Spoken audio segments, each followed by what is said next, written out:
Chapter 1. Enough is enough. The signs were there, glaringly evident, yet there was a collective inertia. War was looming, not just in distant lands, but also within the United States. An unsettling sense of unrest permeated every corner of the nation, yet paradoxically, a significant portion of the population seemed blissfully unaware of the deteriorating state of affairs. The government they had voted into power appeared increasingly corrupt and inefficient. This wasn't entirely surprising, considering many of these votes stemmed from individuals who benefited from the system's entitlements. The scales seemed to be tipping, and the country teetered on the brink of conflict. The striking aspect was the evident media manipulation. In a nation that held prided on free press and free speech, the media landscape was dominated by 6 major outlets.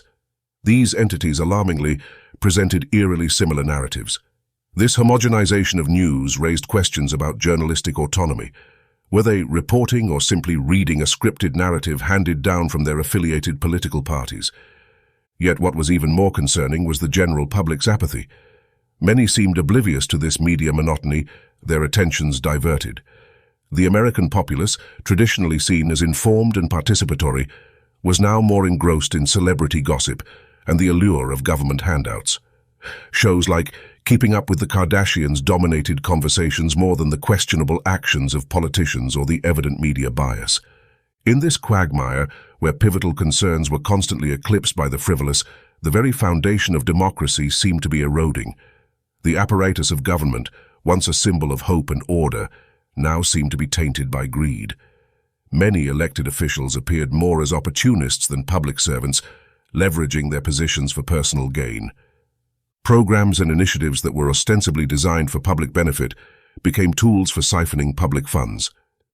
Payments to educational institutions, for instance, were sometimes little more than conduits for funneling money into the pockets of certain lawmakers and their affiliates.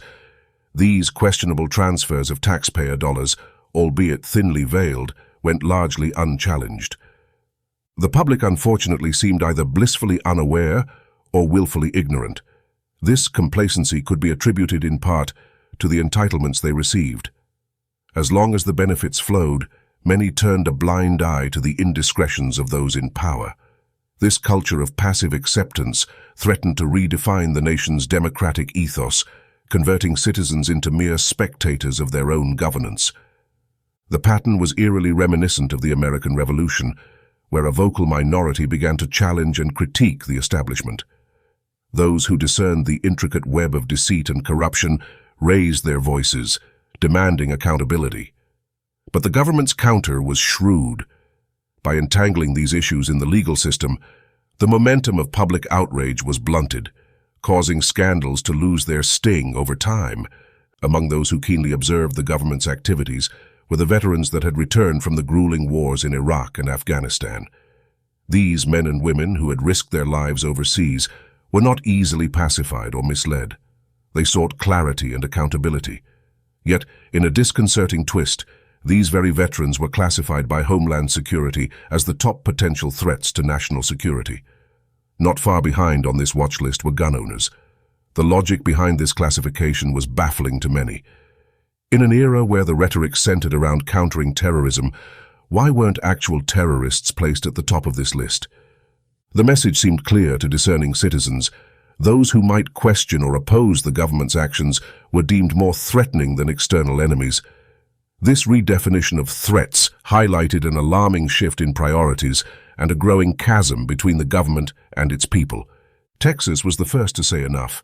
As a state that long held a reputation for its independent spirit and fierce defense of state rights. As the federal government's actions became increasingly questionable, Texas emerged as a vocal critic, leading a charge against perceived overreaches and the erosion of constitutional values. While the sentiment was shared by many states, Texas was the first to galvanize its position into tangible action. One of the primary concerns among Texans was the repeal of the Posse Comitatus Act, a long-standing safeguard that had prohibited the deployment of federal military forces for domestic law enforcement. This change, combined with the unsettling decision to use Texas and its neighboring states as enemy territories for military drills, only fanned the flames of Texan apprehension. To many, These exercises were not just routine drills, but indicative of a larger intention to suppress or control states that opposed federal policies. The portrayal of Texas as an enemy in these war games was not merely symbolic. It was seen as a troubling forecast of potential future confrontations. Many Texans began to wonder, was the federal government preparing for an internal conflict? And if so, was Texas being viewed as the primary antagonist? This environment of distrust and unease set the stage for heightened tensions between Texas and the federal government, reshaping the dynamics of state-federal relations for years to come. Military exercises near Bastrop, Texas, unnerved the local population. The sight of C-130As dropping paratroopers and supplies, combined with soldiers rappelling from Black Hawk helicopters, was reminiscent of an occupation rather than a mere training exercise. Despite the vast expanses of land available to the military for such large-scale drills, they chose locations which unnecessarily stoked public fear. Compounding these concerns were the covert operatives dispatched to roam the streets, presumably to gauge public sentiments. These Black Ops agents thought they could blend seamlessly with the locals. However, their repeated probing questions about the community's views on the government or their armament were telltale signs of their outsider status. While such tactics might work in cosmopolitan cities like New York or Los Angeles, they stood out starkly in the tight-knit rural communities of West Texas. Amid the uneasy sentiments held by the citizens of Texas towards federal interventions, the governor asked the head of the Texas National Guard to monitor all military activities conducted by federal forces within the state. The beginning of the year carried familiar news. Texas, along with some neighboring states, would once again be designated as enemy territory for military drills.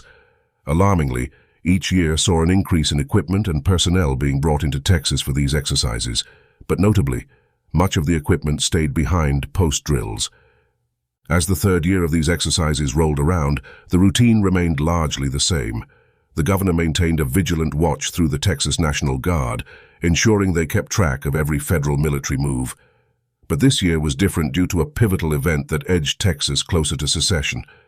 Alongside the military drills, the Bureau of Land Management, BLM, was accused of overreaching its powers by attempting to claim large swathes of land along the Texas-Oklahoma border. Stretching across the Red River Valley, these lands had been integral to local ranchers who had grazed their cattle here for centuries. The BLM's sudden interest in classifying this vast expanse as federal property threatened to uproot these ranchers, jeopardizing their way of life. For these families who had cultivated these lands for generations, the very notion of eviction was inconceivable. In Texas, there's a well-known saying, "Don't mess with Texas." Evidently, this memo never reached the BLM. In a covert operation under the cloak of darkness, they rolled in with semi-trucks and ATVs, forcibly confiscating the livestock belonging to ranchers from the Texan side of the Red River Valley. This wasn't the first time the BLM tried such tactics. Earlier, they had faced significant pushback in New Mexico when they attempted to evict a rancher from state lands that had been in his family's possession for generations.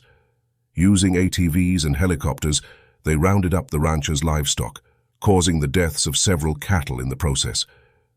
In retaliation, ranchers dug in their heels, staging a large-scale protest that drew supporters from across the nation.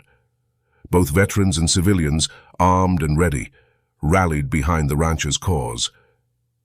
After a tense standoff, the BLM was forced to back down, returning the cattle and making all attempts to erase the event from public memory. Having faced setbacks in New Mexico, the BLM was resolved not to encounter a similar snafu in Texas. Their new game plan emphasized speed, reinforced manpower, and a dominating display of strength. Spanning a vast 70,000 acres, the land in question was just the beginning of the BLM's ambitious claims. The agency deployed in 5 evenly spaced teams, each targeting regions with a dense concentration of cattle ranches. By 0330 hours, teams were in position. An hour later, every unit was primed and set for action. As the pre-dawn silence settled, the BLM launched their operation to seize the livestock. Chapter 2. Karnic Family History. From the tender age of 7, Karl felt a pull towards the military, a calling stirred by watching the film Red Dawn alongside his father. His father, often passed on war stories he father shared with him before being killed in Vietnam. They were often poignant tales of his days in the U.S. Navy, fueling the young Karnik's ambitions. The Karnik lineage was steeped in military tradition. After emigrating from Germany post-World War I, the outbreak of World War II saw a rift in the family. While some returned to support Germany, others, now American citizens, pledged allegiance to the U.S. armed forces. It was a war where blood faced blood. Among those who had returned to fight alongside his German brethren was Karl E. Karnik, the very man he was proudly named after. Karl E. Karnik wasn't just a name in the annals of the Wehrmacht. He became a symbol of loyalty and resilience. Rising through its echelons, he eventually wore the badge of a respected general. As the fires of war consumed the landscape, General Karnik found himself and a handful of his men standing as the last line of defense on the Eastern Front. With the war tide turning against Germany, reinforcements were but a distant dream. Yet Karl was driven not just by duty, but by a profound love for his homeland. Even with his despair of war, he decided to make a final stand to defend a village vulnerable to the approaching Russian forces. This wasn't just any village. As Karl gazed upon the faces he aimed to protect, he saw weary eyes filled with strength. Women who had taken on roles they'd never imagined, and children, robbed of their innocence too soon, were clinging to survival. In their midst, he saw reflections of his own convictions. Despite knowing the odds, Karl was determined to show them that there were still soldiers like him willing to lay down their lives for their compatriots. To him, this was more than a strategic stand. It was a testament to unyielding spirit and love for one's nation. As the dust clouds signifying the Red Army's advance grew visible on the horizon, General Karnik wasted no time. The stark reality was clear. They were gravely outnumbered, and their ammunition was limited. The village's scant resources added to the grim outlook. Nevertheless, with the odds stacked against them, Karnik and his men were determined to defend the village to their last breath. With a deep sense of belief, General Karnik quickly strategized, banking heavily on their stock of 8mm rounds for the Mauser K98 rifles. While the MG-42 machine gun, known as Hitler's buzzsaw, could unleash a hellfire of bullets, its voracious appetite for ammunition meant it would be spent quickly. And with a meager 800 rounds available, its firepower would be short-lived. Throughout his military career, General Karnik had been an advocate for precision shooting over mere spraying of bullets. He'd often argued, one well-aimed shot is worth 10 misfired. And in training sessions, he drilled this philosophy into his men, emphasizing the importance of being marksmen rather than just trigger pullers. Now, as the enemy approached, he hoped that this rigorous training would pay off. Gathering his men, Karnik said, "Today every bullet must count. Our strength lies not in the number of rounds we have, but in the accuracy of our shots. Remember what we've trained for." The area seemed almost electrified as the soldiers prepared for the inevitable onslaught, leaning on the values and skills General Karnik had instilled in them. The village sat like a crown atop the hill, with slopes providing a natural defense. As General Karnik observed from his vantage point, the Russian forces approached in an unruly manner, reminiscent of a swarm of ants descending upon a sugar cube. There was no finesse, no strategy, just the weight of numbers. Their belief was that sheer volume could steamroll any defense, but the general and his men had a surprise in store. The MG-42 roared to life, its rapid fire mowing down wave after wave of the advancing forces. Yet the machine gun's wrath was short-lived, and even as hundreds fell, they were rapidly replaced by fresh troops, seemingly undeterred, though now moving with a hint of caution. However, it was the Mauser K98 in the hands of General Karnik's men that turned the tide. Each of his 27 soldiers, hardened by the crucible of war and honed by rigorous training, became the embodiment of efficiency. Every pull of the trigger sent a Russian soldier to the ground. Unlike the indiscriminate hail of a machine gun, these rifles spoke a language of precision. Each shot carried an unspoken message to the enemy. You could be next. The psychological impact was brutal. The Red Army, expecting an easy conquest, now faced a daunting challenge. Their ranks started showing hesitation. When confronting a machine gun, soldiers could attribute their comrades' fall to random stray bullets. But when faced with the consistent, deadly accuracy of the Mausers, Each soldier couldn't help but feel he might be the next target in a marksman's sights. The battle's dynamic shifted. The once chaotic rush of the Red Army was now a cautious advance, punctuated by the deliberate cracks of the German rifles, each echo signaling the fall of another soldier. The Germans, heavily outnumbered yet undeterred, showcased the power of skill over numbers. Karl's soldiers gave them hell, delivering a formidable resistance. But the relentless tide of the Red Army continued to inch closer, swallowing the land in a sea of devastation. With every Russian soldier felled by the K-98 Mauser rifle, another seemingly sprouted in his place. The efficiency of the German marksmen was extraordinary, but even 5 well-placed rounds were quickly spent against the inexhaustible enemy forces.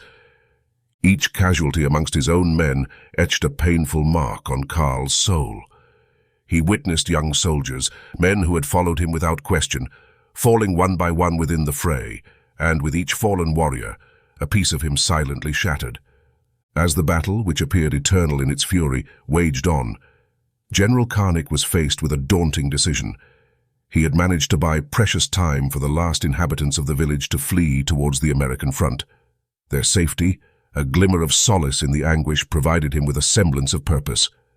With a heavy heart, Karl issued his next command, a directive meant to preserve the lives of the few men he still had left. He instructed them to follow the villagers' path and to surrender, but only to the Americans. His orders were met with steadfast refusal. These soldiers, bound by loyalty and honor, had no intention of abandoning their general.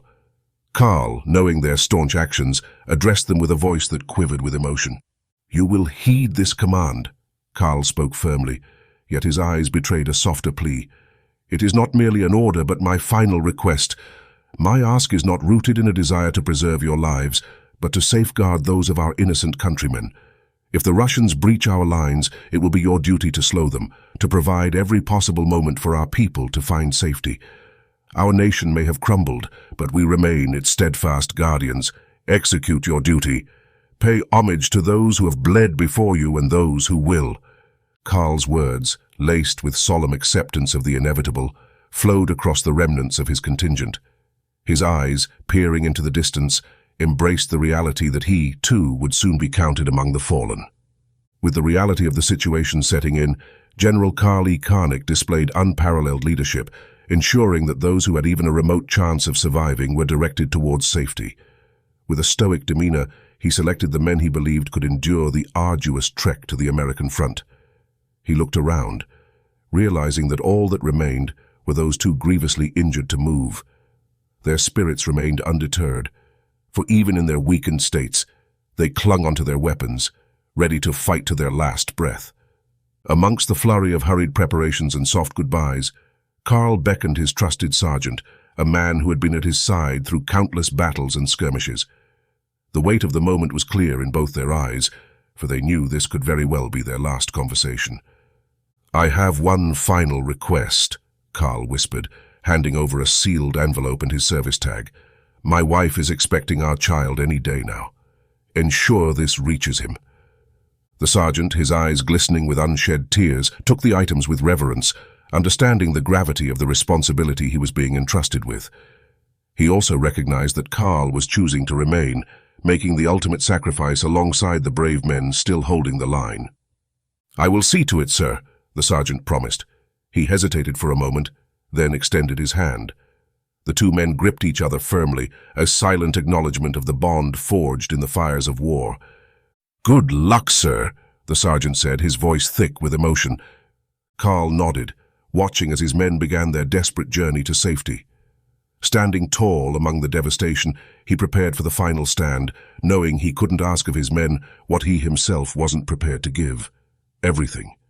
The landscape, stained with the tumult of battle, slowly receded as the sergeant and his group of survivors made their way towards American lines. Each step they took was made possible with the knowledge of the sacrifice being made behind them. The distant rumbles of war were a constant reminder. Even as they distanced themselves, the unmistakable sound of the Mausers echoed, a testament to the steadfast resistance of General Karnik and his men. Every shot fired was a symbol of defiance, of unyielding spirit, of honor in the face of overwhelming odds.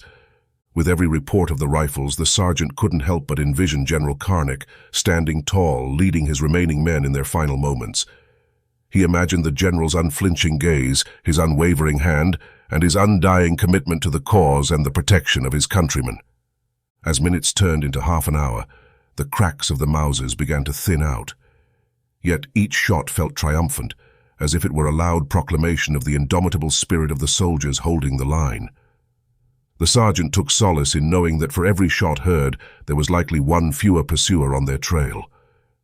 As the sounds faded, an overwhelming sense of gratitude, sorrow and pride filled the hearts of the survivors. The weight of their survival was tethered to the sacrifice of those they had left behind, and the story of General Karl Eugene Karnak and his brave men would be one they would carry with them forever. Chapter 3. Young Angelique. Angelique often found herself swaying gently in the midst of hand-woven hammocks, the scent of sandalwood and patchouli wafting in the air. The walls of their house were adorned with psychedelic posters, paintings of serene landscapes and handcrafted dreamcatchers. Every surface seemed to shimmer with the memories of Woodstock and the summer of love. There were often sounds of soft guitar strumming, recalling the melodies of iconic artists like Janis Joplin, the Grateful Dead, and Jimi Hendrix. Though Angelique's parents had ventured into various communal societies, the very essence of those communities took root in the farming lifestyle they eventually adopted. The spirit of collaboration, community, and shared purpose flourished in the vast fields and livestock pens. The nomadic families who moved from one farm to the next symbolized the very ideals Angelique's parents had once sought: unity, shared responsibility, and sustainable living. Every morning Angelique would witness the rising sun painting the fields in golden hues, the air ripe with the scent of freshly tilled earth. The rhythmic clink of tools and the distant murmur of farmers, sharing tales and experiences, became her morning lullaby. While the mornings were for studies, the afternoons were for exploration. The vast expanse of their farm and the surrounding areas became Angelique's playground, and she reveled in the freedom it offered. The infrequent presence of other children meant that Angelique often found herself in the company of animals, exploring hidden nooks and crannies, or simply lying on the grass, staring at the clouds. However, the brief interactions with children her age, like Chad from the Bowman family, were always a welcome change. The Bowman's house, though just across the street, felt like a world apart. With its rustic charm and smoke billowing from the chimney, it stood in stark contrast to the colorful vibrancy of the Carringers' abode. Chad, with his tousled brown hair and perpetually muddy shoes, was quite the mischievous one. Angelique often spotted him chasing after chickens or trying to climb trees, invariably leading to some comical mishap. Even though they didn't interact much, Angelique found his antics amusing from a distance. The days rolled on, marked by the changing seasons and the ebb and flow of nomadic families visiting the farm. And as Angelique grew older, her relationship with her surroundings and the few neighbors they had, like Chad, would evolve, creating vivid memories rooted in love, community, and the simple joys of farm life. As Angelique blossomed into a young lady, she became more attuned to the intricacies of human behavior, especially among her peers. Chad's attempts at bravado never quite won her over. It seemed the more dangerous the stunt, the more distant she felt. Chad's antics often led to a bemused shake of her head as she wandered off, leaving him somewhat puzzled. In his young mind, defying gravity was surely the key to a girl's heart. However, the other boy down the road intrigued Angelique. There was something mysterious about him. Unlike Chad's conspicuous stunts, this boy seemed to blend with nature, often disappearing into the woods for hours. She'd occasionally spot him, with a stick in hand, intently observing the ground or silently watching the birds. Angelique's curiosity about the quiet boy grew, but she never found the right moment to approach him. Life on the farm was a blend of work and leisure. Angelique's parents ensured she understood the value of labor, but they also recognized the importance of her education. Between the toils of the land and the rigors of school, Angelique molded into a well-rounded individual. The oscillating presence of other families brought a unique dynamism to their lives. Sometimes the farm would burst with activity. Children's laughter, shared meals, songs around a bonfire. At other times it was just the Carringers, with the rhythmic chirping of crickets and the soothing hum of nature as their soundtrack. Through it all, Angelique cherished the lessons she learned. The diverse personalities she encountered taught her tolerance. The changing landscape of the farm, with its seasons of plenty and scarcity, instilled resilience. The quiet moments, especially the times she'd find herself staring at the woods, wondering about the lanky boy, taught her the beauty of mystery and the value of patience. Little did she know, as the years would roll on, the farm, with its many characters and stories, would shape her destiny in ways she couldn't even begin to fathom. Living in the tranquility of the Carringer farm, Angelique's homeschooling was thorough, encompassing subjects from math to poetry.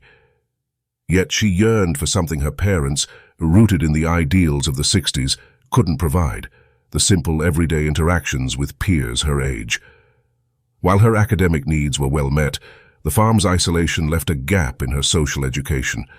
Despite brief encounters with the likes of Chad and the mysterious boy down the lane, Angelique often found herself gazing beyond the farm, wondering about the shared giggles, whispered secrets, and companionship that school might offer. She often wondered, will I ever experience those for myself? Angelique's heart would leap whenever old Jerry and his wife arrived to assist with the spring planting. Unlike the usual peace-loving members of their community, Jerry was a stark contrast, a former Army Ranger from Vietnam. With her parents often sidestepping the gritty details of wars and conflicts in their teachings, it was Jerry who painted those vivid images for her. As they toiled side by side, he'd regale her with tales of his escapades in Vietnam and his time in the military. Jerry wasn't one to meld seamlessly into the tranquil rhythms of farm life, nor had he ever been enthralled by the arts of basket weaving or pottery. It was love, not lifestyle, that brought him here. He'd married into the community. Nonetheless, like clockwork, Jerry and his wife made their biannual visits. Each time Angelique spotted their vehicle approaching, her eyes lit up, and the moment they departed, she'd start her eager countdown, awaiting their return with the same fervor she reserved for Christmas.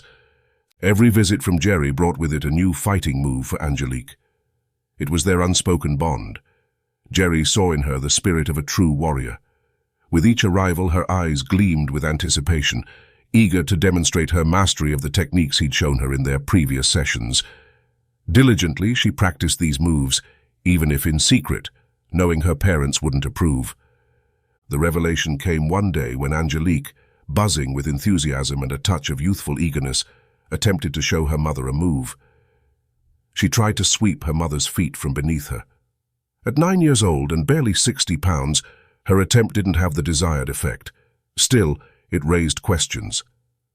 When her mother realized the source of this newfound knowledge, turmoil rippled through the community.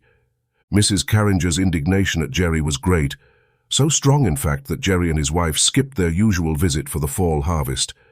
Every day, a disheartened Angelique would ask her parents, "Where's old Jerry? Will he come back?" Her voice would waver just a bit more with each query. Nearly a year elapsed before Angelique's eyes lit up again at the sight of Jerry and his wife. Although the initial tension seemed to have dissipated, a noticeable change had occurred. Gone were the days of spirited tales and lessons in combat. Angelique missed their special moments together, and from the way Jerry avoided her gaze, she knew he did too. Weeks went by, with Angelique patiently waiting for an opportune moment to reconnect with Jerry. Seizing a moment of privacy, she'd implore, "Come on, old Jerry," and effortlessly execute one of their prior moves, hoping to reignite the old spark between them. Each time, Jerry would tell her, "You have to stop," or "Your mother and father do not want you learning those things," at the same time reminding her, "There is nothing I can do." All the while, he would look around to make sure that no one saw her doing the moves. He, too, had the same sad face as Angelique. A week later, Angelique broke Jerry. She had him telling stories and showing her new techniques. They both knew and understood that it would be life-changing for both of them if anyone ever found out. Jerry remembered the scolding he had received from Angelique's father the year before and didn't want a repeat of that. After old Jerry had finally relented, Angelique took him on a walk to the back of the field where the woods began. She was very excited to show him the training ground she had created. She had ropes, logs to run on for balance, trees she climbed regularly, and even a scarecrow stuffed with old clothes and hay. Jerry could tell by the bare ground, frayed rope, and missing bark from the trees that she had trained a great deal. Seeing the area reinforced Jerry's belief that Angelique was a warrior. During the planting and harvesting seasons, Angelique learned everything Jerry wanted to show her. She was always sad to see the seasons come to an end, but she looked forward to practicing her new moves until Jerry's return. On Angelique's 12th birthday, Jerry had a gift for her that she couldn't have imagined. Like normal, Jerry and Martha pulled up the driveway under the watchful eyes of Angelique. No sooner had they stopped their truck and trailer than Angelique was at the driver's side door. Jerry always played it cool with her, even though he too had become very excited to see how well her training had advanced. Very little gave him more excitement these days than working with Angelique. Jerry had always wanted children, but for some unknown reason, he and his wife could not conceive. The desire for the children they didn't have eased when Angelique took an interest in old Jerry's military past. This year, Jerry was more excited than most. Angelique was finally old enough in his eyes to move to the next level of her training. "I have a birthday surprise for you," he said, and looked down. Angelique was just a little puzzled by that, since her birthday had been months before, and he had stopped getting her things years ago. She always told him that the training he gave her was the best gift she could ever ask for. With a grin, Angelique looked up at Jerry and didn't say a word in return. She could tell by his tone that he didn't want one. She gave both him and Martha hugs once they had exited the vehicle, then ran around the house to let her parents know that they had arrived. 3 days passed. Jerry spent most of his time with Angelique's father. Thinking about what he might have got her as a gift, Angelique was about to lose her mind. She was also dying to show him how well she had mastered her last lesson. Jerry could see her watching him, waiting for him to give her a signal that it was time for a new lesson, or in this case, her gift. For the first 3 days, he stayed away from her as he had planned. Jerry wanted nothing more than to get on with her lessons, but he had to be sure that she was capable of not giving away their secret. He knew that she was good at not speaking of it when things were going well. He just felt like she needed to be tested on self-control before moving to the next stage. Jerry understood that her parents had almost banished Martha and him over a few fighting moves, and if they found out about what he had planned for the next stage, then he figured that he would be murdered by hippies. As he was on his way to bed, Jerry stuck his head into Angelique's room and said ever so softly, "Tomorrow." Angelique's eyes opened wide. Excitement and wonder filled her for the next few hours. She had no clue what he had planned, and even when she awoke in the morning, her first thoughts were of what it could be. Old Jerry was already sitting at the table, having his morning breakfast and chatting with her father about some horses his buddy in the area had. From what she could hear of the conversation, Jerry was going to be gone for most of the day. Angelique was starting to feel a little drained from wondering what her gift would be. After all, they had arrived 4 days ago. She continued to control herself. "I'll load the hay from the barn and run it over there. I'm sure his horses will love it. Should be a repeat buyer for you." That was the last thing Angelique heard Jerry say to her father as he stood and walked out the back door. "Great, that'll take all day," Angelique exclaimed under her breath. "What was that, Angel?" her father asked. "I'm hungry. Are we having pancakes?" she asked, and put a fake smile on her face. When Angelique was close to being finished with her breakfast, old Jerry stepped through the door and walked over to the counter where the coffee pot sat. He could feel her eyes following him as he walked through the door and crossed the room. "You about done there, Ange? We have to get moving soon," Jerry said as he filled his cup. "Done," she replied while chewing. "Great. See you in the truck in 5. Drinking his coffee, Jerry turned and gave her a wink as he headed for the door. The excitement was more than Angelique could take. She had been waiting patiently for 4 days. Well, at least it looked like she was patient on the outside. As it turned out, 5 minutes for her to get in the truck were 4.5 more than she needed. She didn't think Jerry would ever get in. Jerry walked over to the truck and gave the passenger side front tire one kick and then another. Angelique sat in the passenger seat and watched. He then slowly walked to the back tire on the same side and then gave it a light kick. He seemed to be checking the air in his tires. That was it. She could not wait any longer. Angelique pressed her thumb quickly on the buckle release for the seatbelt, and it quickly retracted. But before it had fully finished, she was already on her way out the door. She ran to the driver's side, where she kicked the front tire. Move to the rear of the truck, where she kicked the rear driver's side tire. Moved to the trailer on the same side, where she kicked the tire. Ran to the other side of the trailer and again kicked tires, and then moved to the back of the truck, stretched her short legs under it, and kicked the spare tire. "All good," she said calmly, looking directly at Jerry, who was looking back at her with the biggest grin. "Okay," he replied, as she turned and headed back to the passenger side. Angelique's vibrant spirit reflected in the playful bounce of her short blonde hair, reminiscent of cheerleader pom-poms in motion. As she secured herself in the truck, Jerry, with that familiar grin plastered across his face, took a moment to admire her vivaciousness. Their playful banter had run its course, and now Jerry was primed to unveil his surprise. However, as they journeyed down the winding road, Jerry awaited her probing questions about the secret. Yet Angelique, in a surprising twist, remained silent, perhaps intuitively trying to return the playful gesture by making him initiate the conversation. The silent tug-of-war stretched on until, after almost 30 minutes, the unexpected occurred. "Damn, Ange, you are one stubborn girl." Jerry was the first to break. His buddy's place was less than a 30-minute drive, but they were pulling a trailer which was slowing them down. "What is it?" she half-yelled, unable to contain herself anymore. "Am I going to get to ride my first horse?" she asked with a smile. "Yes," he replied. "That's not your birthday gift." Angelique was puzzled. She wondered, how could taking her to ride her first horse not be the surprise? "First, you will learn to ride a horse," Jerry said, and then paused as they turned into the driveway of his friend's horse ranch. "Then we are going to spend the rest of the day with firearm training." He began to get worried. Angelique's face just went blank and all emotion left her expression. Jerry was so concerned that he brought the truck slowly to a stop. She looked almost catatonic. He turned to her. "Angelique?" Jerry asked, as if he were looking for her. She unbuckled her seatbelt and leaped upon him in one swift movement. Jerry had no clue what was happening until he suddenly realized that she was hanging from his neck, hugging him. Angelique was speechless. That planting season they made many trips out to Jerry's buddy's ranch for horse riding lessons. That was the cover. Angelique did learn how to ride a horse, but not nearly to the extent that she learned about firearms. Jerry and his buddy taught her everything, starting with firearm safety, pistols, tactical movements, and long-range marksmanship with big-bore rifles.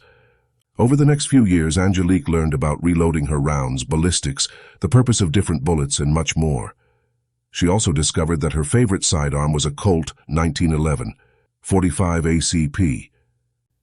Even though Angelique very much enjoyed her life, especially when Jerry came around, she felt that she was missing out by not attending public school. She watched every morning as a school bus would pick up the neighbor boy and wished that she, too, could get on the bus. Every day in Angelique's house started with begging her parents to attend public school, like the rest of the kids in the neighborhood. To her, it looked like the neighborhood kids were always having fun on the bus, and she wanted to have fun with friends. After about a year of this daily routine, her parents gave in and allowed Angelique to give it a try. She was so very excited her first day that she was out at the end of the driveway and waiting for the bus, a half-hour before its scheduled arrival. "Oh no," Angelique thought, as she saw the neighbor boy coming out of his house. She had hoped to get on the bus before he came out. From what she had noticed, he was always running out his front door after the bus had already stopped and begun to honk. Today, of all days, he decides to come out before the bus arrives, she thought to herself. "What are you doing?" Chad, the neighbor boy, asked with a confused look. "You going to school?" He followed up without giving her a chance to answer his first question. "I thought you did school at home. Why would you want to go to a real school?" Angelique had no idea which of his many questions to answer first. They just kept coming from him, and he never gave her a chance to answer before asking another.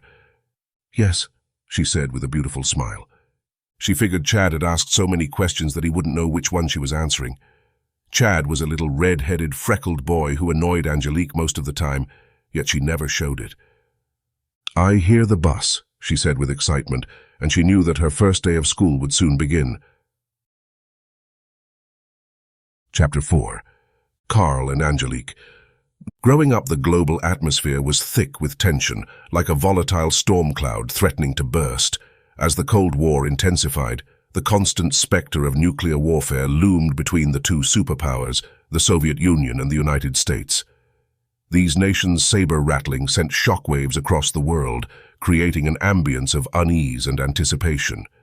Yet paradoxically, while the majority feared the catastrophic consequences of a nuclear conflict, there was also a frenzied race among nations to establish their own nuclear arsenals. To them, possessing nuclear capabilities was akin to having a seat at the table of global politics, a symbol of strength, prestige, and deterrence. The world was caught in a precarious balance. On one hand, the imminent fear of annihilation, and on the other, the allure of power and dominance. This dichotomy shaped international relations, forcing nations to grapple with the question of security versus morality, power versus peace. For young Karl, the broader strokes of global politics were a mere backdrop to his more immediate world. While historic events unfolded on the television screen, his curiosity was fixated on the enigma of the girl in the woods. Each day, as the school bus rumbled past her house, he'd press his face to the window, hoping to catch a fleeting glimpse of her. Why didn't she board the bus? Why didn't she attend his school? These questions played on a loop in his mind. The woods near his home became Karl's refuge, a place of adventure and mystery. And like clockwork, he would spot her, engrossed in her peculiar dance. The rhythmic movements, sometimes repetitive, were unlike anything he'd ever seen. To him, it was as if she was in a world of her own, communicating with the universe in a language he couldn't decipher. Boys and their games, girls and their dances, the world of children was full of wonder and bewilderment. Karl's young heart pulsed with curiosity, not about the ramblings of nuclear threats on TV, but about the enigmatic girl and her secret dance in the woods. From behind the trees, Karl would often steal glances at Angelique, captivated by her spirited movements. The woods, usually a realm of youthful adventures and boyish antics, transformed into a theater of fascination whenever she was around. The way she leapt, twirled, and moved with such freedom, it was like watching a secret dance meant for the forest and its creatures. Every fiber of his being urged him to bridge the distance, to simply call out to her, if not for anything but to know the name of the girl who danced so enchantingly. But as with many things in the world of children, courage often played hide and seek. Every imagined scenario of their first conversation ended with him retreating, cheeks flushed, and words tangled in his throat. Instead, Karl would return to the simpler, familiar joys of the woods, scaling trees or swinging on the sturdy vines. But deep down, between those moments of carefree play, a seed of resolve was sprouting.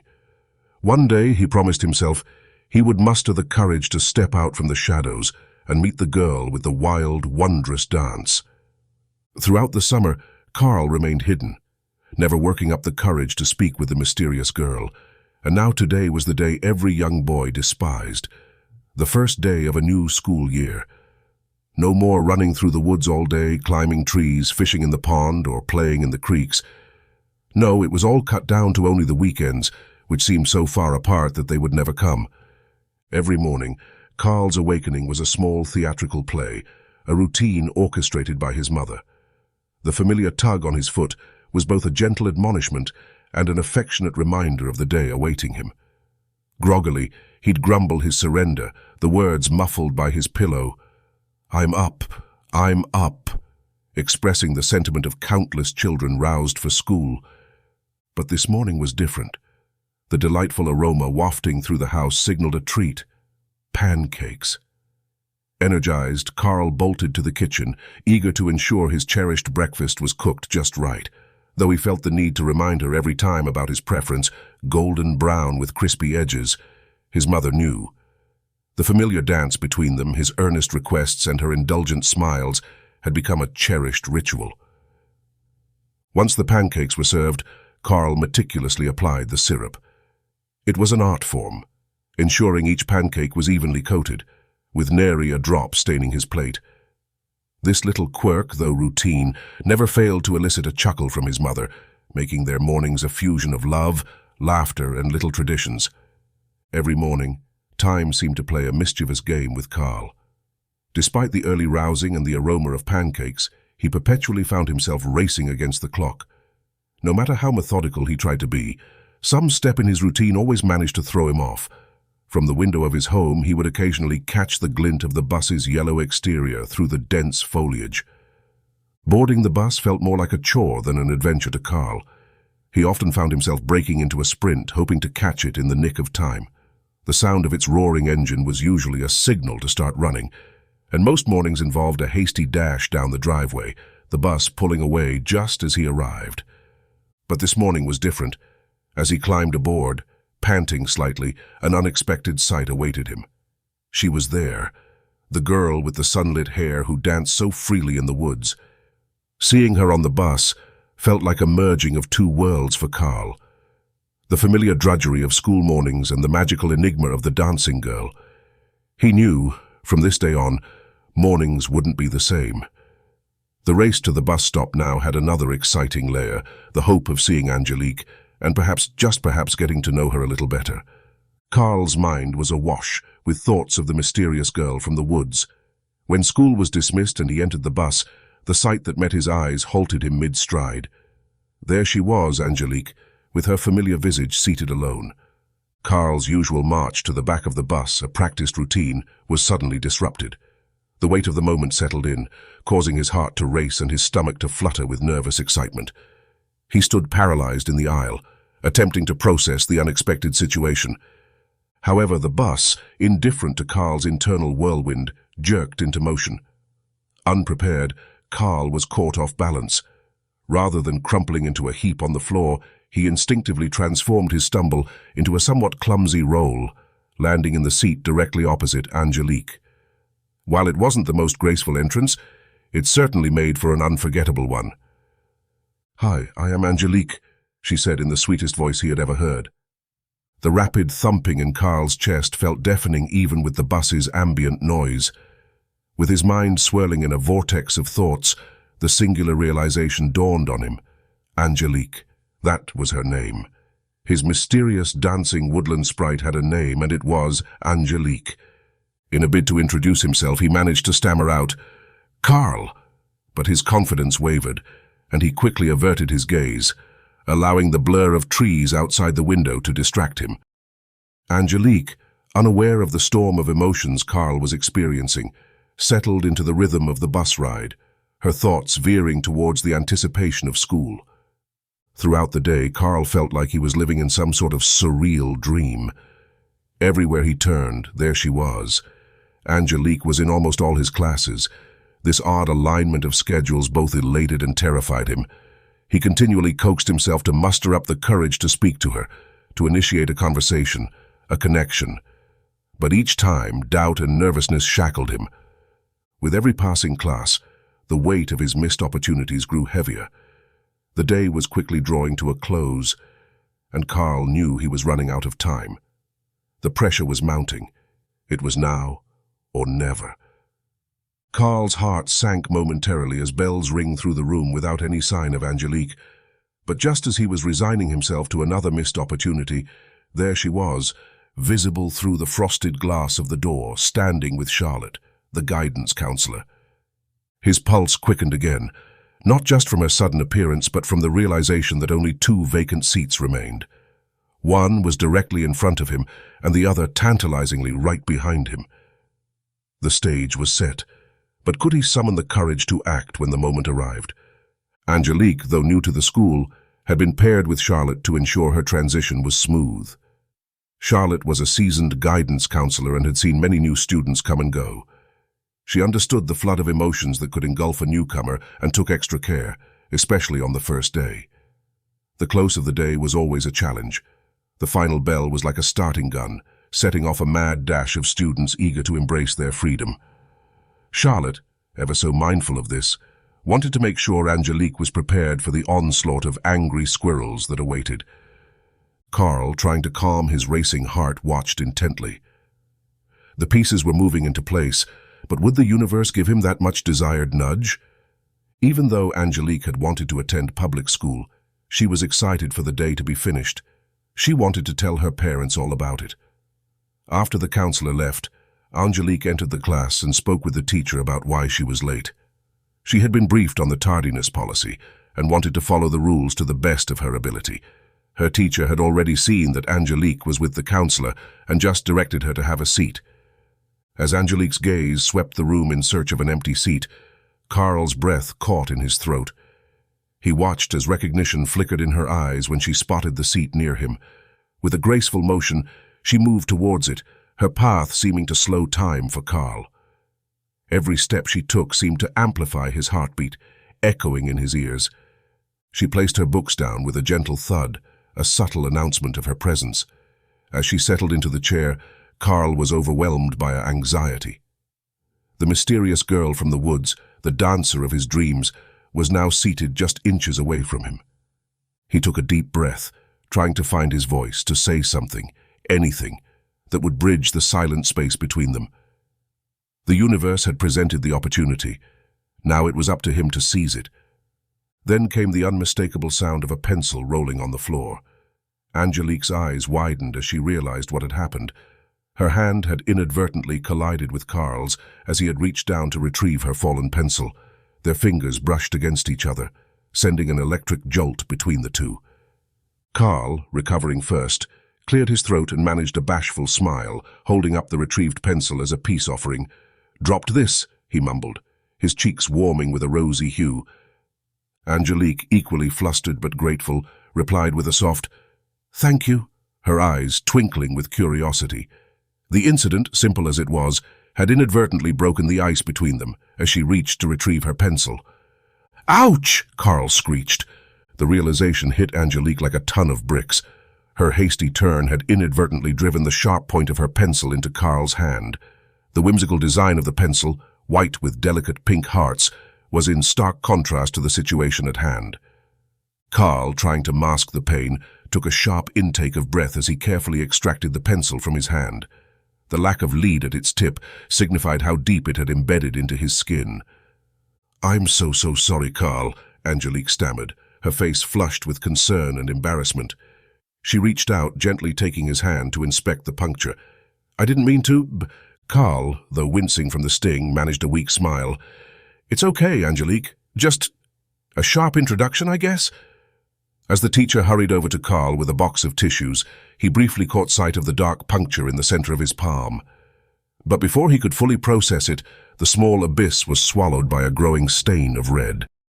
The teacher, recognizing the emergency, quickly pressed tissues against the wound, staunching the flow. Moments later, Karl found himself being escorted to the nurse's office. Nurse Janet, with her practiced efficiency, gently cleaned and examined Karl's hand, ensuring no lead was embedded and that all was in working order. She then applied an antibacterial ointment, securing it with a bandage. While the physical discomfort was bearable, Karl's dismay grew when he realized he wouldn't be joining his peers on the bus ride home. The injury wasn't severe enough to warrant a hospital visit, but it certainly merited a call to his parents. From the nurse's office, Karl watched wistfully as his classmates clambered onto the buses. As they pulled away, he spotted his father's familiar car approaching.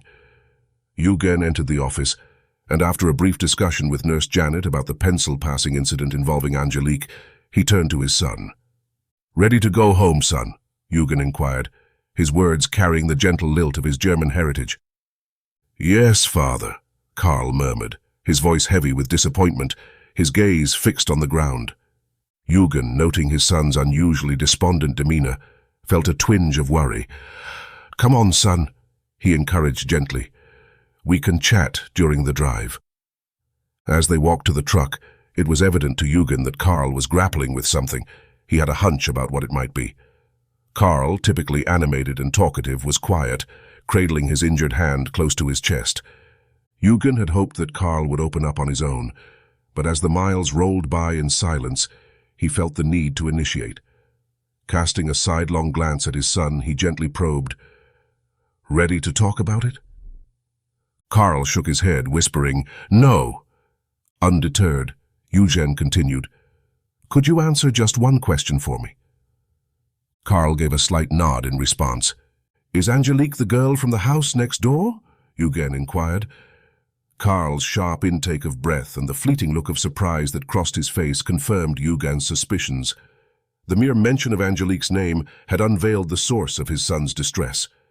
Karl took in a deep breath at the sound of Angelique's name and looked up and out the windshield. "Yes," Karl reluctantly replied. "Is she the reason you now have a hole in your hand?" his father asked with amusement. "Yes, but it wasn't her fault, it was mine. I was returning her pencil the wrong way. When she turned, it was bumped, and being very sharp, it went in my hand. I swear, Dad, it was an accident. She had not—" Karl's father interrupted him, sensing his son would keep ruminating on the incident throughout their journey. "That clears things up," Eugen remarked with a knowing smile. Baffled, Karl questioned, "What clears things up?" Eugen glanced at his son, a twinkle in his eye, and simply said, "Women." He paused, reflecting on his own past experiences before adding, "No matter how formidable, resilient, or unyielding a man may be, women have the power to elevate him to unimaginable pinnacles or bring him down to humble depths." He sighed, then chuckled, "And yes, more often than not, they inadvertently lead us into making complete fools of ourselves." "Son," Karl's father began, his voice tinged with nostalgia, recalling the butterflies of young love. "Your Opa," the affectionate term Karl used for his grandfather, once shared wisdom with me that his father had imparted during the tumultuous times of the war. He said, "Attack!" Karl flinched slightly, caught off guard by the intensity and volume with which his father uttered that word. But in that moment, he grasped the gravity of the advice. "Son, what Opa meant was this. When life presents challenges, obstacles, or fears, confront them head-on. Without the courage stemming from that advice, you might not be here today," Karl's father explained, his eyes gleaming with a reverence for the past and hope for the future. The following morning, Karl stood at the edge of his driveway, his hand bandaged, waiting for the bus. His mind full of indecision, part of him wanted to sit next to Angelique, engage in conversation, and clear the air. Another voice urged him to walk past her, ignoring the previous day's incident. The internal debate was intense and consuming. The distant rumble of the approaching bus grew louder, making its presence felt both by sound and sight from his vantage point. Karl's heart raced, mirroring the panic that welled up inside him. As he paced anxiously, his mind was a carousel of conflicting emotions. Time, however, was not on his side. The bus came to a halt right in front of him, its doors opening to reveal the inquisitive face of the driver, surprised to see Karl just standing there rather than his usual dash. It was then that his father's advice filled his thoughts, urging him to attack.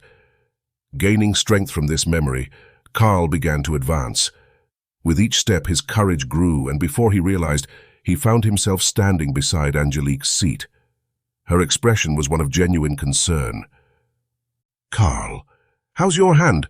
I never meant for that to happen, and I hope you know that," Angelique said, her voice filled with warmth and sincerity. Shaking off his nervousness, Karl replied, "It's all right, just a minor scratch. I should have been more careful too." With a newfound confidence, Karl took the seat next to Angelique, though he could feel a flurry of butterflies fluttering in his stomach. Words seemed to escape him, leaving a brief silence hanging in the air. "So, what do you like to do after school?" Angelique inquired, her question effortlessly breaking the tension. Grateful for the reprieve, Karl eased into the conversation. They chatted animatedly, their words flowing freely until they reached school. As they talked, Karl couldn't help but reflect on the silver linings from the day before, the inadvertent wound in his hand and his Opa's invaluable advice. From that day on, Karl and Angelique were practically inseparable. As the days turned into months, Karl's transformation was evident. Gone was the timid boy, replaced by a confident young man with a renewed sense of self. However, fate had other plans. While their bond grew stronger, it was destined to be tested. The following summer, driven by the need to be closer to his ailing grandfather, Karl's family decided to relocate hundreds of miles away. With the move, Karl and Angelique's paths diverged, and they lost touch, their budding relationship becoming a memory of youth. Chapter 5. Life begins for Angelique. Jerry did more than just train Angelique in hand-to-hand combat and weaponry. He instilled in her a profound sense of patriotism and values. In a community filled with the ideals of peace, love, and mutual respect, Jerry stood out as someone Angelique deeply admired and trusted, aside from her parents. She recognized the importance of their clandestine sessions. Should anyone in her world of harmonious ideals discover her lessons with Jerry, it could mean their last interaction. For in her parents' utopian society, even self-defense was viewed as a manifestation of aggression. It was the profound affection Angelique held for her parents, combined with the insights she'd gained from Jerry, created a deep internal conflict. A week after finishing high school, she found herself sowing seeds alongside her family, helping with the farm chores. Yet every passing day intensified her desire for something different. As she planted the last seed for the season, she mustered the courage to face her parents. With a deep breath, she blurted out, "I'm joining the army." The words rushed out so swiftly that they were almost indistinguishable, but to a parent's ear they resonated deeply, especially given the family's pacifist inclinations. Both of Angelique's parents turned in her direction and said at precisely the same time, "What?" Once Angelique's intentions were laid bare, the dynamics between her and her parents shifted irrevocably. While they had anticipated her eventual departure from the farm, the prospect of her joining the military was something they hadn't prepared for. A week later, accompanied by a close friend, Angelique set out for the recruiter's office. Her goal was clear. She was set on the infantry. Jerry's rigorous training had equipped her with skills and confidence. She was eager to demonstrate her capabilities on a larger stage. As they approached the recruitment center, Angelique's anticipation grew. She sprang out of the car even before it had fully stopped. Upon entering, the sight before her momentarily halted her in her tracks. It wasn't apprehension but sheer exhilaration. The vibrant posters of valorous soldiers, the life-sized cardboard soldiers in action stances, and the crisp uniforms of the officers around instilled in her an overwhelming sense of the grand journey she was about to undertake. "Hello, I'm Sergeant Soper," the recruiter introduced himself, extending a hand. For a moment, Angelique seemed lost in her surroundings, not acknowledging his greeting. Sensing her distraction, the sergeant cleared his throat to recapture her attention. Snapping back to the present, Angelique looked him in the eye, her voice slightly hesitant but firm. "Hello, I'm here to enlist." Sergeant Soper nodded with a knowing smile. "You're in the right place then." He gestured towards his desk. As she settled into a chair, he walked over to a display, selecting a few brochures. Returning to his desk, he began detailing potential roles for her. "Considering your profile, you might be interested in these roles. Medic, parachute rigger, cook." She interrupted him confidently. "I've made up my mind. I want to be in the infantry." Her tone left no room for doubt. When he heard the words come from Angelique's mouth, Sergeant Soper froze. All he could think was, how could someone this beautiful want to join the infantry? Then he thought that she must be mistaking the infantry for something else. Another job. He decided that he didn't want to hurt her feelings about the mistake. He would just move on with the brochures he was showing. "Transportation. No, I am sorry, Sergeant, but I want the infantry." As she cut him off this time, he could hear that her tone had become much more serious. Sergeant Soper looked at Angelique and thought, "This blonde-haired, blue-eyed girl wants the infantry?" It puzzled him. "I want to fight," Angelique said, as she leaned forward and slowly kept eye contact with the sergeant. Sergeant Soper met her gaze momentarily before looking away. Carefully collecting the spread-out brochures, he returned them to their designated slots on the display rack. Angelique's gaze followed him intently, her heart rate rising in anticipation as he singled out a specific brochure. With the solitary pamphlet in hand, he returned to his desk, settling into his chair. For a moment the room was silent. Then he took a deep breath, locking eyes with her. "I respect your choice and enthusiasm," he began cautiously, "but currently women are not permitted in the infantry." After hearing the words come from his mouth, Angelique was outraged. She could feel her hopes and dreams crashing. Her path in life had been so clear just a few moments ago. Now it was fading. Sergeant Soper cleared his throat, taking a moment to gather his thoughts. "Though the infantry might be off-limits," he started, leaning forward, "there are roles that come with their own set of challenges and rewards." Angelique's disappointment from moments ago started to wane, replaced by a fresh curiosity. She leaned in, ready to soak up any alternative he might offer. He slid a brochure towards her. "Military police," he declared. Angelique's eyes darted to the brochure, scanning the images and text. Her previous training with Jerry meant she was no stranger to discipline and structure, making this a potential fit. "And what exactly would I be doing in this role?" Angelique asked, genuine interest evident in her voice. Sergeant Sofa leaned back, studying her for a moment before replying, "The military police play a crucial role in upholding law and order within the military establishment. They handle investigations, security, and even engage in combat support. It's as close to frontline action as you can get without actually being in the infantry." Angelique pondered his words for a moment. It wasn't exactly what she had in mind, but it was close. The promise of being near the action appealed to her instincts and training. Seeing her consideration, Sergeant Soper started to extract the necessary paperwork. "Should you choose this path," he said, handing her a pen, "I believe you'll make an excellent addition to the military police." Angelique had anticipated a flurry of activity during her enlistment, but the process was more tedious than she had imagined. The recruitment office had been just the beginning. Now, at the military entrance processing, she was set to take her Armed Services Vocational Aptitude Battery Test and undergo a physical exam. The bus journey to the processing center was a time for reflection.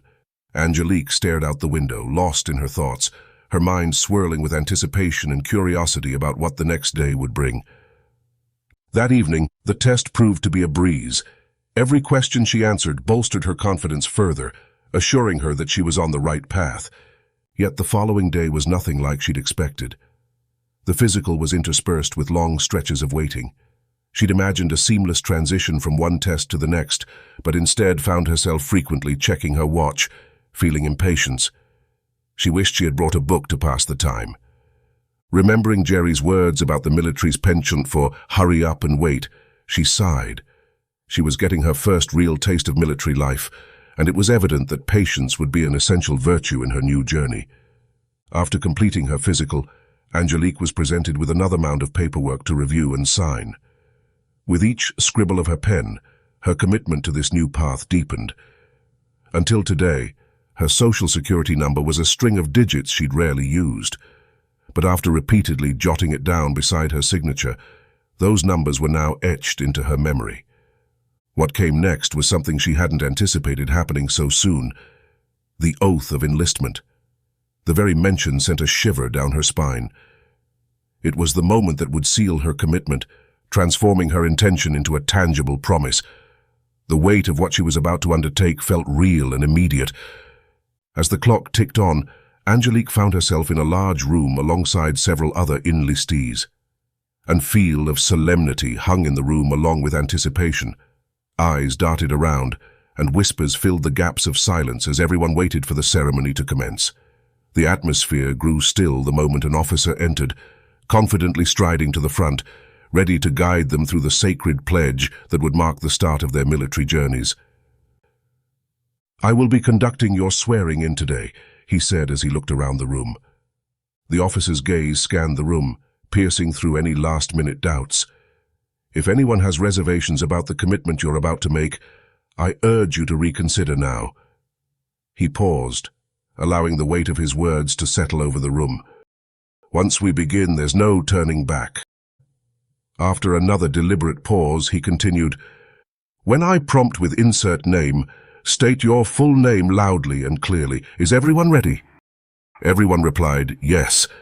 Angelique, though, had doubts that a few in the room could follow the simple instructions. Her blood pressure and emotions began to run high with excitement, and then they started.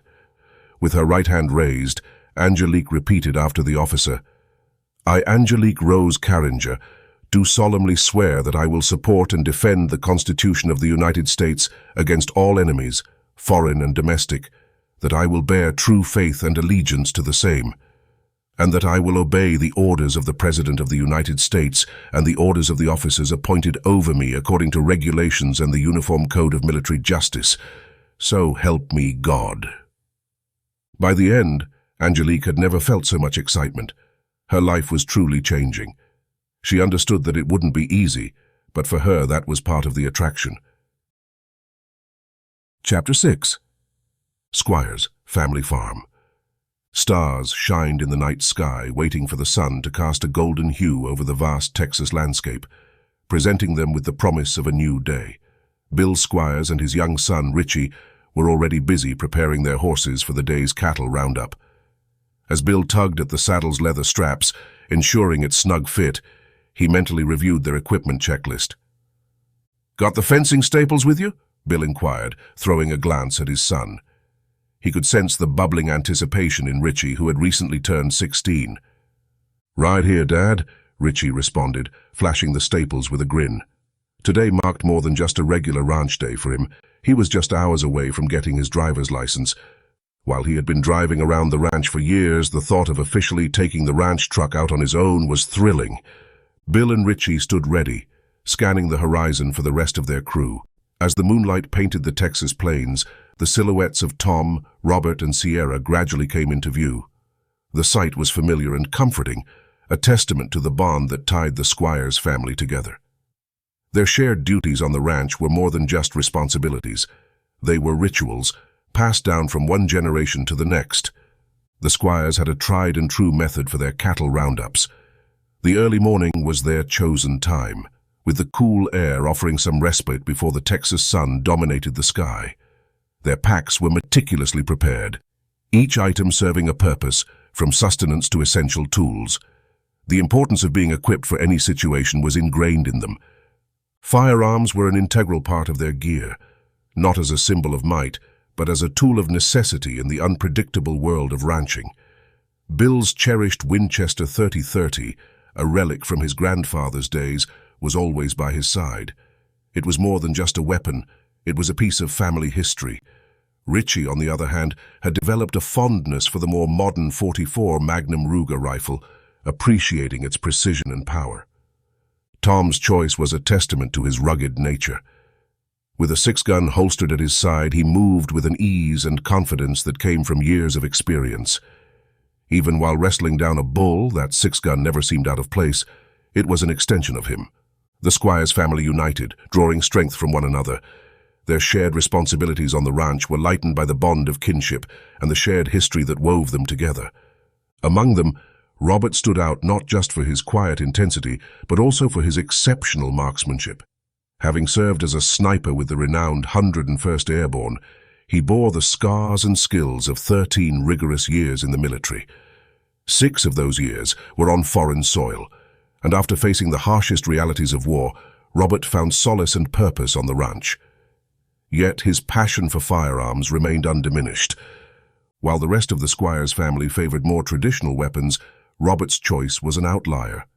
The Noreen BN-36 chambered in .30-06. Modeled after the AR-15 design, it was a semi-automatic powerhouse with a generous 20-round magazine. The first time Robert fired the BN-36 at the range, there was an instant connection. His previous weapon during military service, the M24 sniper rifle, was chambered in .308 cartridge. But the .30-06, especially fired from the BN-36's 24-inch barrel, had an effective range that surpassed the .308. Enhancing the rifle's capabilities was a Mark IV loopholed LRT scope. However, Robert no longer sought out game. Instead, he found satisfaction in the discipline of marksmanship. On the ranch, he set up a target exactly 1,100 yards away. Every day, after making meticulous calculations, he'd indulge in a single shot, aiming to hit that distant target cold bore, a testament to his unwavering precision and discipline. Robert's passion for firearms was more than just a hobby. It was a testament to his craftsmanship and precision. He customized his Noreen rifle with a Spec War suppressor, ensuring minimal noise disruption. He even crafted special subsonic rounds for the .30-06, which he affectionately called Silent Nights. These rounds enabled him to shoot accurately up to 300 yards, all the while maintaining the serenity of the surrounding night. However, his modifications came with their own set of challenges. The rifle's unique silhouette didn't fit into traditional saddle sheaths. Undeterred, Robert collaborated with a local leather artisan to craft a custom sheath that would accommodate his prized possession. Adapting to the new sheath took some time for his horse, Big Boy, but eventually the majestic beast adjusted. Big Boy was no ordinary horse, A magnificent palomino, he towered at 16 hands with a glistening golden coat and a flowing blonde mane. Robert shared a profound bond with Big Boy, having nurtured him from birth. Their relationship had only deepened over time. Even when Robert left for his final tour in Afghanistan, their bond remained unbroken. Upon his return, it was evident that the bond between man and horse had transcended mere companionship. It was a connection rooted deep in their souls. Sierra was an interesting blend of contrasting worlds. While attending college and having a passion for creating documentaries, she was equally comfortable on the ranch, among all its dust and grime. Though her days might be spent on scholarly pursuits, she never hesitated to throw herself wholeheartedly into the rugged work of the ranch. Her signature looks combined femininity and functionality. Her rich, dark brown hairs, which could have easily adorned a glamorous college event, were always pragmatically tied back and threaded through a well-worn cap while on the ranch. The cap, which used to proudly advertise Willie's feed store, was now just a faded testament to many suns and storms it had witnessed. The hat's importance to her remained a mystery to many, but its presence was as consistent as the sunrises over the Texas plains. In terms of armament, Sierra chose a more modest .22 caliber Blackhawk revolver, a relic from her father's younger days when he showcased his quick-draw skills. While she had the capability to handle larger firearms, she displayed an affinity for the lightweight, nostalgic sidearm. And uniquely, alongside the typical ranch gear, Sierra's pack bore the weight of her modern passion, a compact camera fixed to her cap, always ready to capture moments of ranch life, intertwining her love for her roots and her burgeoning love for storytelling. "Sierra," Bill's voice echoed through the early morning stillness as they reconvened. The pre-dawn light was dim, but it didn't take long for Bill to spot the camera perched on the brim of Sierra's cap as she approached. Uncle Bill had an irrepressible knack for teasing, a playful trait that endeared him to everyone. "Now, Sierra," he began with a mock-serious tone, "everyone knows cameras are supposed to be on the left side of the cap. It's practically a rule of fashion." Sierra, used to her uncle's jests, responded with a cheeky grin. "Well, considering you still wear socks with sandals, I'm not too worried about fashion advice from you, Uncle Bill." The two shared a light-hearted chuckle before Bill's expression softened, revealing his genuine curiosity. "So, which story are you capturing today with that camera of yours?" he inquired, showing the deep respect he held for her craft. The family shared appreciation for Sierra's knack for storytelling, even if sometimes they were the unwitting stars of her narratives. Sierra's humor and sarcasm were reminiscent of Bill's, making their banter all the more enjoyable. When Bill questioned her about the subject of her latest project, Sierra flashed him a sly grin, her eyes dancing with mischief. "I thought I'd try something different this time. Let the story unfold naturally from the footage," she replied, excitement evident in her tone. Bill, ever the perceptive one, gave her a knowing look. "Or you just wanted to play around with your new camera, didn't you?" Caught in her little ruse, Sierra responded with a laugh. "I have to go help Robert unload the horses. Don't make this doc about you," she teased, pointing a finger at him and chuckling as she headed towards the trailer. The group set out riding along the ridge, mostly in comfortable silence, the serene atmosphere interrupted only by the distant hum they had been hearing. As the sound grew louder, it became unmistakably that of engines, either motorcycles or ATVs. Such disturbances weren't uncommon. Thrill-seekers occasionally found their way onto the property, often lost while navigating the trails. But this morning felt different. The gentle serenity just before dawn, usually a time they cherished for its tranquility, was now overshadowed by an unsettling intrusion. The sound grew louder, indicating whoever was coming their way was in no mood for leisurely exploration. The peaceful start to their day was about to take an unexpected turn. In a hushed tone, Robert turned to his father. "Doesn't seem right, does it? Riding at this hour?" Tom narrowed his eyes, trying to discern the distant sounds, his seasoned instincts kicking in. "It's definitely not just some folks who took a wrong turn," he remarked cautiously. Bill's brow furrowed in concentration.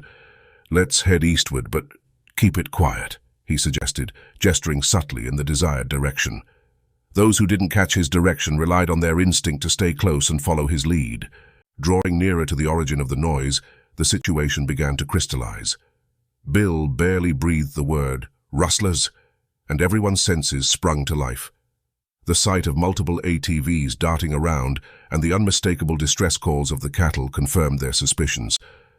The rustlers were expertly herding the cattle, using the ATVs to direct them with swift precision. It was evident that the cattle were being forcibly and hurriedly driven away from their familiar territory. The initial impulse of the group was to immediately intervene, especially considering the gravity of cattle rustling. Yet, they were well aware of their isolation, with no cell phone signal to fall back on. Bill took a moment, then, with a gravitas that drew their attention, whispered, "My gut tells me to rush down there, but we've got to think this through." He paused, listening to the chaotic sounds below. "We can't afford any recklessness." After a beat, he added, "I've got a strategy in mind." Turning to Robert, his eyes inquiring, he asked, "You brought your suppressor, didn't you?" Robert, taken aback by the sudden question, pondered the implications. The idea of resorting to lethal force over cattle theft unsettled him deeply. Regardless of Bill's intentions, Robert knew he had to tread carefully. Robert just slightly dipped his head and said, "No, I didn't see a need for the extra weight." Bill looked down the valley and back at Robert. "Okay, with the noise down there, I don't think they would even hear a shot, so this is what I want you to do." Robert's heart rate quickened when he heard his uncle begin, "Here's what I want you to do." Memories of his time overseas surged back, a time when pulling the trigger was a matter of survival. But to take a life over cattle theft, it felt incomprehensible. However, as Bill detailed his strategy, he caught Robert's disturbed expression, then realized the weight of what he may have thought he would be asking of his nephew. Raising his voice slightly, Bill got Robert's attention. "Robert, listen up, son." Preparing to voice his objections, Robert began, "I can't just—" Bill quickly interjected, "Shoot the ATVs. Do you think you can hit them?" A wave of relief washed over Robert. Grinning, he responded, "Absolutely." Under his breath, he added with a smirk, "Too easy, too easy." Bill meticulously outlined his plan. Once Robert incapacitates their ATVs, the dim light should make it look like engine failure. He emphasized, making sure everyone understood, "We're aiming only at the engines, not at the men. Regardless of their intentions, no one gets hurt." He paused to let it sink in. "The hope is that with their transport compromised, they'll see the operation as a bust and decide to leave." As Bill relayed the plan, Robert was already busy securing his rifle and finding a spot to tether Big Boy. The plan resonated with the group, especially Sierra. From the moment she'd deduced they were rustlers, adrenaline had surged through her veins. This was the golden ticket for her documentary. She toyed with a title in her mind, Red River Rustlers, but abbreviating it to EERs, no, she mused, too cliché. She wanted her work to stand out. Engrossed in her thoughts, she nonetheless made sure her equipment was in perfect order. Missing this footage wasn't an option. The group strategically positioned themselves just beneath the ridge's crest to stay out of the rustlers' sight. The only thing that might give them away was Bill's sizable hat. In the right light, its shadow resembled a condor, ready to take flight. From their vantage point, it became evident that the rustlers knew a thing or two about handling cattle, but their methods were far from polished. It wasn't surprising, considering rustlers weren't usually the sharpest tools in the shed. Once they'd settled on a plan, Robert moved to a position eastward, slightly ahead of the rustlers' path. He identified a cluster of gnarled cedar trees, perfect for concealment, not only providing cover, but also minimizing any potential muzzle flash. While there was sufficient light to execute his shot, the lingering shadows could easily betray his location with an ill-timed flash. He secured Big Boy a little further down the slope.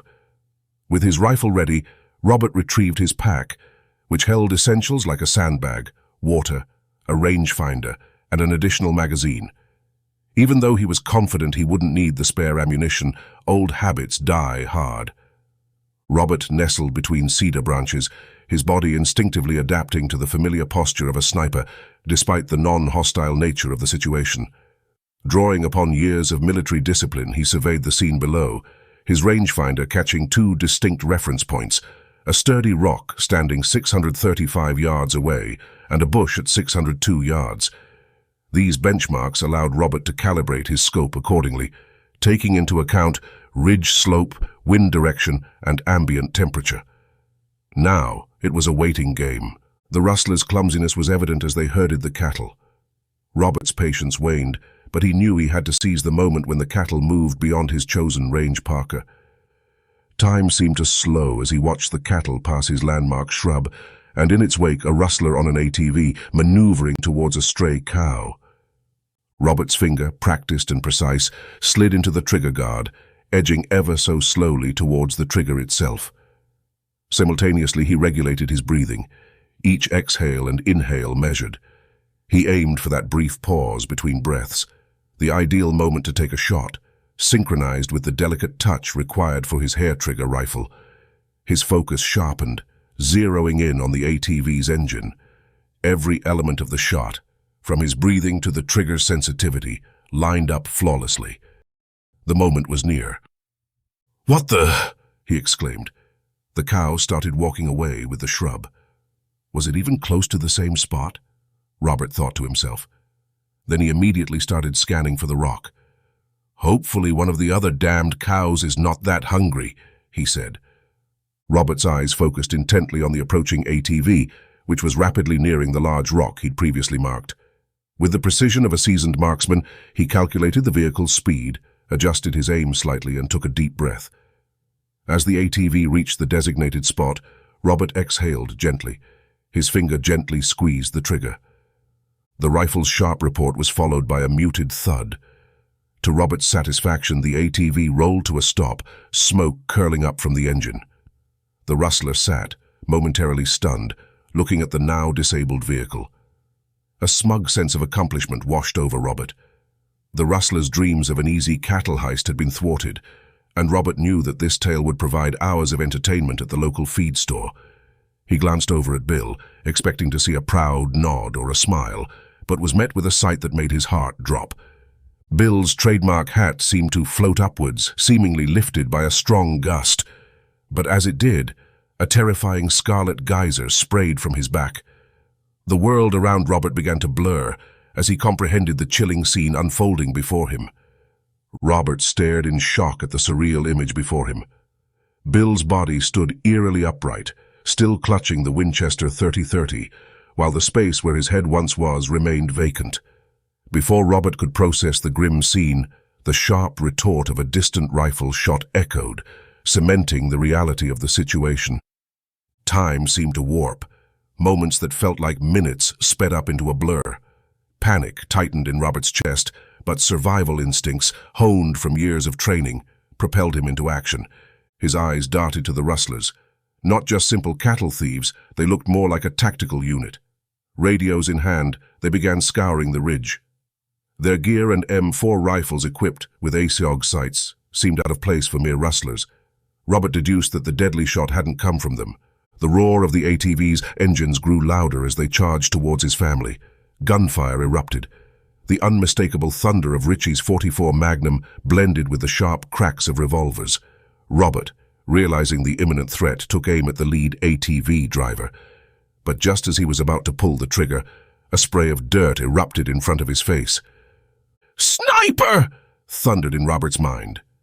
He immediately pivoted westward, intently searching the valley for the source of the fatal shot. Through the increasing light of dawn, Robert identified a figure perched atop a semi-trailer in the valley, previously glimpsed in passing. The sight of multiple semis and an improvised corral briefly registered in his mind, but he had no time to process it. Another bullet flew dangerously close, snapping him back to the immediate threat. Relying on his instincts and training, he quickly measured the distance to the sniper. 935 yards.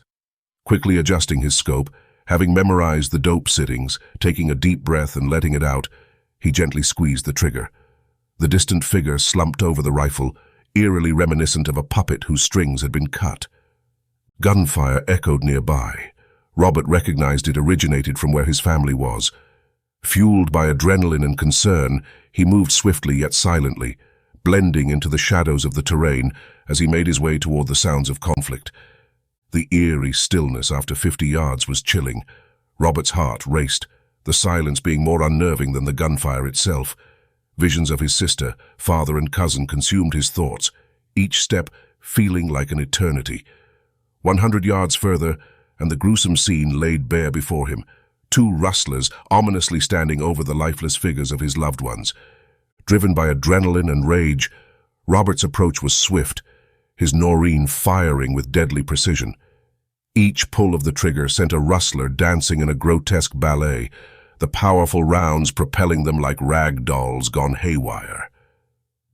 As the final bullet left his chamber and the gun locked open, the rustlers collapsed lifeless.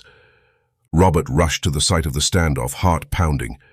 Taking a knee, he quickly reloaded, eyes darting, ears straining, nose twitching for any hint of another threat. Every ounce of his training urged him not to look at the still forms beneath him, to remain vigilant to survive. Suddenly, a slight movement. Whipping around, rifle at the ready, he searched for his next target when, astonishingly, Sierra rose from the dust like a phoenix reborn. All thoughts of defense left him. Robert's weapon clattered to the ground, and he sprinted to his sister, embracing her tightly, gratitude and relief flooding through him like a hawk getting a field mouse for dinner. He squeezed her tight, and then threw her to about arm's length. "Are you hit? Hurt? Anywhere? Are you?" Her head's faint shake and faraway look in her eyes told Robert that Sierra was teetering on the edge of shock. As he tried to anchor his emotions, the devastating scene of their family sprawled around them pressed its weight upon him. However, there was an immediate priority, grounding Sierra. Scanning the vicinity, his gaze locked onto Uncle Bill's horse. Robert remembered the Old Crow whiskey that Bill kept in his saddlebag, aged and barely recognizable, but it would do the job. Grabbing it, he gently tilted it to Sierra's lips, urging her to take a sip. The first drink left her unfazed, but the second brought a spark back into her eyes. A small, reassuring sign. Determined to piece together the madness, Robert took a bracing swig from the bottle, steeling himself for what he was about to face. The scene was heart-wrenching. Even though the lifeless forms of his father and cousin clearly indicated their fates, he still compulsively checked for pulses, driven by an irrational hope. Uncle Bill's passing seemed mercifully swift. Robert then turned his attention to the rustlers in their black tactical gear. Their outfit screamed sophistication, not your ordinary cattle thieves. He flipped one body over and, with a mixture of curiosity and dread, reached for the man's wallet to seek any clues. "That won't be any help," Robert said to himself when he noticed that a round from the .30-06 had passed through the man, expanding and shredded his wallet when it exited. Robert moved on to one of the others. The next man was lying on his stomach already. Robert reached down and found his wallet and got a very sick feeling when he opened it. The wallet's interior flashed credentials from the Bureau of Land Management. These weren't ordinary rustlers. They were government operatives. Robert's eyes darted over their lifeless forms, trying to find other indications of their affiliation with the BLM. But it was all covert. No name tags, no obvious signs. The realization weighed heavily on Robert as he glanced at Sierra. They needed to leave, and quickly. Scanning the terrain, he soon spotted the third ATV rider, trapped beneath his vehicle, his life evidently claimed by multiple bullet wounds.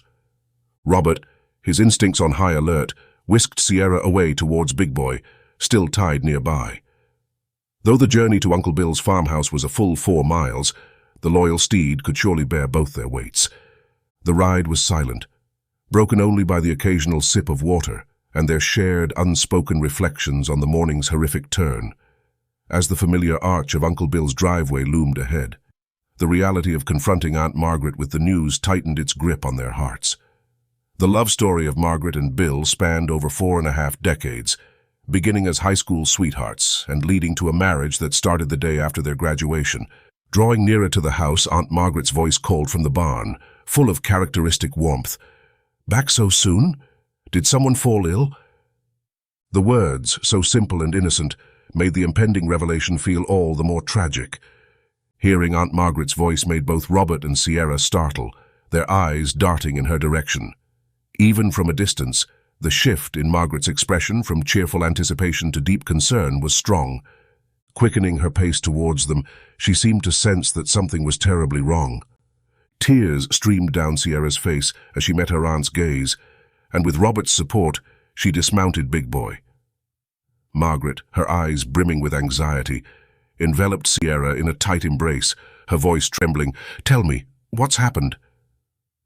Trying to steady herself, Sierra whispered through her tears, They're gone, Aunt Margaret. They are all dead. Chapter 7. Darrian Micheals. Darrian Micheals, a vibrant young soul from St. Louis, resided just a stone's throw away from King's Highway. He shared his home with his cherished grandmother, whom he tenderly referred to as Moms. She had been his anchor, the maternal figure that filled the void in his life. Darrian's father had bravely served in Afghanistan and twice in Iraq. While the nuances of his father's duties were beyond Darrian's grasp as a child, he profoundly understood the depth of his love for his father and the immense sacrifice he made for their nation. From the moment Darrian's father enlisted, letters filled with tales of camaraderie and duty became a staple at their home. His mother often reminisced about the mischievous youth his father once was, drawing uncanny parallels between young Darrian and his father's younger self. Nestled not far from their residence was the National Guard Armory, housing the 138th Bravo Company Infantry Unit. Eager to nurture Darrian's budding admiration for the military and to maintain a connection to his father, she made it a ritual to visit Forest Park. Here, among the vast green stretches, soldiers exhibited their strength and resilience, undergoing physical fitness tests. Darrian would gaze in awe, his heart swelling with pride, dreaming of someday donning the uniform and standing shoulder to shoulder with these men. As the years passed and his father embarked on his final tour, a 16-year-old Darrian found himself jogging the 3-mile stretch from his grandmother's house to Forest Park. The soldiers, who once felt like distant idols, had become friends, and the young boy found a sense of belonging amongst Bravo Company. Come test day, Darrian was handed a scorecard of his own, running alongside the soldiers, matching their strides. Yet, among the faces he had grown to recognize, one face always managed to make his heart skip a beat: Sergeant Karnick. The towering sergeant had an aura that made Darrian feel distinctly vulnerable.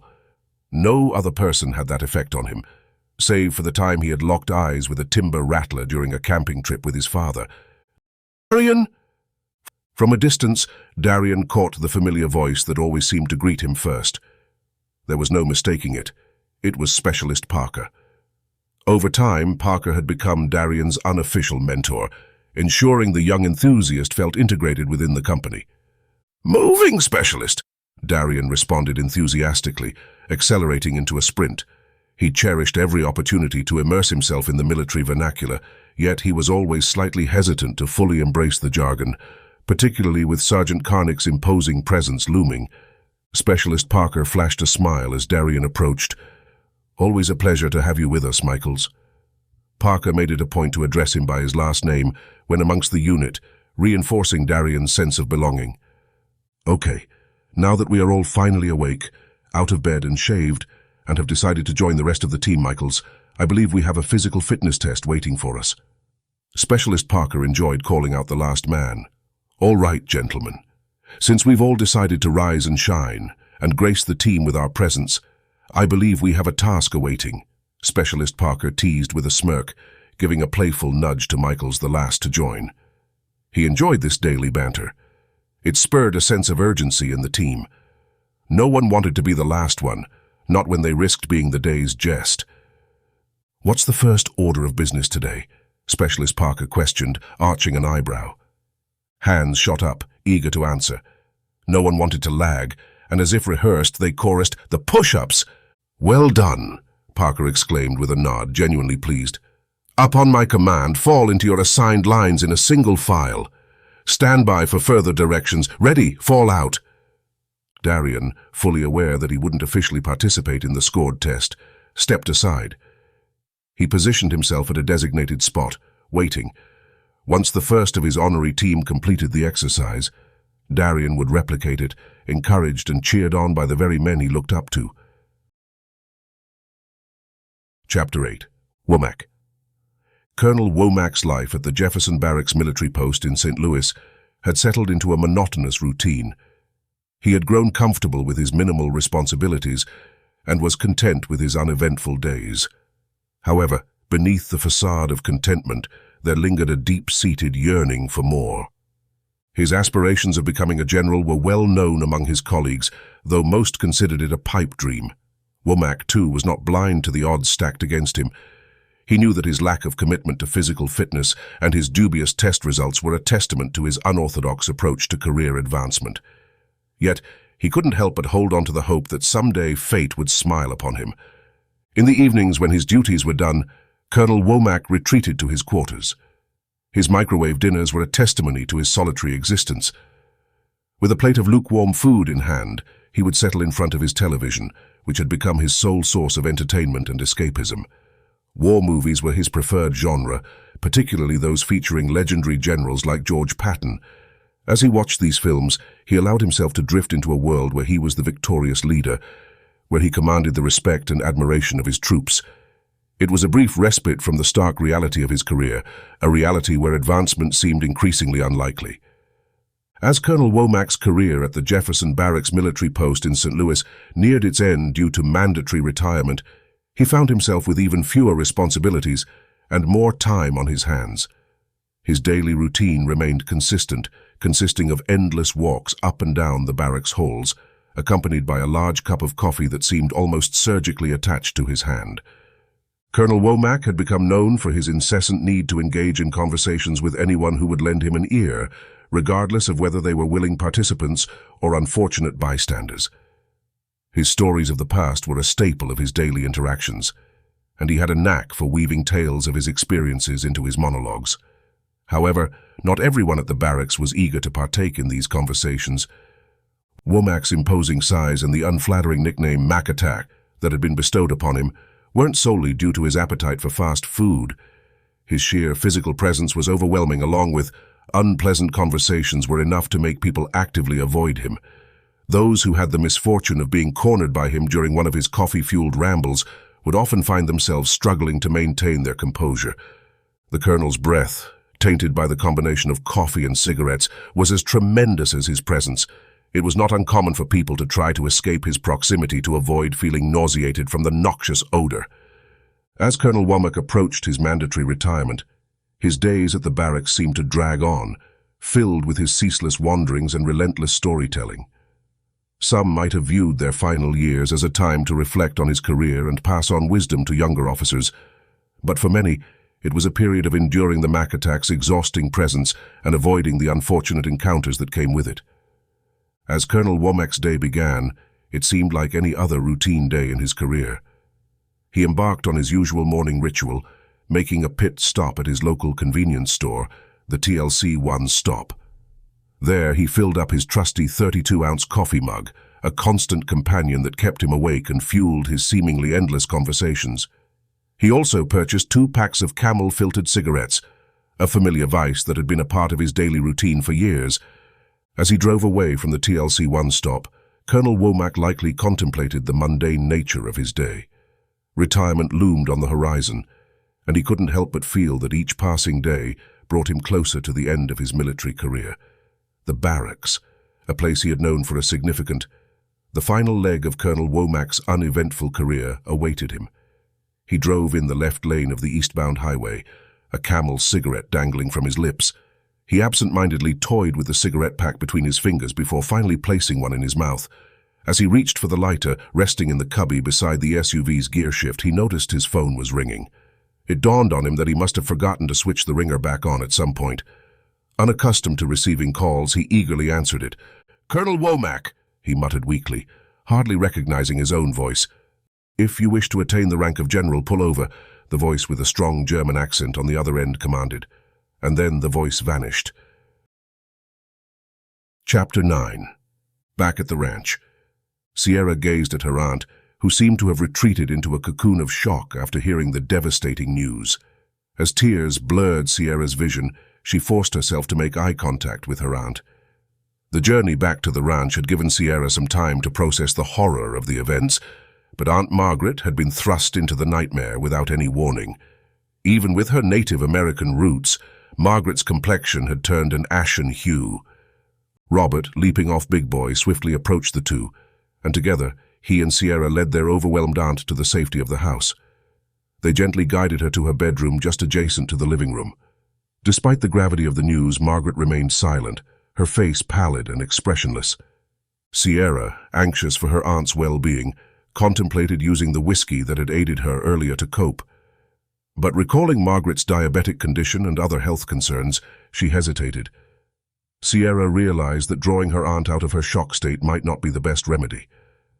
After what felt like hours, Margaret finally spoke, her voice faint, almost a whisper.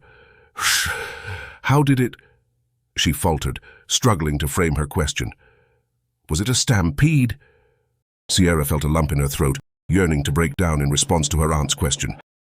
But she steeled herself, recognizing the need for strength. There would be no more tears, at least not for now. In another part of the house, Robert was full of restless energy. He paced the floor of the living room, grappling with the enormity of their circumstances. "Who can help us now?" he muttered to himself, half hoping for some divine intervention or sage guidance. He quickly dismissed the idea of involving local law enforcement. And as for federal agencies? Trust in them seemed misplaced at this point, but then a thought struck him, one that brought a glimmer of hope. The Texas Rangers, a symbol of justice for many Texans. Robert knew that waiting would only make this strange and horrific problem worse. Using the internet on his phone, he began quickly searching for the number. Once he located it, he dialed immediately, without knowing just what he was going to say. What do you say when you are calling law enforcement due to killing several federal agents? Robert didn't know, but he knew it was a call that he'd never thought he would ever be making. Before he knew it, Robert heard a voice say, "Texas Rangers, how may I direct your call?" He still did not know. After trying to gather his thoughts for a second, Robert heard the voice again, "Texas Rangers, how may I direct your call?" Suddenly he thought, simple and to the point. He said, "There are 3 government employees, 4 government employees, shot and 3 family members. Please direct my call to whomever it is I need to speak with. Thank you." The operator had apparently heard it all because she just transferred the call without any further comments. After 2 rings, a ranger came on. Robert once again thought to himself, keep it short and to the point. He didn't want to spend a lot of time going over the situation on the phone. When the officer answered, it was with a hint of confusion in his voice. "Hello, I am Ranger Sepulveda. How may I help you today?" Robert took a deep breath and exhaled, then started, "I am Robert Squires. My family and I went out this morning to tend the cattle on our ranch. We came across what appeared to be cattle rustlers rounding up our cattle. I disabled one of their ATVs with my rifle. A fight ensued, and now my uncle, 16-year-old cousin, and father are all dead." Ranger Sepulveda struggled to grasp the narrative unfolding before him. The sheer incredulity of the tale, set against the unwavering calm of the narrator, left him skeptical. Could this truly be genuine? Or was it just a twisted prank? He thought as the voice persisted. The ranger remained intent, trying to decipher the authenticity of the claim. "They also killed our horses. After the firefight, I saw that it appears the men were BLM agents. This is going to require a number of rangers to sort out. Come quickly. I don't like leaving my family lying dead out there." After Robert had finished, the ranger had only one thought. This had to be a joke, a prank, something. The caller was just too calm and collected for such a brutal event to have taken place. The whole thing was unbelievable. Most likely it was somebody on a bad trip. It wouldn't be the first time. In no big hurry, the ranger opened up the calendar for the day on his computer. It was a shared calendar for everyone to keep informed of the whereabouts of fellow rangers in case of emergencies. It was a new system that his young new supervisor had implemented. Like most changes in the station, everyone had fought it, but then it had turned out to be very useful. Yet nobody ever commented on that aspect. The ranger acknowledged the address and assured Robert that he was en route to his location. Stay calm. He couldn't help but find it a bit amusing that he had to told Robert to stay calm, as it was clear that this was not an out-of-control emergency call. The ranger continued driving, ready to assist when he arrived. On the shared calendar for the day he simply put down cattle rustlers, and then right beside it, addicts. There were also 3 boxes, under which he posted the call he was responding to. They were marked low, medium, and high. They represented the threat level of the call. Ranger Sepulveda marked Robert's call as low. He pretty much figured he would run into a few addicts who were high or tripping playing video games, thinking the shit had really happened. It had happened before. Once Robert hung up the phone, He still didn't quite know how to explain exactly what had happened to the ranger. He himself didn't know exactly what had happened, how everything had spiraled so far out of control so fast. He went to check on Aunt Margaret, but Sierra had it all under control. Sierra seemed to have moved past the shock of the morning's events and had newfound calmness. Margaret, on the other hand, was still shaking slightly, but at least a little of her color had started to return. Sierra left her aunt's bed and walked past Robert, heading to the kitchen area adjacent to the living room. She needed something to help her relax. Lost in thought about how to share their story, Robert suddenly noticed something they had both overlooked. All this time, Sierra had been wearing her new camera on the bill of her hat. It was so small that they had completely forgotten about it. A lump formed in Robert's throat as he wondered, had it been recording? Before bringing his discovery to his sister's attention, Robert decided it was best to shield their aunt from the possible existence of any recorded video. He was certain that watching such footage would only further distress her, and she already looked drained as she lay on her bed. Approaching her bed slowly, he leaned down and gently kissed her on the forehead. "I have to do something, but I'm right outside your door if you need me," he said. Robert carefully closed the door to Aunt Margaret's room. Margaret herself stared into the emptiness of her thoughts. Robert made his way to the kitchen where Sierra was reaching for a bottle of whiskey. He stood by her, and in a voice just above a whisper, he began to ask, "Is your camera—" That simple fragment of a question was all it took. Sierra gasped and straightened up. In that moment, he knew that she had been recording everything. The entire encounter and the entire morning were now captured on her phone. Since the camera operated via Bluetooth, she had forgotten it was even there, likely due to the shock of the events. Robert quickly grabbed her arm and brought his finger to his lips, then pointed slowly in the direction of Aunt Margaret's room, wiggling his finger back and forth. Sierra, understanding the gesture, nodded. Robert spoke softly once more. "Check the video. Make sure you got it." Then it occurred to him that Sierra might not want to watch it either. Before a moment had passed, he followed up with another question. "Do you want me to check so you don't have to relive it again?" Sierra locked eyes with Robert, and it was a look he had never seen on her before, at least not outside of combat. It was the 1,000-yard stare, the kind that conveyed to others a profound depth of experience, a sense of having seen too much and having been through things that were difficult to put into words. "I have seen shit. I will not take shit. Nothing is too tough for me. Mess with me and I will screw your world up." Robert was watching his little sister change before him, and he only hoped that it wasn't for the worse. Sierra retrieved her phone from her bag, hoping the recording had captured everything clearly. She pressed the stop button after realizing it had been recording for a substantial amount of time. With a touch of apprehension, she waited for the phone to finish processing the video. After what felt like an eternity, it was finally ready. Sierra took a deep breath and tapped the play button, watching as the footage began with her turning on the camera in the truck upon arriving at Uncle Bill's. Then, she saw herself face to face with Uncle Bill. It felt like a lifetime ago. Sierra hit the pause button, her heart pounding as she contemplated what to do next. In most circumstances, people would have crumbled and wept uncontrollably, but Sierra's spirit had been hardened by the day's harrowing events.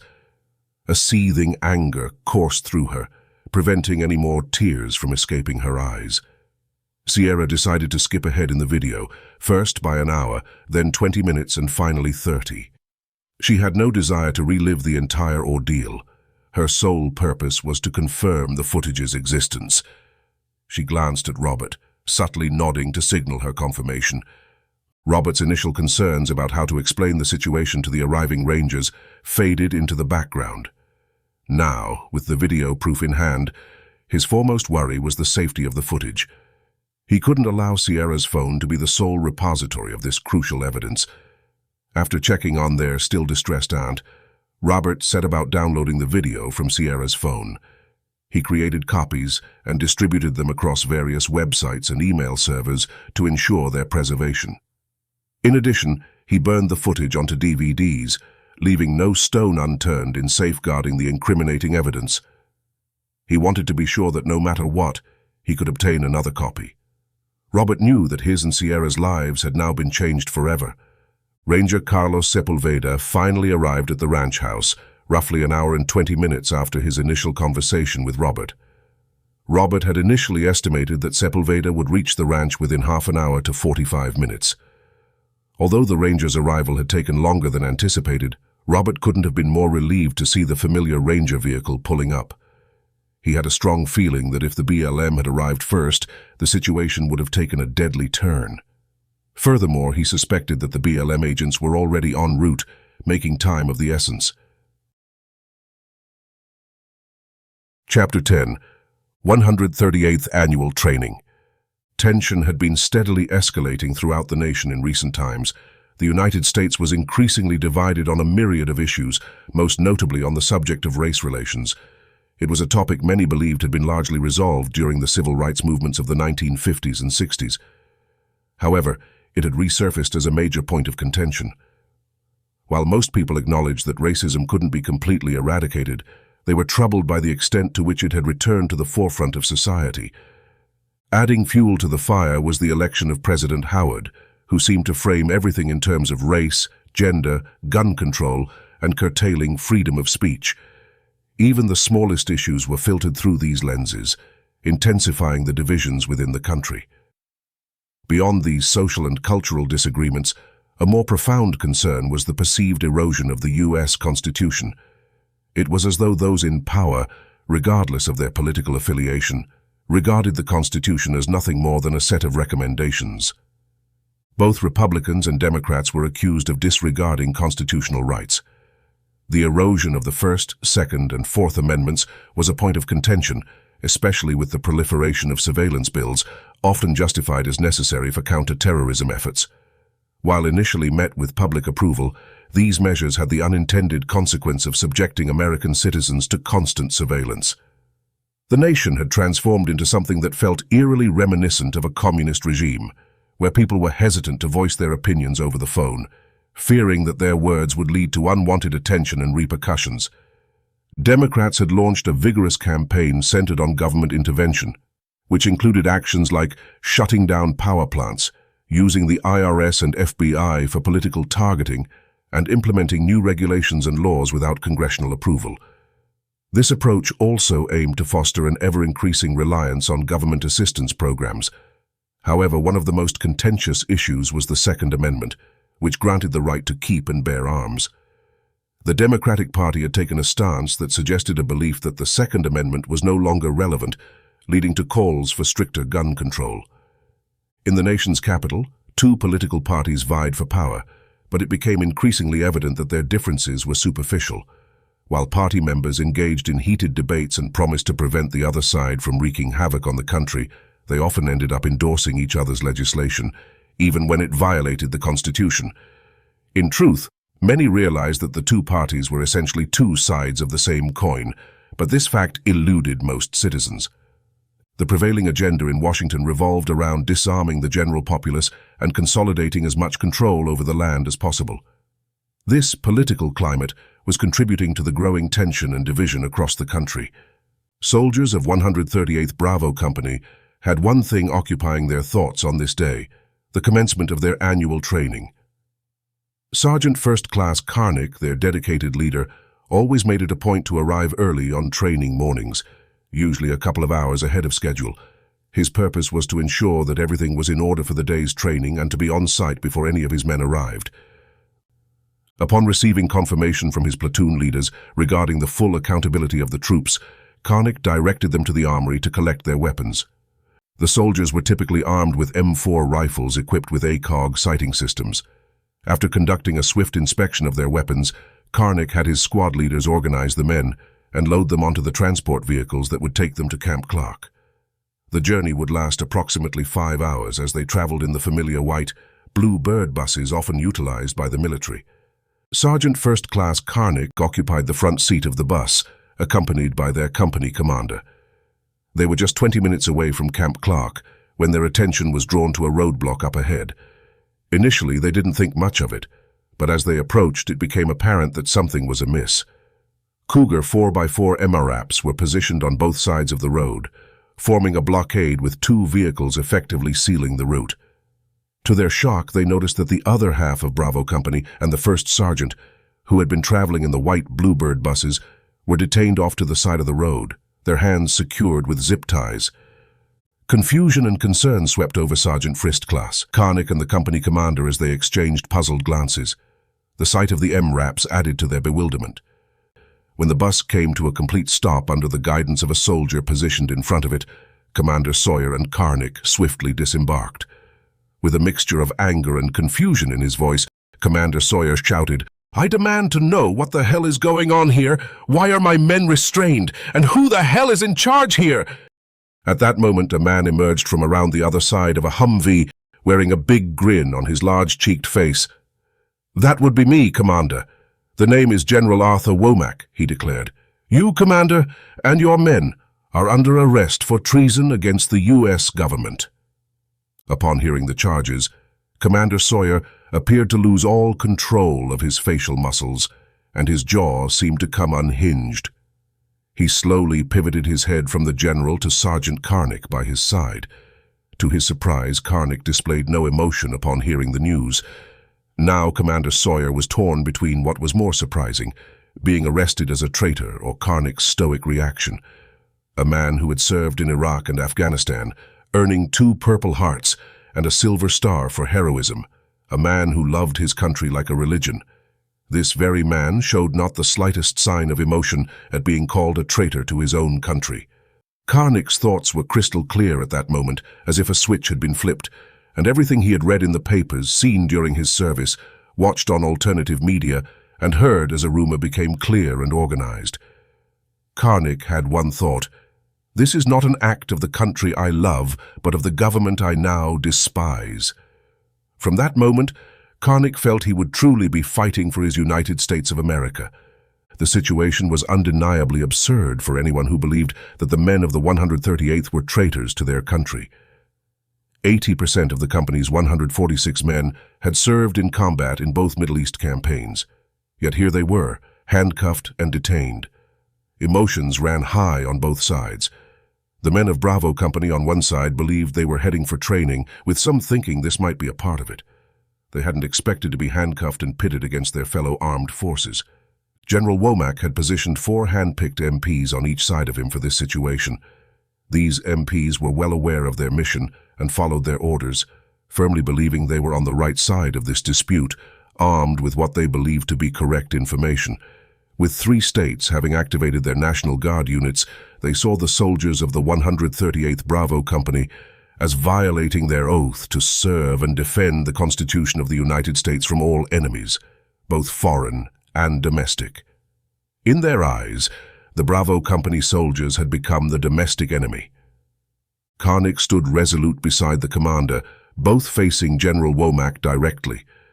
Flanking the commander and Karnik were the 4 well-built and armed military police officers.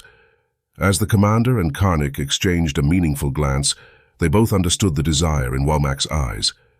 The general was actively seeking a reason to escalate the situation in order to validate the righteousness of the arrest and position himself as a hero for quelling what he perceived as a traitorous act.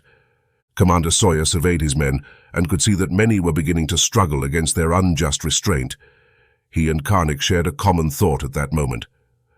"Men of Bravo Company!" Commander Sawyer's voice resonated with authority, demanding their full attention. The MPs on either side of General Womack instinctively moved their hands closer to their sidearms, ready to intervene if necessary. Silence engulfed area, and each soldier in Bravo Company felt the tension, their hearts racing, adrenaline surging, and fists clenched, waiting for the commander's next words. Then, with a sudden shift, the commander ordered, "Follow their instructions. Do not resist." He and Karnik extended their hands, willingly submitting to being handcuffed. Commander Sawyer knew that resistance was what Womack wanted, and he refused to play into that twisted game. Reluctantly, the men of Bravo Company followed their leader's directive. They might not have agreed with the orders, but they trusted that their commander had a plan. Sergeant Karnik echoed the sentiment, urging his men to remain calm and patient. It was neither the time nor the place for confrontation. Karnik had observed that while the MPs were confiscating cell phones, Specialist Parker had managed to keep his Apple Watch. Karnik's hope was that the watch still had its active connection within proximity. He knew exactly whom to contact, but was aware that reaching out to military personnel, including the Armory, was risky, as many of the people he trusted were now in handcuffs. There was one person he believed could assist Bravo Company and remain loyal: Darrian. As the men of the 138th were being loaded onto the buses, Sergeant Karnik subtly and strategically maneuvered to position himself next to Parker. He noticed that Parker had discreetly covered his watch and was being cautious not to draw attention to it. This observation gave Karnik some confidence. Once they were on the bus, with Karnik seated about 5 rows back, he gestured to Parker, silently inquiring if his Apple Watch was operational. Karnik extended his arm, pointing at his wrist, and followed with a thumbs-up sign. Parker understood the unspoken question and slowly revealed his watch, being careful not to draw attention. As he gradually pushed up his sleeve, he hoped that the phone's signal would be within range. To his relief, he saw 3 bars of cell signal strength, the most significant 3 bars he had ever encountered. Commander Sawyer was intrigued by Sergeant First Class Karnik's actions, recognizing that they must relate to their current predicament. He knew Karnik was always devising plans and strategies, making him one of the best strategists Commander Sawyer had ever encountered. To maintain contact without turning in his seat, Sawyer positioned himself in a way that allowed him to see Sergeant Karnik through the mirror just above the windshield. It didn't take long for Sawyer and Karnik to establish visual contact through the mirror, completing their communication loop. This reassured both men about their chances. They had come to expect that nothing good awaited them at the end of this journey. When Karnik devised a strategy he was comfortable with, he watched the mirror until he was certain that Sawyer was observing. At that moment, he mouthed words without sound, conveying his plan. "Distraction! Wait 1. General Womack slowly turned, tilting his head to the side, and addressed Commander Sawyer across the aisle. "Commander, I believe we're going to make a slight detour." Womack gave a self-satisfied smirk and nodded, causing his second chin to wobble like a turkey's. He then turned to address the MP driving the bus in a deliberately loud voice, ensuring most passengers could hear, "Take us slowly through Forest Park. I want the people there to get a good look at these men." He chuckled, his amusement growing. "Let them see the traitors they've become." His laughter echoed through the bus. Commander Sawyer shifted his gaze from the general to the far right, slowly scanning until he caught sight of the mirror. He hoped that Karnik had heard what Womack had planned. With just a fraction of the mirror in view, he noticed Karnik's subtle nod, confirming that he had indeed heard. It was time. Karnik had all the information he needed to formulate his plan. At that moment, he had Parker call Darrian, praying that the unofficial man of the company would pick up. Parker knew Darrian would answer his call. He always did, and he was always eager to hear from Parker. This was the most crucial call Parker had ever made to Darrian, and it had to be answered. Ring, ring, ring. Then voicemail. Karnik and Parker exchanged subtle expressions of disappointment, as if all hope had suddenly vanished. Karnik struggled to think of an alternative contact for help. What frustrated him most was that he knew people he trusted with his life, but he didn't have their numbers since this wasn't his phone. Thinking quickly, Karnik waited for the voicemail greeting to end, and as soon as the beep sounded, he signaled that he was ready to act. Karnik glanced up at the mirror and gave the subtlest nod to Commander Sawyer. Sawyer understood the message had been received and didn't need to acknowledge it verbally. Instead, he immediately took action. With a commanding voice that summoned respect without demanding it, Sawyer broke the silence in the bus with a bold address. "Hey, General Dipshit!" His words startled even the guards, including those in the back of the bus. General Womack's head whipped around so quickly that it took his chin a moment to catch up. Sawyer didn't pause after addressing him. He continued, "Do you really believe these trumped-up bullshit charges are going to hold up?" Sawyer didn't wait for a response, knowing he neither needed nor cared for one. This was all about creating a distraction, not engaging in conversation. Is there any lower pile of... He intended to carry on as long as possible. Simultaneously, as soon as the words "General Dipshit" were uttered, Karnik began leaving his message. "This is Sergeant First Class Karl Eugene Karnik of the 138th Bravo Company. We have a situation. Bravo Company under arrest, charged with treason, on company transport white buses. Destination, Jefferson Barracks. Route to be taken through Forest Park. Mission, Notify Family Readiness Group. Bring Community and Family Readiness Group to Forest Park. Confront the convoy. As many people as possible. Get the word out. Over. His message was concise, clear, and to the point. Despite feeling like an eternity, only seconds had passed since their failed call to Darrian, when Parker's watch lit up with the words "Darrian" calling across the screen. Both men sensed the pressure of the situation, knowing that the distraction at the front of the bus would not last much longer. "Darrian, this is Karl," he began, pausing briefly, fully aware that Darrian might mistake this call for a prank, especially given that it was coming from Parker's phone. Karl repeated, his voice gruff. "I said, this is Sergeant Karl." Darrian had been busy with household chores when his phone started ringing. His hands were wet from washing dishes, so he couldn't answer immediately. By the time he dried his hands and checked his phone, the call had already gone to voicemail. Seeing a missed call from Parker, who rarely called during training, piqued his curiosity. Without hesitation, Darrian dialed Parker's number, expecting to hear Parker's voice on the other end. To his surprise, it was not Parker, but Karl speaking. The sound of Karl's voice left Darrian puzzled, wondering why Karl would be calling him and using Parker's phone of all things. Then Darrian heard it again, Karl repeating himself. That snapped Darrian out of the daze he was in. He had been around the company long enough to know that if Karl was speaking to him, he had better be listening, so that was exactly what he did. Once Karl was satisfied that he possibly had Darrian's attention, he relayed the message. "Darrian, I left a voicemail. Listen to it and do what it says. Everything for Karl went black. Minutes later, Karl began to regain consciousness after the blow to the back of his head, just as the bus was settling down. In a sarcastic tone, he remarked, "Apparently they don't allow phone calls." His comment served both as a dig at their captors and a way to reassure the men that he was okay. Karl glanced over at Parker's empty hands, though he knew the watch was gone.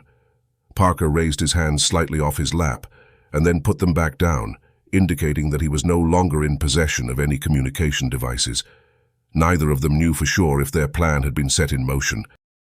They had to wait and see, which meant an agonizing hour and 30 minutes until they reached Forest Park. There, they suspected that the general had news cameras ready to broadcast their capture, even if it was under false charges. But in a situation like this, only one side was telling the story. Chapter 11. Texas Ranger. Robert was a flurry of emotions. The arrival of the Rangers brought excitement, but it was swiftly replaced by concern for their safety. His feelings took another turn when only one Ranger arrived, without any others in tow.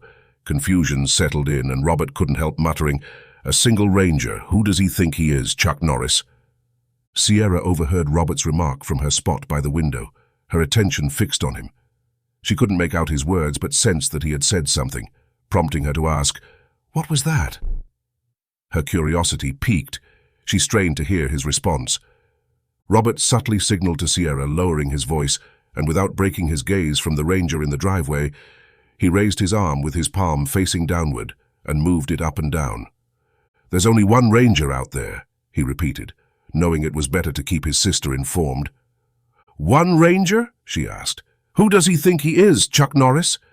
Sierra let out an exaggerated breath and rolled her eyes. Robert stood with a smirk on his face as he stared at the Ranger. The Ranger almost looked as if he were searching for a lost dog rather than walking into a pretty damned messed-up situation. Robert was so confused. He thought he had been clear and to the point when talking to the Ranger on the phone. He wanted nothing more than to swing the door open and ask where the hell the other Rangers were, but Robert resisted, knowing how it would look, and knowing that he would lose all credibility if he provoked the wandering Ranger. Once the Ranger reached the door, Robert opened it after the first knock. He had been standing on the other side with his hand on the knob since the Ranger had pulled up. Robert opened the door, and the Ranger introduced himself. "Good day. I am Officer Sepulveda with the Texas Rangers." As he introduced himself, he was looking at Robert's eyes for signs that he might be on something. He was sure this was the person he had spoken with on the phone. He recognized Robert's voice. Without identifying drug use, the Sepulveda continued, "I am responding to a phone call from one Robert Squires. Would that be you?" As Sepulveda studied the scene, he began to feel he might have misjudged the call. Robert fought to control his emotions at the sight of only a single ranger showing after the type of information Robert had relayed over the phone. He pushed those feelings down and just worked with the here and now. "Yes, thank you for coming," Robert said in the most sincere voice he could muster. As he motioned toward his sister, he continued, "And this is my sister, Sierra. She also was there, and—" He was abruptly cut off. "Whoa, whoa, whoa!" Sepulveda reacted swiftly, raising his hand in a stop gesture. His other hand instinctively moved closer to his sidearm. The sudden realization that the situation might be real had caught him off guard. Robert, sensing the ranger's unease, began to question the wisdom of his call. Sierra, too, noticed Sepulveda's hand inching toward his sidearm. She knew that things could spiral out of control, just like they had earlier that morning. With the video already set up to capture the ranger's attention, Sierra slowly reached down and pressed the play button. Sepulveda's attention was immediately captured by the video playing on the screen. "Don't move," he commanded. His voice tinged with alarm, and he began to reach for his sidearm. As he watched the footage, he saw a man's head suddenly disappear and heard the terrified screams of a young girl. The girl standing before him now was clearly the same person in the video, as evidenced by her body language. Sierra had been looking directly at Uncle Bill when he was shot by the sniper positioned on the semi-trailer. The horrifying memory was etched in her mind, and now it played out on the screen for the ranger to witness. Robert's muscles had tensed up, and he was ready to charge the ranger, who was drawing a pistol on his sister before the video had started stopping the ranger in his tracks. Now Sepulveda was just standing there, pistol half drawn, watching the video on the computer monitor. He seemed to be in disbelief that what he had been told was in fact true. After the video came to the part where Robert and Sierra were riding off on a horse, the ranger moved again, but now his pistol was back fully in the holster. He looked at Sierra and could not believe that the girl in the video was the one standing in front of him now. The brown-haired, green-eyed woman in front of him was no longer the girl she had been just this morning. This was one thing Sepulveda knew for sure. When she noticed the ranger staring at her, Sierra hit pause. Inside, she was screaming for the video to be over, but on the outside, she was all business. Sepulveda stared at Sierra and then Robert. He wondered how the two of them were able to stay so level-headed at this moment. Robert, he had guessed at this point, was military. The ranger also assumed that Robert had been in a combat zone. That was why he had so badly misjudged the call and Robert's demeanor on the phone. Sierra, on the other hand, was an enigma. She appeared to be only 19 or 20, too young to deal with this. Yet she had seen brutality on this day that would have turned most into babblings fools. Sepulveda wondered how anyone her age could keep her kind of composure. After a few seconds of contemplation, Sepulveda looked over at Robert, and with his outstretched arm and finger pointing at Robert, he asked slowly, "Did you not say you were the one who fired first?" Robert looked directly at Sepulveda and replied, "Yes, I took out one of their ATVs. As we were coming over the ridge, we could hear the ATVs running. The men presented themselves as cattle rustlers. After discussing what to do about them, we decided the best course of action would be to disable one of their ATVs. We hoped they would pack it up and go home without further conflict." Apparently that was an epic fail, Robert thought. Sepulveda's extensive training urged him to restrain the two individuals before him, but his instincts and empathy led him in a different direction. There was something about Robert and Sierra that convinced him they were aligned with the right side of the law. Before he made a final decision, he felt compelled to watch the sequence of events that had ignited this entire situation right from the beginning. His attention shifted from Robert to Sierra, who had already begun rewinding the video, anticipating that he would want to see it for himself. It was clear to her that he wouldn't simply accept their word when they had concrete video evidence to support their claims. Sepulveda had almost watched the video up to the same spot as before, but this time he had Sierra stop it on a frame that showed the two agents Robert had killed at the end. Sepulveda could clearly see that they had no identifying marks. At that moment, Robert stepped over, pointed to the screen and said, "As you can see, there are no insignias, nothing, no identification on their clothing. Nothing indicated that they were anything other than high-tech cattle rustlers." Sepulveda was opening his mouth to acknowledge his agreement when, at the same time, all three had their attention drawn to vehicles approaching. Robert suddenly thought that he had been wrong before and that there were indeed other rangers arriving. That was until Sepulveda asked, "Are you expecting anyone?" as he moved toward the front door. Sepulveda opened the door. As he did so, there was a searing pain in his shoulder, which was followed by a very loud noise. Reflexes slammed the door shut again, and they all fell to the floor like swimmers after the firing of a starter pistol. Robert grabbed his Noreen rifle and moved to the front window of the living room, a window that no longer existed. Sierra had been startled for an instant. She hadn't expected that they would be shot at here. As she dropped to the floor, she was trying to think of where her weapon was. Then she remembered that it was still on her horse in the field. She looked over at Uncle Bill's display case across the room and began a low crawl. Sierra swiftly reached the display case where Bill cherished his prized possessions, a pair of Colt .357 Magnums elegantly showcased behind glass. Beside them rested 6 rounds for each gun, nickel-cased Barnes 157-grain hollow points, meticulously hand-reloaded by Uncle Bill himself. He had often boasted that these bullets could halt anything that drew breath. After shattering the glass case, Sierra efficiently began loading bullets into the revolvers. She had a total of 12 shots, and she was determined to ensure each one found its mark. As she slid the first round into place, the kitchen door was violently kicked open with a resounding crash. Sierra instantly rotated the cylinder to align the loaded round for firing, or at least she hoped she had. Sierra pulled the trigger, and her shot found its mark on the upper thigh of the charging man, right where she had intended. The impact was devastating.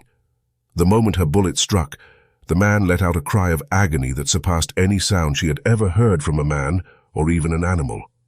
Sierra knew she had only one chance, and she aimed to avoid hitting body armor. Most people didn't wear armor on their thighs, and she didn't want her bullet to be wasted. With the .357 Magnum's explosive power and the Barnes quick expansion copper rounds, the man who had threatened them wouldn't get a second opportunity. She quickly finished loading the pistols and prepared for action. By the time she was ready, the man had ceased his movement, and a pool of blood was spreading across the kitchen floor. Sierra's shot had an immediate effect on Robert and Sepulveda. They turned their heads toward her, then to the agonized man on the floor, and finally exchanged a look that seemed to say, "Is this really happening?" Robert couldn't help but be grateful that Sierra had his back. He marveled at how quickly she had adapted, though he couldn't shake the thought that she might still be in some state of shock. Sepulveda, on the other hand, thought, "What the hell is happening? These are clearly federal agents." But they had fired upon him, and they were not doing warning shots. Sierra's attention shifted to the back door, even as bullets continued to penetrate the front of the house. During the chaos of gunfire and agonized cries, her thoughts turned to her aunt, who was in her bedroom adjacent to the living room. Sierra grew increasingly worried that her aunt might be terrified by the deafening noise of the ongoing battle. Crawling carefully across the floor, Sierra made her way to her aunt's bedroom. With her pistol extended in front of her, she cautiously reached for the door. Bullets had already destroyed the door frame, and it hung open, unlatched. Sierra gently nudged the door with the gun's barrel, causing it to swing open. On the other side, she found herself face to face with an all-black figure who had been firing through the door at waist height. Sierra wasted no time and returned fire. The man, noticing her presence, adjusted his aim toward her. Her first shot missed, but the second found its mark. The bullet struck right between the man's nostrils, obliterating the top of his head and the Kevlar helmet he wore. Sierra's attention quickly went to what she knew was her aunt lying twisted in her own blood on the floor. Sierra's eyes shut with the pain of seeing her aunt lying on the floor, and she knew yet again that on this day she had lost another precious member of her family. Sierra moved over and covered her aunt with a blanket from the bed, and then lay next to Margaret on the floor, the pistols firmly in her hands. The men outside firing at the house had now killed Sierra's aunt, uncle, cousin, father, and horse. Now they were trying to kill her and her brother. It had taken some time from the beginning of the day's events, but a transformation had started taking place inside her, one that at this moment was completed. Now she only wanted justice at any cost. All the years of Robert teaching her hand-to-hand combat, wrestling with her, and instructing her in firearms and survival techniques crystallized in her mind. Nothing short of death could stop her. Sepulveda and Robert remained oblivious to the ongoing struggle in the bedroom, their senses overwhelmed by the relentless gunfire outside. Sepulveda attempted to catch the attention of the hostile agents by repeatedly waving his hat just outside the door. After 2 futile attempts that left his hat riddled with bullet holes, he realized it was a fruitless endeavor. The ranger reluctantly accepted that their only option was to neutralize the threat posed by the agents outside. However, this presented a significant challenge, as he had no clear shot, and each attempt to open the door was met with a barrage of gunfire. Sepulveda retreated to a more fortified section of the wall, frustrated and momentarily stymied by the dire situation. On the other hand, Robert had devised a plan of action. He moved toward a section of the wall he knew to be thinner, aware that the agents were just 50 yards from the house. Robert's plan held promise, and after 3 attempts, he successfully signaled Sepulveda. Their eyes locked, and the ranger understood that Robert had a plan.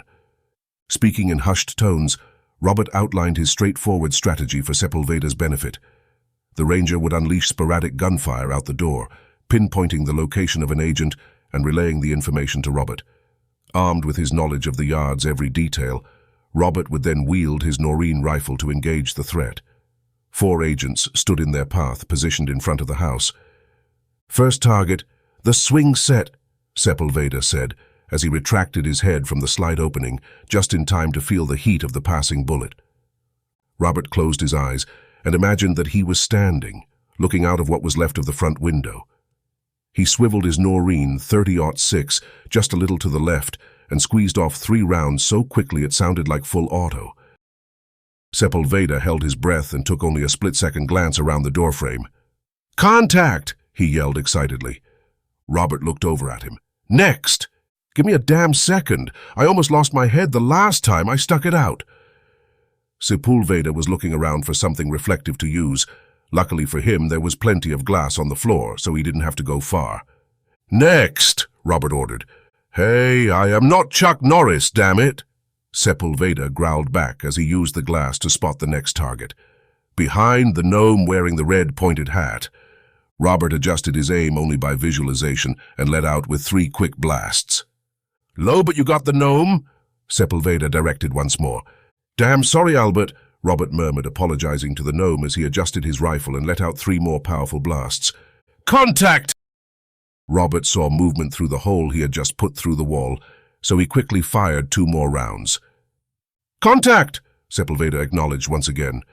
He was astounded by Robert's ability with the rifle. Movement outside had stopped, and the area around farmhouse fell quiet.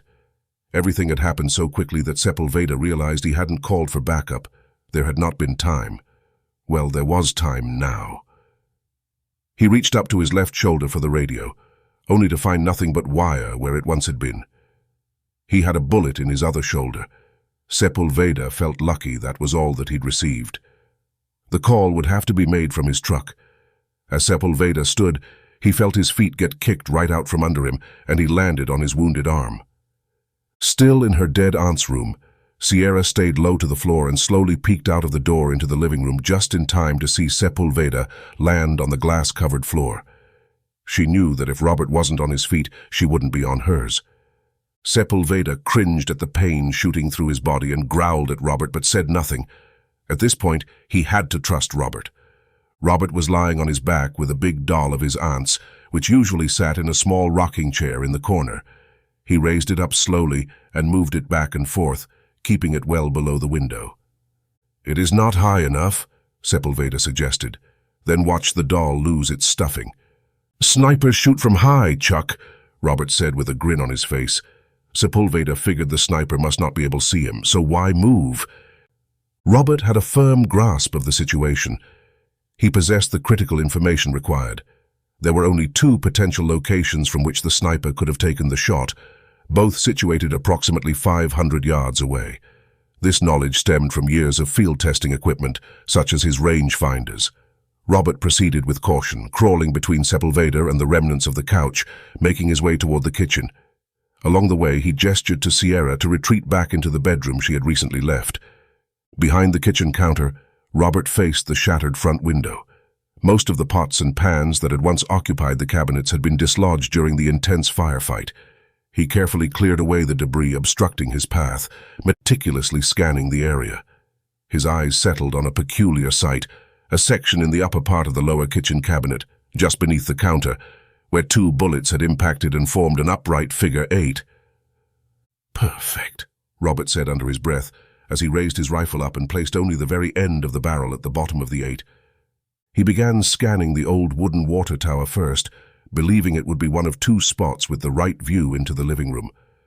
He zeroed in on the tower, and after a few seconds, thanks to the way 2 squirrels were playing tag on the tower, it was clear to Robert that the sniper was in the barn.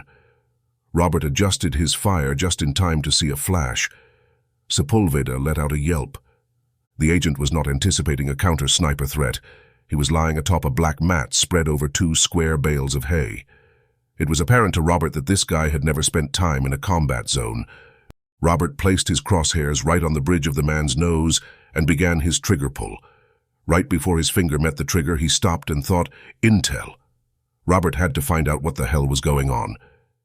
He adjusted aim to the shoulder. The shot would destroy the shoulder, but the man would live. Again, Robert began the slow trigger pull. The round was sent. 1 shot was all Robert needed. He jumped up from his spot and moved quickly to Sepulveda on the floor. Both of them gave the other a quick check for unwanted holes. Except for the original bullet Sepulveda had received, they both looked okay. "On me," Robert commanded. Staying low, Sierra exited the bedroom and Sepulveda stood up and looked at Robert. "We are moving 500 yards to the barn," Robert commanded. "I have front left. You have front right, Chuck. Sierra, you bring up the rear." Before Sepulveda could protest, they were already moving, and Sepulveda found himself saying softly under his breath, "Damn TV show." The trio closed the distance between the house and the barn rapidly, encountering no resistance on the way. As they reached the barn's entrance, Robert maintained his momentum and entered without hesitation, unsure if any hostiles lurked inside. However, he had a gut feeling that if there were any, they would not anticipate such a coordinated advance by Robert, Sepulveda, and Sierra, presenting an unexpected display of overwhelming force. Inside the barn, Robert wasted no time locating the wooden ladder that led up to the loft. He knew the injured man from earlier would be up there, writhing in pain. Turning to Sepulveda and Sierra, he issued his orders. "Keep us covered from down here," he directed, pointing Sierra toward the task. Sierra acknowledged her instructions with a nod, gripping one of the Colt .357 Magnums in each hand. She returned to her position near the entrance, vigilant and ready to fend off any potential threats. Robert knew that the ranger was not going to stay, so he gave him a follow-me movement with his head and began climbing the ladder. Robert slowly raised his head up through the opening and scanned the wounded man for weapons. After being satisfied that there was nothing in the man's good hand, Robert moved on up and began walking across the loft. He could see that his bullet had done a great amount of damage. The damage started at the top of the shoulder and ran down the full length of the bicep. Lucky for the guy, though, it had not made contact with bone. He probably didn't feel so lucky, with the greater part of his bicep split open down to the bone. Robert approached the injured agent, his movements deliberate and calculated. The wounded agent attempted to resist, but the pain was too overwhelming, leaving him powerless. Robert sternly brushed the agent's hand away, urging him to calm down as he reached for a pouch on the agent's vest. With swift precision, he retrieved the first aid kit and began sorting through its contents, his actions speaking louder than words. He was searching for one specific item, the tourniquet. The wounded agent found himself in a bewildering situation. Just moments ago, he had been following orders to eliminate the occupants of the house, and now they were tending to the very wound he had sustained from them. The events of the day had left him as confused as the others. Working swiftly but silently, Robert applied the tourniquet and a pressure bandage to the agent's wounded arm, rendering first aid without uttering a word. Sepulveda observed, recognizing that it was best to let Robert take the lead in handling the situation. However, he harbored a burning desire to extract answers from this man about the unfolding events and why they had opened fire on a Texas Ranger. Robert circled the wounded agent, lost in thought, before pacing back and forth. Finally, He stopped and looked down at the man, his voice calm. "Why are you here?" he inquired, his eyes locked onto the agent's, awaiting a response that could shed light on the perplexing situation. The agent looked up at him. "You and your family killed 4 agents this morning." Robert heard somebody coming up the ladder. As he looked over, he could see Sierra's ratty old cap coming through the opening in the floor. Sierra had noticed Sepulveda had taken up post by the opening above her. She felt it was a good time to move up now that she knew why they had moved to the barn. She wanted answers, too. Robert waited until she was nearby to begin again. The agent couldn't stop staring at the hourglass-figured, brown-haired, green-eyed girl with matching pistols in each hand. She walked across the loft like a giant. She may have only been 5'11", but a giant nonetheless. Watching Sierra approach, he thought how never before in his life he'd seen such beauty, though she terrified him. Robert returned his attention to the agent. "Why were they not wearing any identifying markings?" he asked, with a hint of disgust in his tone. "What are you talking about? Agents always wear some type of identification when doing field work." The agent's anger toward his captors was starting to show. "Well, you gutless lump of shit! Had they been wearing it, you wouldn't be lying there with a gimp arm, and I wouldn't have just killed 2 of your buddies," Sierra said in a voice and tone that any other time might have been attractive. For the agent on the floor, he wished that he could slide through the cracks in the floor to get away. "That was the intel we received at the briefing before moving out. The crime scene photos I saw of what you people did back it up. You will not get away with it, and I will not be saying another word." The agent fell silent and looked down at the floor. Robert looked at his sister and then at Sepulveda. "Let's take him to the house," Robert said. Sepulveda nodded. On the way, they stopped at Sepulveda's truck. This was his chance to call for support. As he looked in the truck and shouted, "Shit!" Sepulveda turned, grabbed the agent, and continued to the house. The radio in the vehicle had been permanently disabled. Once they had safely returned to the house, they seated the wounded agent in front of the still-functioning computer. They started the playback of the video from the point where the group had been discussing solutions for the cattle rustlers, letting it run until the moment the 2 of them rode away. As the video concluded, the agent remained silent, his face a mix of disbelief and realization. Minutes passed as the agent grappled with his thoughts, piecing together the events that had transpired. He began to understand that he had been manipulated by the agency, used as a pawn in a scheme that had unfolded before him in the video. He gazed around the room, his expression reflecting a sense of inner turmoil. After some contemplation, he knew he had to take action. The agent looked at the trio before him and spoke with a sense of urgency. "I need to make a call right now. Otherwise, I won't be able to help you." He pointed at the radio taken from the agent Sierra had shot while entering through the back door, gesturing with an open and shut motion of his good hand, signaling his need to use it. The 3 of them stood motionless and stared at him like the guy was nuts. "Look," he said as he threw up his good hand in an I surrender posture, "do you plan on killing me?" he then sarcastically asked. They looked at one another like the guy had lost it. The agent then put his arm down.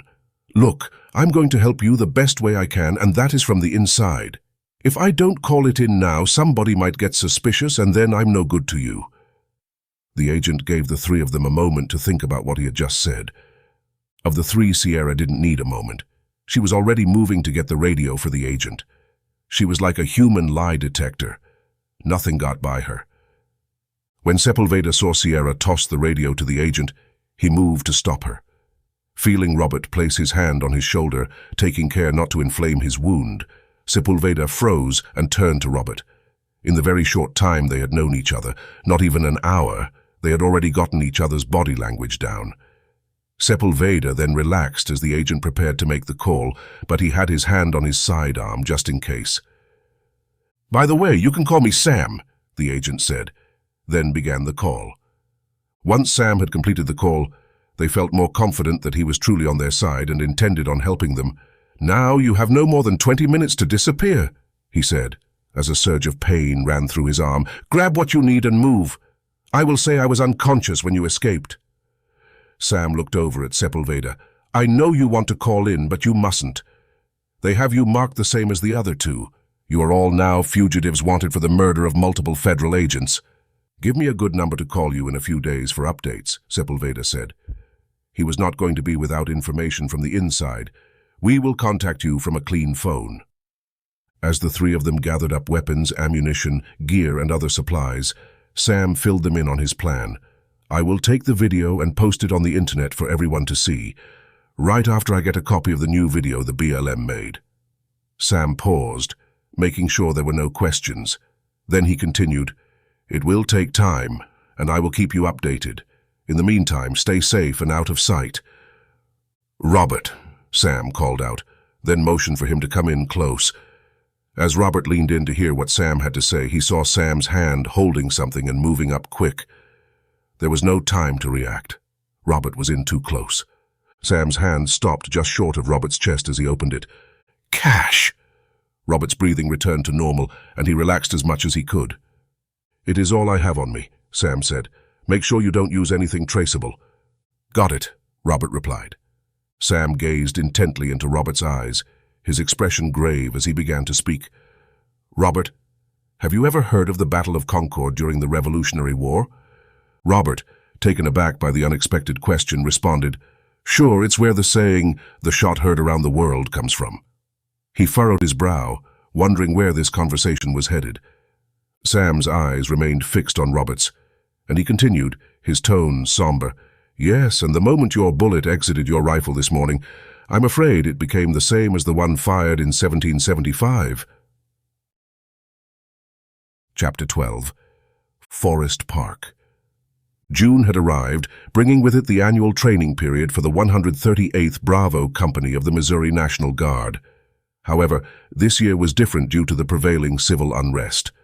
The decision was made to cancel the usual training at the Fort Chaffee Maneuver Training Center in Arkansas and relocate it to Camp Clark in Nevada, Missouri. Arkansas had aligned itself with Texas in the aftermath of a tragic event known as the Battle of Squires, where a significant number of federal agents lost their lives. While history had seen government agents involved in fatal shootouts before, this particular incident garnered national attention due to allegations of a cover-up. Shortly after the violent confrontation, in which only a single agent survived, the news of the shootout was replayed across every media outlet. The headlines blared, "Agents gunned down," while removing cattle from government property, leaving the nation in disbelief that such an incident could occur. The situation took a dramatic turn when, a few weeks after the initial story broke, new footage of the event started to emerge. This additional footage presented a completely different narrative. It showed a family defending their cattle from rustlers, not government agents. Over the course of 2 weeks, the media continued to broadcast images and videos from the aftermath of the incident. The problem was that the initial footage and photographs had shown the deceased agents wearing insignias of their respective agencies, but the newly released footage painted a conflicting picture. In this footage, the agents lacked any agency insignias, making it clear that the events had been manipulated and staged. Arkansas was the first state to align itself with Texas in the wake of this revelation, with Oklahoma following suit shortly thereafter. Missouri, however, found itself divided on the matter. Despite the frustration among the people regarding the direction Washington was taking the country, Missouri had large Democratic-ran cities and a Democrat in the White House. The only thing preventing the state from siding with Texas was the influence of the Democratic cities of St. Louis and Kansas City. Even these cities began to lean towards Texas after the original, unaltered footage came to light. Nevertheless, the news broadcasts in most states had photos of the country's 3 most wanted up every 15 minutes. The 3 were Robert Squires, who was former military, his sister, Sierra Squires, college sophomore, and her older lover, Carlos Sepulveda, who was with the Texas Rangers. It was believed that Carlos had helped them escape in a Texas Ranger vehicle, pulling a horse trailer, and the vehicle was heading south. Though Carlos Sepulveda and Sierra had never met before, the news agencies presented it as if they had, purely for ratings. Washington had already done away with the Posse Comitatus Act, which prevented federal troops from performing military operations on U.S. soil. This put everyone on edge because up to that point, the only military authority that could legally operate within the borders of the United States was each state's National Guardsman. This had become problematic because the states of Texas, Arkansas, and Oklahoma had activated all their guard units because of heightened tensions between their states and Washington. General Womack, adding to the turmoil, took detours intentionally to ensure that the buses passed right through the main drive of Forest Park. He wanted to create the biggest show possible and had no intention of settling for anything less. From the moment they turned off the interstate, he began meticulously fixing his uniform, removing lint, straightening his ribbons, and polishing his single general star. Although they were still a few miles from Forest Park, the roads were already becoming congested with cars and pedestrians. Reporters were stationed at every corner, and their news vans had deployed satellite uplinks. Everyone wanted to capture the story of the rogue military unit, knowing it would dominate the news for weeks to come, with General Womack at the center of attention. At the front of the bus, General Womack stood holding a pole, with one hand positioned at about shoulder height and the other on his very wide hip. He presented himself as if he were a courageous figure, though there were no such qualities associated with the man. Karl sat in his seat and surveyed the crowd passing by. He wondered if they were there to support Womack and the government's apparent move, or if Darrian had directed them here. Karl had no doubt that the boy would do what was asked of him. He just was not sure if Darrian had received the message before the rifle buttstock had hit the back of his head, which, an hour and a half later, was still throbbing. Karl looked to Sawyer by way of the mirror at the front of the bus. The two had kept constant eye contact since Karl had awakened from his sudden nap. They knew that nothing needed to be said to the rest of the men about the plan, not only because it was being made up on the fly, but also because they knew the men would follow their lead. Karl casually gazed in no particular direction. He softly whispered, "Be prepared to move." Those few words were all it took to set their plan in motion. One by one, the men repeated the message in hushed tones, avoiding eye contact and making minimal lip movements. Most of them had already loosened their zip-tie restraints enough to free one hand by using their longest fingernail to work under the catch that secured the ties in place. It was a trick Karl had taught them over a year ago, and the soldiers had practiced it well. The remainder of the bus ride back to St. Louis was marked by an eerie silence, broken only by Karl's and the MP's occasional exchanges. The soldiers on board were left with two stark realities. The country was dividing, and they had been unjustly arrested for treason. Commander Sawyer grappled with the situation, trying to piece together the events surrounding the cattle ranch in Texas and how it related to their company. He stared ahead, deep in thought, brainstorming a way out of this predicament that wouldn't result in the loss of most of his men. One thing was clear to him. This was not an approved route. If it were, there would be security along the road leading into the park. Then something caught Commander Sawyer's attention. He muttered, "What the?" and trailed off as he spotted a man who resembled Darrian, holding a sign just off the street that read PT Field. Sawyer instantly knew this had to be part of Karl's plan. He wondered how he could let Karl know that he understood. He sure as hell wasn't going to accomplish this by blinking it out in Morse code. Nobody knows that shit anymore, he thought, and then he thought to himself, Karl probably does. But that didn't help because he also didn't know it. Sawyer did the only thing he could. He blurted out, "Guess we aren't going to be on time to meet Darrian on the PT field to take his test." And then Sawyer started laughing very loudly, like he had told a joke. "Quiet, everybody!" Womack attempted a pathetic command voice. Karl gave a subtle half-nod to Commander Sawyer, signaling that he had recognized the message. Sawyer must have seen Darrian and received a message about the PT field in Forest Park. The crowd continued to grow denser as the buses moved even more slowly. General Womack, panic beginning to set in, was clearly disoriented by the unexpected turnout. The sight of so many people was causing beads of sweat to form on his forehead. As the buses inched closer to the area Bravo Company referred to as their PT grounds, the size of the crowd became apparent.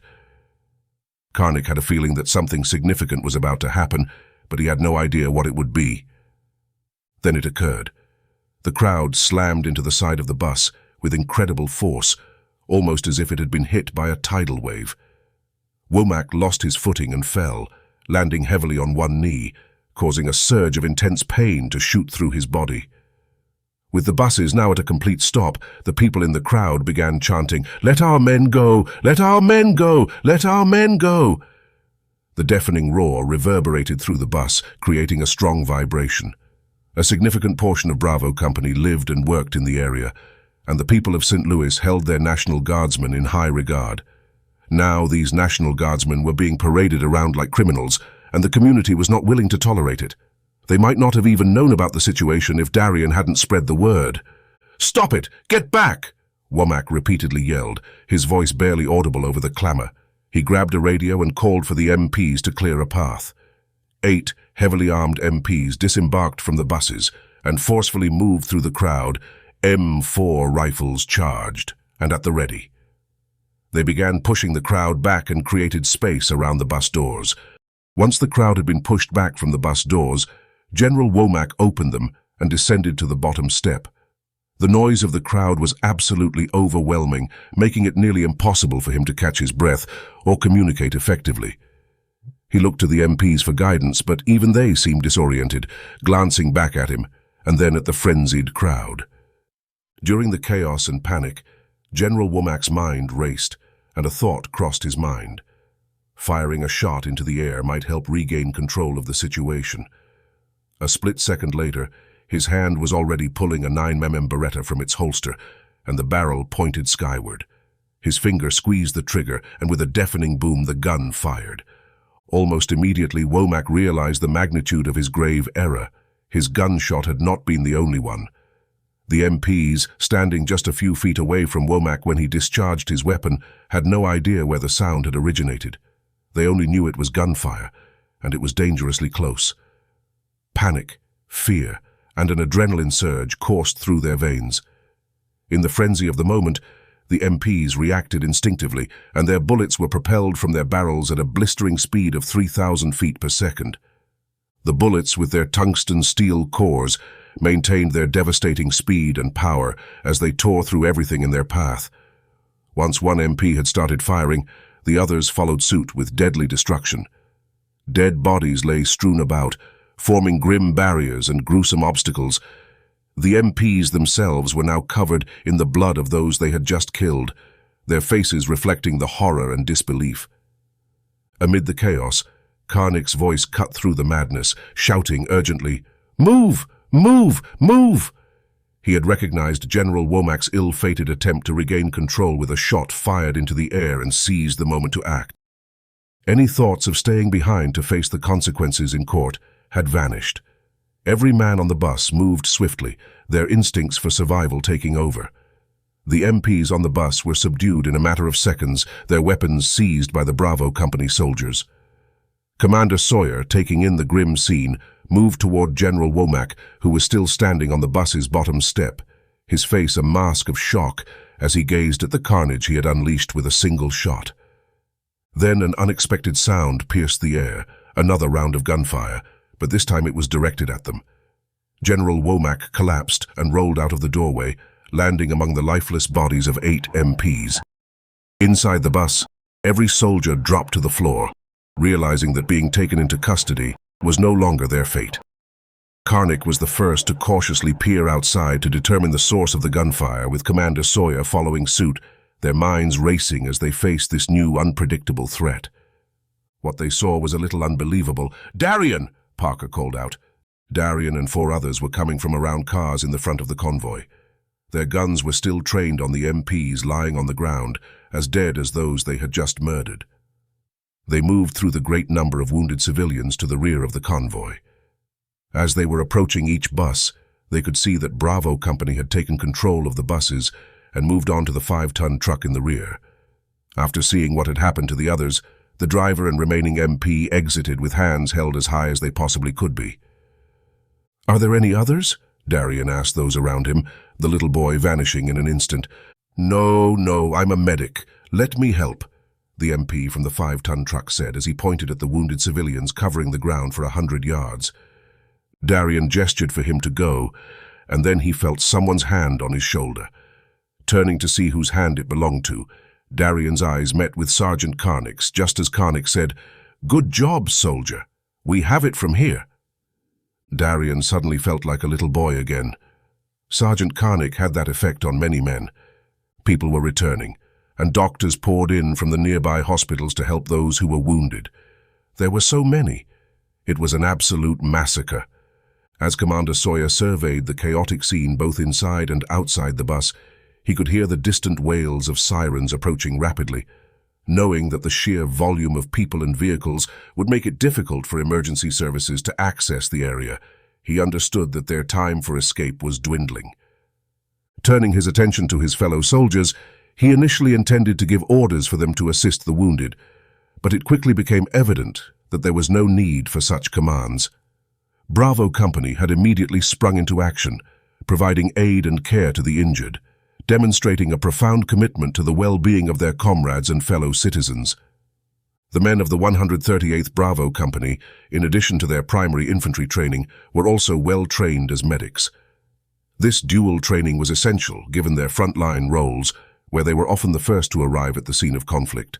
Their ability to provide immediate medical care to the wounded was a crucial skill that had saved lives on numerous occasions. It was this combination of combat readiness and medical expertise that made them a formidable and highly effective unit. With the chaos gradually settling down and Bravo Company's medics putting their training to use to attend to the wounded, the situation was becoming more manageable. The presence of numerous doctors and nurses in the vicinity ensured that the most critically injured received prompt medical attention. However, Karnik's urgent call drew Commander Sawyer's attention to a new development. Karnik pointed out a peculiar sight in the distance, a wall of people with their arms interlocked, and it appeared that a smaller group within this mass was heading in their direction at a brisk pace. It was an unusual and concerning sight, and Sawyer couldn't help but wonder what this approaching group's intentions were in the midst of the unfolding chaos. "Get out of here! Go!" The small group was yelling frantically. Many of the wounded started calling for them to flee as well. "You men must go now, or this will have been for nothing. Go! Go! Go now!" Sawyer turned to Karnik. Without saying a word, they both agreed that it was time. "Load 'em up, men! Both buses! Move! Move! Move!" Sawyer ordered in his most commanding voice. "Sergeant Karnik, man the 5-ton!" Commander Sawyer's pride in his company was strengthened, even among the tragedy and loss they had experienced. He recognized the sacrifice made by the people of St. Louis and felt a deep sense of responsibility to honor that sacrifice and protect the freedom they all held dear. Sergeant Karnik quickly directed Darrian to join him on the 5-ton truck. "You are coming with me. Get in," Karnik said as he practically threw Darrian at the massive truck. He turned to those who had fought with Darrian, thus becoming outlaws, and addressed them with the most sorrowful tone of voice that could come from a soldier. "You men! Well, 3 men and 1 woman. You might as well join us. There is nothing for you here now." It was the kind of voice that said, "Thank you for your help. Sorry it had to be against our own." The group jumped in the back with Darrian. Their names were still unknown to Karnik, but they were closer than old friends. From the time Womack fired his fateful shot until Bravo Company fired up the convoy, only 30 minutes had elapsed. It was the longest 30 minutes of their lives up until now. All 3 of the vehicles in the convoy were equipped with radios, and Sawyer had given new frequencies to all the RTOs, radio telephone operators, before they left the once peaceful area they had shared with the people of St. Louis. After radio checks were done, Sawyer gave the order to move out. "Sergeant Karnik, you have the lead. Get us out of here." Roger. Karnik wasted no time, immediately putting the massive 5-ton vehicle into full power. While not known for its speed, the sheer weight and power of the vehicle made it nearly unstoppable. It plowed through the obstructing cars, forcefully clearing a path for the buses. Driving around the 2 buses, Karnik navigated through the park, maneuvering around obstacles and trees as if he had spent a lifetime training for this very moment. The exhilaration of being in control, free from restraints, was a stark contrast to the earlier captivity, and Karnik was determined not to allow that to happen again. Surrounded by a multitude of people, the police were effectively powerless to intervene. The overwhelming noise and commotion from the crowd drowned out their radios, rendering any potential response futile. The buses were on the move, and the future remained uncertain as they left the chaotic scene behind. Karnik was not sure where to go. He just kept the convoy off the main roads and headed to the center of the state. He figured it would be harder for them to be tracked through the Ozarks, and most of these men knew the area well. After they were 30 minutes southwest of St. Louis, he radioed for guidance. "Cardinal, this is Ridge Runner. Over." Sawyer heard the radio call and knew that had to be Karnick. Only Karnick would take it upon himself to give himself and the commander a new code name. Sawyer let out a little chuckle when he heard the call, and so did the rest of the men. All 3 vehicles had been riding in utter silence and glumness, and this was the mood changer the men needed. Sawyer replied, "Ridge Runner, this is Cardinal, over." "Cardinal, can I get a heading? Over." Sawyer stopped to think. He was so glad to be out of St. Louis that he had not really thought of a destination. Then it came to him. "South, Arkansas, Ridge Runner. Looks like we are now what they said we are, traitors." Sawyer knew that every man could hear his voice and that each was listening closely, so he followed with, "Men, listen up. Today ends our faith in the government of this once great nation." Sawyer paused and let it sink in. "Men, we all took an oath of service." He paused. "Today is the day. Today we uphold our oath. To the death we shall—" He paused. "I shall defend the Constitution from all enemies," he repeated even louder. "All enemies, foreign and domestic, so help me God." The words rolled from Sawyer's lips over the radio like a Southern Baptist preacher on Good Friday. "Man, today we have seen that it will be domestic enemies we must fight." He paused. "We have no other path." He paused. "And we have been labeled as traitors." Sawyer wanted those words to strike home, and they did. "Today we join the ranks of traitors. Proudly we are traitors. Traitors such as George Washington, Benjamin Franklin, Sam Adams. Traitors such as Patrick Henry, the traitor who said, 'Give me liberty or give me death.'"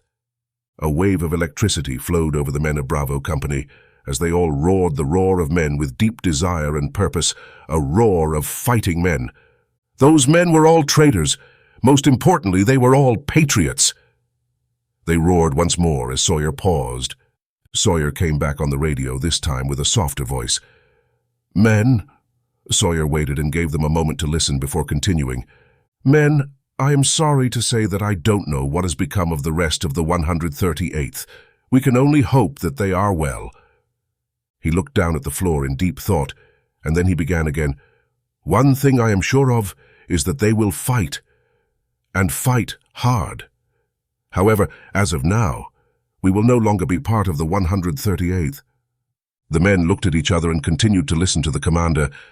"Today we will be known by a new designation, one fitting to our new fight, to keep the oath we all swore." Sawyer's head hung low by the time the last word left his lips, almost as if he had begun to pray. Then, almost as if he had been resurrected, he snapped to attention. "From today forth, we will be known to the world as the United Constitutional Militia." The roar on the buses rivaled that of any rock concert. Then Sawyer gave his first order as the commander of the United Constitutional Militia. "Ridge Runner, this is Cardinal. Over." "Cardinal, this is Ridge Runner. Over." "Ridge Runner, take us to Arkansas." Chapter 13. Angelique's career. After completing her basic training and MP training, Angelique wasted no time in pursuing her educational aspirations. She enrolled in college courses online, setting her sights on achieving higher and higher goals. She recognized that earning a college degree would be instrumental in her future endeavors. Additionally, Angelique took up the study of Russian as a second language, acknowledging that even though the Cold War had concluded, Russia could still pose potential challenges in the future. Having spent 4 years in the Army, during which she earned 2 Purple Hearts and received commendations for her bravery during her deployment in Iraq, Angelique decided it was time for a change. Rather than re-enlisting, she applied to join the Department of Homeland Security. Her motivation was to protect the American people on U.S. soil, shifting her focus from safeguarding U.S. interests abroad to ensuring the safety and security of her fellow citizens at home. Angelique's commitment to serving her country left little room for a personal life, yet every so often she found herself reminiscing about the tall, lanky boy who used to live down the road. They had been inseparable friends for years, sharing countless adventures from their first day riding the bus together. She had even taught him many of her combat techniques, while he had shown her practical survival skills like starting fires with rocks or escaping from restraints. His name was Karl, and their friendship had abruptly ended when his family decided to relocate closer to his aging grandfather.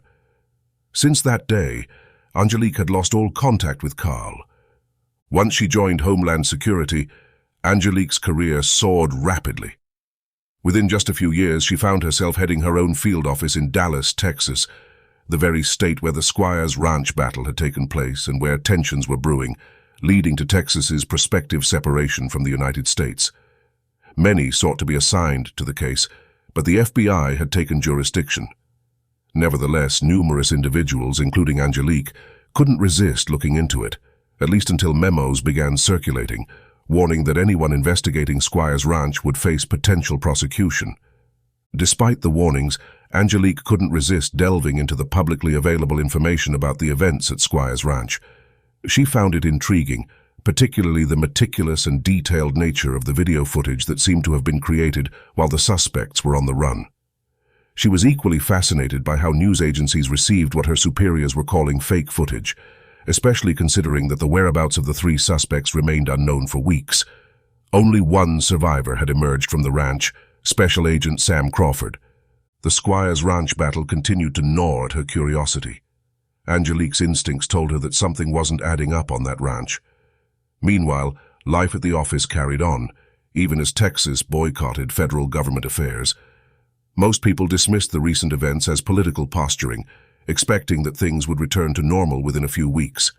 However, that perception changed drastically when a new video emerged, and forensic analysis labeled it as original with no tampering. This revelation raised new questions and deepened the mystery surrounding Squires Ranch. The situation escalated rapidly as Texas, Oklahoma, and Arkansas called out their National Guard units and assumed control of military bases within their borders. This development sent shockwaves through Angelique's branch office, where panic began to set in. Information was tightly controlled, and uncertainty loomed. Angelique fought hard to maintain cohesion within her office, but she couldn't deny the very real fear that many of her colleagues felt. Despite her best efforts and persuasive arguments, she understood why some had decided to leave the state. Within days, her office staff had dwindled to less than half its original size. She had little doubt that by the end of the week it would be reduced even further. The situation had grown increasingly dire, and the future was uncertain. The next 2 weeks proved to be an exercise in frustration for Angelique. Her office had been largely forgotten and work had ground to a halt. Few calls came in and even fewer went out. Cases had been either pulled or stalled, and communication was severely restricted. At least people weren't forcibly kept within Texas. They could still freely move through checkpoints set up along state lines. Angelique found herself spending a significant amount of her time simply gathering whatever information she could. The internet was down at the office, but beyond that, if someone didn't closely follow the news or current events, they might hardly notice that anything had changed. So much of Angelique's work was conducted at her favorite lunch spot where she sat now, taking advantage of the free Wi-Fi. The daily routine for Angelique was becoming increasingly monotonous. Information was scarce, and communication with the main office was limited. Her emails primarily consisted of requests for information and daily updates, which felt pointless given the absence of any open cases to report on. Her office was now a skeleton crew, as most of her colleagues had relocated to offices in other states. Angelique had contemplated making a similar move, but she was reluctant to give up her current posting. With each passing day, the hours grew longer and the workload diminished. During her lunch breaks, she often watched the local news to pass the time. However, today was different. A breaking news alert flashed across the screen. Missouri Army National Guard unit goes rogue. This headline caught Angelique's attention, especially because she hailed from Rocktown, Missouri. The news broadcast was perplexing to Angelique. She had been keeping a close eye on current events and had seen no signs that Missouri would align with Texas, let alone understand why one unit, especially the 138th Bravo Company, would go rogue. The reports presented evidence linking the unit to plans of joining the military of Arkansas, and it was stated that these traitors were now in custody, en route to St. Louis with their gear and weapons. Angelique couldn't help but be intrigued by the story and wondered what could drive an entire unit to leave their home state and align with another. Then the next breaking news alert seized everyone's attention in the restaurant. St. Louis massacre, 93 reported casualties, 42 confirmed deaths. Angelique felt her breath catch in her throat. When she started breathing again, all she could think was, what the hell happened?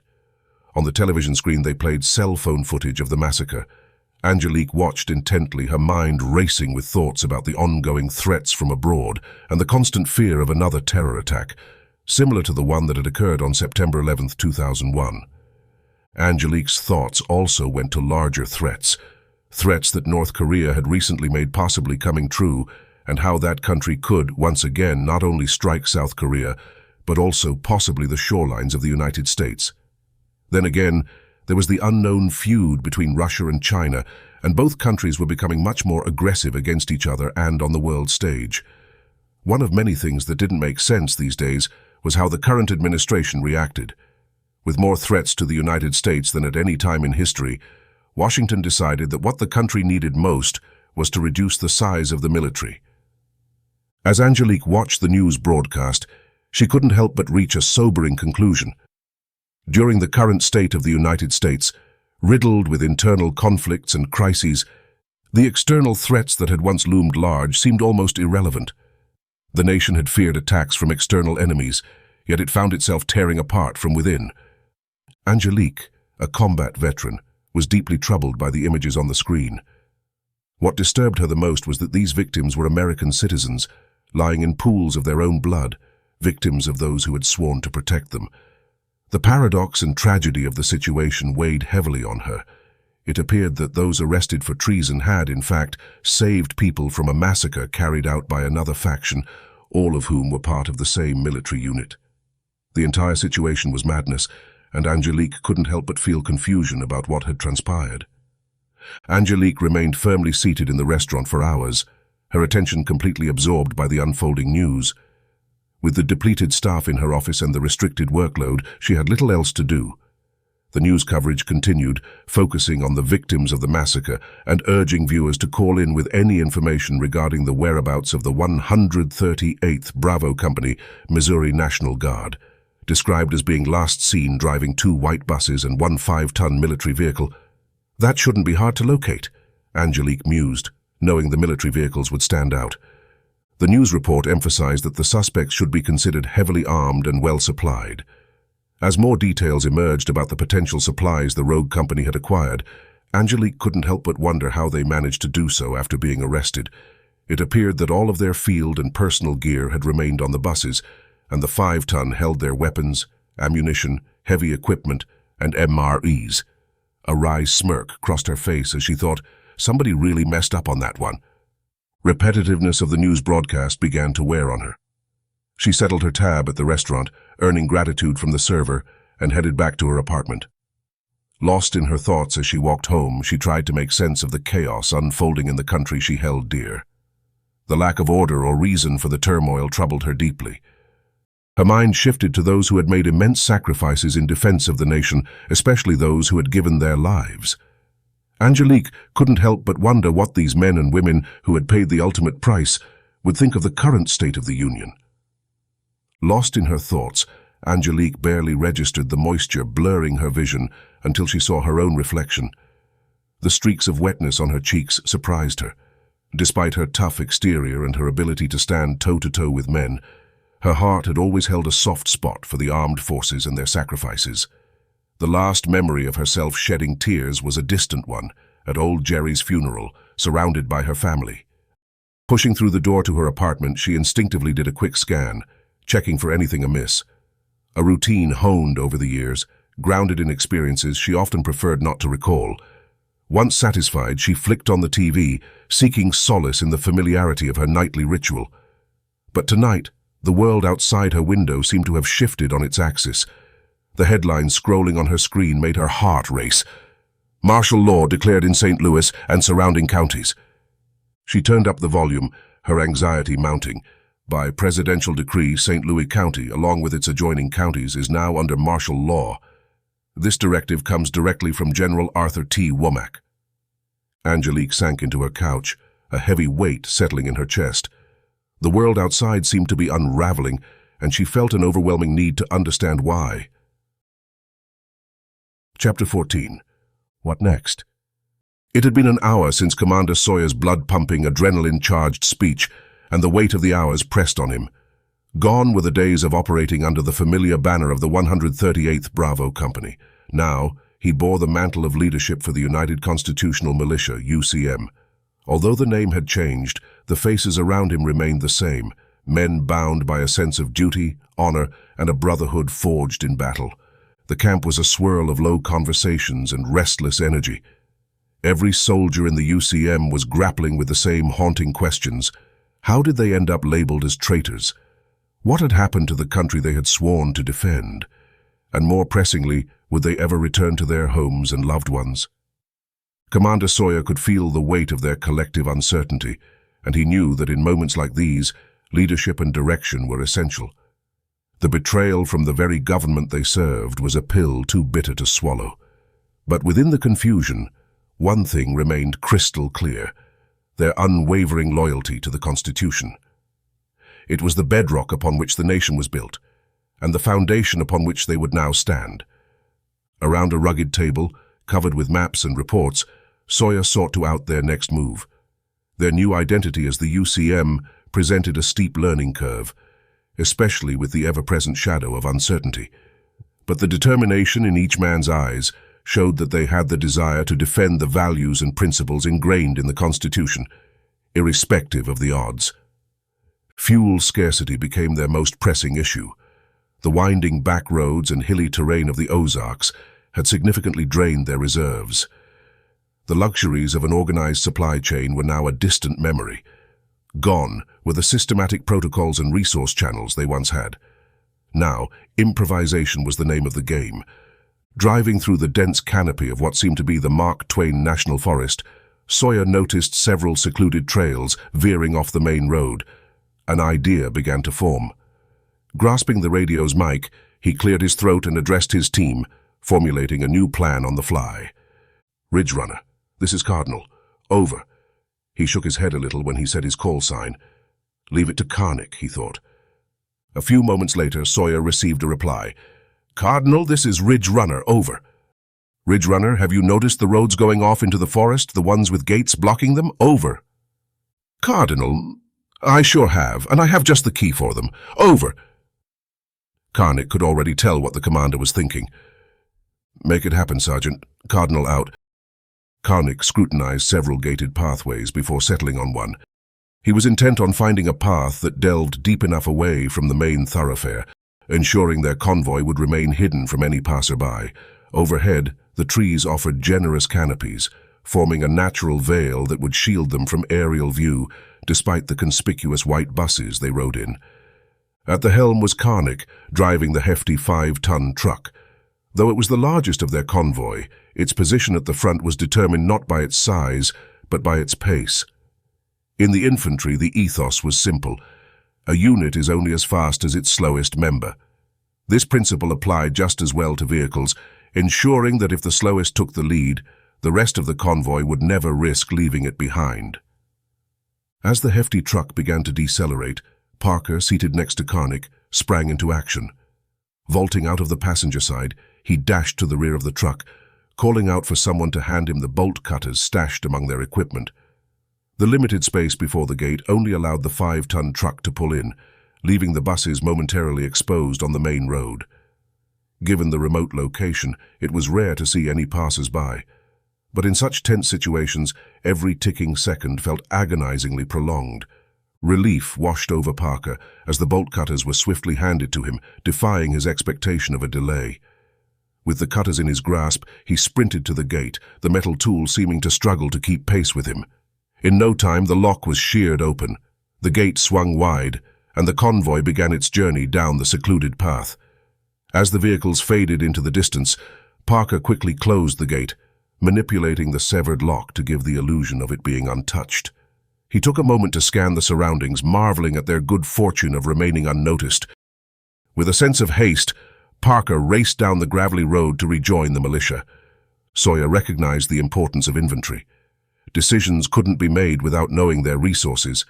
He raised his voice, cutting through the ambient sounds of nature. "Platoon leaders, on me!" He was confident that in this remote setting, only the rustling leaves and chirping birds would be privy to their discussions. Within the concealment of the dense thicket and the stillness of the remote hideaway, disciplined diligence of the 138th stood out. Trained instincts took over as they fortified their position, establishing a secure perimeter. The captured weapons once wielded by the MPs were now strategically distributed among them. For them, complacency was not an option. The events had reshaped their mission. They weren't just soldiers now. They were guardians of their land and liberty. Sawyer's heart swelled with pride as he observed their initiative. No command was needed. Their bond had strengthened in the face of adversity, their common goal becoming crystal clear. Yet with them stood another group, not originally part of the 138th, but saviors in their time of need, Darrian and his crew. As Sawyer engaged with his platoon leaders, he couldn't help but glance towards them, noting their solidarity and camaraderie as they huddled near the rear of the 5-ton. Their presence added a new dimension to the evolving dynamics of the unit. "Darrian," Sawyer said, just loud enough for Darrian and those around him to hear, then made a motion with his hand for them to come over. "Darrian, every one of us is very grateful for what the 5 of you have done," Sawyer said, taking the time to look each of the 5 standing before him separately in the eyes.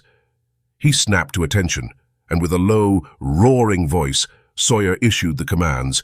"Group, attention!" When all the platoon leaders were at attention, Sawyer continued, "Ready arms." They all saluted and held it perfectly, presenting the salute with thanks to the 5 standing in front of them. "Order arms!" The commander and his platoon sergeants brought their arms down simultaneously. "Now I'm sorry," Sawyer continued, "but we have to get to business. First, I would like to know your plans." He was addressing the 5 standing before him.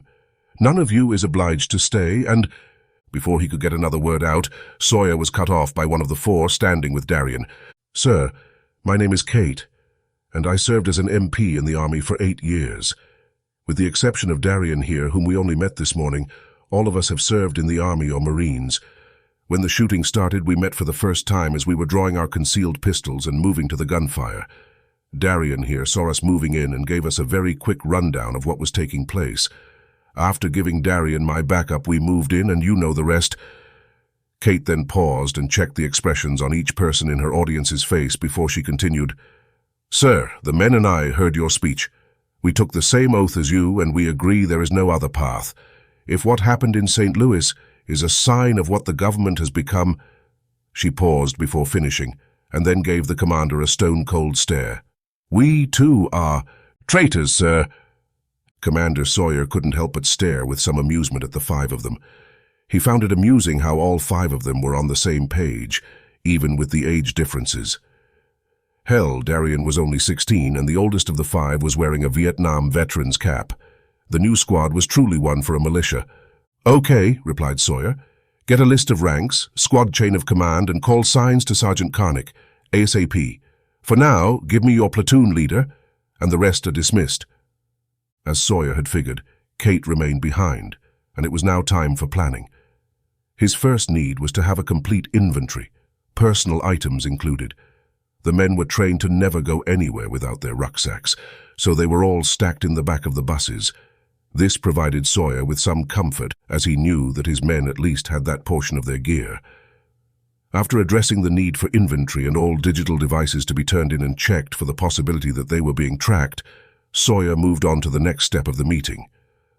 "Okay, now one thing we know we are going to need but don't have is fuel."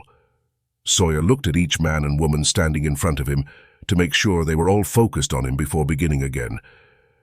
"We cannot just stop and fuel up at a station or on a base, so where do we get it?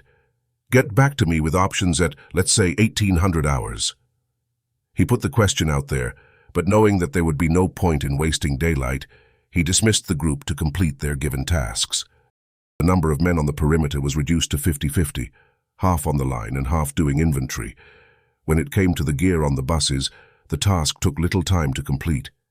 Each rucksack had been inventoried before leaving the armory, so a master sheet was derived from the individual sheets attached to each ruck. The 5-ton was what interested Sawyer the most. He was concerned that after they had been taken into custody, their weapons and ammunition had become relocated. Sawyer knew most of what should be in the truck. He always made it a good practice to watch the weapons and ammunition being loaded, especially when they were transporting M406 high-explosive rounds for the M203 grenade launchers. Those, combined with the smoke grenades, opened up a great deal when it came to planning. They should also have 20,000 of 5.56 rounds for the M4 rifles, which was not nearly enough for each man to have even close to a full battle load of 240 rounds. Instead, it would only be a little over half that. Sawyer's 128 men were mostly expert marksmen, so he had no doubt they could make do.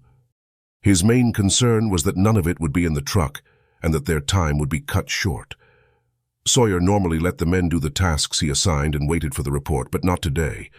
He had to know if they had the weapons. Before he thought twice about interfering with the inventory, Sawyer had already walked to the rear of the truck. Sawyer set his eyes upon a miracle.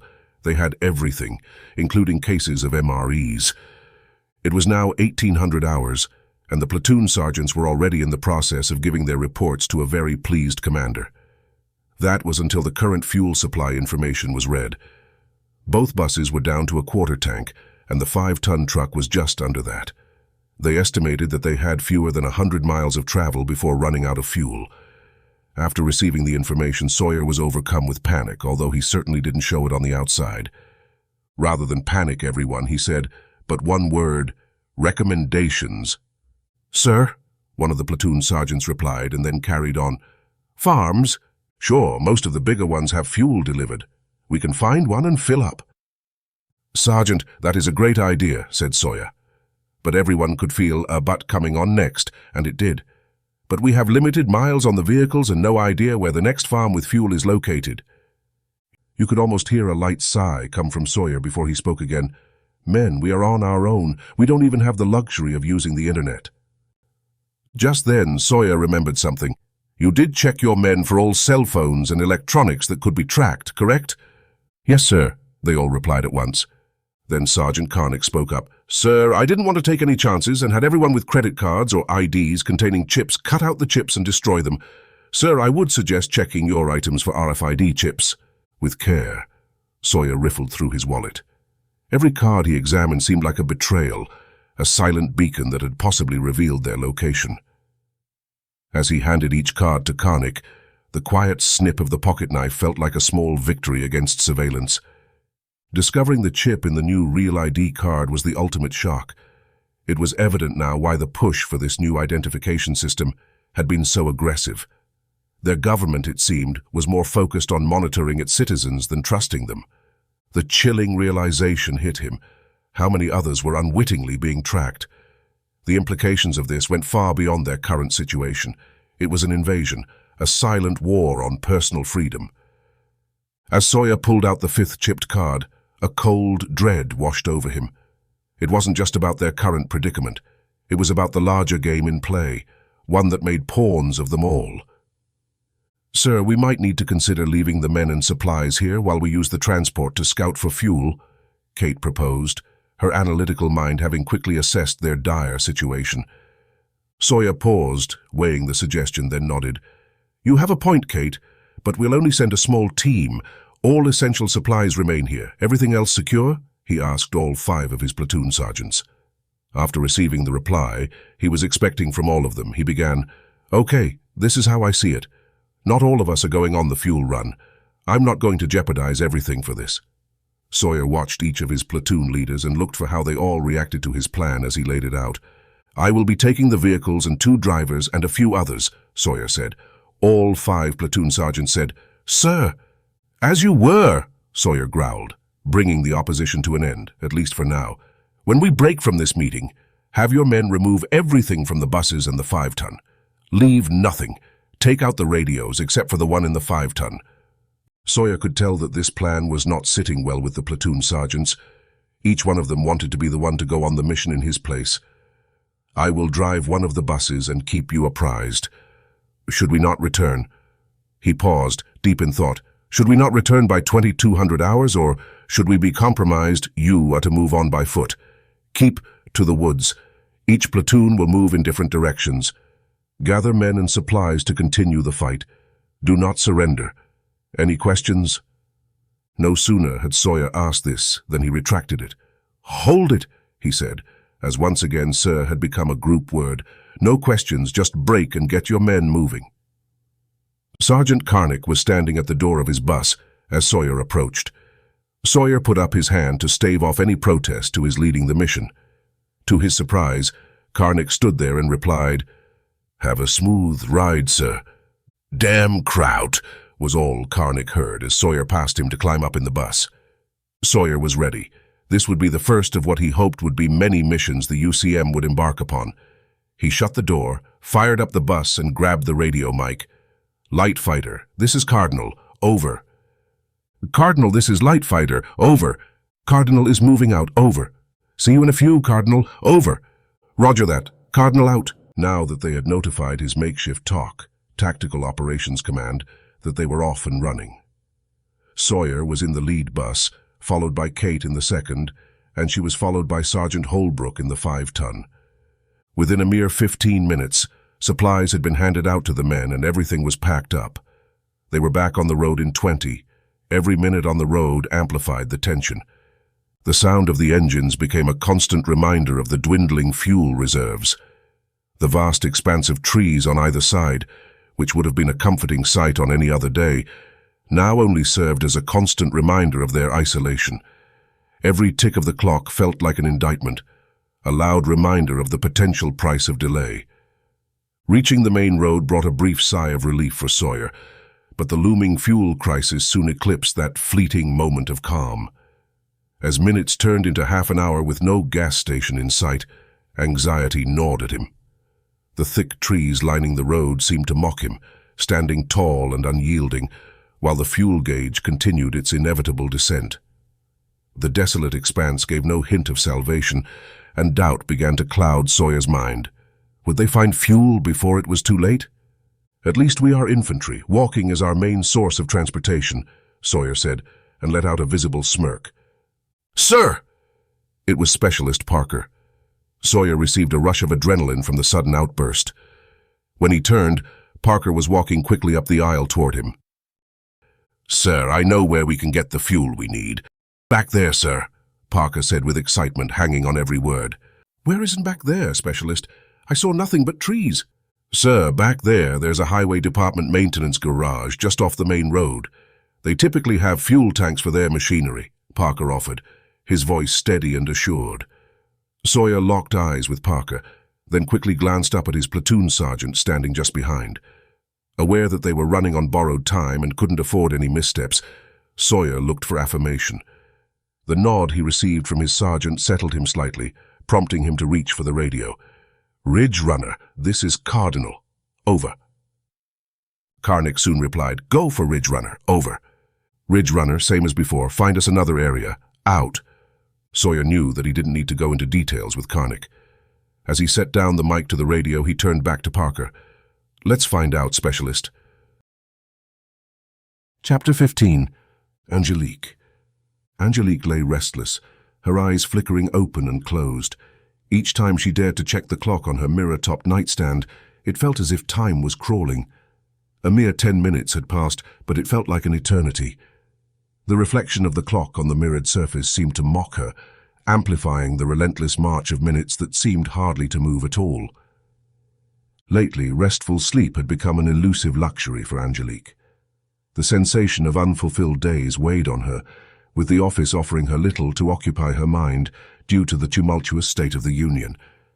Recently, her workplace had transformed into a mere pit stop, while the gym became her sanctuary, a place to vent out the restless energy. Yet even the fatigue of physical exertion didn't grant her the respite she sought. The nights stretched endlessly, punctuated only by her frequent glances at the clock, marking the slow, agonizing crawl of time. As the dim glow of 4:30 a.m. illuminated her room, Angelique decided it was time to face the day. While her day typically began at 5, she felt the lure of an early start. At the forefront of her mind was the beckoning aroma of a strong cup of black coffee. It was her most persistent morning craving, yet surprisingly the one thing she always denied herself until later. Instead, her routine consisted of briskly brushing her teeth, a quick restroom break, and changing into her running attire. With a military-like precision, she was out the door in a mere 10 minutes. It wasn't the anticipation of the morning run that pushed her, but rather the reward that awaited afterward, her cherished morning brew. Approaching her apartment, Angelique's finger was already primed to switch on her coffee maker. The brisk runs were becoming as therapeutic as her morning caffeine jolt. The exercise cleared her head and momentarily dispelled the weight of the desolate nights. Yet as the adrenaline from the run wore off, a familiar sense of emptiness started to seep in from the lack of work activity. Gazing up at the building that housed her office, Angelique was struck by its silent facade. A structure that once buzzed with activity now stood muted and still. She remembered how she used to bound up the steps, fueled by anticipation and the thrill of uncertainty. Those feelings seemed distant, replaced now by a lingering despondency. With a heavy sigh, Angelique hesitated for a brief moment before pushing the entrance door, steeling herself for another quiet day. "Damn," Angelique muttered under her breath, spotting Jonathan striding purposefully towards her. Over the past few months, Jonathan had seemingly made it his mission to usurp her position at the office, all while harboring a misplaced affection for her. His incessant invitations, dinners, concerts, weekend getaways, never ceased, and Angelique had grown weary of deflecting them. A single professional dinner, which she had hoped would be strictly about work, had spiraled into him, taking every opportunity to approach her. Given her noticeable height advantage, she'd found ways to subtly use it to establish dominance, trying to put him off. Not out of a sense of sport, but more so he'd hopefully get the hint and back off. Every encounter was a delicate dance between maintaining professionalism and warding off his advances. "Miss Carringer." "Well, here we go again," she thought to herself before addressing him. "Yes, Jonathan. Good morning." Angelique was doing her best to be polite. After all, she was still his boss and wanted to keep a good working relationship with what staff she had left. "Great. Were you able to get a good night's sleep? You are looking really spry this morning." As he spoke, he ran his eyes up and down her body, and Angelique could feel her skin crawling a little, almost like it was trying to run away without her. "It was okay. What do you have going on this morning, Jonathan?" Angelique thought it best to get him focused on work and not on her. She knew it wouldn't be good to fold him up like a pretzel, even though deep down she wanted very much to hurt him. "Oh, this job just keeps a person moving. Just checking to see if you have received any information on the events taking place in Missouri." Angelique just stood there, holding her coffee in one hand, her other placed atop the Colt 1911 riding her hip. It was her relaxed posture when conversing with others. Every so often people would swear she was caressing the thing, soothing it as if to keep it calm. After a minute of thinking, what the hell is wrong with this guy? He knows there has been no intel on anything coming through this office in weeks. She gave him a crooked smile and started moving for her office while saying, "I saw that last night on the news. It is quite the mess. I'll let you know if there's any intel, and you do the same, okay?" "Sure thing. You're originally from Missouri, right?" he asked in a manner she was not sure about. It was just off. Angelique shrugged it off as she replied, "Yes, up to the point I left for the Army." Now she was finally to her office door and wanted to make damn sure he didn't follow her in. "Hey, could you bring me the security logs for the last week by 1000 hours? We may not have much happening around her, but some things we need to stay on top of." "Thanks." She was so proud of herself as she closed her door. Buried beneath piles of paperwork that no longer held relevance, Angelique's desk seemed more like a relic of days past than a working space. The once buzzing hub of activity, the intricate systems connecting the agency, now lay dormant. The lack of internet access had reduced her state-of-the-art setup to mere expensive paperweights.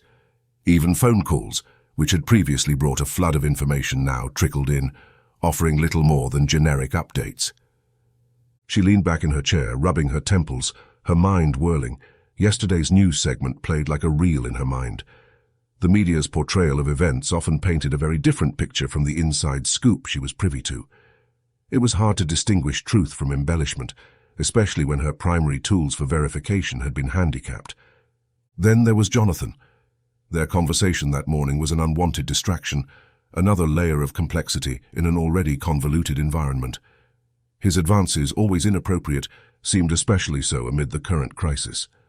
Angelique exhaled deeply, trying to find a semblance of clarity as she made her morning phone calls. "Am I from Missouri?" she said out loud to herself. Since Jonathan had asked that question, she'd had the thought of home bouncing around in her thoughts. Whispers of nostalgia filled the silence of her office. Childhood memories, the sounds of her family home, the laughter, the familiar streets, and the unmistakable warmth of being surrounded by loved ones played vividly in her mind. It was a stark contrast to the sterile environment she currently found herself in. "It's time for a vacation," she thought. And in the middle of her morning briefing, she did it. With the little workload it seems like an opportune time to take a, 3-week vacation. As she waited for a response on the line, Angelique's heart raced. The prospect of seeing her family after such a long hiatus was exhilarating, yet the spontaneity of the decision also felt slightly out of character. When she received the go-ahead without hesitation, a part of her felt relieved, but another couldn't help but wonder if it was indicative of the grave nature of the situation. Was the department hinting that things would be quiet for a while? But that trepidation was short-lived. For now, Angelique chose to bask in the warmth of the upcoming reunion. She leaned back in her chair, her heart light, allowing herself to revel in the happiness that the thought of going home brought her. She was, however, a little surprised when there was no pushback over her request for 3 weeks of leave. Anxiety even set in a little after the approval. Her mind was already set, and her mood began to change. She could feel it deep within herself. Only one thing left to do, she thought, while picking up the phone on her desk and dialing. "Jonathan, can you come to my office? Thanks." It was not really a question, and she didn't even allow time for him to reply. She often phrased her orders in the form of a question, and found people that responded to the illusion of a question much better than a direct order. The 3 distinctive knocks on her door immediately signaled Jonathan's presence. His unique knock was a departure from the usual military-style double tap most in the office used. Angelique often pondered how Jonathan, devoid of any discernible exceptional traits, managed to land his position. Perhaps, she mused, it was less about capability and more about connections. "Enter." The door swung open slowly to reveal Jonathan, his posture relaxed, and that ever-present smirk on his face. Though he had never been in the military, his attire often suggested otherwise, always dressed sharply, almost too sharply for the setting. He had a particular way of trying to blend in, yet always stuck out. The pristine suits, the perfectly gelled hair, the ostentatious watch that glinted whenever he gestured. Everything about him screamed that he was trying too hard. "Angelique," he drawled her name with an exaggerated emphasis, clearly enjoying the sound of it. "Here are the security logs you requested." "I was just finishing them up," Jonathan said, straightening the logs up as he walked through the door to lay them on her desk. "Great. I will go over them while I am gone." "Taking an early lunch?" Jonathan was puzzled by what she had just said. He knew Angelique's schedule, beginning to end, and she never took an early lunch. "No, I'm taking a 3-week leave, and if there are any issues while I'm gone, feel free to call." Excitement ran through Jonathan at the thought of being in charge. Thoughts of what he could do during those 3 weeks began racing through his mind. "I'm confident you will be able to handle whatever comes up," Angelique said. "Just keep me in the loop with anything major. I know this is sudden, but caseload for this office has become pretty much non-existent since the Squires farm." To ensure that he was listening, she paused from the organizing of papers and other items on her desk. Not to her surprise, Jonathan almost looked like a salivating dog only inches from a fresh steak. After just a few moments, Angelique found herself leaving her office with a newfound lightness in her step. The idea of taking a vacation hadn't even fluttered across her mind for the past several years, but given the current stagnation at the office, the idea had sprung to life and rejuvenated her spirit. The once mundane corridor seemed to come alive with the buzz of her excitement. Each step felt lighter, each breath deeper. The greyish walls, which had once seemed oppressive, now looked benign, almost inviting. It was as if the universe had realigned just for her. Every sensation was heightened, the faint hum of the overhead lights, the distant murmur of colleagues conversing, the rhythmic click of her heels against the floor. It all melded into a musical of anticipation. She could almost smell the crisp air of Rocktown, feel the familiar texture of the ground beneath her feet, and hear the gentle hum of nature that she had missed for so long. The weight of her responsibilities, the stresses of city life, and the shadow of Jonathan's relentless advances suddenly seemed a world away. With a radiant smile, and her hand resting confidently near her .45 caliber sidearm, she gracefully made her way to the exit. The comforting thoughts in her mind, in less than 12 hours, she'd be back in Rocktown, Missouri. Chapter 16. The Return. Sawyer maneuvered the bus up to a cable barring entry to the highway department maintenance shed. A surge of adrenaline coursed through him the instant the structure came into view. His intuition was about to be put to the test.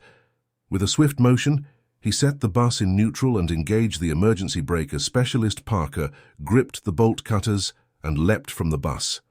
Parker's heart pounded relentlessly. He had strained to catch a glimpse of the fuel tanks in the dimness of night, but to no avail. As he snipped through a lock, a fleeting amusement crossed his mind. Someone was going to have a busy day replacing locks tomorrow. This was already his third today, and it was far from being the last. Time felt like it was on fast forward. Each of his actions seemed to be completed almost before he even thought of them. It felt as if the bus was still quivering from the abrupt stop when Parker was back in and Sawyer propelling it forward again. Parker's gaze swept across the area, unyielding, scanning every shadow as Sawyer maneuvered around the building. Suddenly, under the glow of overhead lights, the fuel tanks came into view, spotlighted as if they were the stars of a grand performance. Elevated on a concrete pedestal stood a colossal tank, its label proudly proclaiming, "Diesel." Perhaps Parker was the most relieved of all when they located the tanks. Had they been absent, he would have faced the daunting prospect of explaining their next steps to the rest. Without hesitation, Parker directed the convoy closer, ensuring a quick start to refueling once he dealt with the lock. In no time, the sweet sound of fuel gushing began. The fueling system, driven by gravity alone from the storage tanks to the vehicles, meant a slower fill-up. But not one person grumbled. Watching the fuel gauges climb rather than fall was a sight they all cherished. Parker could never stand the smell of diesel, but tonight it smelled like the sweetest chocolate to him. He had already topped his bus up with Sawyer moving it to the side and was almost done with Kate's and had signaled for Holbrook to prepare to move up. Parker was very proud of himself and enjoyed being right. "Move it over," he yelled as he banged on the side of the bus. It came to life from its slumber and moved forward alongside the other bus, just behind the maintenance shed, out of sight from the road. Now it was time for the 5-ton, and Holbrook slowly crept forward until Parker gave him the signal to stop. By the time Holbrook had climbed down from the truck, Parker had already begun fueling. "This is taking much longer than I anticipated," Sawyer said to Parker. Parker began to lose a little of the excitement he had been feeling from being right about the fuel being there. He slowly looked up at the commander to explain why when Sawyer spoke again. "It doesn't matter if it takes twice as much time. It was a great idea, Parker." The commendation from the commander had rekindled Parker's sense of accomplishment, and he faced the pump with a renewed grin. The weight of the day seemed to lift, if only for a moment. Just as he was allowing himself a fleeting moment of respite, his gaze dropped to his chest and he crumpled silently to the ground. The bullet that ended Parker's life went unheard by him. Hearing the shot, Sawyer reached for his sidearm, but he couldn't get to it before 3 men were on him and strapping zip cuffs around his wrist. "Parker!" Sawyer yelled, even though from under the 3 men he could tell there would be no reply. "Get him up!" Sawyer's mind felt like it was going to short-circuit. It couldn't be, he thought, as the 3 men were bringing him to his knees. "I'm going to kill you, you son of a—" 2 punches to the stomach made it difficult for Sawyer to finish. "Now, Commander, that is no way to speak to a superior officer. Womack, At least this time he only received 1 punch to the gut that time. Bring the other driver over here." No matter how hard he tried, Womack just couldn't find a commanding tone. Womack had a formidable entourage with him, at least a dozen strong. Even if Sawyer's group mustered the will to retaliate, they were overwhelmingly outmatched. But surrender wasn't in Sawyer's nature, and he certainly wasn't going to divulge the whereabouts of his team to Womack. As he observed one of Womack's soldiers leading Kate away from the buses, her seemingly docile demeanor caught him off guard. "Had I misjudged her?" he pondered. As Kate and her escort approached Womack, she moved with an unexpected fluidity. With the elegance of a dancer, she drove her combat boot into the side of Womack's head, sending his multiple chins jiggling uncontrollably. Almost instantly, 2 more guards lunged at her, raining down a barrage of punches, each more brutal than what Sawyer had endured. Sawyer attempted to voice his outrage, but was silenced by a swift, merciless blow. When the beating settled, he glanced over at Kate, even battered and bruised. The defiance shining in her eyes and the smirk playing on her lips reassured Sawyer of one thing: he hadn't misjudged her. Kate was every bit the warrior he believed her to be. "You two think you are going to survive tonight?" Womack asked rhetorically. "Well, after the events this morning, I now have total control over 6 counties. By tomorrow, it will be the state." Womack spoke like it had already happened. "See, it has all been planned out, and you did just what was expected of you." Granted, not quite as planned, but nevertheless things worked out. "Why did you kill Parker?" Sawyer just had to know. The rage of Parker's killing was hard to take. "Oh, you don't think you're leaving here, do you?" Womack asked sarcastically, while letting out his pathetic laugh. After Womack's fit of laughter subsided, he declared, "I'll count down from 10. If they don't reveal the whereabouts of the others by then, kill them." With that, he started to distance himself, counting aloud with each step. He couldn't bear to witness the impending gore. Much like that morning, it caused him to faint and remain seemingly lifeless.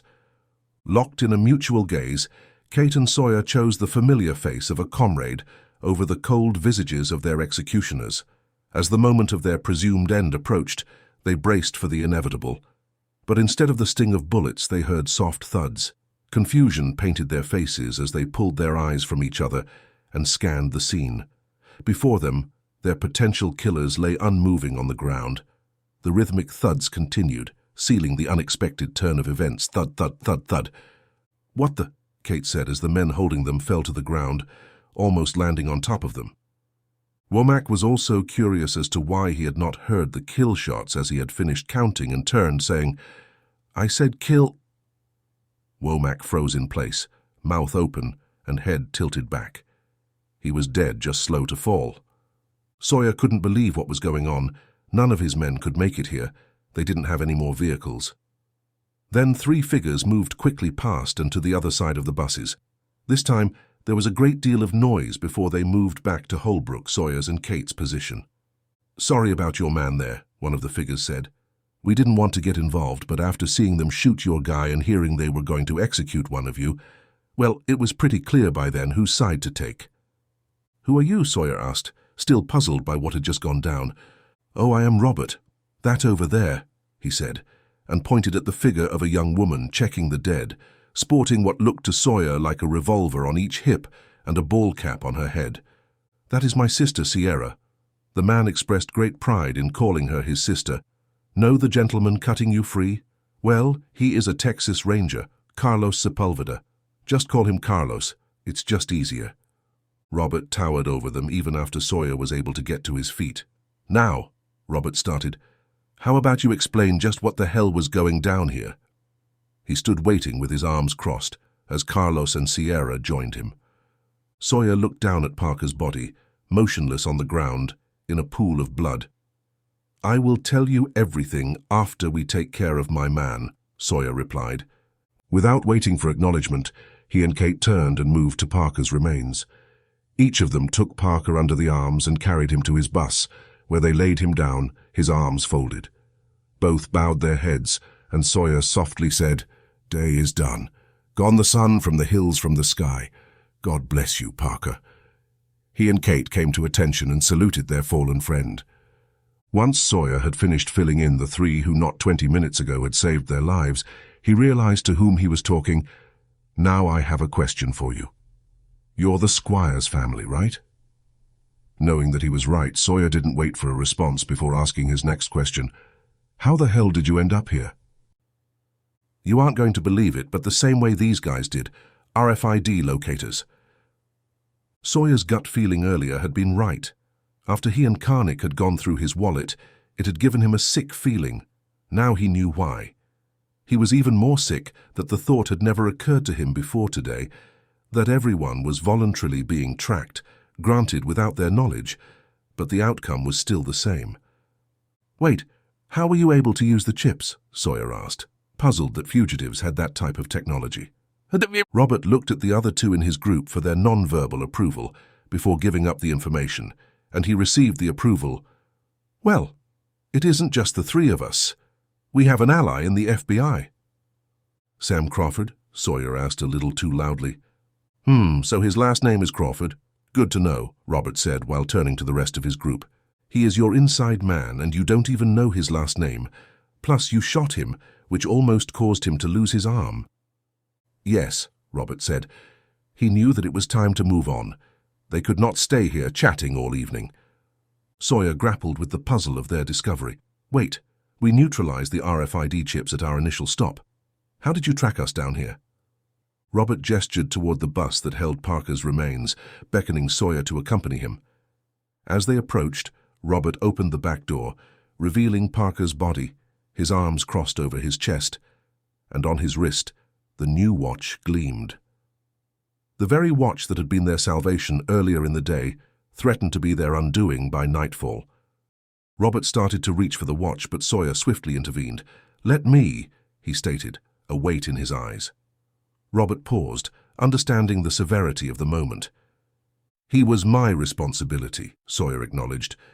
"That watch, it emits a signal, doesn't it? Even if the connected device is off or compromised. We were just blindly following that beacon after the RFID leads went cold." Parker was completely unaware. Chapter 17. Angelique on vacation. With each passing mile, Angelique's anticipation grew stronger. Her parents' house had always been her sanctuary, a place of comfort and familiarity. Packing had been a breeze. Thanks to the nature of her job, she always had a suitcase ready for unexpected trips. This time, the only adjustment needed was swapping her formal attire for more laid-back outfits. With that, she was on her way. The journey from Texas had been surprisingly smooth given the current circumstances. For majority of the drive, the road seemed almost ordinary, devoid of any signs of chaos or unrest. However, as she neared the Missouri state line, the reality of the situation became evident. Though she was still a considerable distance away, traffic had slowed to a snail's pace, with a seemingly endless line of vehicles inching forward. Angelique quickly realized that this wasn't going to be the straightforward trip she had envisioned. Determined to escape the snarl of traffic, Angelique steered her vehicle onto the exit ramp, feeling a wave of relief wash over her. She wasn't alone in her decision. Several other vehicles had also taken the exit in hopes of finding a faster route. The back roads were less congested, and the pace was steadier. Having traveled extensively through the central U.S., Angelique felt comfortable navigating her way without the aid of technology. Her internal compass and past experiences served her well. The lush landscape, dotted with quaint towns and farmland, provided a scenic backdrop that was in stark contrast to the stressful gridlock she had just left behind. While she might have been on vacation, Angelique's adventurous spirit couldn't be tamed. Taking the less-traveled roads felt like a mini-adventure in itself, offering an opportunity to rediscover forgotten corners of the region. With each mile, she felt more connected to the land and more distanced from the chaos she was leaving behind.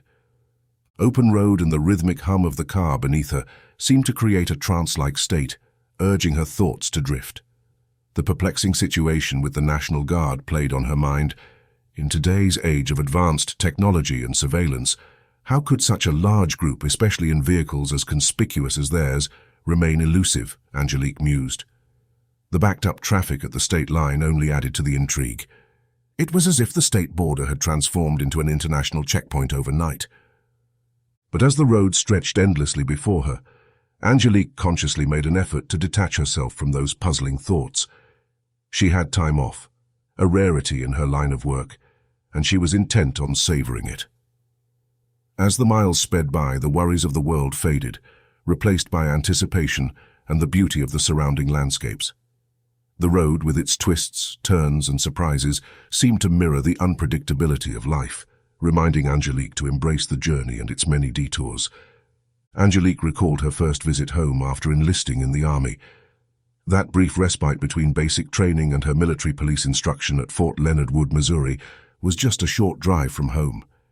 She had longed to reunite with her parents, but was well aware they wouldn't attend her basic training graduation. Her decision to join the military had caused a deep divide, contrasting sharply with their pacifist beliefs. Her return home after 10 intense weeks was far from the warm embrace she had hoped for. Their conversations were laden with tension, and both parents couldn't help but attribute her decision to old Jerry and his captivating tales from the front lines. The estrangement persisted until she came home from her second deployment overseas, just in time to be with old Jerry during his final days at the hospital. During her second deployment, Angelique began to find solace in the letters from her mother that arrived regularly. To her surprise, her father started writing soon after. She couldn't fathom the sudden change in their attitude. Throughout her entire first deployment, despite her persistent efforts to communicate, sending letters and thoughtful gifts, she received nothing in return. But when it came to her parents, she bore no resentment. Upon completing her tour, she promptly headed to her beloved Rocktown, Missouri, during her rest and recuperation period. The place held countless memories: her first school, her early friendships, and the deep connection she'd formed with Karl, her first love. However, the homecoming wasn't the jubilant occasion she'd imagined. After the initial festivities of her welcome party and repeatedly inquiring about old Jerry's whereabouts, she was met with somber faces and heartbreaking news. Cancer had ravaged Jerry's body, leaving him with limited time. Moments after learning of his condition, the entire family set out for the hospital, rallying around the ailing Jerry. The looming loss of old Jerry had shaken Angelique more profoundly than the perils of her deployments. He had been her guiding light, imparting wisdom and molding her fighting spirit, ultimately shaping her into the formidable woman she had become. As she burst into his room, she instinctively wrapped her arms around him, her tears staining his hospital gown. "Are you trying to finish me off early, girl?" Jerry had quipped, mustering all the strength he could for a playful reprimand. Despite the gravity of his condition, he was determined to remain the stoic figure she had always known, not wanting to be seen as vulnerable, even if in his eyes she was still that headstrong child, defiantly kicking truck tires. "Why didn't you tell me sooner?" she had asked while letting up on his neck and sitting alongside him on his bed. "The last thing you needed on your mind when going to a place like the Middle East was an old man here. Besides, your parents and I haven't been this close in years, and that was a great feeling. Now can you do something for me?" She looked him directly in the eyes and had taken his hand in both of hers. "You don't have to ask me for anything. Just tell me what you want, you old grunt." "Great, then get off my catheter hose. The pain pills don't help with that." Jerry smiled in agony, unable to take the added discomfort any longer. With the reflexes of a startled feline, she sprang back, immediately showering him with apologies. Jerry's laughter erupted, so hearty that it nearly took his breath away, the sharp sting of pain evident on his face. Yet the genuine mirth behind it was undeniable. Soon Angelique and everyone else in the room was swept up in the infectious laughter. Despite the pain, that deep belly laugh was a gift Jerry cherished, a final shared moment of unbridled joy. After the laughter subsided and the room grew calm, Jerry requested a private moment with Angelique. Once they were alone, he spoke intently, sensing that his time was drawing near. "Ange, I knew when you were a very little girl that you were a warrior. I tried to obey your parents' wishes and not encourage those traits. It didn't take long for you to show me that was no use." Jerry's lips had gone to what Angelique recognized as his beautiful smile in the making. He was just too weak to get all the way there. "You have proved my belief in you. You make me so very proud. I need you to do one thing for me." She waited, eager to do whatever her best friend and dearest friend asked. "We both have taken the same oath. Never forget it. Live by it.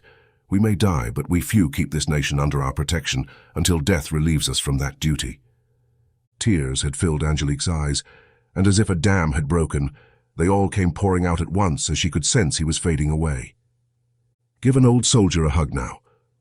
Angelique could tell that Jerry was barely able to get it out, and as she had her arms wrapped around him, she felt him marching off into the distance. At this rate, Angelique might as well have stayed on the interstate. The thoughts of Jerry had taken her over to the point where she found herself on the side of the road, her tears rolling once more. "This is no way to start a vacation, damn it!" Angelique scolded herself for crying. The thoughts of Jerry were the only thing that ever brought tears to her eyes. She began thinking of other times during her youth, not times with Jerry, but times with her first true love, Karnik. Angelique went over in her mind how they had met, and just how horrific that day had been. Her most pleasurable times had been throwing him to the ground while teaching him self-defense. She had really enjoyed that. Even though he had been tall and lanky, he had still been better than the straw dummies and stickmen she'd trained with. Karl never could put her down. Then again, she had been the one training him. That was up until the day he and his family had just moved away, out of the blue. These days, moving wasn't that big of a deal. You could still stay in touch very easily through text and hundreds of different ways, thanks to the internet. But not back then. Many people then were lucky to own a phone.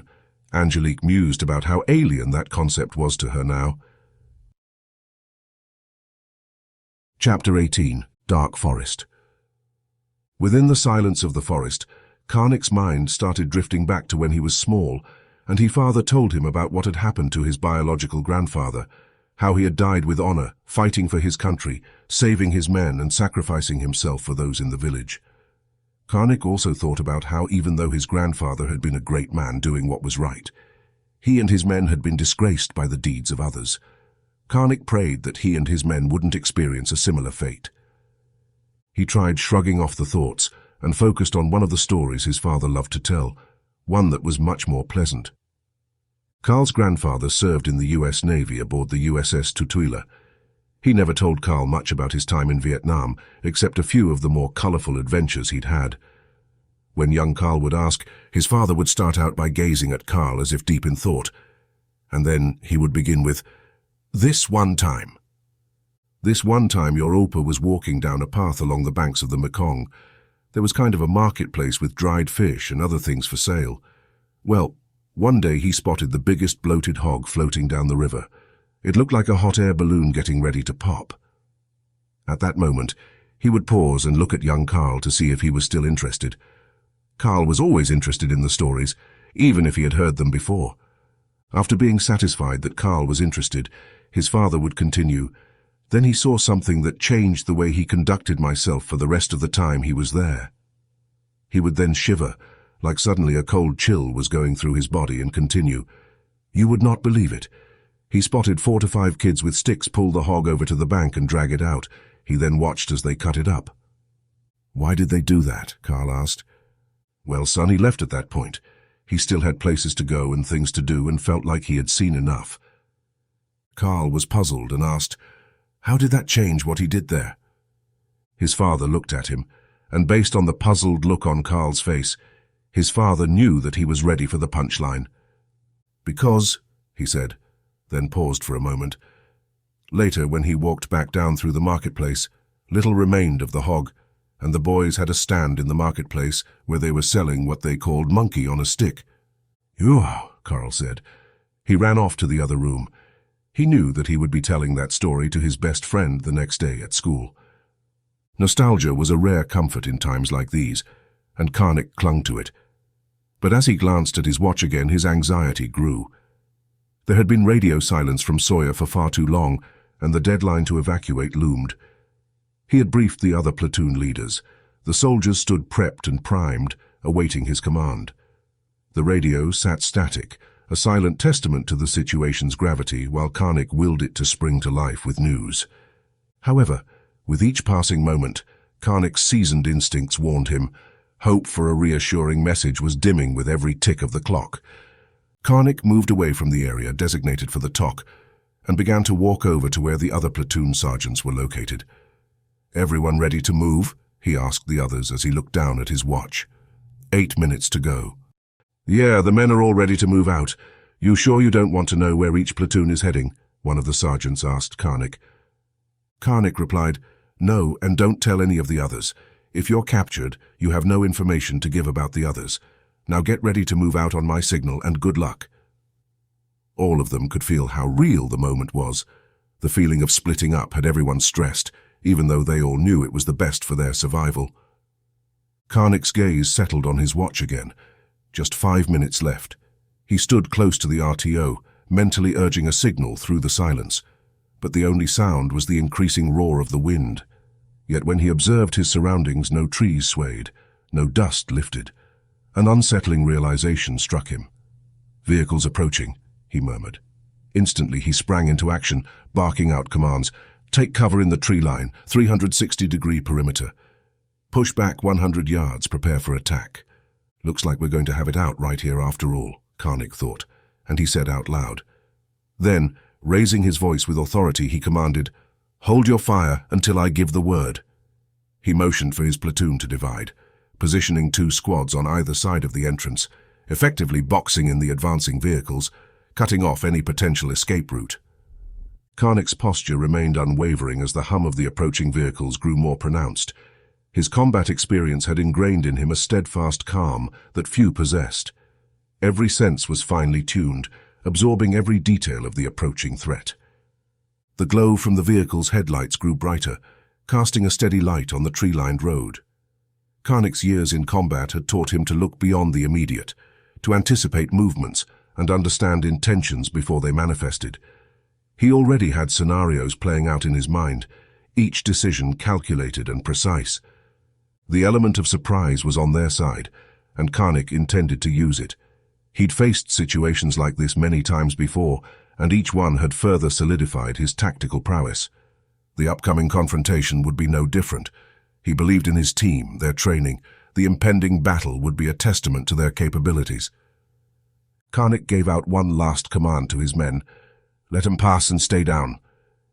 They were all hugging the ground so closely that there was no sight of them in the darkness. The first vehicle passed. It was a 5-ton. Then 2 buses passed, and then a Humvee followed by a pickup pulling a horse trailer. What the hell? They brought horses to hunt us with? Karnik was very confused. The first 3 looked like theirs, but where would they have gotten a Humvee and truck with a horse trailer? Karnik thought, knowing he had to get a closer look. "Hold your positions," he ordered. "Smith, on me." Smith was one of Karnik's most reliable platoon sergeants and close friend, at least as close of a friend as anyone could become with Karnik. Staying in a crouched position, Sergeant Smith rose to his feet. He and Karnik moved quickly at first until they were just behind the horse trailer. After it came to a stop, they dared not make another move. Once all the motors had shut down, time seemed to just tick away with no movement. There was nothing but silence for a few minutes, and then things started popping, clicking, and squeaking. Karnik could hear 2 people talking, but couldn't make out what they were saying. Then suddenly it was really clear. "Where are they?" Roberts asked. "They are definitely here for us." Karnik thought, "You're surrounded, asshole." Karnik flipped his rifle from safety to fire and gripped it tight. Smith followed quietly, followed his lead, and was ready. "We're late. I gave them orders to move out if we had not returned by 2200.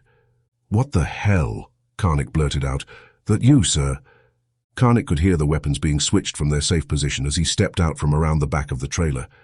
To his surprise, he was met by the barrel of a revolver just a hair from his nose. As his eyes focused on what was in his path, Karnik asked, "What the hell is Willie's feed stow?" Sierra had moved in and was waiting there for them to make their move. She had caught their shadows from the brake lights when they had come to a stop. "Almost 2 months on the run makes a person notice things, cowboy," she said as she withdrew the pistol from Karnik's face. "Thanks.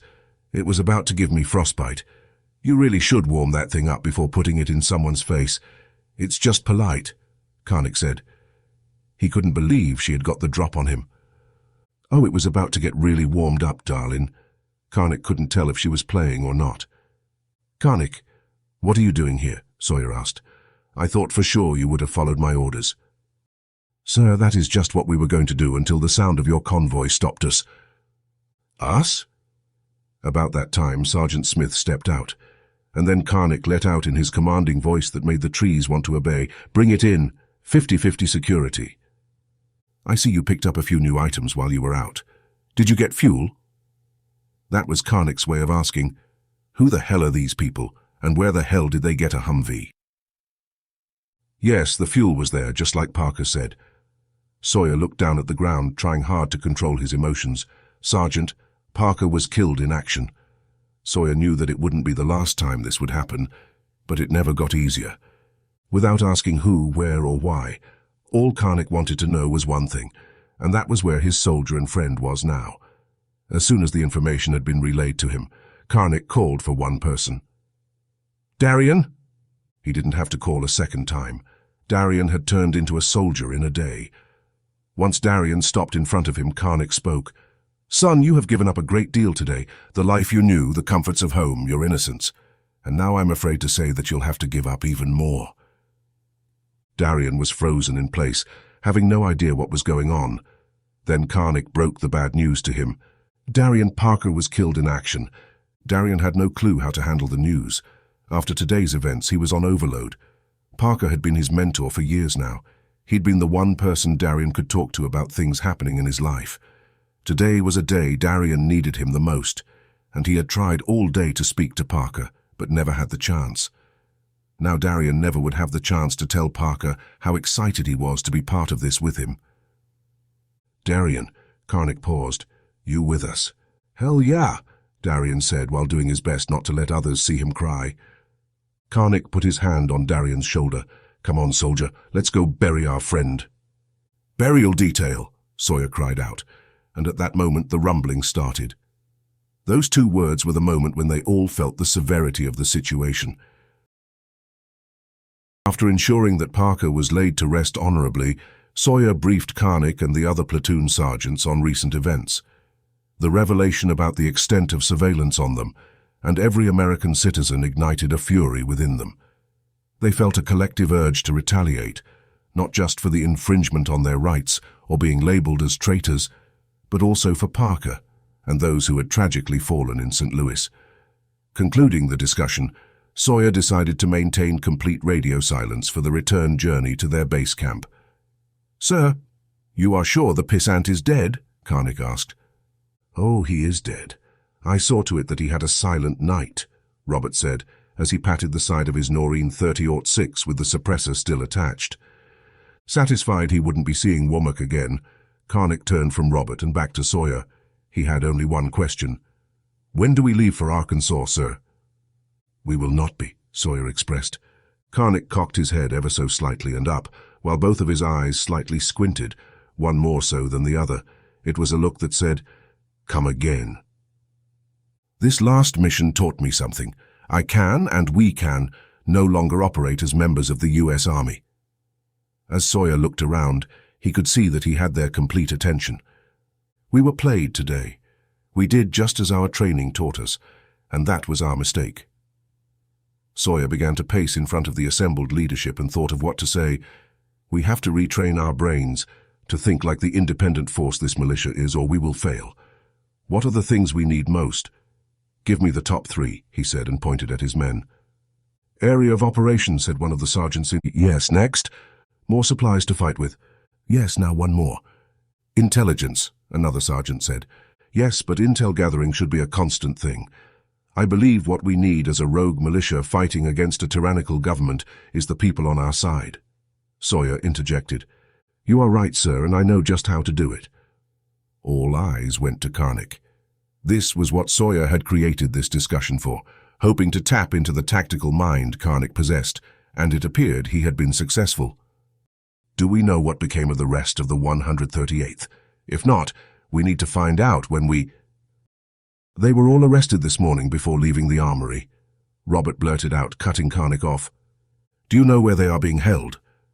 Karnik was soaking up the information like a cactus after a heavy desert rain. The gears were churning in his head now. "Last I heard, before heading here, they were being taken to the National Guard Armory in Jefferson City. At least the enlisted men were. The senior NCO and officers were taken to St. Louis." Robert wished he had more information to give, but they had limited cell coverage traveling to the area from northern Arkansas when everything started breaking out in St. Louis. That was all the information Karnik needed. One side of his mouth rose ever so slowly, with the hint of a smile coming on. That was Karnik's happy face. He had his plan. "We take the capital." The others could not believe that was his plan. It seemed very ambitious for 134 men and 2 women, who were also poorly supplied. "I'm afraid you are thinking too big there, Sergeant." Sawyer couldn't keep from having a little hint of laughter in his voice. He thought to himself, Karnik is only a mastermind at the smaller missions. This apparently is a little too much. "No, sir," Karnik said with a great deal of confidence. Upon hearing those words, Sawyer, who was looking downward at the ground, brought his attention to Karnik very quickly.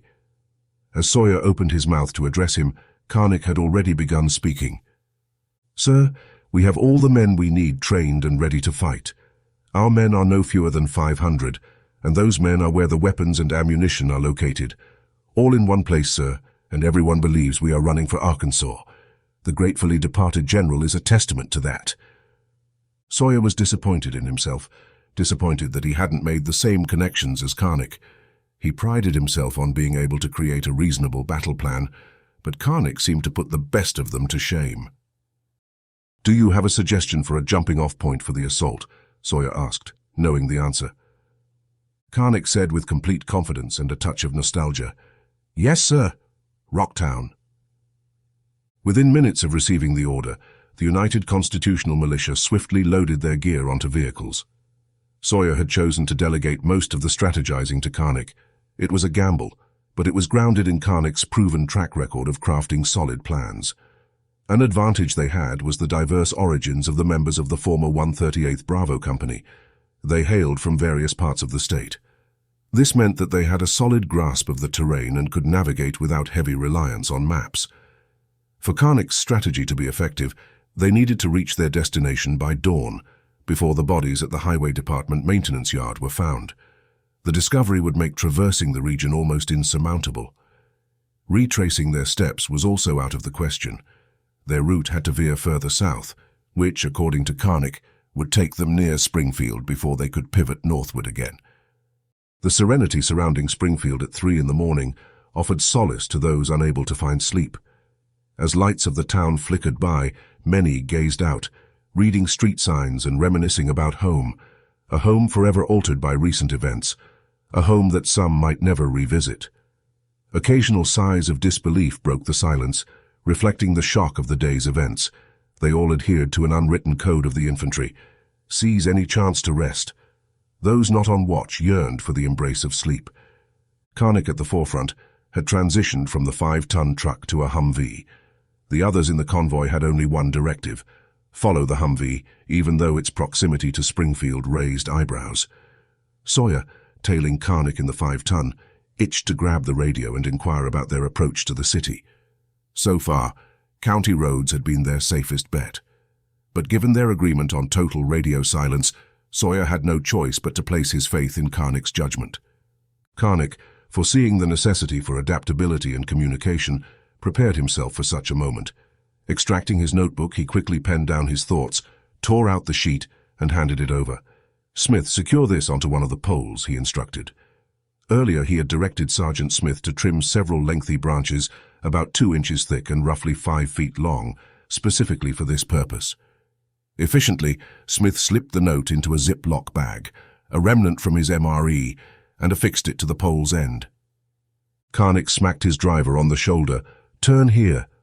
After the turn, they were now riding on a 3-lane road and traveling just outside of Springfield. "Passenger side and slow down." Karnik screamed to his driver due to the noise coming from the Humvee, which was doing 55 miles per hour. The driver just nodded and began executing Karnik's orders, while Smith prepared to send the message by unzipping his window. "What are they doing?" Sawyer asked his driver, knowing he also had no clue. It didn't take long to figure it out, though. The stick poking out of the back window was quite the giveaway. Quickly rolling down his window, Sawyer was eager to receive intelligence. "Leave it up to Karnik to find a way," Sawyer said and chuckled. "What was that, sir?" the driver yelled. "Keep it steady," Sawyer shouted over the hum of the 5-ton's engine. Even inside the cab, the noise was considerable, and with the window down, the noise made it hard to discern sounds. But soon, he managed to get close enough to snatch the pole. It turned out to be a smoother maneuver than he'd anticipated. Retrieving the note felt like unwrapping a surprise gift. Smith's secure attachment of the note was commendable. Without hesitation, Sawyer began to scan the message. Taking the direct route north via I-44, exiting after 56 miles. Alarm bubbled inside Sawyer. He murmured to himself, "The interstate will be under surveillance." Yet, he continued to peruse the message. They know we are heading south. Nobody will be checking the interstates for us traveling north or for a convoy led by a Humvee.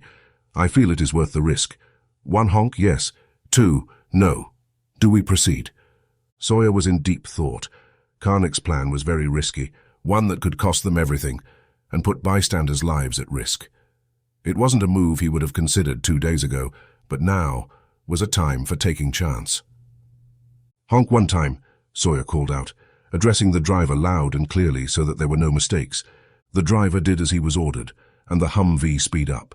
The miles clicked off one by one. Each mile marker sign brought them closer to their destination, Rocktown. No man in the convoy was happier to see the exit for mile marker 145 than Sawyer. He had faith in Karnik, but he was ultimately the one to blame if things didn't work out. Karnik traveled the back roads once again, and few in the convoy knew where they were.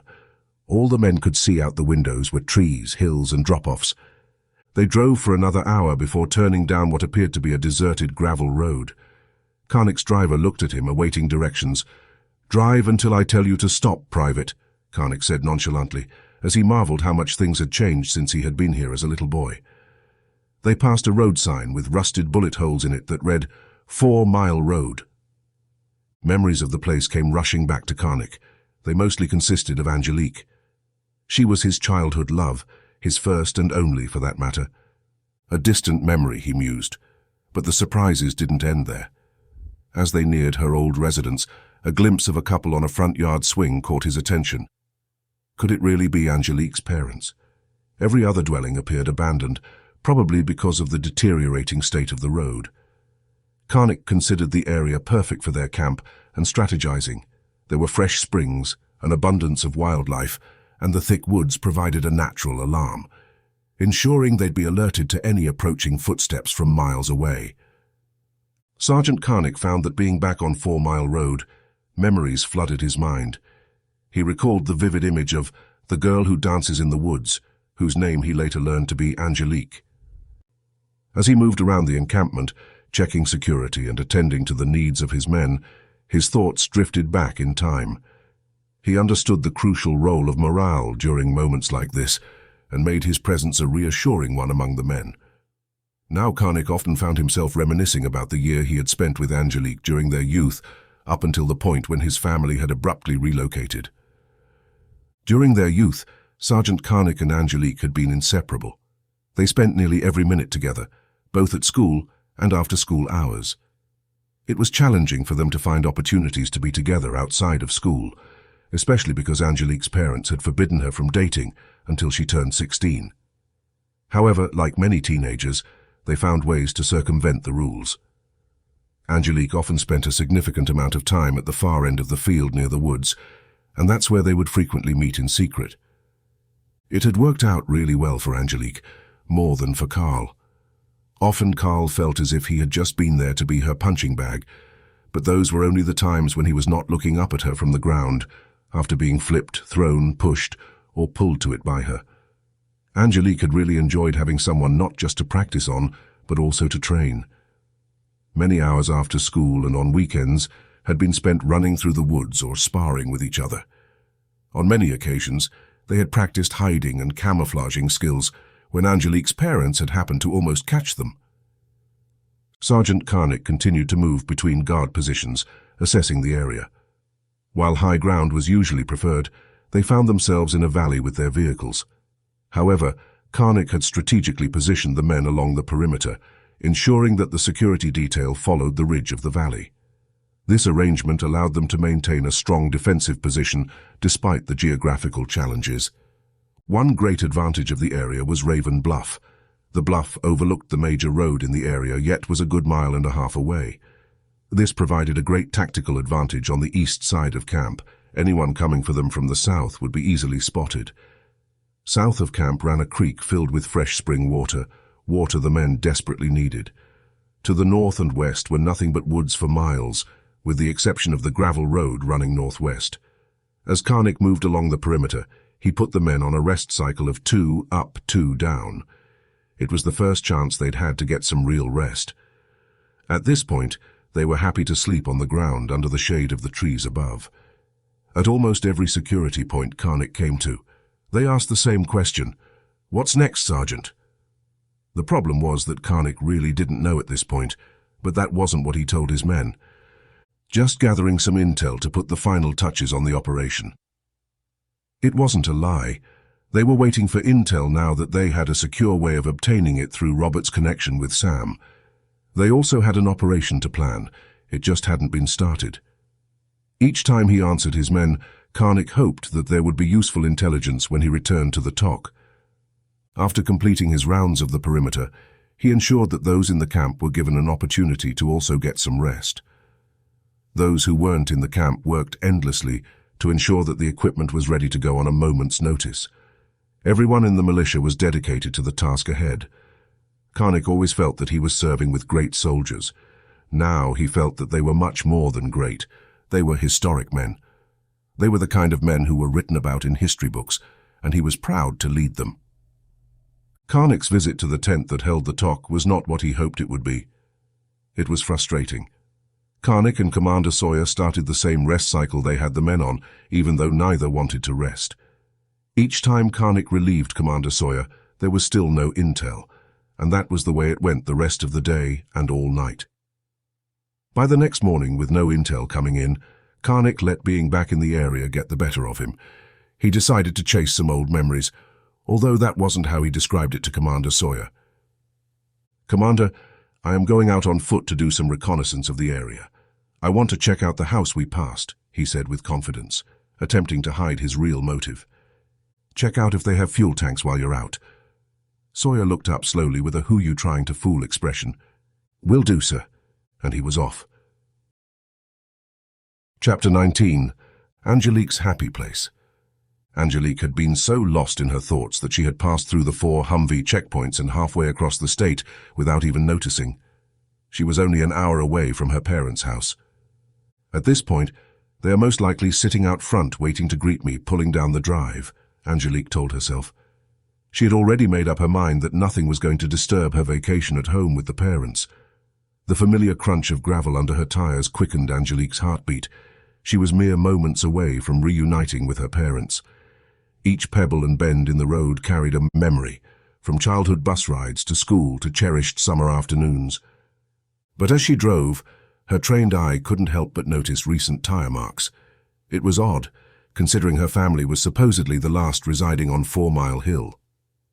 She shook her head, thinking, our phone chats usually revolve around my life, and the ever-present question, "Have you found a boyfriend yet?"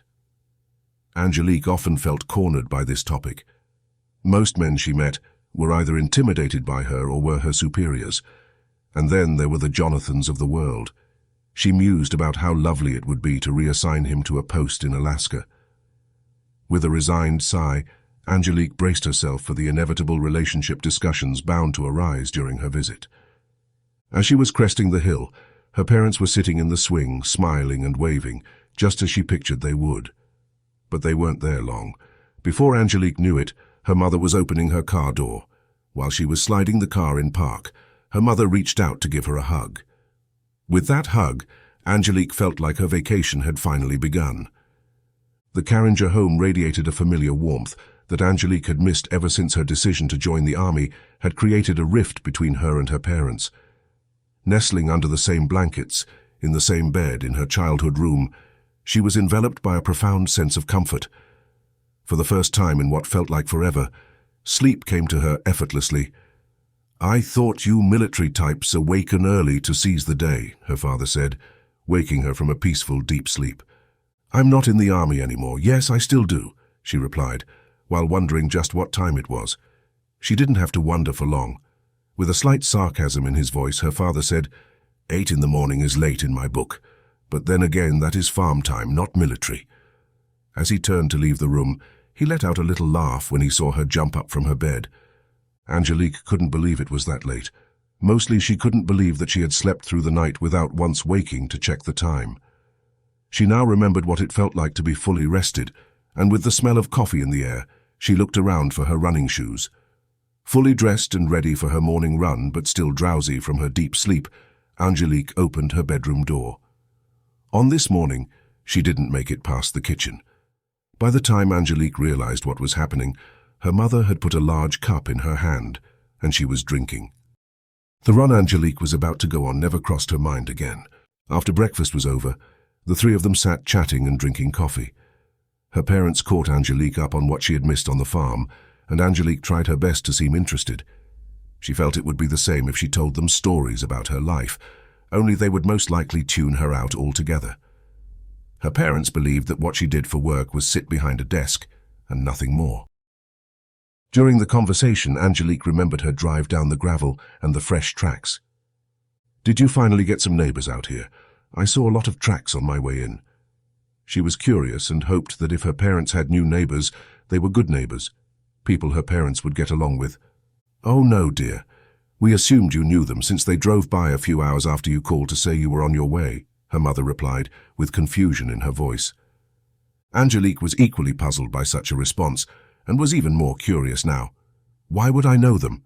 "Because they were in military vehicles." "We don't all know each other, Mum."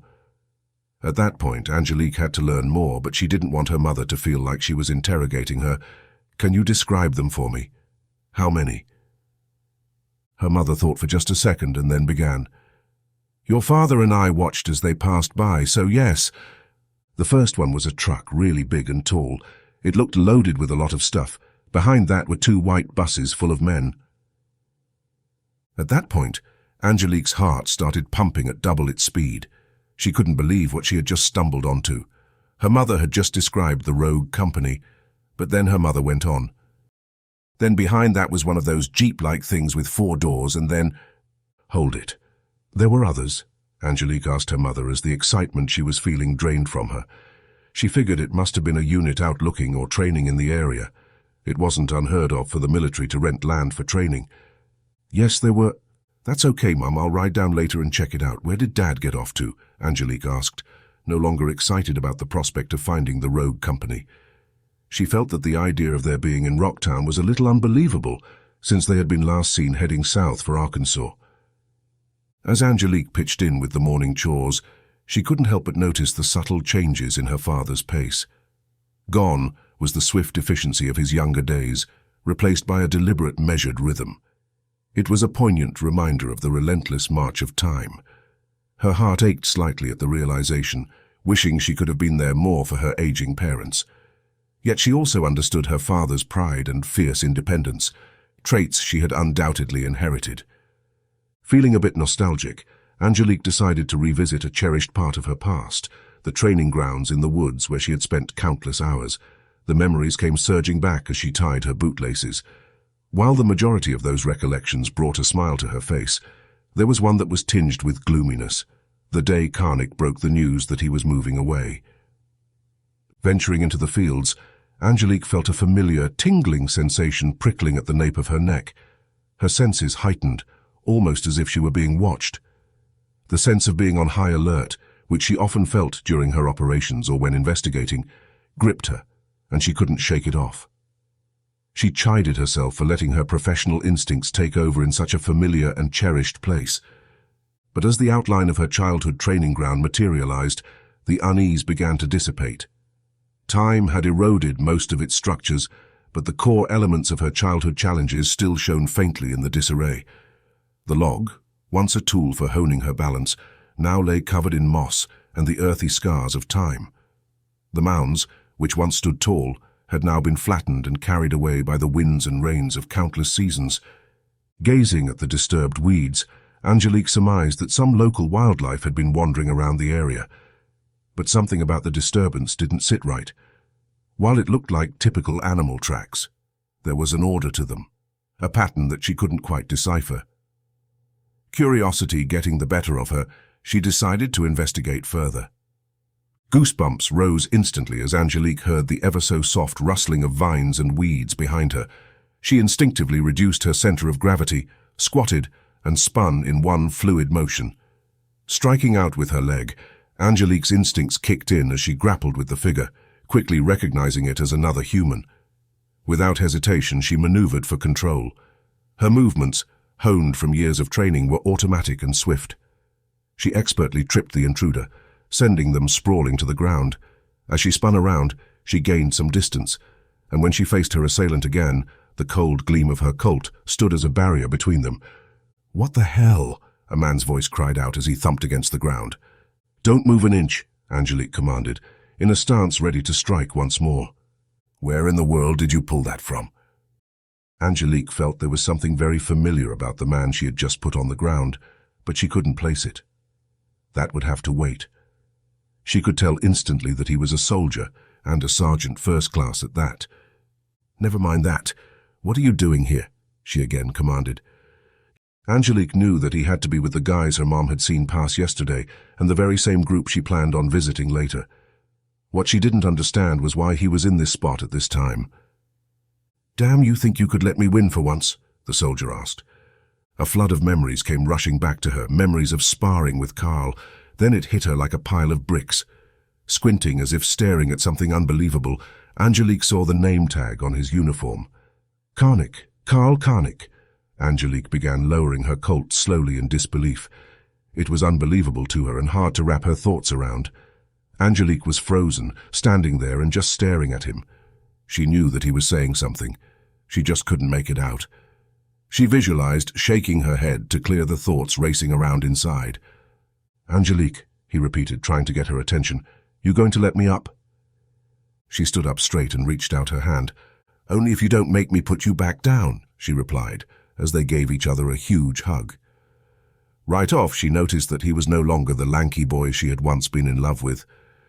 The next hour was spent sitting on the rotten makeshift balance beam, talking about the past, where Karl had gone to live, and how his Opa had given him service tags belonging to his biological grandfather, and how his Opa had been serving in the US Army in Germany after the war, before bringing him and his mother to the United States.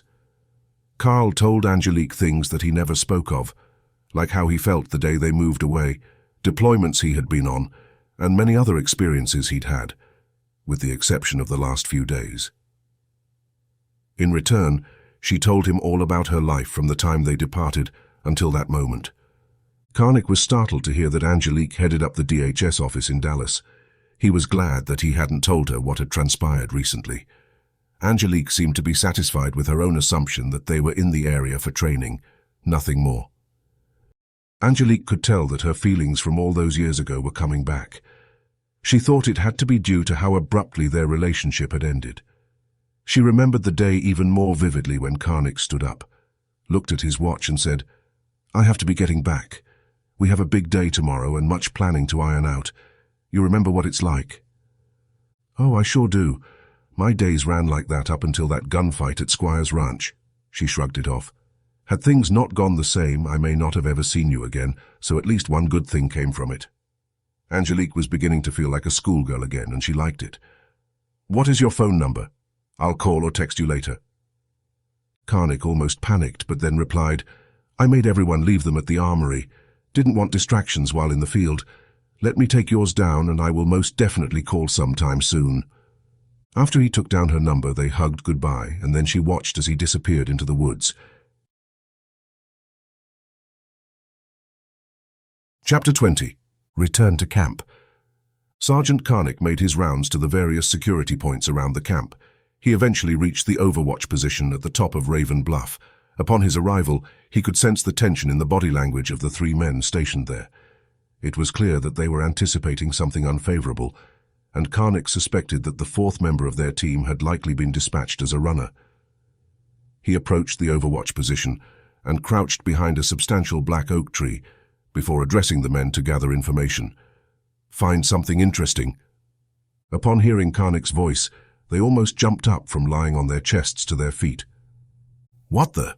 they responded, swiftly rolling over onto one side to establish eye contact with him.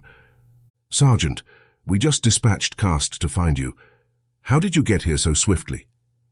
Their brows furrowed in puzzlement at Karnik's rapid arrival, considering that they had sent Private Cast just minutes ago. "I was taking a leisurely stroll. What have you observed?" Karnik inquired. "Sergeant, we've been spotting what appear to be black government SUVs and other heavy transport vehicles. They were part of a convoy."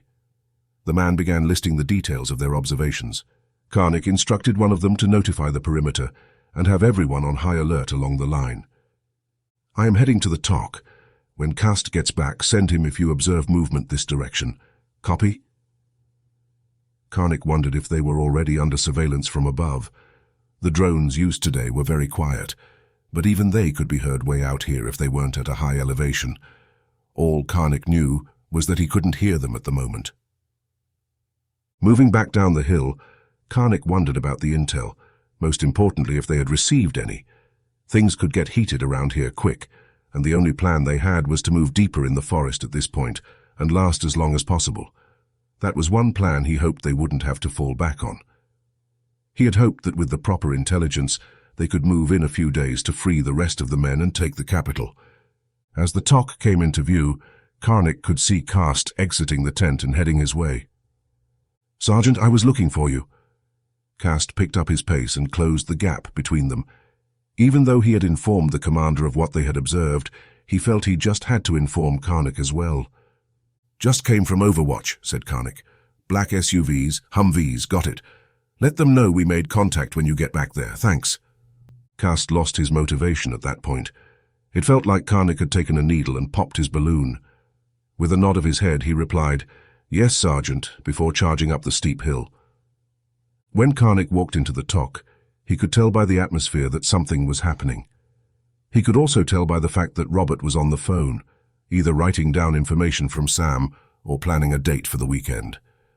Karnik was amused by the thought and wished he could plan a date with Angelique for the weekend, instead of planning an attack on the state capital. Robert ended the call he was on and tore the paper from its pad before turning to the commander and Karnik. "Sam came through big." Karnik and Sawyer were so glad to hear Robert say that. They had been waiting for Sam's information in order to plan the mission that would take place in just a few days. Robert walked over to them, and before he could relay the information, he was hit with questions. "Was there anything on our current position? Are we secure here?" Karnik wanted that information up front. Every second counted if they were about to be attacked. Robert looked down at the notes he had taken and replied, "No, the traffic they have seen on the highway isn't for us." Karnik could feel a but coming, and it did. But it isn't good. They are preparing to declare the state of Missouri under martial law at 8 tomorrow morning. Robert looked up to gauge their reaction to the new intelligence, and it was just what he expected. Calm. From what he had noticed in his very short time with the group, they didn't react to things with their feelings. Most of what the two men did was gather intelligence and work out solutions. Robert knew that their gears would really be cranking by the time he was through giving them the intelligence he had just received. "Then we must move tonight," Karnik stated, knowing that movement would be impossible after the declaration of martial law. Sawyer gave him a nod to show he agreed, and then he looked back at Robert and asked, "What is the other problem?" Sawyer knew from watching Robert's expressions while he was getting the information from Sam that there must be more. He was correct. "The rest of your unit is being moved in the morning by 0730 hours. "Well, looks like we will be moving out early. Doesn't leave us with much time to plan. It looks like things are going to be by the seat of our pants for a while, gentlemen," Sawyer replied, then made eye contact with each Karnik and Robert separately while stating, "We are going to succeed tomorrow, and this militia will be stronger when we are done." "Yes, sir," Karnik replied. Robert looked at his notes once more. Sam also said that they just arrested the lieutenant governor for treason. Apparently he had become very publicly verbal about the current situation of your arrests, the other companies, the massacre in St. Louis, and the buildup of troops in the state. He is being held at the Jefferson City Police Department until transport arrives in the morning. The three of them stared at one another until one said what the others were already thinking. Sawyer looked at Karnik as he began to speak, knowing that he was the best at quick tactical strategies. "We have 3 clear objectives," said Sawyer. "First, the Armory, where the men are being held. Second, the police station. Third, the capital. We all in agreement?" Karnik and Robert both saw those 3 objectives as the main goals and nodded their heads in agreement with Sawyer. "Great. Now how do we take control of all 3 places with the very limited manpower?" Sawyer again looked at Karnik, with a strong social cue to lay out the ideas Sawyer knew were running through Karnik's mind already. Sawyer thought to himself as he gave the cue, "I bet he sits at home at night playing chess against himself." Karnik didn't say anything. He just stood in deep thought till he was ready. "I don't know about you guys, but I have never been to Jefferson City. Does anyone have a map?" Robert asked, knowing that the answer was going to be no. He wasn't sure if gas stations even carried maps anymore. Then Karnik began, "You're right, Robert." Karnik turned to one of the runners they kept in the TOC to use for communicating with the men. "Bring me Cast, Jackson, and Sergeant Smith," he ordered the runner, before giving him a hand signal to be on his way. Karnik continued, "The three of them have lived in that area all their lives and know it well. They can tell us what they know about the police station and the Capitol building. The Armory we have all been to many times over the years. We will just need to survey any changes before entering. It might be a rushed plan, but we have the element of surprise on our side. After all, they probably believe we made it to Arkansas by now." Karnik was visibly happy over the thought. "I feel like we might be getting a little ambitious with attempting to take all three positions," Sawyer said. "We are too limited on manpower, and we will have nothing in reserve." Sawyer's concern was going through the minds of all three men. Sawyer then continued, "I'm making the Armory our main objective. That will be the only hope we have if the other two objectives get into trouble. I am sure with all the movement spotted by those on the bluff, it won't be easy to take." Karnik might have the strategic mind, but Sawyer wasn't far behind. Karnik agreed with the commander's assessment. "You are correct, sir, it won't be. The greatest number of our troops will hit the Armory. I think it is time to take a page from history, pattern, to be more to the point." Karnik had always known that his interest in history would pay off one day, and today was the day. He looked over to another runner, who was listening intently to their discussion. "Pull all but 2 men from each position and have them stuff one set of uniforms with sticks and grass, and then place it in one of the seats of the buses. Move." Karnik looked back and filled the others in. "During World War II, Patton had a ghost army in Britain to fool the Germans. Well, we are going to create one to fool the Jefferson City police force." Sawyer could see the usefulness of this tactic, but he didn't quite get how he was going to use it. "What objective do you suggest using it on?" "Sir." Even in a relaxed social environment, Karnik always used proper military courtesies. That they were fugitives and planning the takeover of a state capital didn't change that fact. "We are going to need 3 men to drive both buses and the 5-ton. Then we are going to report them, filled with the dummy army, to the authorities." Karnik was waiting for pushback. "Great plan, I like it," Sawyer replied to Karnik's surprise. "That early in the morning there will be few people in the station, making it easier to take." Robert nodded his liking for the plan. "This is a tough enough mission we're all undertaking here. Carlos, Sierra, and I are with you, but we just have one thing that we feel your men should be reminded of." Robert didn't wait for them to ask what it was he wanted. He just said, "We all need to remember that we aren't in another country fighting the enemy. The people we are going up against are Americans, and we must do everything we can to limit the number of casualties whenever possible." Karnik extended his left hand to rest on Robert's shoulder, while his right reached out for a firm handshake. Their gazes locked, a bond forming in that brief moment. "We're going to make a solid team," Karnik declared confidently. From the onset, Robert's addition to the militia was highly regarded. His precise marksmanship had made an immediate impression, especially on Sawyer and Kate, who would have otherwise met a different fate at the hands of the relentless Womack. Robert was widely recognized for his strategic insights, intelligence connections, and unparalleled shooting prowess. "That will be the first address before the mission briefing. We're all on the same page when it comes to preserving American lives," Sawyer replied, thankful for the man standing before him. "Now back to it," Karnik said as he gave Robert a pat on the shoulder. "There isn't much we can do about planning for the Armory. I say we wing it. Drive right up to the front gate." The others looked at Karnik as if he had just had the worst idea of his life. Sawyer couldn't resist. "Wing it, Sergeant. How are we going to even get close to the place if our buses are being chased by the police?" As Karnik gave what they assumed was a smile and pointed out the window of the tent, he began, "I bet the men remember riding in a cattle trailer to their first day of basic. I know I do." "That is true, but as soon as they spot it, red flags are going to be sent up." Sawyer felt that he had found the flaw in Karnik's plan. "Sir, not if a sweet-looking, light brown-haired, green-eyed girl like the one standing by the truck right now is driving." Karnik was now pointing at Sierra. "That girl will make putty of the guard at the gate long enough for us to make our move around to subdue him. From that point, it will be time to wing it, sir." Robert began to protest out of instinct as his sister was to be put in danger. But by the time Karnik had finished speaking, Robert had changed his mind. Sierra was no longer the little sister who needed protecting. The way he saw it now, they were the ones who needed protection from her. Robert struggled with their new relationship, born from the death of a great deal of their family, but he was proud of the way she hadn't let it destroy her. He just hoped that if they survived it all, Sierra would be able to let go of the fight and anger. As far as the Capitol building goes, Sergeant Smith will take 20 men, along with Kate and her squad. That should be able to secure it as long as the police station is secure with those out on patrol chasing our buses. That is where I feel you come in, sir. Karnik looked up from his notepad where he had been making notes for the plan. Karnik knew that the commander would want to be in on the assault of the armory to free the men, but Karnik had other plans. Sawyer gave Karnik his full attention and had a sense of what he was going to suggest. Sir, with the order coming out tomorrow for the establishment of martial law— Karnik fell silent for just a second at the thought that martial law was really happening here. You will be the best person to go into the police station with no more than 10 men.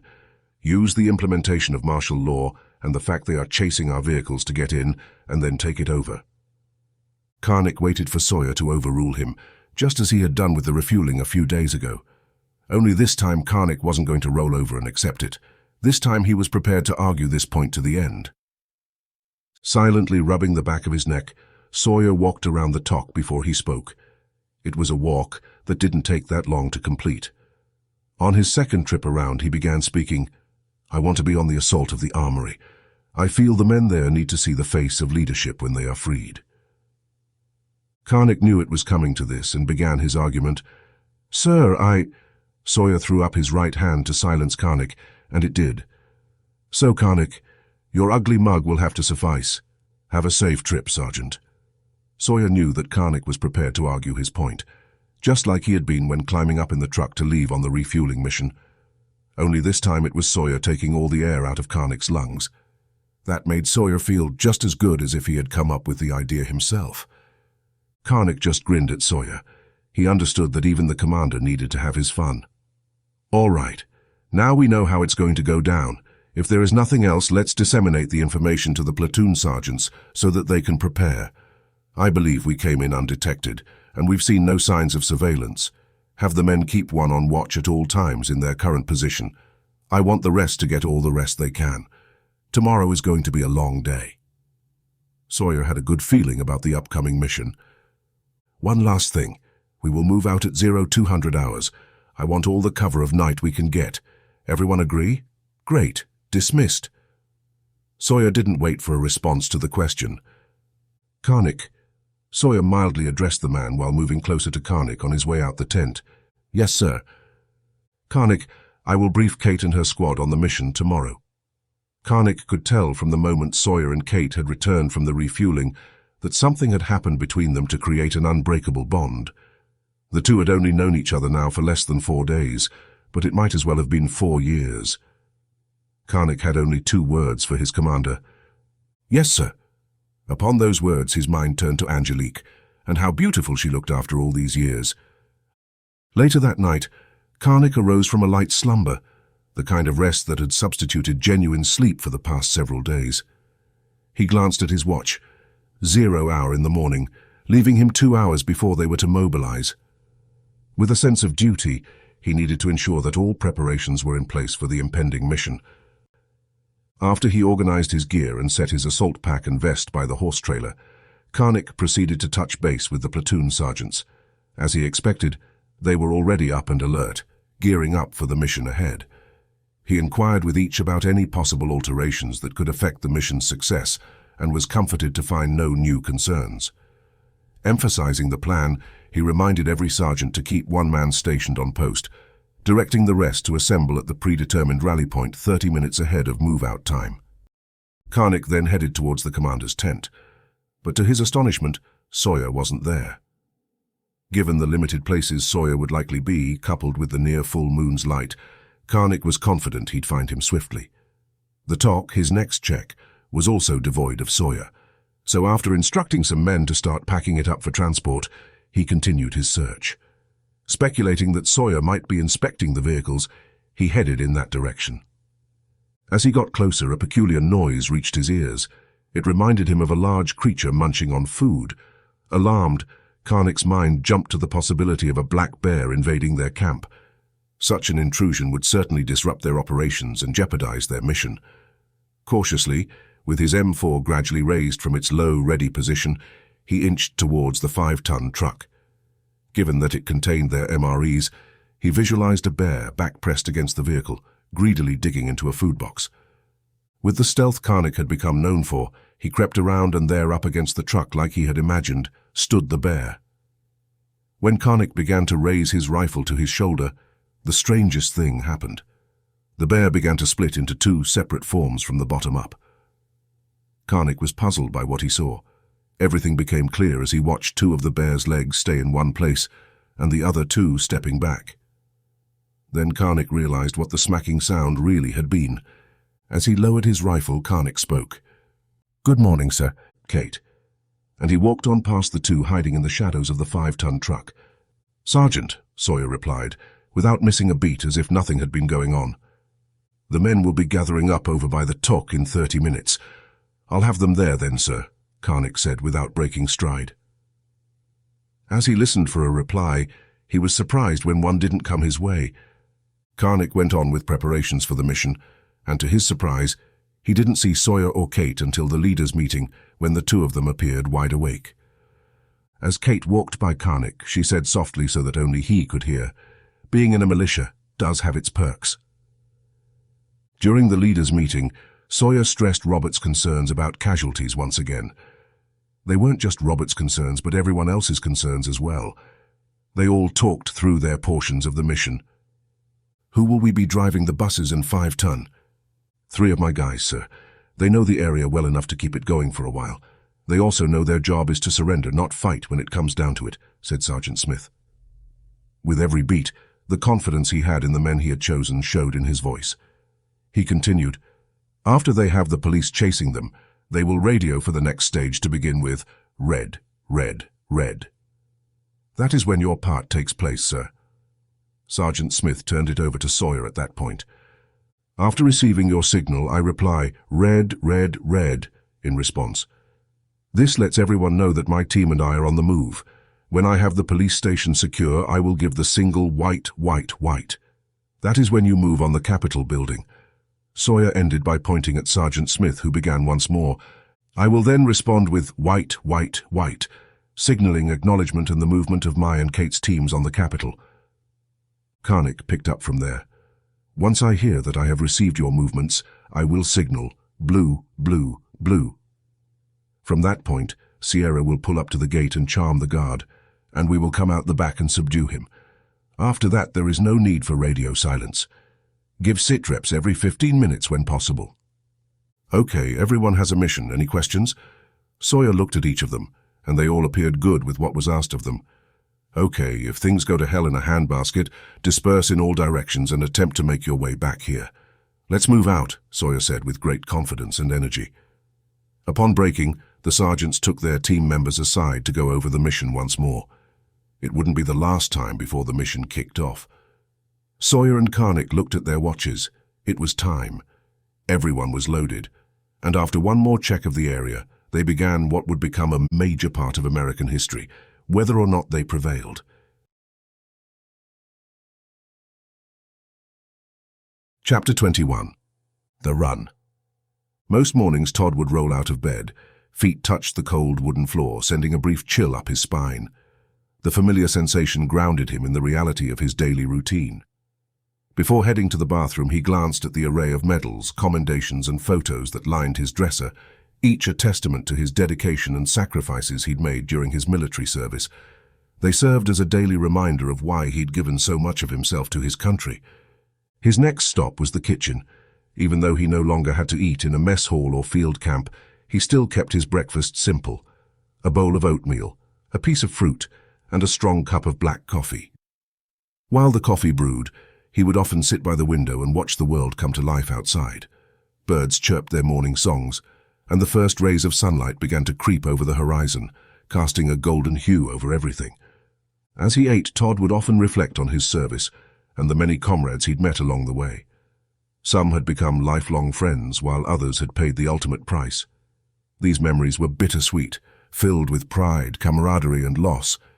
Yet they shaped him into the disciplined, resilient individual he had become. Post-breakfast, Todd would often take a brisk morning run. The fresh air and exercise helped clear his mind and set the tone for the day. Despite leaving the structured world of the military, he found solace in maintaining a regimented routine. It was familiar, comforting, and gave him a sense of purpose in civilian life.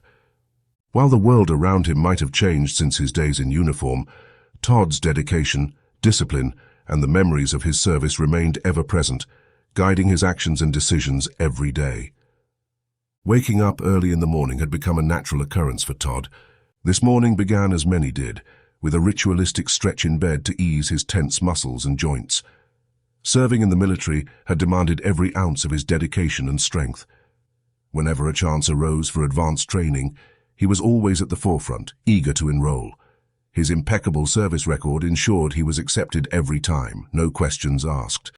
The structure and discipline of the military had been his anchor, but now it felt like he was adrift. No amount of training had equipped him for the uncertainty of the civilian realm. Waking up without a clear mission or a set objective each day left a void in Todd's life. He was molded for service, to stand for his country. But recent downsizing meant he was no longer part of that world, a decision that gnawed at him every day. Each morning for the past 6 months he replayed the moment in his mind, the day he stood before his commanding officer and heard the words that changed the trajectory of his life. "You're being discharged." "With all my training and experience, why me?" Todd asked the silent room around him, even though he knew there would be no reply. Within a few minutes, as Todd turned his body to begin the day, the question repeated itself in his mind like a scratched record. Standing in front of the toilet and relieving the pressure from his bladder, Todd peered through a small window into the darkness concealing the forest beyond. He imagined troops marching by on their way to morning physical training, calling out cadences as they marched in step. He could almost hear it as if it were real. Mama, mama, can't you see? Mama, mama, can't you see? What the army's done to me? What the army's done to me? Mama, mama, can't you see? Mama, mama, can't you see? What the army's done to me? What the army's done to me? Put me on a silver jet. Put me on a silver jet. And that's alright, I won't forget. That's alright, I won't forget. Once he flushed, the daydream ended, and it was back to civilian life.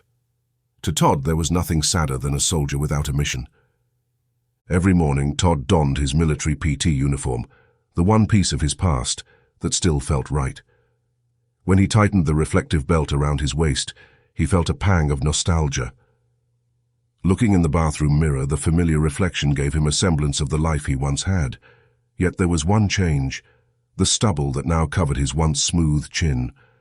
Growing it out was supposed to help him blend into civilian life, but each day the urge to shave it off grew stronger. He brushed his fingers through the coarse hair, took a deep breath, and sighed, grappling with the changes he saw both in the mirror and in his life. Looking down at his uniform as he made his way into the kitchen provided Todd with a little encouragement.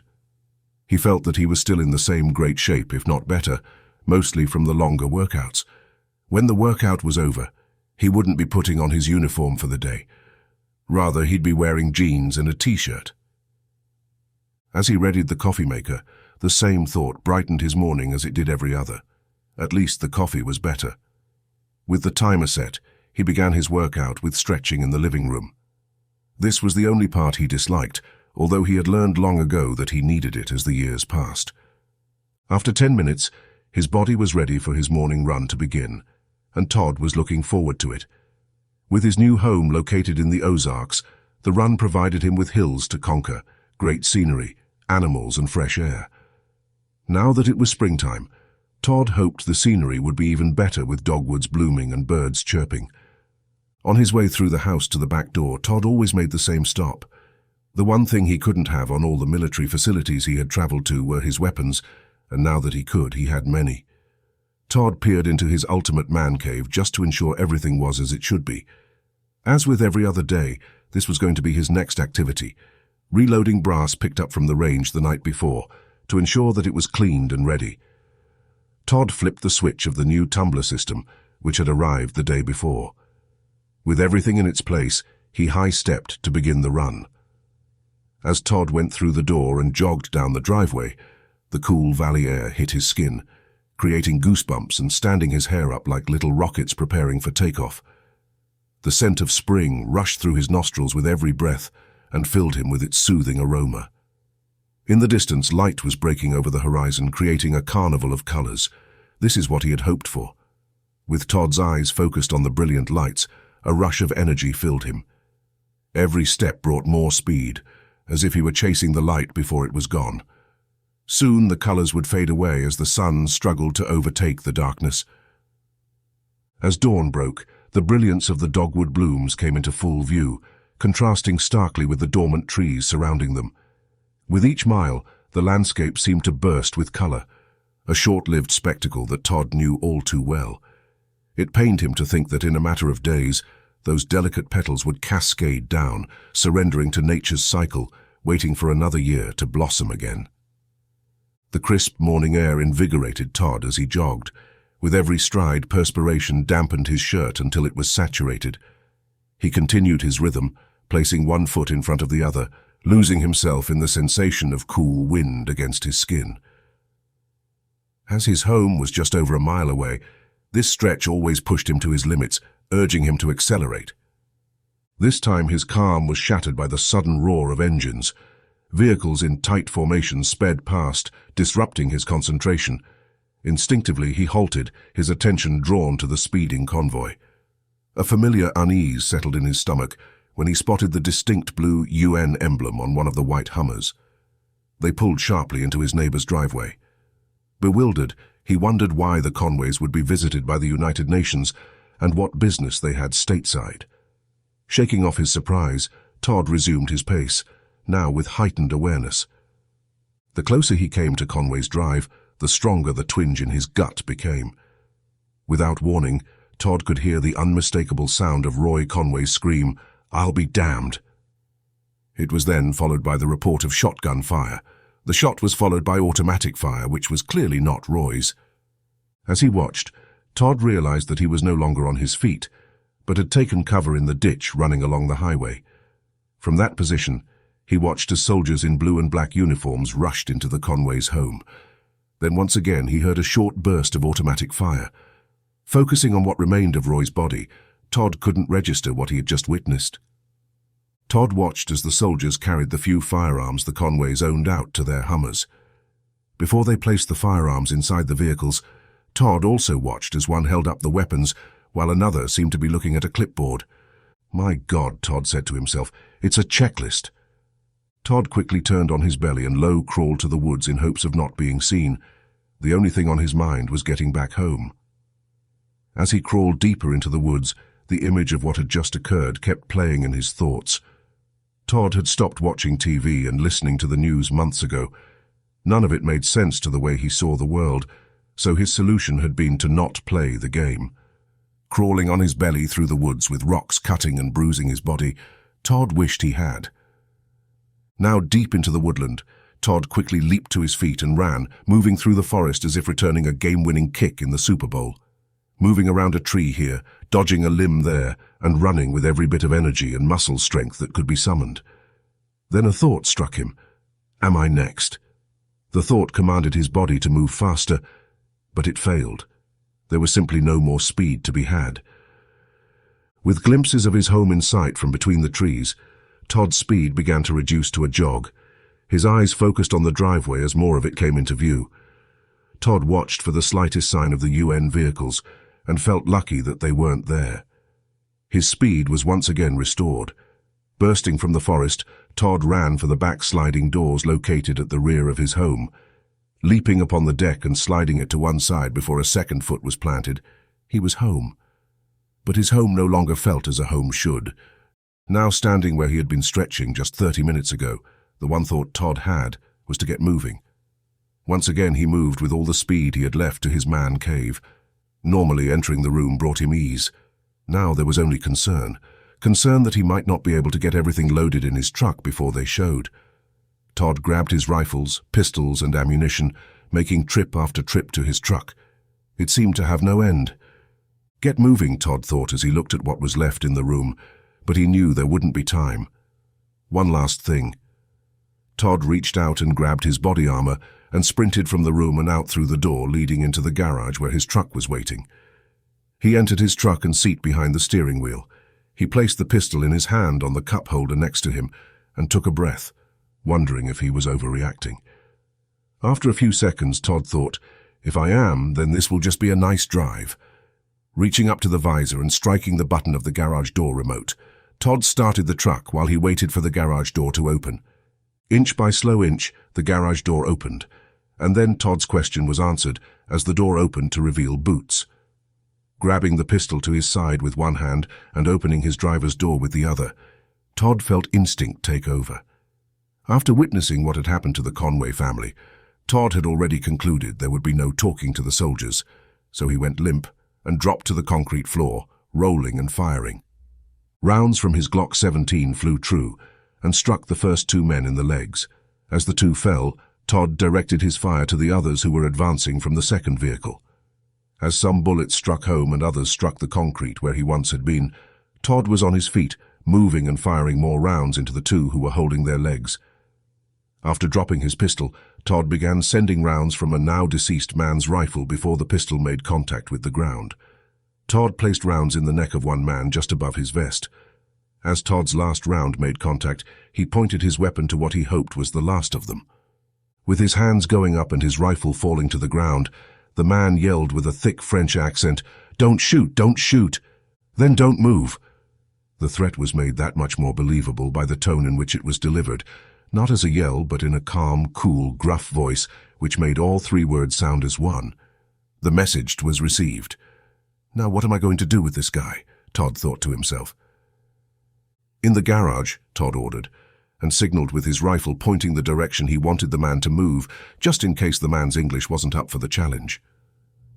Walking slowly to ensure that he made no sudden movement, the UN soldier neared the entrance of the garage with Todd directly behind him. Soon as the first of the soldier's boots passed the threshold, the man felt a blinding pain in the back of his skull. Quickly, his world darkened as he felt himself falling forward. Behind him, Todd whipped off the rifle's buttstock where it had made contact with the back of the man's head. With the man's forehead bouncing up from the concrete floor with a strong bass tone, Todd puckered his face. Oh, wow. He's going to feel that when he wakes up, Todd thought, and shook his head as he walked over to the Humvees. Grabbing radios, weapons, notebooks, and IDs, Todd went quickly through everything in the truck and moved the corpse from his path. One last glance at the area, and he had his answer to the question he had asked of himself not 5 minutes ago. No, you are definitely not overreacting, Todd said to himself, using the same gruff voice as earlier. Walking back to the truck, Todd looked down at the blood covering the concrete and felt laughter coming. I am not cleaning that up, Todd thought. Then Todd jumped in and started the 4x4, only to look down and realize he was still wearing his PT uniform. Without wasting any more time, he exited the truck, ran through to the far end of his closet, and ripped his uniform from its hanger. Todd didn't choose his most recent uniform. He hated the digital grey with a passion. Rather, he chose his old BDUs from his first years in the service. Chapter 22. UCM goes on the offense. A potent mix of adrenaline and trepidation surged through each member of the UCM as they converged on the Missouri State Capitol building in Jefferson City. Every individual navigated a distinct route, acutely aware of the timing and objectives to meet their mission's critical milestones. Conversation was sparse. Instead, their minds raced with potential outcomes and challenges that lay ahead. While meticulous planning had been undertaken, they were all too aware of the old adage, no plan survives first contact with the enemy. As the Capitol building came within sight, Sergeant Smith moved from his seat to the front of the bus.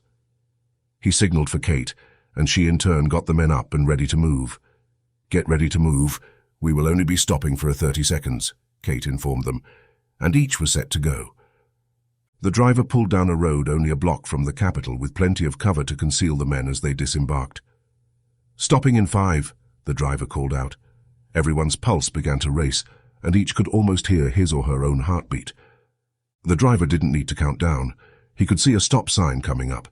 Each person was pressed against the person in front, waiting to move. The door opened with Sergeant Smith standing behind it, and before they even came to a stop, the first 4 had already jumped. Smith didn't waste time getting out of sight and moved quickly to darkness, away from the streetlights. By the time he crossed the freshly cut grass, everyone had exited the bus. The early morning was quiet, and they were all now on the move to the Capitol building through the dark, just out of reach of the streetlights. Once close enough to see their entry point, they settled in and waited for the signal to move, checking one another's gear. The driver headed for the other end of town, where he would meet up with the other bus and the 5-ton. As he drove, Roger thought about the events to come as he took in the sights of the city, and how, thankfully, there was little traffic on the streets since it was early morning. The anticipation of what was about to take place filling his thoughts. He was going to intentionally get the cops to chase after him, while trying to outrun them in what basically amounted to a school bus. He yelled back to the fake soldiers seated on the bus, "Hold on, men! We are going to have some fun!" Soon as the other 2 vehicles spotted him approaching, they began to move from the woods just outside of the city. It was time. The plan was to drive right down Missouri Boulevard, the heart of the city. Everyone agreed it was the best place to kick their plan off. They were certain to pass at least one cop. Little did they know how soon they'd pass a cop. Just as the boulevard came into sight, so did the lights from a cop car, and with those lights the mission was a go. Rogers, who had just let off Sergeant Smith and Kate, picked up the mic. "Red, red, red," he called out, setting the chain of events into action. Now it was C. Dr. Sawyer's turn to move. "Red, red, red," Sawyer confirmed, and he watched from down the street as 3 squad cars left with lights and sirens breaking the darkness and silence of the night.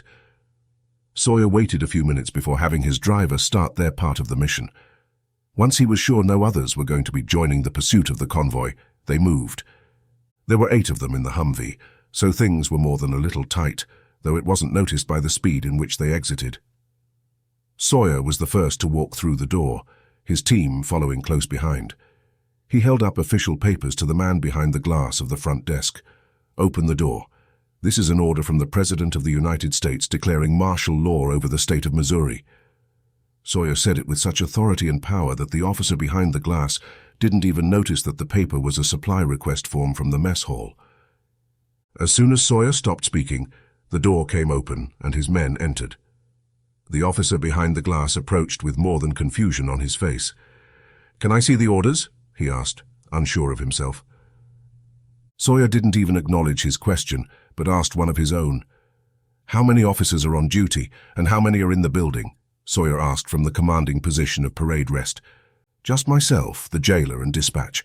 The other officers went in pursuit of the rogue military companies spotted in town."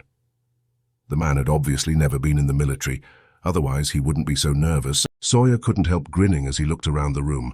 "After the rogue company, you say?" "Yes, sir, we spotted them just 5 minutes ago," the man replied with a little more perkiness in his voice. Sawyer's grin became even larger. "Well, isn't that interesting?" Sawyer gave a nod to his man who had come up behind the officer. With little effort, he slid his right arm under the officer's chin and locked it into the left on the other side, putting him into a hold, from which he would be unconscious within a matter of seconds. "Looks like you spotted others from the rogue company." Sawyer then turned and ordered his RTO to make the call beginning the next and most dangerous stage of the mission. "White! White! White!" he called out over the radio, knowing what was about to happen.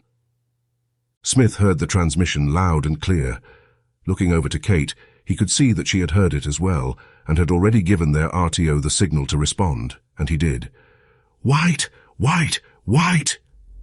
Then only 2 seconds later they heard Karnick's team at the Armory come over the radio. "Blue! Blue! Blue!" Everything was now in motion, and what the next few hours were to bring nobody knew. For now, Sergeant Smith knew one thing, and that was his ultimate goal: take the Capitol building and free the Lieutenant Governor. Smith gave Kate a pat on her shoulder to signal that they were moving. She in turn did the same to the next, and so forth. Smith was amazed at the lack of security around the place. Then again, it was not as if state capitals were frequently assaulted. He, like the rest, still had a hard time with the way things had escalated, but he understood the part he, Kate, and the rest of the squad were now taking in the events. Keeping to the shadow was about to become much more difficult, and Kate could see the look Smith gave her, the look saying, "Let's talk." She held her hand up for them to stay before moving over to Smith.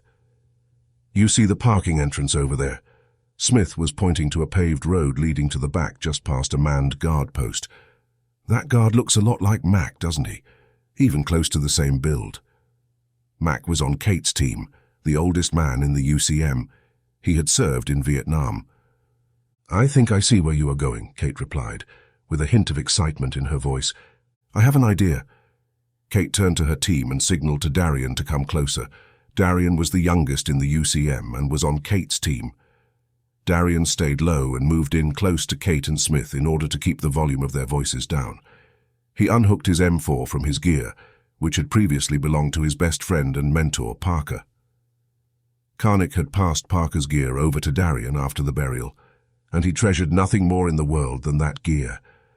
Settled close to the two others, he waited to hear what they had in store for him, and it was not a long wait. "Drop all your gear and look like a kid again." Those were not the words Darrian had expected to come from Kate. He followed her orders, though, all the while hoping they would become much clearer soon. As he began the transformation, she continued, "I need you to wander up to the guard post looking for your dog, lure him out, and then we will take him down. Can you do it?" Her plan was crystal clear to Darrian now, and he was more than willing to accept the mission. Soon as Darrian had finished wiping the black camo paint from his face, he was ready to begin. Backtracking through the shadows, he came to and stepped out onto the street about a block down from the Capitol building. He then started walking down the street, whistling and calling out for Fido. And then he laughed a little. He was using the most common dog name ever, but why not? "Here, Fido! Where are you, Fido?" He called out all the way down the street, and even sprinted after the imaginary dog a few times, as if to catch him. Darrian was so believable that Kate even caught herself looking for the dog in the direction he sprinted. "The kid is good," Kate said while shaking her head in disbelief that she had even looked for the lost dog. As Darrian got closer to the guard, his acting became even better. Everyone could hear the concern in his voice over his imaginary lost dog. The guard leaned out of his shack to get a better idea of what was going on. He had heard someone coming, but hadn't been able to make out what the person had been saying. Then it became clear once he took a step outside his booth. "Here, Fido. Where are you, Fido?" Who the hell names a dog Fido anymore? The guard asked himself. He saw the boy sprint to the side of the drive. Well, at least he sees him, he thought, and then began to walk over to give the kid assistance. It never dawned on him that it was almost 5 in the morning, and some kid was out here looking for his lost dog. "What's he look like, son?" the guard called out, happy to assist. Darrian jumped back a little as if the guard had startled him. With a little touch of fake fear in his voice, Darrian spoke. "We parked up the road to let the dumb dog use the bathroom and it ran off. I just saw it too." He pointed up into the dark area of the shrubs. The guard looked and couldn't see anything but darkness. "You sure he is in there?" the guard asked, as he pulled a flashlight from his belt and shined it just beyond the shrubs. Instantly the guard knew from the 5 rifle barrels pointing at him that there was no Fido to find. Sergeant Smith looked intently through the glass of his optics at the red dot he held positioned at the center of the security guard's chest. He waited for the guard to go for his weapon and prayed that he wouldn't. With this many rifles trained on him and only 3 feet away, it would be certain death. Darrian felt a little sorrow for tricking the guard, who only wanted to help a kid find his dog. Once he concluded that the guard wasn't going to do anything stupid, he turned to him. "I am going to remove your sidearm, and then we can have a little talk, okay?" Darrian asked in a confident but otherwise soothing tone. Not wanting to make any excessive moves or noise, the guard merely nodded in compliance. Few people would want to do either of those when at this end of what he could only assume were loaded rifles. He could feel his pistol being drawn from its holster and his radio being detached from his belt. That wasn't all he felt. Other than the items being removed from his person, he started feeling pressure building in his ears and a tingling sensation moving throughout his body. He then found himself very curious as to how they were slowly turning out all the lights from all around him, till it was as if he was looking down a tunnel. With her weapon trained on the guard, Kate watched closely for any aggressive movement. She knew from experience that things could get quickly out of hand. Then she saw aggressive movement and tightened up on her rifle, pulling it just a little snugger into her shoulder. His upstretched arms were ever so slowly moving downward. She couldn't believe somebody would be so stupid to go for a gun with so many firearms already pointed at him, especially after his had already been removed. She centered the red dot on his chest, and her finger began to exert more pressure upon the trigger. The lower his arms became, the more pressure she put on the trigger. Then she heard him speak. "How are you turning out the That was as far as the guard made it before Kate, with her rifle in hand and an expression of disbelief on her face, watched him land in the bushes directly between them. She then looked at Smith, who had the same expression. It could even be seen through his camouflage face paint. "Did he just faint?" Smith asked, while attempting to hold back the laughter. He then looked back down at the man lying in the bushes. "Let's get him over here and awake," Smith said, as he reached down to grab the unconscious guard's arms to drag him over. "Put him up against the tree," he instructed Kate. Both of them still couldn't believe what had just happened. "Lights, lights," the guard mumbled. "What the hell is he talking about?" Darrian asked, as he watched Kate splash more water on the guard's face. "Stop," the guard said as he came back to a state of awareness. "What did you do to me? I was cooperating," he exclaimed as if somebody had rendered him unconscious. "You fainted," Mac said to him from the darkness. "The hell I did. We did nothing. I saw it many times in Nam. Hell, even did it myself once. That is how I know. It happens. Now let's move on." Mac, being the oldest of them, had seen enough in his life that somebody fainting was no longer that funny to him. "Who are you guys?" the guard asked. "We are the ones asking questions. Where are they keeping the Lieutenant Governor?" Smith asked with composure and a commanding tone. The reply in return was one mixed with sarcasm and confusion. "The Lieutenant Governor, he isn't here." Chapter 23. Battle at the Armory. Seated a few miles away from the Armory, where the men of 138th Bravo Company were being held, Karnik couldn't help but find a little humor in the situation and start laughing from the back of the cattle trailer he and 70 men were now smashed into. Some of them were asleep standing, held up by the bodies of those around them. Karnik's laughter made men who knew him uneasy. This was due to the fact that they had never heard him laugh aloud. Where they were parked, there was no fear of others hearing, so Karnik decided to let the men in on what was so funny to him. "Who are we, men?" he called out. "United Constitutional Militia," the men called back as one. Once again, Karnik asked, "Who are we?" Then the men replied even louder than before, "United Constitutional Militia." "We are the militia, correct?" Karnik asked. The men replied with, "Hoo-ah, hoo-ah." Karnik felt it was time to let them in on the gag. "Yes, we are the militia. Now look at the sign to your left." Each of them looked out through the horizontal steel panels of the trailer and saw nothing. "Keep watching," Karnik said. Then it happened. The headlights from a passing car lit up a street sign. It read Militia Drive. As the men saw the sign, they all started to laugh. They were a militia attacking an army armory on Militia Drive. To many, it wouldn't be funny, but to a trailer full of men who'd had the crazy last 4 days they'd had, it was downright hysterical. Robert called out for silence just in time to hear the last of the message coming over the radio. White was all he heard, but he knew it was their time to move. Robert looked at Karnik standing by his side and waited for him to give the go-ahead for him to reply. "Who are we?" Karnik called out. "UCM. We strike like lightning, strike like lightning. Boom! Boom!" That was not the response Karnik was expecting, but it was even better. Karnik looked at Robert. "Send it," Karnik said with vigor. Then Karnik yelled through the slats of steel to Sierra, "Let's move it, darling." He knew that would eat at her. As the wheels began to roll, everything became very quiet in the trailer. Karnik and Robert stood with one hand on their weapons and the other on the door latch to the trailer. They knew that once they stopped, and the guard got a look at Sierra, they would only have a few seconds to make their move while he was distracted. The closer they came, the faster their pulse rate became. The moment was close. They could feel the truck coming to a stop.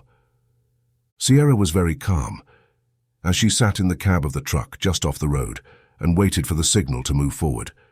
She was ready to kick this thing off, and this was the point she hated the most, being so close to starting and not being able to. Sierra reached for her revolvers and checked them like she had many times before to ensure that they were loaded and ready. The 2 357 Magnum revolvers made her feel as safe as she did with Robert by her side. "What the hell are they doing back there, having a pep rally?" she asked the person in the mirror, looking back at her. Then she heard it, Karnik's voice and Darlin. "I'll show him, Darlin," Sierra exclaimed, and then she turned the key and hit the gas, flying down the road to the first checkpoint for the armory. She could see the guard in his booth at the gate. Past him on down the drive, she could see many others out patrolling the area. She could see the guard in his booth at the gate. Past him on down the drive, she could see many others out patrolling the area. As Sierra moved her foot from the accelerator to the brake, her hand slowly dropped down to her revolver. Driving with her knees, she put on a big, toothy smile and began rolling down the window with her other hand. As the cab came into view, the guard was stunned by a sight he hadn't counted on seeing this early in the morning, or at any time of the day for that matter. Sucking in his middle-aged stomach and puffing out his chest, he then cleared his throat to speak with the beauty.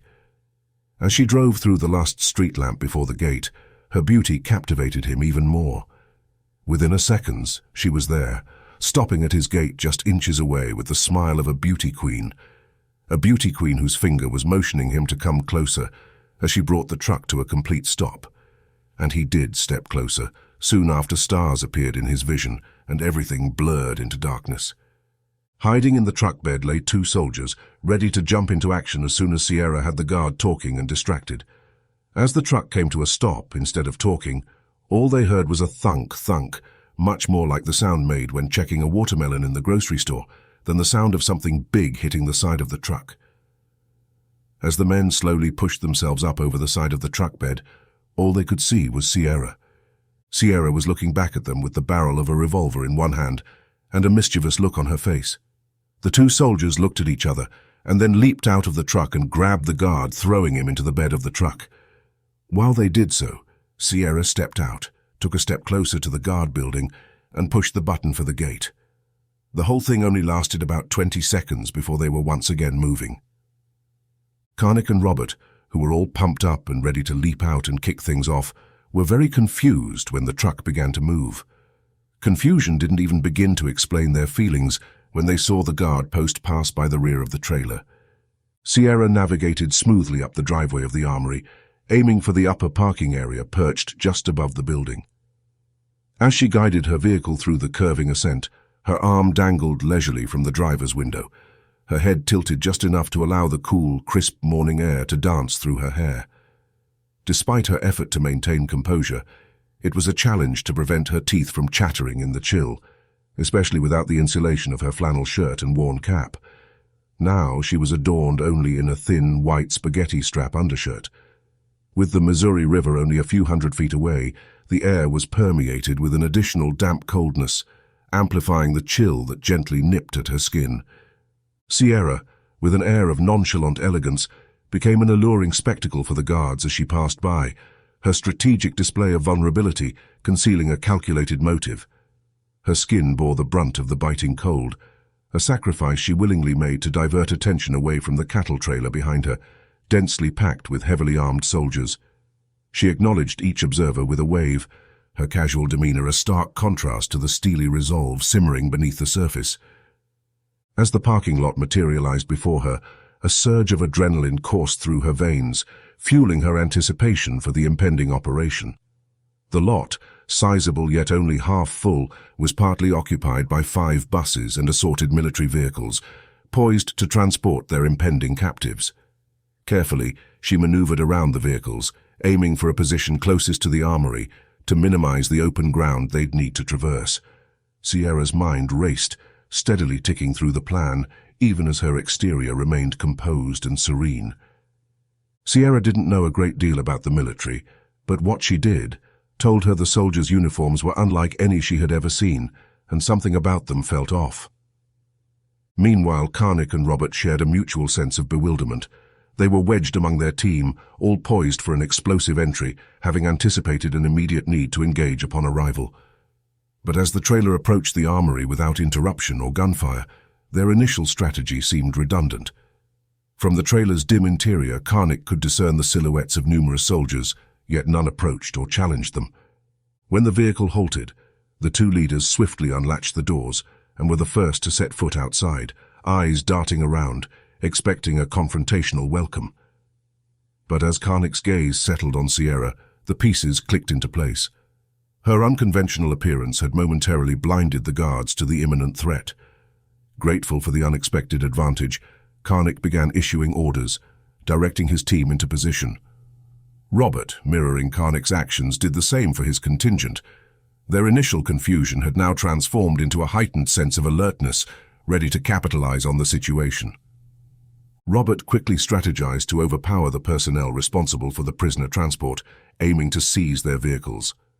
Thanks to Sierra's strategic parking, which shielded the UCM troops and obstructed the Armory's view, both he and Karnik enjoyed a crucial tactical edge.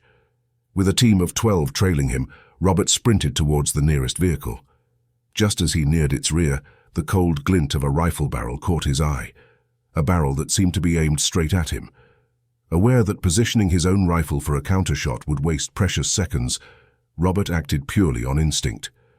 But even before he could properly align his rifle, the deafening crack of a shot rang out, making his heart skip a beat. Robert expected the searing pain of the bullet, the weight of mortality, to pull him down, but instead, he felt a sharp, fleeting sting on his right shoulder. The bullet had grazed him, leaving behind a burning sensation but no fatal wound. As his heart started beating again, a surge of adrenaline coursed through him, fueling his momentum. A second shot rang out, but this time it wasn't aimed at Robert. Another member of the UCM had spotted the threat and taken out the soldier aiming at Robert, saving him from a potentially fatal shot. Without missing a beat, Robert continued his charge, using the confusion and the momentary pause of the guards as his advantage. As Karnik led the charge toward the Armory, he was bolstered by the presence of over 60 UCM members at his back. They moved with a unified purpose, their strides soundless, aiming to maintain the veil of secrecy for just a bit longer. But halfway to their objective, a solitary gunshot pierced the air, dispelling any illusion of stealth. Karnik's heart sank, even as he hoped that the shot had come from one of his own, rather than being aimed at them. The clandestine phase of their operation was done, but through the sudden tension, a fleeting thought of gratitude surfaced for the sharp-witted, brown-haired, green-eyed savior who had set them on this advantageous path. Everything felt surreal, as if he was floating outside of his own body. Robert was trapped in a fog of disbelief and shock. Death had seemed certain, but there he stood, pressed against the bus's rear, feeling his heart hammering in his chest again. His eyes fixed on the fallen soldier before him, the man who almost ended his life. The soldier's heart desperately tried to circulate blood to a brain that had been violently displaced, now only managing to produce diminishing rivulets on the asphalt. Snapping his head up, Robert realized just why he was still among the living. There was the one-time college journalist and documentary filmmaker. Sierra was running right at him, with both revolvers outstretched as if they were dragging her along. One was smoking. Robert had never felt so much love for his sister as he did at that moment. With the shock of the last few seconds wearing off, Robert was back in the fight. "Thanks," Robert said, as Sierra positioned herself alongside him at the back of the bus. "When are you going to start taking care of yourself, soldier boy?" Sierra asked, with strong sarcasm in her voice. Shaking his head in response as if to say, "Whatever," Robert began assessing where his men were. With surprise, he saw them closing in on a group of people whose hands were stretched high above their heads and who were screaming, "Don't shoot! We're Americans!" Just feet from the wall, Karnik gave a signal for his men to stack on him. As they were trained to do, one after another fell in behind him on the wall. Many had their M4s pointed up high to the roof, while others were pointing their M4s to the far end of the building, and the rest were pointing in every other direction from their new location. Eyes and rifles had every direction covered, yet Karnik knew that one grenade or rocket-propelled grenade, RPG landing close, could kill half of his men. It was never good to have so many bunched up in one area, and from here he had to strategize quickly. Looking back at the line of men, Karnik had it, and he set off for the middle of the line of soldiers along the wall. Stopping only for a second, he tapped 2 men on their shoulders. "On my command, you are last man for this group, and you are last man this group." "Roger," Karnik asked. Acknowledging the orders Karnik had just given them, both men in unison responded, "Roger." Without delay, Karnik turned and swiftly moved to the other end of the line, where Sergeant Lee, platoon sergeant of 1st Platoon, was positioned. "Lee," Karnik said with a strong, commanding voice. Without taking his eyes off his area of fire, Lee acknowledged, "Sergeant, you're going through the front entrance with half the men. Move on the tap." "Roger," Sergeant Lee once again replied. The last soldier in Sergeant Lee's formation kept a sharp gaze on Karnik, instantly recognizing the signal when Karnik subtly waved his left arm towards his team's direction. Without missing a beat, he held his rifle with one hand and tapped the shoulder of the soldier in front of him with the other. This tap created a domino effect that traveled swiftly down the line, eventually reaching Sergeant Lee.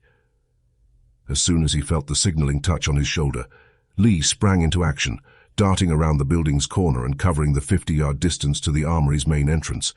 His men, alert and weapons scanning for threats, trailed tightly behind him. Karnik had barely reached the forefront of his platoon when gunfire erupted from the direction where he had just dispatched the men. Whipping around, he caught a glimpse of the last two members of the group pivoting into action. Now it was up to him. The soldiers behind him, primed and alert, awaited his lead. Though he was confident they'd spring into action even without a cue, Karnik relayed a signal back to them anyway.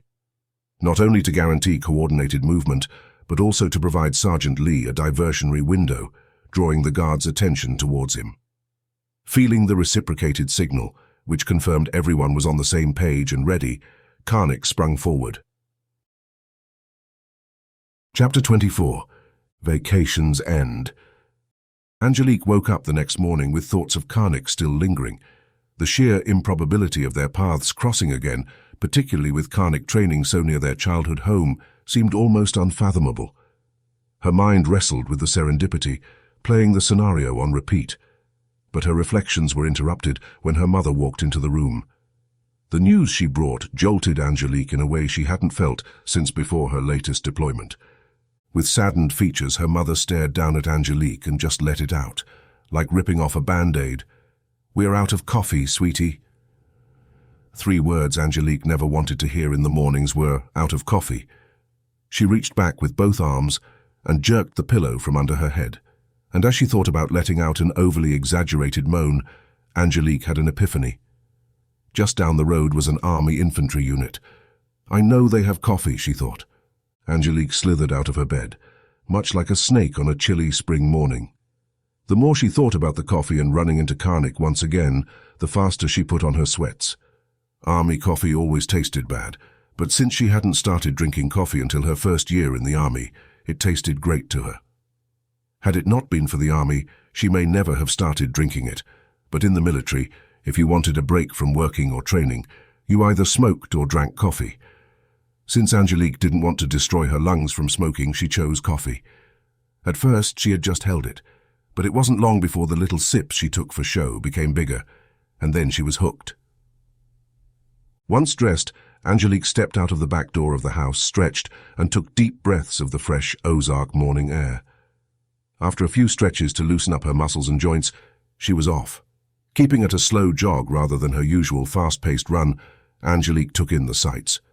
Running down an old gravel road was something she missed greatly. The closest she had been to the feeling was running through a park, but it wasn't even close to the same experience. As she ran, she checked her pocket to make sure that she had grabbed her identification from Homeland Security, just in case they tried throwing obstacles between her and the coffee.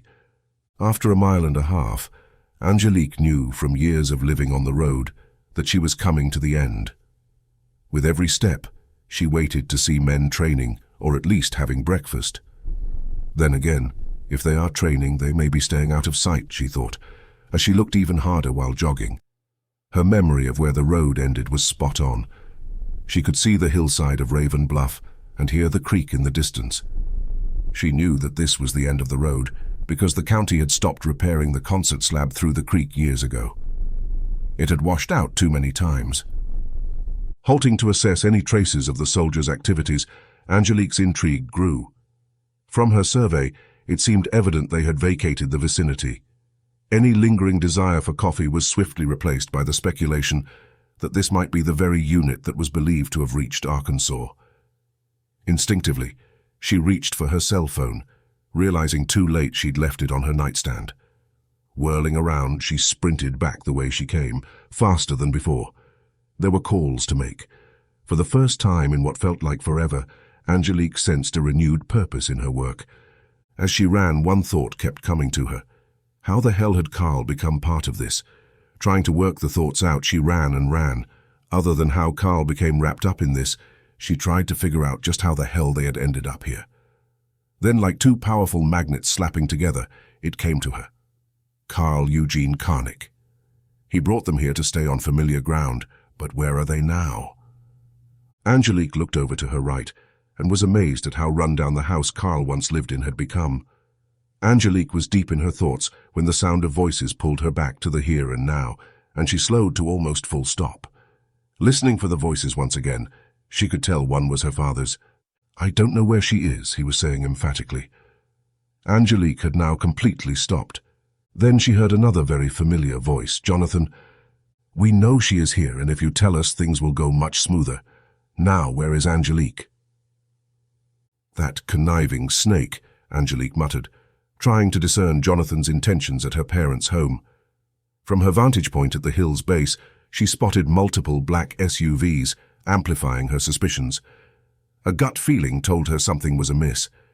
Acting on instinct, she veered off the gravel path, stealthily navigating through tall grasses and between trees to approach the rear of her parents' house. Drawing closer, the dialogue between Jonathan and her parents became increasingly audible.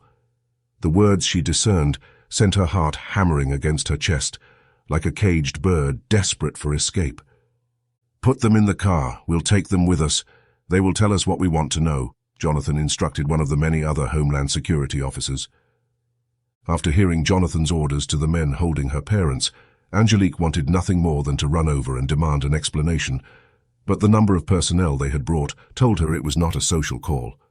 Moving quickly and swiftly through the woods, she could see her parents being placed in the back of the SUV. Her first thought about something other than her parents was of her .45s. Both were lying on her nightstand just beside her bed. Using the oak tree as a shield, Angelique strategized swiftly. The familiar sounds of the old house were like a guide, each creak and squeak informing her of the intruder's movements. The familiarity of the old home gave her a distinct advantage, having grown up hearing those same sounds. On her approach, she picked up a fallen limb from the tree. The scraping of the branch against the house would make a clever ruse. It was the sound of something unusual, something worth investigating. She heard the creaking grow closer, and could almost visualize the exact path the agent was taking. As the screen door groaned open, Angelique coiled herself, ready to spring. Her entire body was tensed and focused, the culmination of her training and instinct guiding her every move. The agent, unaware of the ambush awaiting him, was about to meet Rocktown's finest in her element. "We're moving out," a voice called from the front of the house, and her prey stopped in his tracks, turned, and followed his orders.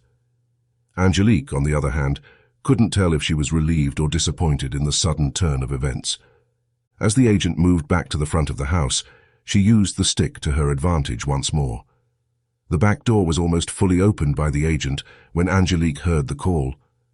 Thinking quickly, she pushed the stick wedged securely in the door jamb. It would temporarily jam the door, making a fast exit or entrance from the back challenging.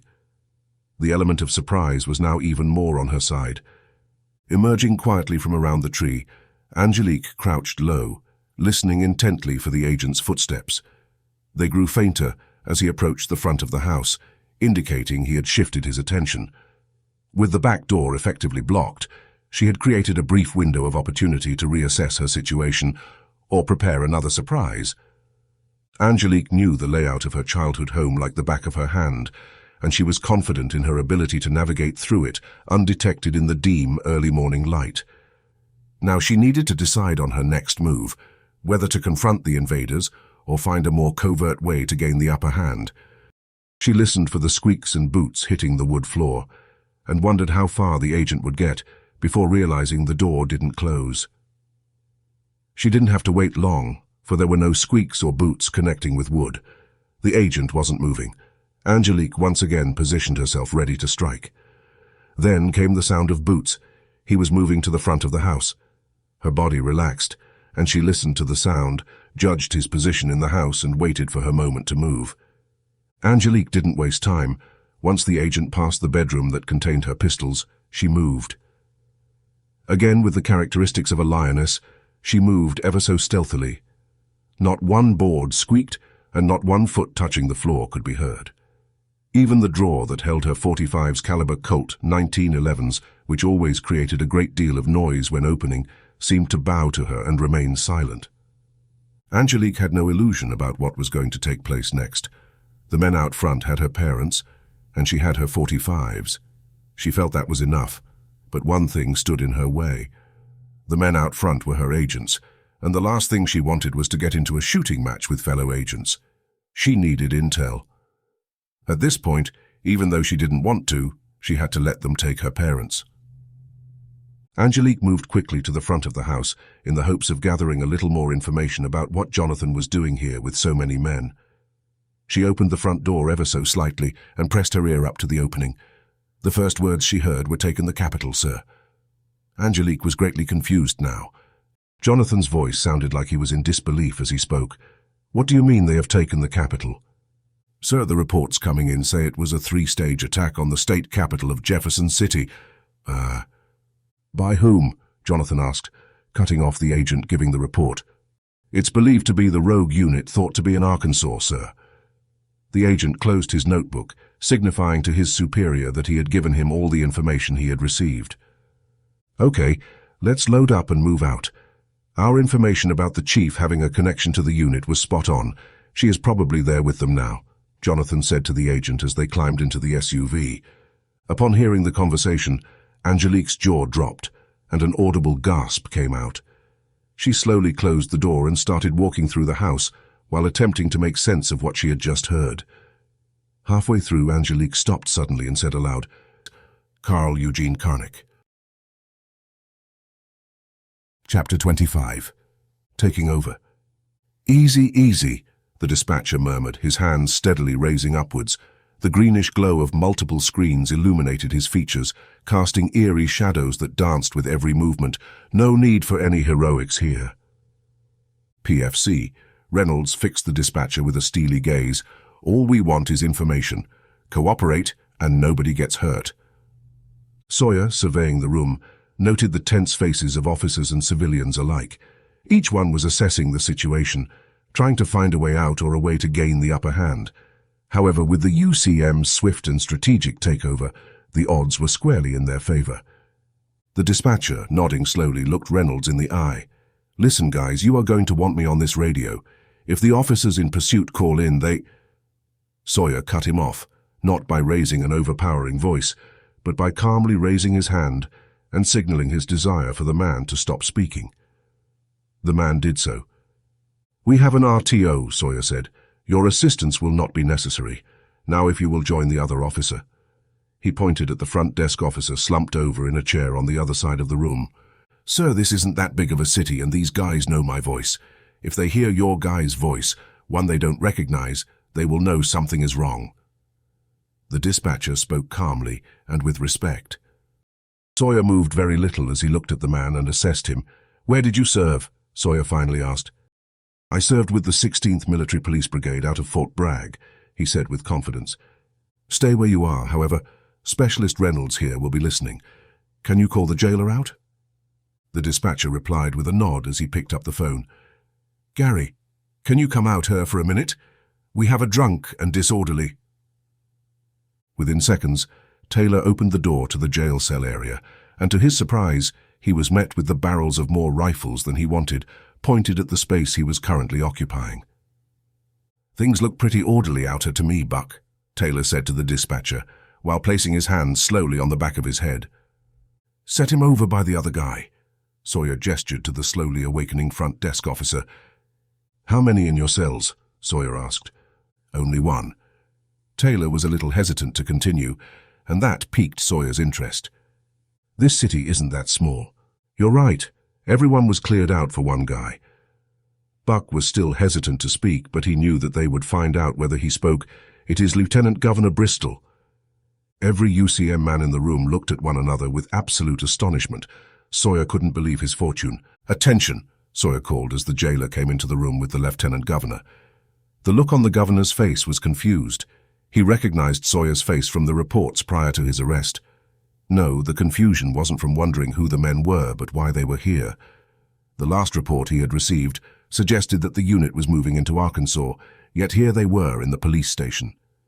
Now he was returning a salute to the commander. "What are you doing here, Commander?" the Lieutenant Governor asked as his hand returned to his side. "Sir, we have come for you. We feel that you have the support of most Missourians. My men need somebody who will speak for them. We were set up, sir." Sawyer felt it was no time to beat around the bush. "Well, Commander, I guess we're in the same boat now," the governor replied as he shook his head in disbelief. "Commander, I hate to inform you of this, but the rest of your men are being held at the Armory and in St. Louis." Sawyer moved from the position of attention to parade rest and began to speak with a little smirk on his face. "Sir, since the government decided to frame us as traitors, we no longer have any allegiance to the government. We are now the United Constitutional Militia." He paused to study the governor's reaction. It didn't take long for Sawyer to see that he had made the right decision about breaking him out. Sawyer continued, "Secondly, sir, the freeing of our men at the Armory is already underway." At that moment, Sawyer felt like kicking his own ass. He couldn't believe he had forgotten about the group going for the Lieutenant Governor at the Capitol. "Radio," he blurted while holding out his hand, followed by, "Excuse me, sir." White one, this is Cardinal, over." He waited and then repeated, White one, this is Cardinal, over." Once again he waited. Moments like this, not knowing, were always the hardest for Sawyer, and these days it was much worse. Then he heard it, the sweet bark of static right before a transmission made its way through. "Cardinal, this is White One, over." Sawyer felt a little relief at hearing Sergeant Smith's voice. "White One, what is your sitrep? Over." "Cardinal, Lieutenant not at location. All members accounted for, plus one guard. How to proceed?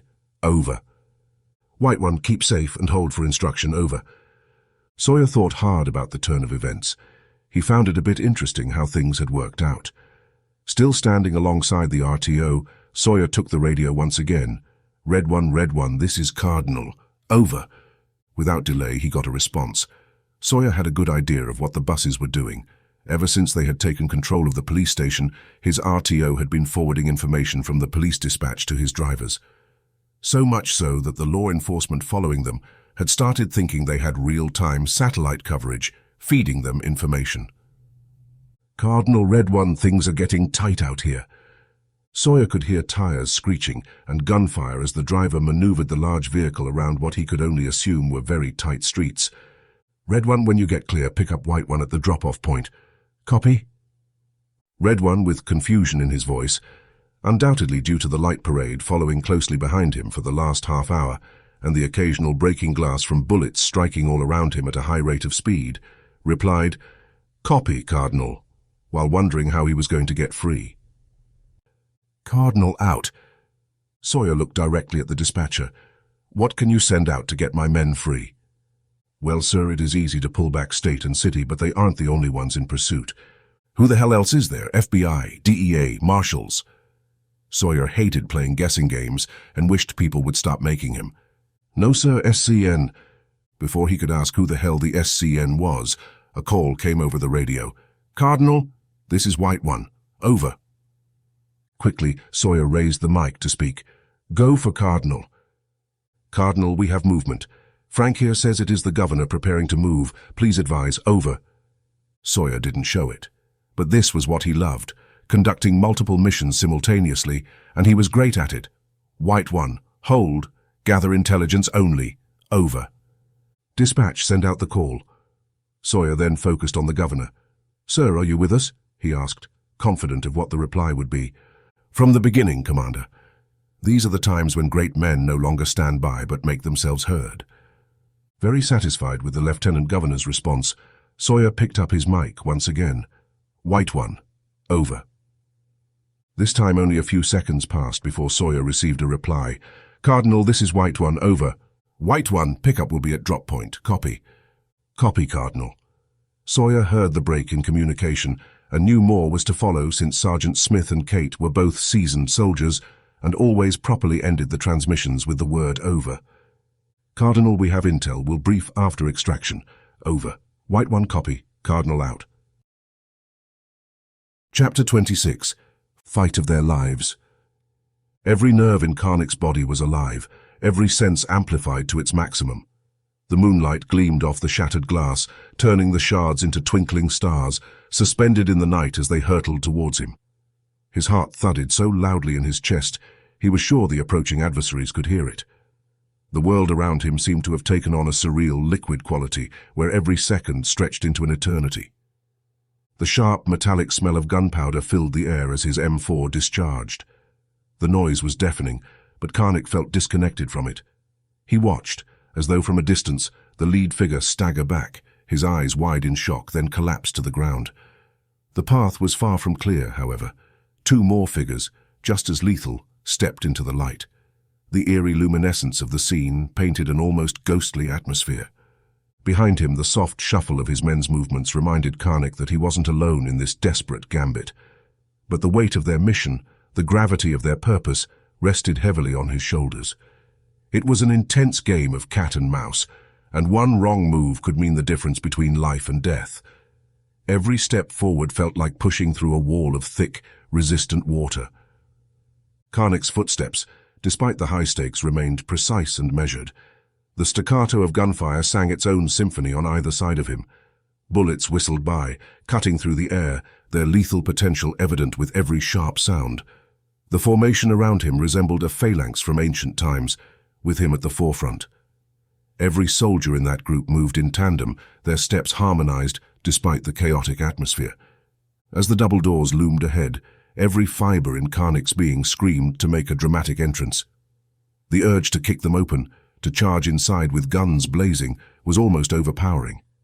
He was almost in motion when a niggling memory stopped him. Those doors, they opened outward. His foot hung mid-air, a split second from delivering a powerful kick. Adjusting swiftly, Karnik sidestepped, reining in his instinct and opting for a more strategic approach. It was these minute details, these brief moments of recalibration, that separated the experienced from the rookies. The skirmish outside might be intense, but what lay beyond those doors was anyone's guess. Karnik's hand clasped the cool door handle, his movement controlled yet unforgiving. He wrenched it open with a vigor that would have shattered the glass, had it not already succumbed to the prior onslaught of bullets. Simultaneously, his soldier to the right mirrored his actions, and together they breached the threshold, eyes fixated on the gore-strewn corridor before them. 3 men lay splayed on the ground, each punctuated with a myriad of bullet wounds. Their chests heaved in a futile struggle for life, eyes barely clinging to consciousness. Karnik's gaze was as cold as it was calculating. They were no longer a threat. His arm, firm and authoritative, dispatched a silent signal to 4 of his men. Immediately they positioned themselves, rifles trained steadily down the hallway from which the wounded had stumbled. Karnik moved ahead, a squad flanking him as they pressed on towards the gym, the room they knew to hold a trove of potential hostiles. His boots moved over the cold floor, every step echoing in the semi-darkness, intertwining with the distant sounds of agony and the faint, ominous murmurs from the gym ahead. Each silent footstep punctuated by the irregular cadence of their collective breathing. Karnik's heart, steadfast and unyielding, barely betrayed the surging adrenaline that coursed through his veins. Every shadow promised threat, every sound within the cavernous building whispered of danger. And yet they moved forward, into the maw of the unknown. Karnik's footsteps slowed as he approached the gym. The very thought of firing upon his fellow countrymen, even if they donned peculiar uniforms, was a burden weighing heavily on his soul. He tried to push away the creeping nausea, reminding himself of the necessity of their actions. But the grim reality loomed large. Lives had been taken, and the cost of this operation was rapidly mounting. The sight of 5 men barring their path only intensified the dread. The central figure stood imperiously before the secured gym doors, his silhouette framed by 2 guards on either side, all armed and vigilant. Their steadfast determination reflected in the gleam of their weapons. The conundrum was glaringly obvious: open fire, and risk bullets piercing through the flimsy gymnasium doors, possibly hitting the very men they were there to rescue. Hold back, and they could be cut down by the guards in a heartbeat. A tense stillness enveloped the corridor, every eye fixed, every trigger finger poised on the precipice of action. But Karnik's mind raced, calculating options, searching for a way to defuse the situation. The choices were stark, and the potential price of a wrong move devastating. The standoff stretched for what felt like an eternity, each second stretching the limits of Karnik's resolve. He had to make a call, and fast. With all their fingers at the ready, each of them demanded, "Lay down your weapons." At that same moment, on the other side of the armory, Lee's heart pounded in his chest, each thud hardened by the cries of his fallen comrades. The acrid smell of gunpowder, burnt rubber and blood assaulted his nostrils. He closed his eyes for a moment, took a deep breath, trying to find the stillness within him that had kept him going through years of training. Tears threatened to blur his vision, but he fought them back. These men had trusted him to lead them, and he had promised to bring them back. Every loss, every scream, every face contorted in pain, carved deep scars on his soul. Lee could also see the resilience of his squad. Those who could move dragged themselves into cover, even as they tended to their own wounds. They shielded the fallen, still determined to fight, even as they gritted their teeth against the pain. He realized it was these very moments of adversity that defined a soldier, not just the discipline of drills or the perfection of a firing range shot. It was the grit and resilience in the face of overwhelming odds, the undying will to protect and serve, the unyielding belief in the mission. Swallowing hard, Lee squared his shoulders, gripped his rifle tighter, and turned to face the entrance of the armory. His gaze was unwavering, purpose coursing through his veins. He knew that the real battle had only just begun, and he wasn't about to let the sacrifices of his men be in vain. The mission was still very much alive, and he was going to see it through. Lee's hypnotized state at the horrific sight was broken with a sudden force that pulled him and another soldier just off to his left down the steps. Men who were lying face down on the steps reached up and grabbed hold of his gear and pulled him out of the line of fire. To Lee, everything was happening fast. This must be what clothes feel like in a washer, he thought, as he slid down the steps. On the way down, he tried to take a deep breath, but found none. Lee gasped, the burn of his lungs clawing desperately for air, grappling against the disorienting void that threatened to swallow him.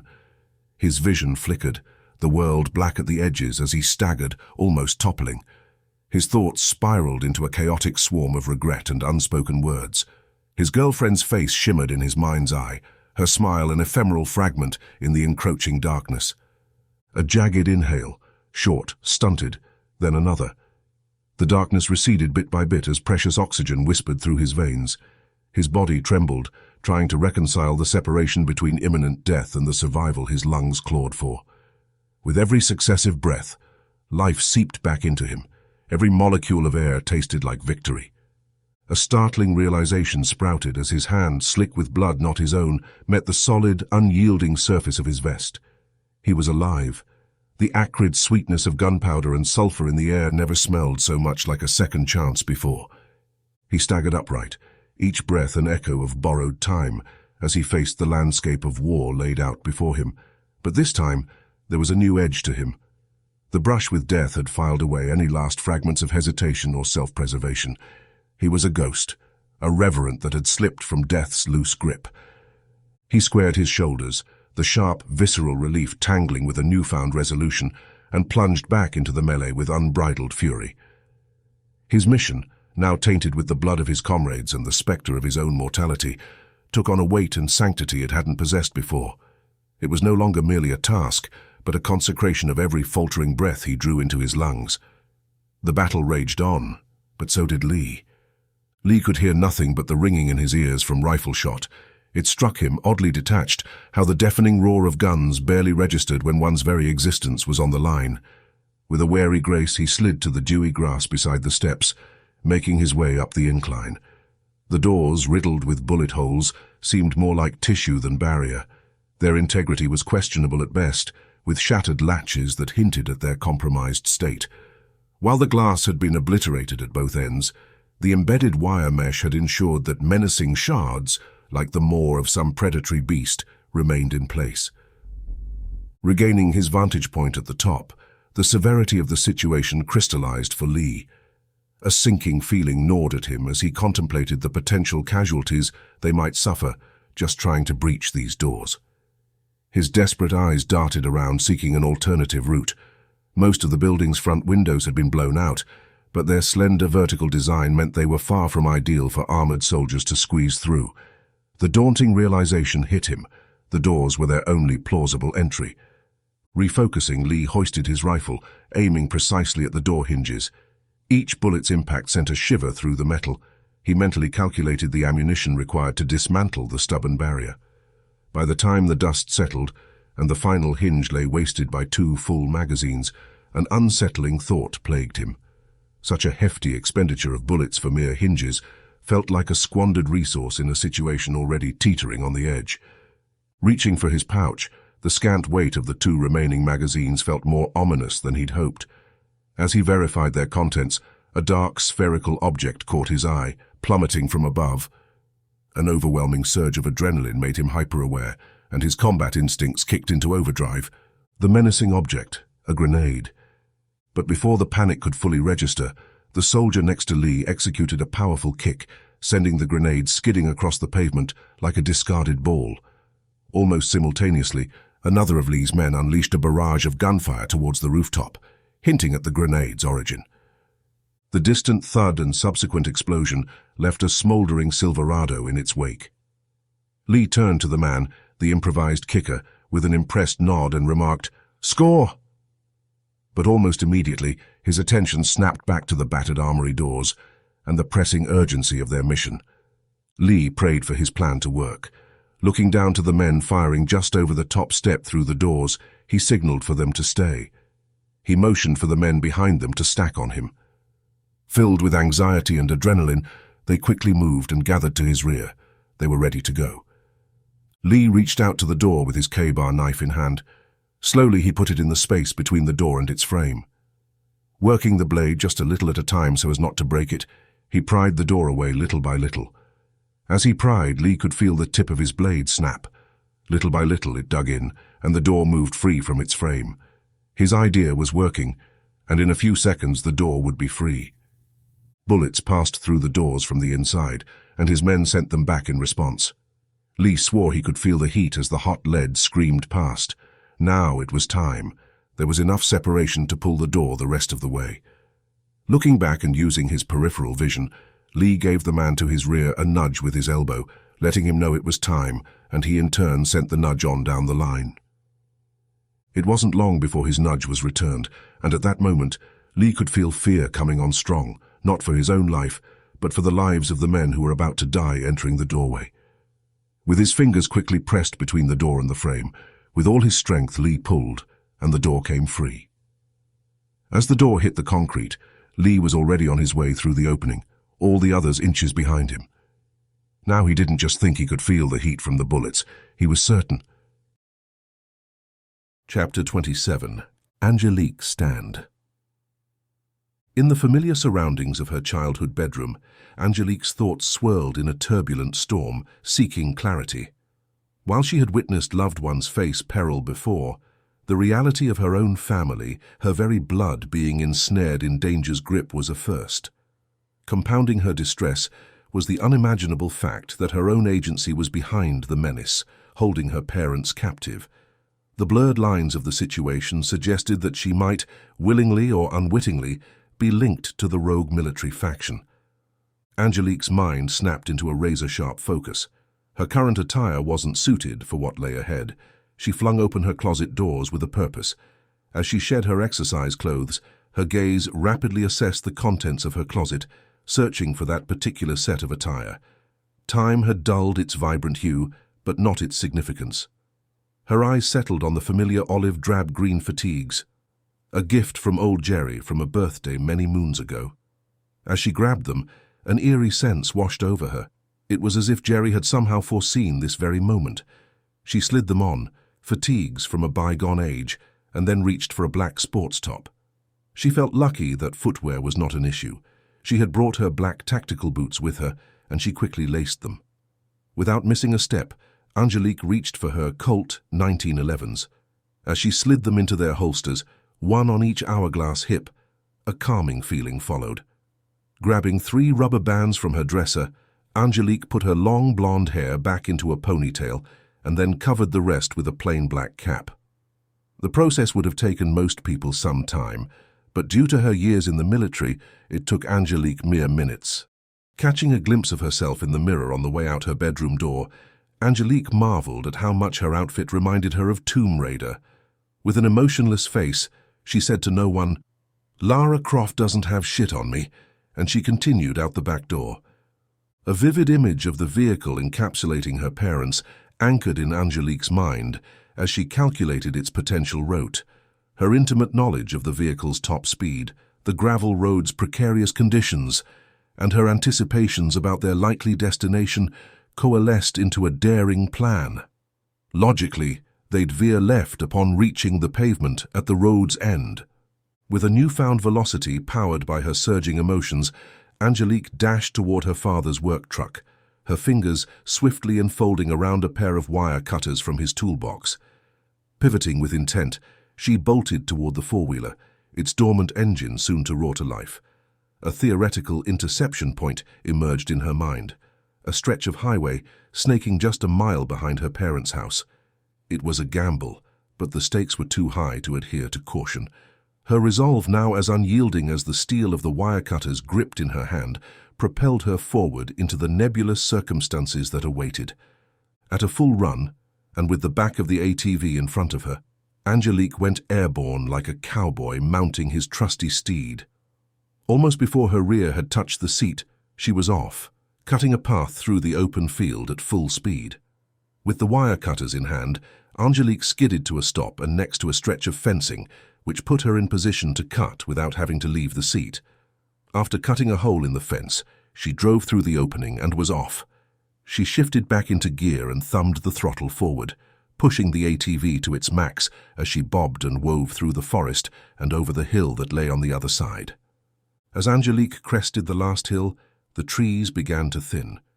She pressed her thumb harder on the throttle, only to find there was no more to give. It took just a minute to cross the field, with the highway bordering its far edge. Crossing the ditch between the field and the pavement, she let off the gas and could see a great distance in both directions. Since there were no vehicles in sight, Angelique flew from the ditch and parked the ATV across the center strip of the highway. With almost acrobatic skill, she spun up and off the seat, landing with both boots firmly planted, then rested her hands on her Colts, which were cradled by her thumbs. Staring down the highway at the hill in the distance, Angelique waited with the image in her head, placing them in sight. Yet there was nothing. After a few minutes passed, panic began to creep up. "Have I missed them?" she thought. With worry that she may never see her parents again, and still confused about what was happening, a question remained in her mind. What had Karnik got her into? Even though she was a seasoned veteran of many combat and law enforcement operations, Angelique still couldn't answer the question of what to do if the SUV did show. "Time to find out," Angelique said, as she saw the vehicle crest the hill in the distance. A plan wasn't formulated, but the only acceptable result was clear: the retrieval of her parents. As the black SUV grew closer, Angelique felt something that she hadn't felt since her first tour in the Middle East: anxiety over what was about to occur. It was common for a person to feel anxiety in a time of high stress, but the creeping anxiety wasn't helpful.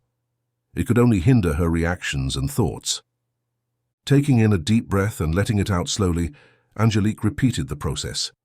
Each inhalation, each measured release, seemed to wash away a layer of anxiety, steadying her racing heart and clarifying her thoughts. The poised figure she presented, standing defiantly before her ATV, hands resting confidently on her twin Colts, was a vision of raw power. The sudden sound of brakes squealing on the pavement behind her confirmed her presence's impact. Even without looking back, she could sense the surprise, perhaps even the hesitation of the vehicle's occupants. But Angelique didn't flinch, didn't waver. For her, the unknown vehicle's sudden halt was merely a backdrop. Her focus remained razor-sharp on the approaching objective, rendering any potential threat from the vehicle behind her a secondary concern. As the black SUV skidded to a halt, it seemed like an army of men spilled out from all sides, heavily armed and ready for action. It was an almost surreal sight, reminiscent of a circus act, but the stakes were deadly. While the swarm of agents regrouped and trained their weapons on her, the driver appeared to be in a state of disbelief, his face reflecting his confusion about the scene unfolding before him. Then, emerging from the haze of tension, another SUV pulled up, this one instantly recognizable to Angelique. Its doors burst open, releasing another squad of armed agents, and among them, the one man she despised above all others, Jonathan. His eyes, like those of a predator, were locked onto her, studying her every move, every contour of her form. Angelique could feel the weight of his gaze, heavy with desire and obsession. She had long known of his twisted fascination with her, but she had always found it repulsive. The way he looked at her, with lust and admiration, made her skin crawl. She stood there, an embodiment of strength and defiance, her physique honed to perfection.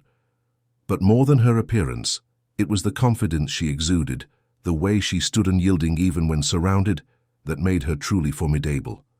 The two Colts by her side weren't just weapons but extensions of her will, and everyone present knew she wouldn't hesitate to use them if provoked.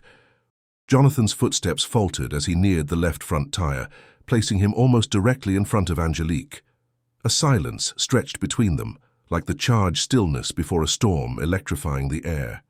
He paused, revealing nothing of his inner thoughts, an emotionless mask settling on his features. "That's far enough," Angelique's voice cut through the tension, sharp and commanding. The subtle sounds of finger grips tightening on rifle triggers whispered across the quiet standoff. A spark of delight flickered in her eyes, the irony of the situation momentarily eclipsing the severity of it. "So," she mused internally, "this must be what they mean by biting off more than you can chew." She stood her ground, a solitary figure in stark contrast to the heavily armed ensemble surrounding her, embodying both vulnerability and a steely resolve that seemed to unnerve even the most seasoned agents before her. Jonathan, attempting to maintain his composure, locked eyes with her, neither willing to betray a flicker of fear nor relent in this silent battle of wills. Jonathan spoke with a slight hint of sarcasm in his voice. "Well, there you are. We've been looking for you." Angelique quickly responded, "Yes, here I am. How about you explain to me what is going on and why you have my parents?"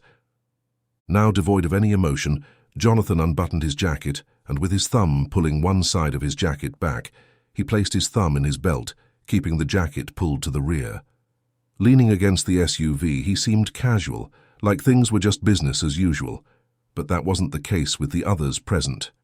Every man felt like Angelique's eyes were staring right at him as she spoke. "Why are you here?" she asked once more, already tired of his game. Cocking his head just a few degrees to one side, Jonathan responded, "Did you think you could go against DHS and help your boyfriend? Did you really think there would be no consequences?" Angelique couldn't believe what she was hearing, but then she thought of how her situation might look to the DHS. She had just happened to take a vacation at the same time that a rogue military unit was camped out in her backyard, and she did have a connection with one of the leading men in the unit. "You've got it wrong," she replied with authority and emphasis. "I am on V. Don't try feeding me that bullshit. We have orders to bring you in and your family." "Orders from whom?" "From the head of the SCN." Jonathan spoke as if the SCN were the ruling power. Angelique was stunned by what she had just heard. When the SCN program had been first implemented, she had known that it would be bad. She just hadn't thought it would happen this quickly. With a touch of laughter, she said, "What? Are we governed by the United Nations now, not our own government?" Angelique laughed a little more, just to get under his skin. "Lay down your arms and come with us." Angelique knew at that point that she had Jonathan off balance, and she understood that there was no talking to somebody who had made up his mind. "Drop the act," Jonathan yelled. "Your boyfriend will be surrounded within the hour, and all of them will be brought in, dead or alive. My preference is of the non-breathing sort." Angelique heard a touch of jealousy in Jonathan's voice when he'd said the word boyfriend. She pretended like he had said nothing, but she did have a question. She looked at the man closest to her and ensured that she had eye contact before speaking. "Cameron, you served under me and trained with me. You know I would never do what this son of a bitch is saying. Yet you stand here with a rifle aimed right at me, ready to pull the trigger for him." Then she turned to the man on the other side of the vehicle. "Ken, we fought many battles side by side in the sandbox. Do you really believe that I am capable of turning against my country? Jeff, how about it? Do you believe I shouldn't have to stand here and explain myself?" Angelique let her head hang down and shook it a little. "So you know I was simply on vacation," she said slowly. Jonathan saw that she was getting to the men and that their rifles were beginning to slightly lower, as if they had lost faith in what they were doing. "Kill her!" Jonathan shouted out. The scene had taken a sudden twist that no one saw coming, least of all Jonathan. The sun glinted off the barrel of the gun Cameron now had pressed so close to his face. The whiff of gun oil was an acrid reminder of how quickly tables could turn. For a brief moment the world stood still. All sounds seemed to fade away, except for the faint hum of the idling SUVs and the heavy breaths of the men surrounding them. Every pair of eyes was fixated on the standoff before them, the balance of power shifting like sand beneath their feet. Angelique's striking stance, with those twin Colts drawn and one aimed unerringly at Jonathan, was both impressive and alarming. The way she handled those weapons, her rigid resolve evident in her stance and gaze, made it clear she was no stranger to danger. Jonathan's eyes widened slightly, a realization dawning. She had outmaneuvered him, but he wondered when exactly had she managed to draw those pistols. His mind raced back, trying to pin down the exact moment, but it eluded him. She had been so swift, so stealthy, that even he, with all his experience, hadn't noticed. It was humbling and deeply unnerving. Chapter 28. Time to move. Karnik held his weapon tightly at the ready. With both eyes open, he peered through his ACOG and placed the red reticle in the center of what was apparently the commanding officer's chest. More precisely, the reticle was on the shiny, brass-buttoned center of his chest. Somehow, even with emotions and adrenaline flowing, Karnik's men were able to restrain from firing. The officer and his men were obviously outgunned, but it didn't seem to bother them. They stood their ground as if they had superior strength in numbers. "I say again, put down your weapons." Karnik's command was said with such power that his own men felt they needed to put down theirs. Knowing there were a great many rifles aimed at him and that they all had fingers on their triggers, the commanding officer replied, making direct eye contact with Karnik and never breaking it. "Sorry, Sergeant, but I will not give that order to my men," the commanding officer said. After a second, he continued, as he knew that there was no time to waste. "I am Colonel William Parker. We are on the same side, Sergeant." Karnik felt a burst of emotion run through his body as the colonel stated his name. "Parker." Karnik knew that Parker had family in the service, but Parker had never said what rank they were or where they were serving. Karnik never imagined that he would run into one. "That's right, Sergeant. If you aren't in the believing state of mind, just bring up my boy. He has spoken highly about you, Sergeant." Karnik couldn't believe what was happening. He slowly lowered his rifle and began to stand up straight. One thing he didn't want to do in this situation was let this guy know that his son had died.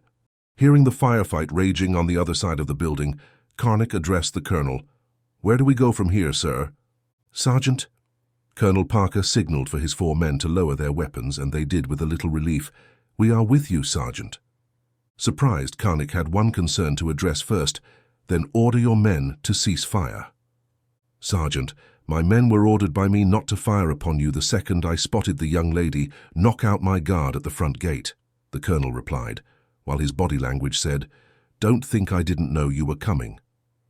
"I guess your guys back there lying dead didn't get the memo, and those are not my men, Sergeant." The colonel sharply spoke with distress in his voice as he continued, "They are with those out front. The men yours are fighting now, the SCN." "Well, order them down. I don't give a damn who they are with." Karnik knew that every second wasted could mean the life of another one of his men currently engaged in battle. Frustration was starting to take over, and Parker could read it in Karnik's body language. "Sergeant, they don't take orders from me, only the United Nations."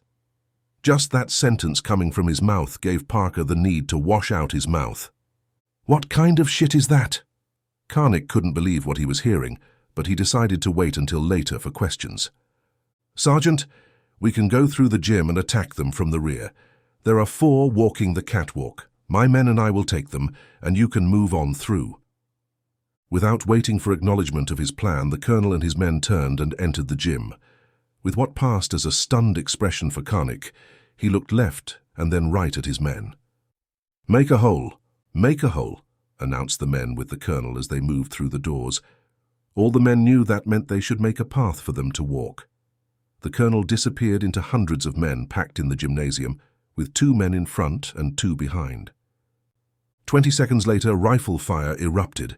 Without delay, Karnik sprang forward through the doors of the gym to find Parker standing in the middle of his 4 men with their rifles pointing upward. Up above, Karnik could clearly see 2 men on the catwalk with their blood raining over the edge. "Move it, Sergeant, through that door. You can flank them," said the colonel as he pointed to the door at the far corner of the gym. "We will keep the men covered here, so move." Even though space was limited, those in the gym managed to make it look like Moses parting the Red Sea for Karnik and the men following close behind. Karnik slowed down when he reached the doors. In his mind, he pictured hitting them so hard that they would embed themselves in brick before stopping. Once again, everything seemed to move in slow motion as the doors opened. Before the doors had touched brick, the M4 in his hands had started to warm up as he sent multiple rounds into the body of a man. Thrown back by the doors, violent opening. Karnik could see that his plan to draw most of the personnel to the front was successful.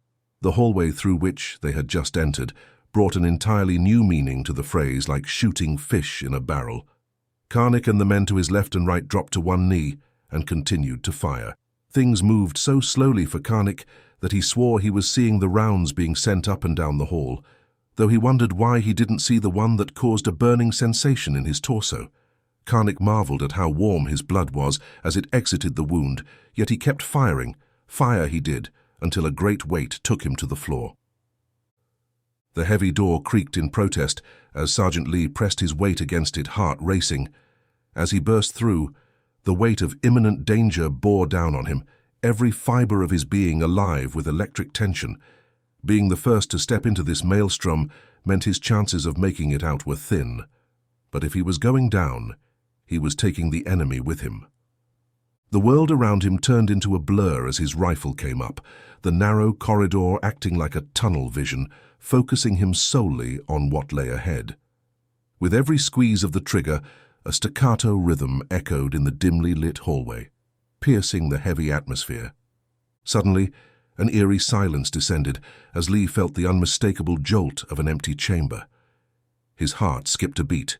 His gun, his lifeline, had run dry. He darted a quick glance around and realized he wasn't the only one. Many of his men were similarly incapacitated, their guns lifeless in their hands. It was a moment of vulnerability they hadn't expected so soon. But then, the unthinkable happened. Instead of the anticipated barrage of enemy fire raining upon them, a distant, sporadic exchange of gunfire filled the air from a perpendicular corridor. A moment of realization dawned. Their unexpected entry had caused confusion amongst the enemy ranks. With a swift, commanding gesture, Sergeant Lee signaled for a ceasefire, allowing the distant skirmish to play out, hoping against hope that this reprieve would give them the edge they desperately needed. Dropping his spent magazine and slapping in a full one, Lee released the bolt, loading a round in the chamber. Crouching down and pulling their weapons up to the ready, those around him followed suit, and at a steady pace they moved forward. Nearing the end of the hall, they slowly moved around, with men on both sides of the hall facing one another. Sergeant Lee watched the corner across from him as one of his men watched the corner coming up on his side. With each step, the men took revealing more of what was down the adjoining hall. While they exposed more of themselves to those who might be in the adjacent hall, the first thing they noticed was how shiny and reflective the floors were. But they knew that it wasn't from floor wax. The firefight was over and Lee could hear the sweet sound of men calling out, "UCM! UCM!" The scene was one of raw emotion. Sergeant Lee's heart sank as his eyes landed on Karnik's seemingly lifeless form on the floor. He had always viewed Karnik as invincible, a pillar of strength in their unit, and the sight of him injured was a hard pill to swallow. Rushing to his side, when suddenly the stillness of Karnak was disrupted by movement. His voice, although strained, pierced the haze of gunsmoke and despair that had settled over the scene. "Secure the compound! We aren't done yet!" he roared. As they pulled away a fallen comrade that had shielded Karnak, his words galvanized the room into action. The sporadic pops of distant gunfire were a reminder that the fight was far from over. And while the men from the gym may have been caught unarmed initially, their desire to push back was strong. Several had already scavenged weapons and gear, ready to counterattack. Wincing from the sharp sting in his side, Karnak tried to regain his full stature, taking on the role of a leader even in his wounded state. "Let's get these men armed," he directed, each word punctuated with command. "Find Colonel Parker in the gym and get the location of the supply sergeant. And tell Parker to come to me, we need to strategize." The battlefield, once a scene of violence, had transformed into an unexpected picture as soldiers spilled out from the armory, expecting to be met with resistance, but instead were met with an almost surreal sight. The vast majority of their adversaries lay motionless on the grass, while others were in the unmistakable posture of surrender. Their hands clasped the back of their heads, their weapons discarded, lying far in front of them. The occasional gunshot echoed from the direction of the parking lot where Robert's team was posted, serving as a stark reminder that danger still lurked. Whispers and chuckles rippled through the ranks of the UCM soldiers. They couldn't help but find a touch of humor in the sudden turn of events. "Guess they didn't like the welcoming committee," one commented, motioning towards the parking lot. Approaching the subdued enemies, another added with a smirk, "Looks like they've been introduced to the Squires." Chapter 29. Coming home to Roost. "Cardinal, this is Red One, over." Hearing the transmission, Sawyer hoped for some good news. News that meant they were on their way to pick up White One, but that wasn't to be the case. "White One, Cardinal here. What's your situation?" "Cardinal, the police have broken off their pursuit, yet we still have others who are a bit feistier. Request further instructions. Over." Karnak could hear the radio chatter and came to the conclusion that they were no longer on radio silence. After the call had ended, he grabbed the mic from his RTO. "Cardinal, this is Ridge Runner. Over," he called, and instantly received a response. "Ridge Runner, Cardinal, sitrep, over." Sawyer had a little eagerness in his voice. This first opportunity to get an update from the progress at the Armory excited him. Karnak understood, for he felt much the same. Not knowing how the others were prevailing could take its toll. This was one radio call he enjoyed making, although he didn't show it. "Cardinal, we have the dugout. I repeat, the dugout is ours." "Excellent, Ridge Runner. Can you afford some visitors? Over." Karnak marveled at how he and Sawyer were on the same page. "Affirmative, Cardinal. I'll be waiting. We'll give them a great reception. Over." "Ridge Runner, I have one more request. Over." Karnak knew it would be something Sawyer felt was difficult, since his tone had changed. "Send it, Cardinal," he said, and then Karnak listened intently. "Ridge Runner, are you capable of picking up White One? Over." Karnak thought about the request and about the increased difficulty now that the whole city was awake and somewhat aware. Then, as he looked up toward the top of the hill, he cracked what was Karnak's patterned "I have a plan" smile. In the parking area, protruding out of a truck window, were cowboy boots. At that moment, he knew how to retrieve the fighters safely. "Cardinal, pickup will be in 10. Copy?" "Copy. Ridge Runner. Cardinal out." Seconds later, Karnak heard the call go out to White One and then to Red One as he began walking up the hill to the truck, where Sierra seemed to be relaxing with her feet propped up on driver's side window. As he approached the driver's door of the pickup truck, he heard noises that he thought were impossible coming from the truck. "Snoring? How the hell are you able to sleep?" Karnak asked, just feet from the door. And then he received a response he wasn't planning on. The clicking of the hammer on Sierra's pistols, and then the sight of a muzzle. "I get it where I can. Never know when the next time will be, cowboy." Then to Karnak's relief, the pistol disappeared, and he heard the sound of it being uncocked. "I have a run for you if you're up to it," said Karnak.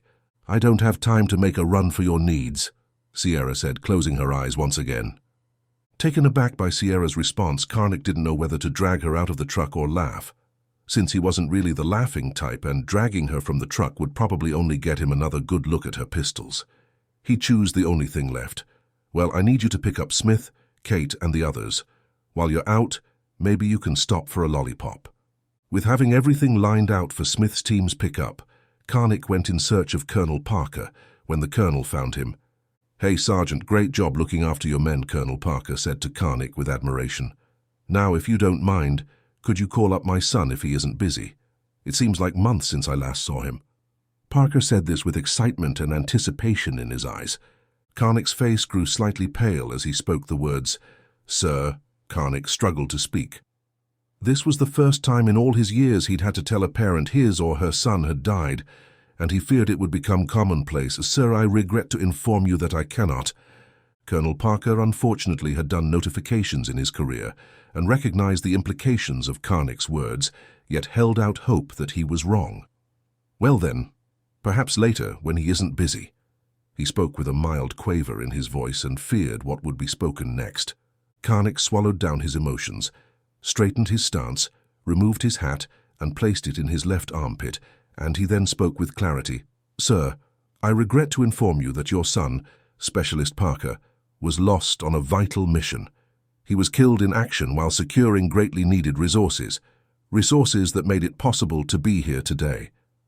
The busy compound, with men moving in all directions and shouting orders, vanished in Colonel Parker's world. All that existed were flashes of memories. The first time he'd held his son after his wife gave birth, birthdays, Christmases, his son's first day of school, and his son's graduation from basic training. That day, he had watched as his son marched across the parade ground in his dress uniform for the first time at Fort Benning in Georgia. The memories turned to anger and rage as the reality of what had been taken from him took over. "Was it one of these Strong City Network bastards?" the Colonel asked Karnik. Parker was visibly attempting to control himself and maintain his composure as a superior officer. "I am not sure. We didn't know about the SCN before today. However, that would explain quite a bit. He was with Commander Sawyer on a fuel run when it happened." "Well, Sergeant, I would like to speak with Commander Sawyer, ASAP." "Sir, with all due respect, I know you are grieving for your son, but we are no longer part of the U.S. Army. Therefore, we are no longer under your command." "Well, Sergeant, in that case I request to have a talk with your commander." "Sergeant, just in case you haven't realized it yet, neither am I or my men." The words exited Parker's lips with a great deal of disdain. "Sir, the commander is en route. For now, though, I can introduce you to the man who put the bullet through the head of the man who killed your son." "Thank you, Sergeant. One other thing, where is my son now?" Colonel Parker asked, a little more at ease, knowing his son's killer no longer drew breath. "He was buried with respect in a beautiful spot on a hilltop in the Mark Twain National Forest." "When this madness is over, you will have to show me one day, Sergeant," the Colonel replied, knowing that the day might never come. Karnik turned to one of his men, asked the Squires to report to the Colonel's office. Turning back to Parker's father, Karnik said, "Sir, I have preparations to attend to. I hope you understand." "Before we go, Sergeant, what is this UCM your men were hollering?" Karnik took a few minutes to explain the name of the militia, and when he finished, it brought a little bit of spirit back to the Colonel's eyes. "Thanks, Sergeant," Colonel Parker replied when Karnik was finished with his explanation of the UCM. As Karnik turned and began walking away, Parker called out to one of his men who worked in supply, and they began walking to his office. Karnik looked out over the front lawn of the Armory, where men were preparing for a fight that none of them had ever imagined just a week ago. Reaching back, he pulled his wallet from its pocket. Opening it, he pulling out an oval disc which wasn't shiny but more of a polished rust. At the top were two small holes, and running the length were cutouts with only a few spots holding the two halves together. Both halves were mirror images of the other. On them he rubbed his thumb over the lettering stamped into the steel. Some of it was in German, but the lettering in the part his thumb passed over was clear. Karl E. Karnik. Karnik had heard the stories about his great-grandfather all his life. They had been passed down by the man who had been his great-grandfather's best friend and sergeant. Karnik had never felt very close to the great-grandfather, whose last name he carried, not even when his father had given him his great-grandfather's dog tag after he had finished basic. Now looking out over the field where his fate loomed, Karnik looked upon the rusted piece of metal with new eyes. He felt a connection that spanned decades as he imagined what his grandfather must have felt and thought during his final hours. Looking over at the wounded being cared for and moving to the gymnasium, Karl, too, wondered if he shouldn't send the healthy away to fight another day. After a few minutes he said to himself, "No, great-grandfather was saving a village. We are saving a nation." Taking one last look at the dog tag, Karnik felt part of his grandfather with him. "Sergeant Lee," he called out, and within seconds Lee appeared by his side. "Yes, Sergeant?" "Are we prepared to pluck the ticks off the backs of our dogs?" "Yes, they won't make it past the tracks crossing the road 100 yards before the gate. We have men on either side to disable their vehicles." Satisfied with his answer, Karnik nodded. "Great, they will be coming in fast. Let's pick any the commander and the prom queen bring with them as well. Make sure the path is clear for the buses. Those men have been out there for too long." With a nod, Karnik signaled to Lee that his orders were complete and turned and began walking to the area holding the wounded. Karnik felt it was time to find out just what kind of casualties they had taken. Chapter 30. Tough Decisions. Commander Sawyer handed the radio mic back to his RTO and then looked around the room at the police officers. "Gentlemen," Sawyer began, "the events of this week have changed the lives of many men. All have been forced to take actions they most likely would have never dreamed of. These men have been betrayed by their government and are now hunted in the country they pledged to defend." He paused for a second to allow the words he had spoken to set in, for the question to follow would be a hard one to answer. "We have all heard the quote, 'From time to time the tree of liberty must be cleansed with the blood of patriots and tyrants.' Well, gentlemen, I am here to tell you that time has come. My men and I have had this forced upon us. You will not at this time. For now it is our fight, but don't think for a second that tomorrow, next month, or next year, it won't become yours." Again Sawyer paused, while pacing from one side of the room to other, choosing his words carefully. "I have to ask this now and want to give you a choice. Change cannot come by just us few. Who among you will join us in this burden set before us?" At first not one person spoke or made any movement. This was a hard decision to make, one that would change life as they knew it forever. Each man had to decide for himself. "You already know where I stand, Commander," spoke the Lieutenant Governor as he crossed the room to stand by Sawyer. Buck was the first to stand. "I am already part of this. I took the same oath you did, sir." "I am in also," Taylor replied as he took the outstretched hand of the Lieutenant Governor. The front desk officer hung his head and avoided looking at the chair where he had been sitting. "Sorry, I cannot get involved." "That is your decision," Sawyer replied, understanding. Then he moved his attention to those who had just volunteered. "We'll be glad to have both you men. I just have one more thing to ask." He focused his attention on Buck, the dispatcher. "Do you have family, a wife, children?" Buck shook his head no. "Taylor, same question." Sawyer felt no need to repeat the question. Taylor smiled a little at the thought, and then the smile slowly went away as he answered, "Yes, sir. I have a daughter and a beautiful wife." Hearing his tone, Sawyer knew he was conflicted. Stepping over to Taylor, Sawyer placed his hand on Taylor's shoulder and spoke. "Then go home to them," he said, removing his hand, turning to walk away. Even though Sawyer needed every man he could get, he didn't want to see families torn apart if he could prevent it. "Sir," Taylor replied. His courage could be heard in that one word. Sawyer turned back and looked the man in the eyes. He could see the soldier within, and then he spoke. "Taylor," Sawyer began, taking him to one side away from the hearing range of the front desk officer, "you may play one of the most important roles. You can support us another way, get the word out, send us recruits, go to the VFW, the American Legion, anywhere able-bodied men may be, and be heard. Can you do that for us?" "Yes, I can, sir." Taylor spoke with confidence. "You can start with the officers heading back this way and anyone else you can find. They are needed today." Sawyer knew it was a long shot that Taylor would be able to convince anyone, but it gave the man something meaningful to do. "Sir, how do they find you?" Taylor asked.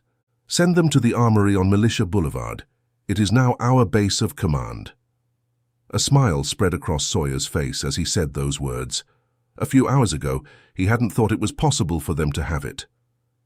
Turning back to the room, he grinned. "Okay, let's load up and move out. Take any weapons you can find. We are going to need them. We are moving out in 2 minutes."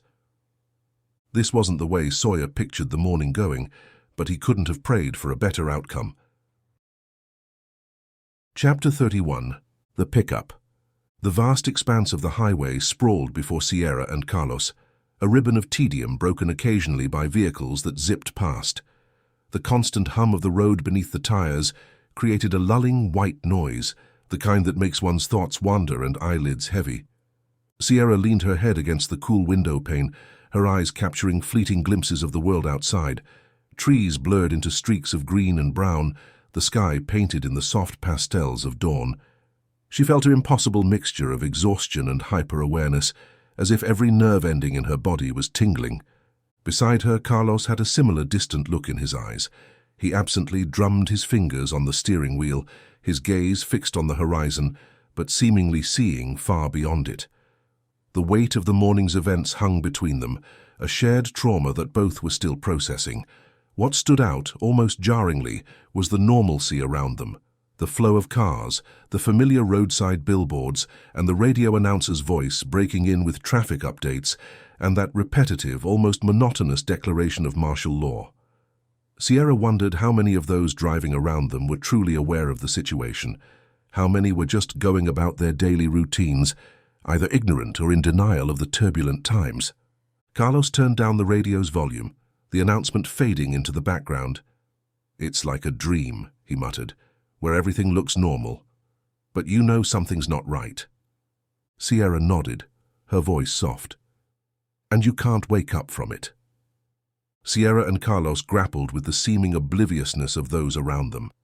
How could the masses remain so trusting, placing blind faith in a government that seemed to have hidden agendas? They both yearned for a collective awakening, a realization that the world was not as it seemed, for now they were but two vigilant souls amid a sea of dreamers. A sudden tension gripped Carlos as a white vehicle slid into view beside them. The bold blue letters emblazoned on its door screamed a clear message: UN. His posture stiffened, every muscle tightened. He turned to Sierra, finding her already alert and mirroring his concern. "What?" she asked as she looked in the mirrors and expected to see a cop car, but there was none. "I've heard stories about it, even seen videos online, but only thought of them as conspiracy nut jobs. Now I'm not so sure," Carlos replied. "Again what?" she asked with curiosity. They were videos of trains carrying hundreds of UN vehicles throughout the country. Nobody ever said where they were going or why. It was believed that they were being staged for something. Then Carlos paused, rested his elbow on the door, and stroked his newly grown beard as if in deep thought. "Staged for what?" Sierra demanded. "For this," he replied calmly as the UN vehicle slowly passed them in the right lane. Sierra watched as the vehicle pulled ahead and thought about what the former ranger had just said. Has this all been orchestrated? She wondered. The thoughts of her family being used for this purpose made her sick, and with tears beginning to form in her eyes, she quickly shook the image from her mind and chose to focus only on the here and now before any tears had the chance of pouring from her eyes. "In about 3 miles we will see the exit," Carlos reminded her, seeing that she could use a distraction. As he spoke, Sierra's finger tripped the blinker as she began moving over to the right lane of traffic. Thinking she was just preparing, Carlos sat quietly until she began to move over onto the exit ramp. "The next exit is ours," he said while watching the UN vehicle making its way up the exit. Still, Sierra continued following the vehicle. After spending the last few months with her, Carlos knew that there was nothing more he could say, and he sat back wondering what Sierra hoped to gain. That all changed once his eyes saw where the UN vehicle was heading. He hoped Sierra wasn't going to follow. Just off the exit sat a gas station parking lot and more than a dozen white cars with blue lettering. As he looked over at Sierra, Carlos could tell that the excitement of the morning wasn't over. Carlos thought to himself, this was a very bad idea, but he calmly looked over at Sierra and asked, "You aren't pulling in there, right?" As he asked his question, He was answered by the turn signal. It was clear that she was. Readying his pistol, Carlos could see that there was going to be a fight. "We are just locals to them, Ranger boy," Sierra said. She still had somewhat of a smile on her face, and that worried him. Following right behind the UN vehicle, they pulled into the gas station. The UN men went right to meet the others, who were apparently waiting for their arrival, and Sierra went straight for the gas station, where many of the soldiers were entering. Removing her sidearm as if it were just another day, she looked at Carlos as she opened her door. "I'll be right back. You want anything?" "No, I'm good," Carlos replied, looking at her questioningly as she closed the door behind her and began walking into the store like just another girl on the block. Sitting in the truck surrounded by what he now considered the enemy made Carlos feel as if it were the end. Trying not to watch them, he could hear them talking from the distance, but he was unable to understand what they were saying. The thing he did understand was that they weren't here on vacation. Watching the gas station doors and straining to hear the conversation between the UN men, Carlos couldn't help but feel a little jealousy toward those who were still oblivious to what was taking place in the country. Carlos thought about how nice it would have been if he had only come in late for work and had never taken the phone call that changed his life. That wasn't the case, though, and he had already hit the bottom of the rabbit hole. Now, he only felt sorrow. Sorrow for the millions of lives that were going to change and be lost due to a government controlled by people out for power. Carlos's heart thumped hard and fast in his chest, and his grip tightened around his pistol as Sierra exited the gas station doors with 2 UN soldiers, one on each side. Moving for the door handle, ready to exit, Carlos took a deep breath and exhaled. He enjoyed and savored the breath as if it would be his last. As the last of the air crossed his lips, his muscles tightened, ready to make his move. Then he heard it, laughter.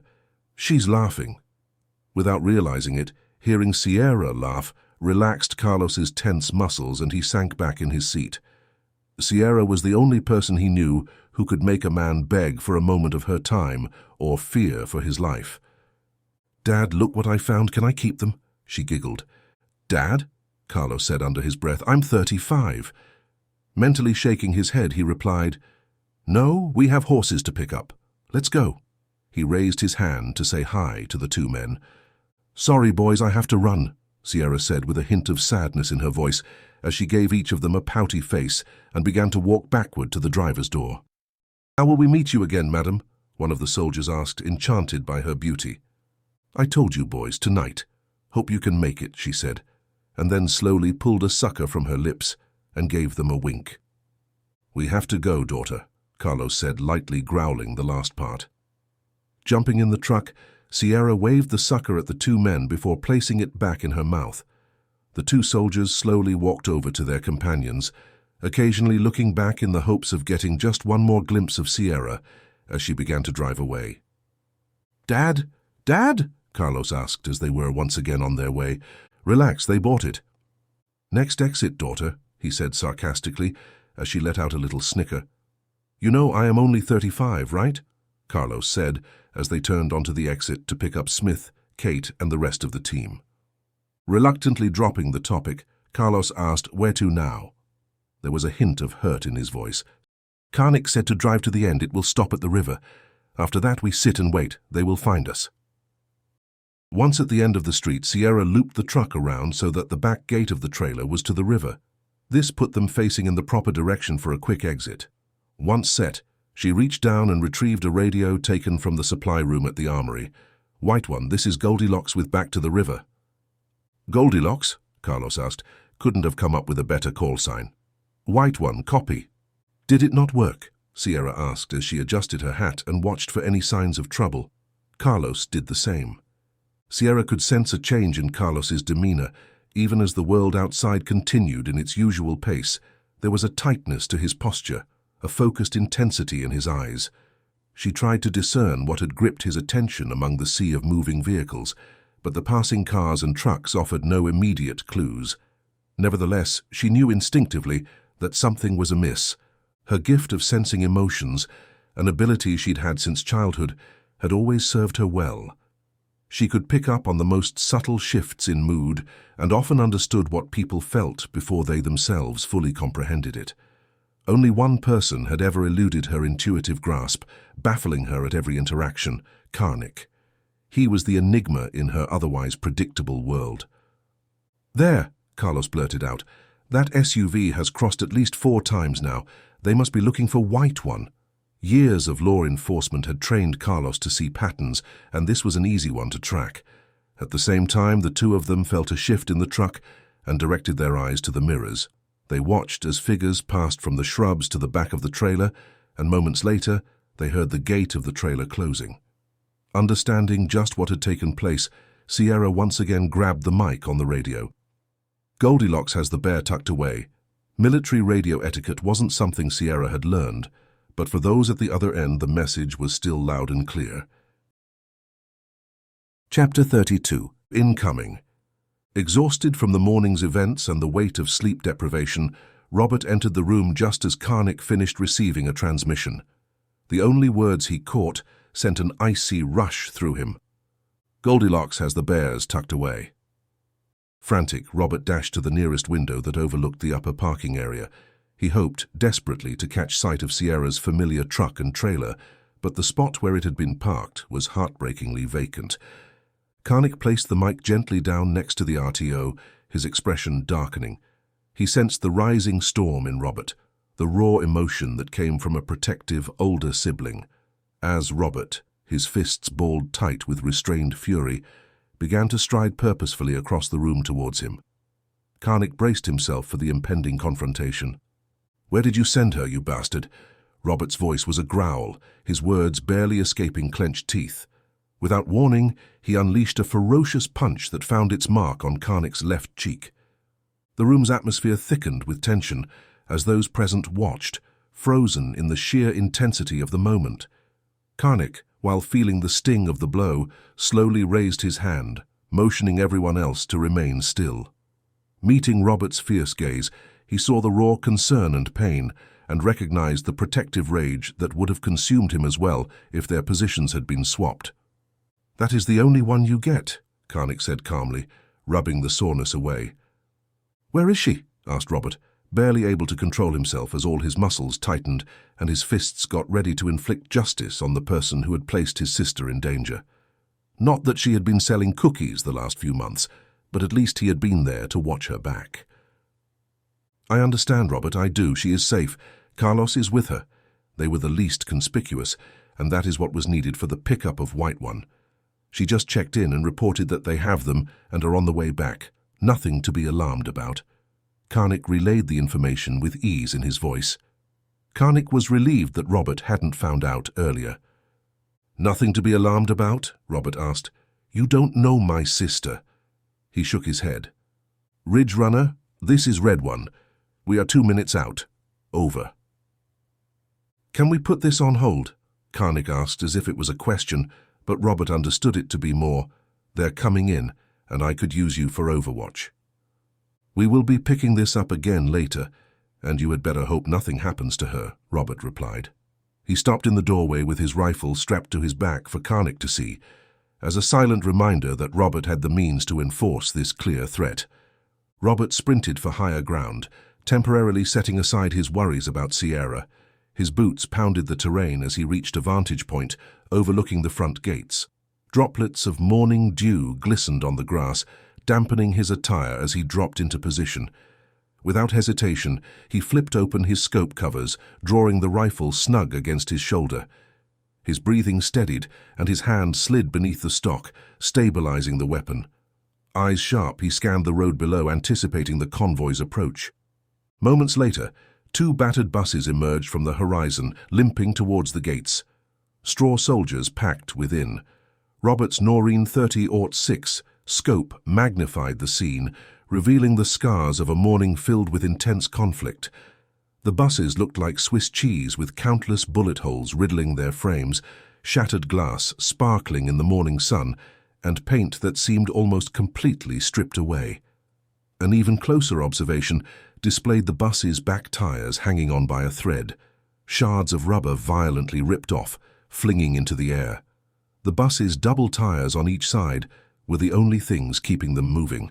With every turn of the wheel, they inched closer to the critical point near the railroad tracks. Robert's muscles tightened as he spied 4 SUVs beyond the buses, each adorned with the stark SCN emblazoned across the hood. Anger simmered within him at the sight, yet the knowledge that they were not fellow countrymen somehow assuaged his hesitation to target them. As the final bus neared the tracks, Robert's body relaxed, focus narrowed to the driver in his crosshairs. In that pivotal moment, he took a steadying breath, exhaling slowly, steadily, his finger gradually applying pressure to the trigger until the rifle discharged with decisive power. The bullet traversed the open space with lethal precision, puncturing the windshield, reaching its human target, and starkly altering the once clear glass with a splatter of crimson. Robert remained unfaltering, his eyes coldly moving to the next vehicle, mechanically repeating the process, his mind numbed to everything but the critical task at hand. Robert's eyes tracked the madness unfolding below. The leading car's tires bit into the metal tracks, setting off a chain reaction.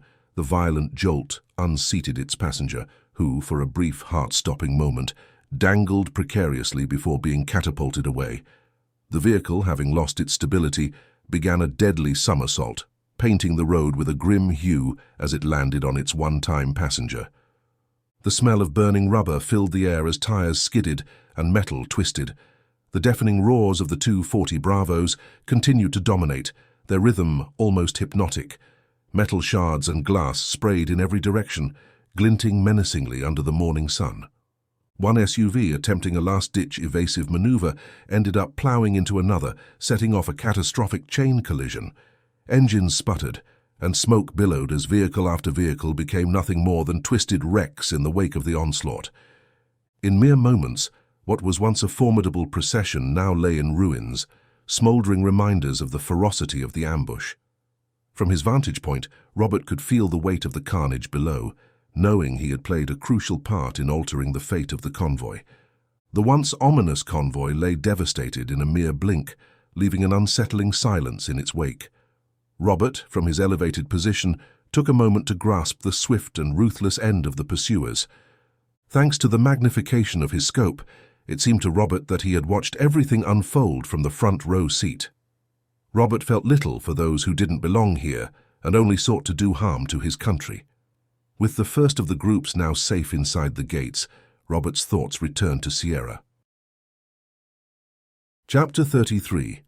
Sierra's Return to Base. Minutes stretched like hours as the pulsating rhythm of the truck's engine vibrated beneath them. The murmur of the crowd and the distant sounds of city life provided an eerie backdrop to the escalating tension in the vehicle. Carlos's knuckles whitened as he gripped the door handle. Each breath he took felt heavier than the last. Every beat of his heart became louder in his ears. He cast stealthy glances at Sierra, who seemed lost in thought. Her eyes narrowed, brows furrowed, and hands gripping the steering wheel. Spotting the black SUV rounding the corner, it didn't merely turn. It lunged, like a predator spotting its prey, with an perseverance that was unmistakable. The hum of its powerful engine grew louder, and its headlights glinted menacingly, creating a stark contrast to the oblivious pedestrians around them. Carlos felt a lump form in his throat as he wrestled with the decision to urge Sierra to speed away or to prepare for the imminent confrontation. The narrowing distance between them felt like a tightening noose, and the street transformed into a deadly chessboard. And the next move? It was all up to Sierra. "You think it might be a good time to move now?" The SUV was now only yards away. Smoke rose from between its tires and the pavement as the 3 tons of steel and men came to a halt. "Now we are really screwed," Carlos said, as he checked his weapon and reached for the door handle to exit and begin the fight. "Not yet, Ranger boy." Drawing her pistols from their beaten black leather holster, Sierra swiftly took aim at the grill, now only a few car lengths away. Almost sounding as one, 2 shots rang out. Sierra had placed the shots not at the driver or the passenger, but into the grill, which ensured that no matter the number of people in the car, it wouldn't be following them. As engine coolant began pouring out at a fast rate onto the pavement, Sierra dropped the shifter into drive and hit the gas, launching the truck forward around the SUV. Unlike in the movies, cars in the real world cannot take numerous bullets and still stay mobile. The vehicle was moving nowhere with 2 slugs deeply embedded into the radiator. With their teeth chattering as the truck tires rumbled over cobblestone streets, Sierra's cargo watched those who still walked around oblivious as they barreled down the narrow streets.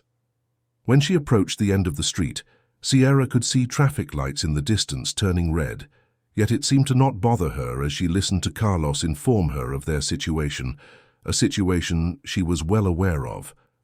Sierra let up on the accelerator 100 feet from the light. The passengers trapped in the trailer relaxed, thinking the wild ride was close to its end. The feeling only lasted a few seconds. Then, they were all thrown to one side of the trailer.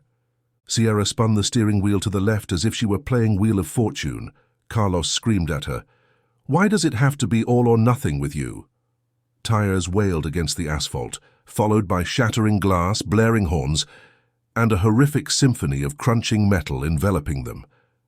With heart-pounding ferocity, Sierra's foot melded with the accelerator, sending them rocketing forward, leaving turmoil in their wake.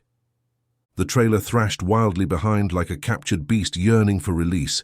Inside, men were thrown about, their knuckles bone-white as they clutched anything solid, battling against the violent jolts and sways. The truck and its unruly companion sped down the highway. The once orderly world behind them had devolved into a frenetic scene of smoke, debris, and disarray. Carlos's heartbeat persisted in his ears, a relentless reminder of the peril that lingered ever so close, even as the immediate threat receded into the distance. Sierra's eyes were laser-focused on the road ahead, yet her mind was ablaze with thoughts of pursuit and survival. Carlos, attempting to mask his still lingering anxiety, exhaled a breath he hadn't realized he was holding. While the crescendo of destruction dimmed, as they distanced themselves from the havoc, the looming uncertainty of what lay ahead pulsated through the cabin of the truck. As they lay on the trailer floor, Sergeant Smith and Kate looked at each other. They both had expressions on their faces that seemed to ask the other what had just happened. Shaking off the turmoil that just occurred, they began checking on the other men, and found only bruises and sprains. Sergeant Smith and Kate got on their feet and then looked out through the spaces of the rails over the highway, where they saw only commuters. "Looks like we are clear. Anything on your side, Kate?" Smith asked as the air rushed in from all sides with a thunderous, howling roar. "All clear here," Kate replied while turning away from the trailer's side and letting her body slide down to the floor once again. Laying her head back against the side wall, she looked up at Sergeant Smith as he kept watch. "You know, I was discharged from service only 9 months ago." Smith turned his head slightly to acknowledge that he was listening. Seeing his actions, Kate continued, "During that time, I haven't exercised. Had I known I would be sitting in the middle of a revolution against my own government, I would have doubled my workout." Kate closed her eyes and laughed at the thought. After a few seconds of reflection, she began once again. "You know, back in St. Louis, right before things turned, I was telling myself over and over that it's not my problem." The anguish in Kate's voice could be felt by all. I was still repeating that in my mind as I drew and fired again and again. Smith turned to face her. "Do you wish you would have stayed home now?" he asked with empathy. Looking up at him with a straight face devoid of any emotion, Kate replied, "No. Didn't you listen to what I just said? I wish I would have exercised." Throughout the trailer, laughter erupted. Then Mac spoke. "How do you think I feel? I was discharged in 1973.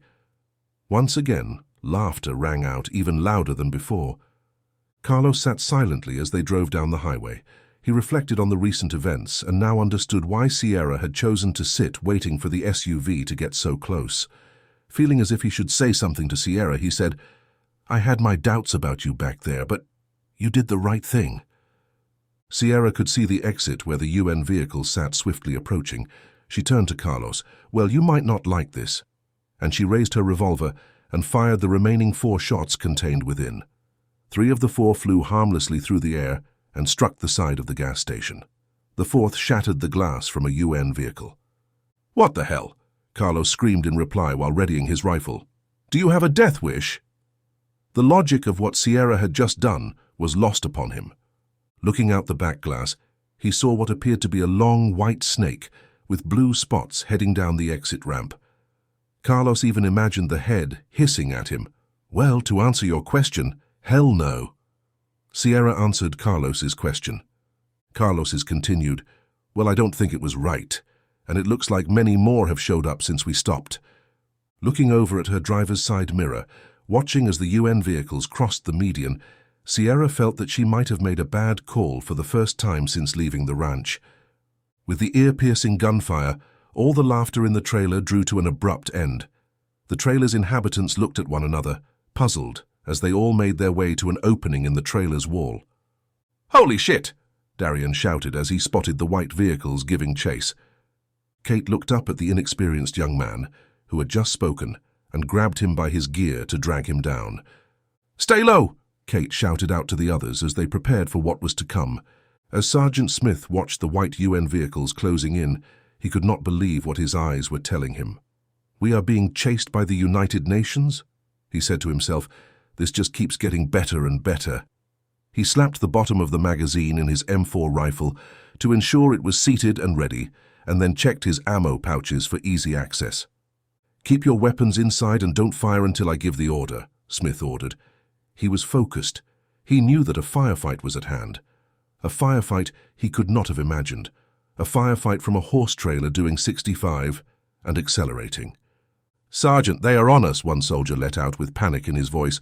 Hold, let them get alongside. On my command, aim for the driver." Seconds passed as they grew ever closer and began maneuvering along both sides of the truck. "Ready, fire, fire!" Carlos watched as the UN vehicles closed in. 200, 100, 50 yards, and still nothing from those in the trailer. The closer the snake came, the faster his heart beat.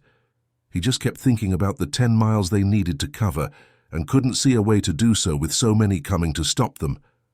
"If they won't fire, I will," Carlos said as he grabbed the window crank and began lowering the window. "Wait!" That one soft-spoken word, accompanied by a tender squeeze of an angel's hand upon his shoulder, instantly slowed Carlos's heartbeat. As he was led back into his seat by the subtle pressure Sierra applied, he relaxed. "Just wait." He listened as Sierra spoke softly. Looking over at his mirror, he watched as the white snake wrapped itself around them. "Fire, fire!" Tension in the trailer had reached its breaking point. Every passing second felt like an eternity as the menacing UN vehicles closed the gap, encircling their prey. They had been waiting for this moment, and it had finally arrived. Suddenly, with mechanical precision, rifles jutted out from the slits all around the trailer. The trailer transformed, resembling a formidable beast brandishing its quills, ready to strike. Sergeant Smith zeroed in on his target, the driver. As his rifle pierced the opening, he locked eyes with his adversary. He could see the dawning realization in the eyes of the vehicle's occupants, their complexions shifting from surprise to ghostly white. That split-second connection felt like an eternity.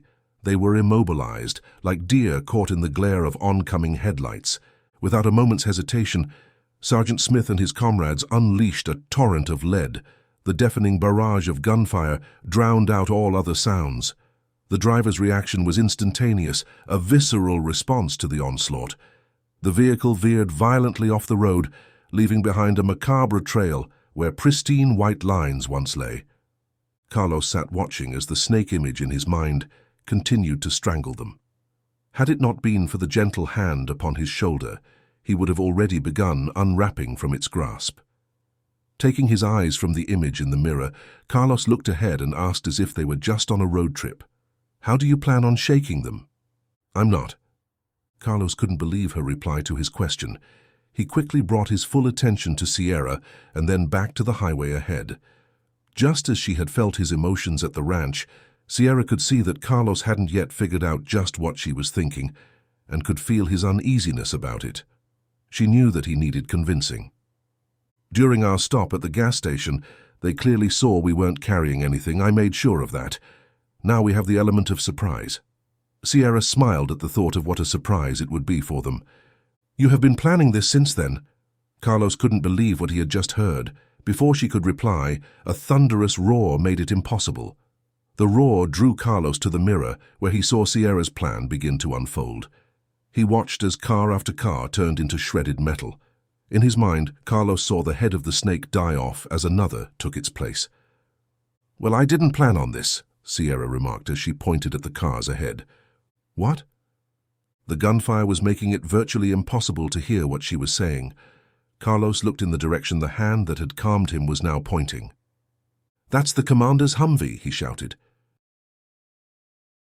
Chapter 34. Angelique divided. The roadway seemed suspended in an eerie stillness. To Angelique, the world seemed to move in slow motion, the clamor of voices becoming a distant murmur, almost surreal. Every heartbeat, every breath seemed amplified in her ears. The familiar faces of her comrades, now painted with uncertainty and betrayal. The whisper of a fabric against leather, the subtle shuffling of boots, even the rhythmic thud of her own heartbeat.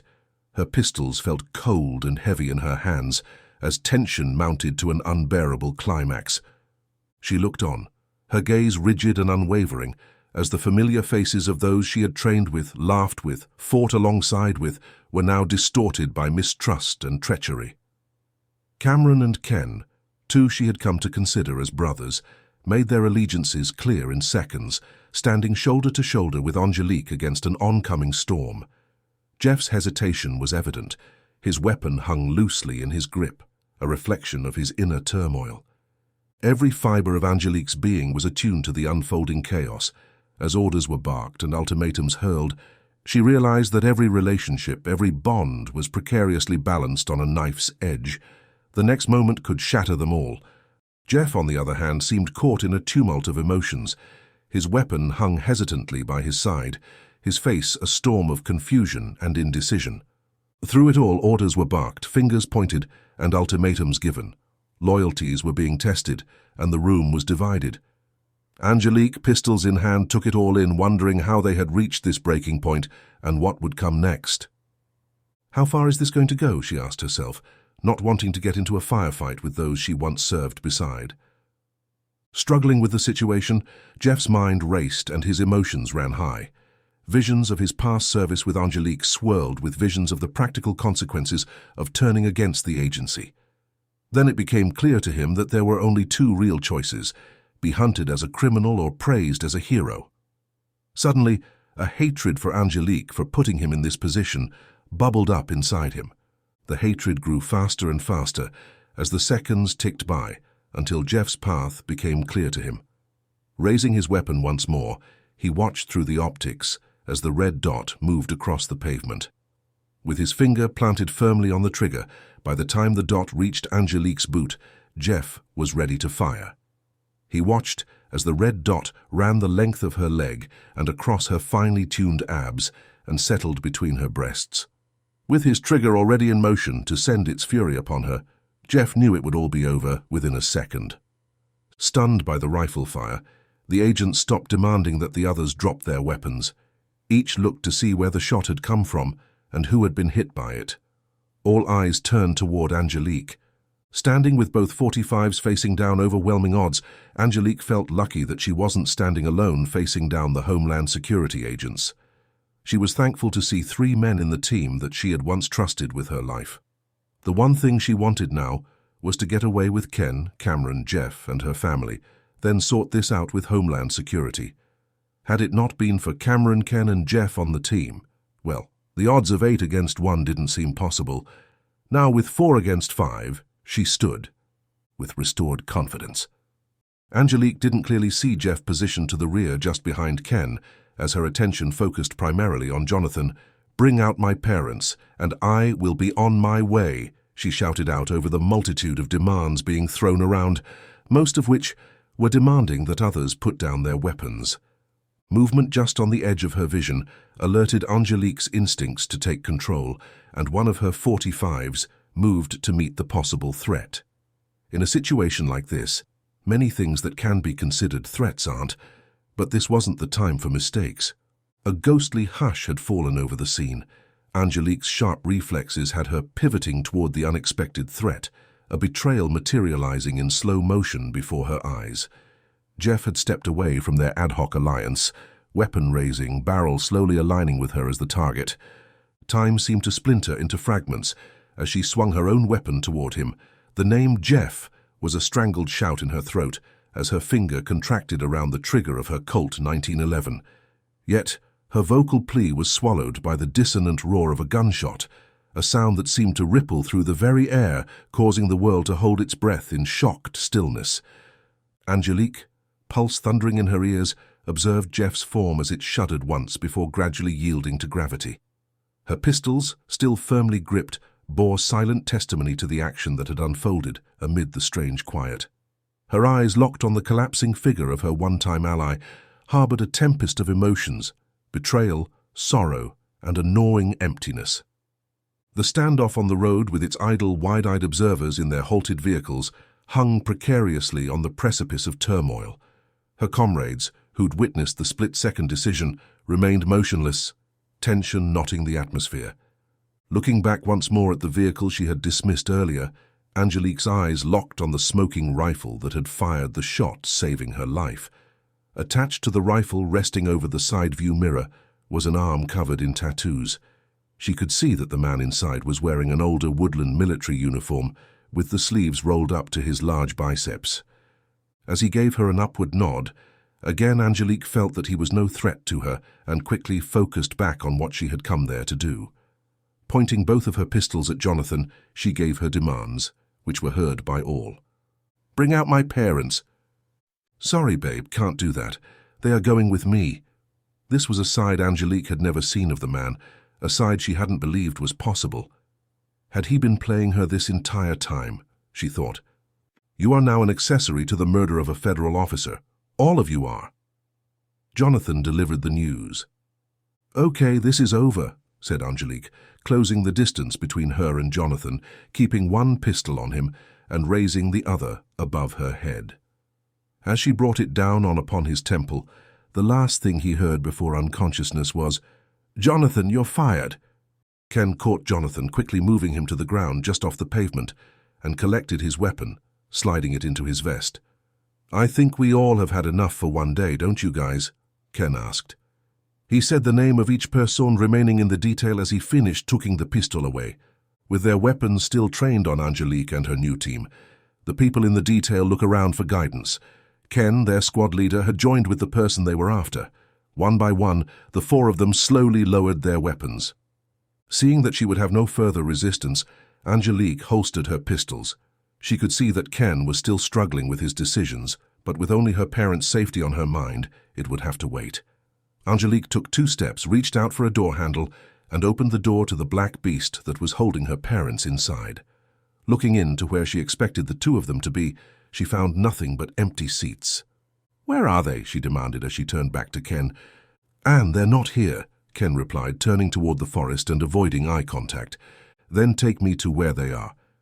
Angelique couldn't believe that she hadn't seen a third vehicle earlier. After walking over to Ken and stopping alongside him, she stood, letting her body language repeat the question. "Anne, I'm truly sorry, but I don't know," Ken said with true feeling in his voice.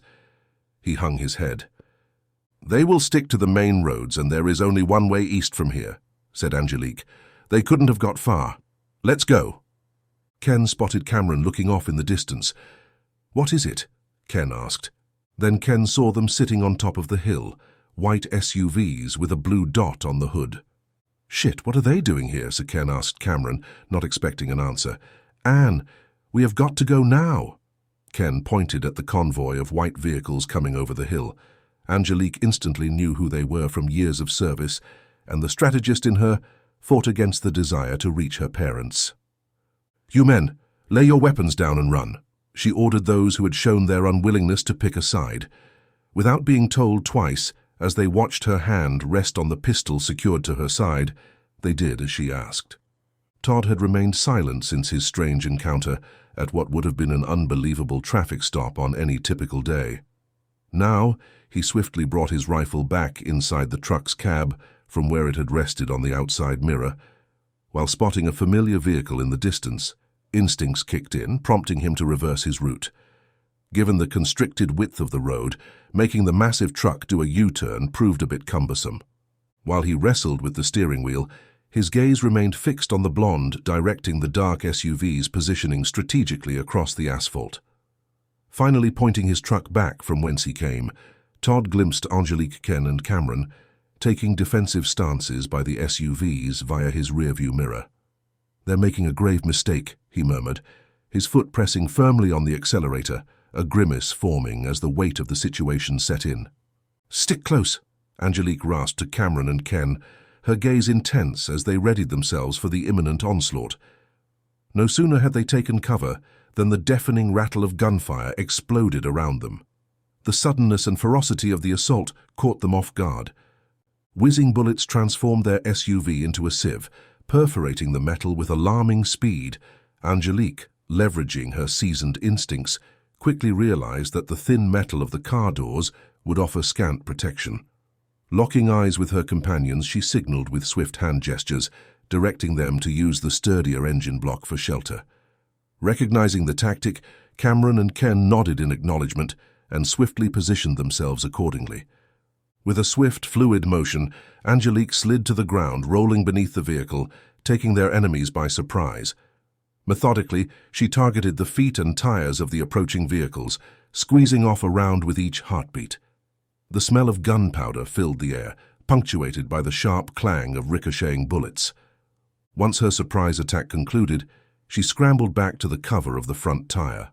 To her dismay, the relentless gunfire had kicked up shards of asphalt, embedding splinters into her skin. Regret filled her for a moment, realizing her risky maneuver might have been ill-advised.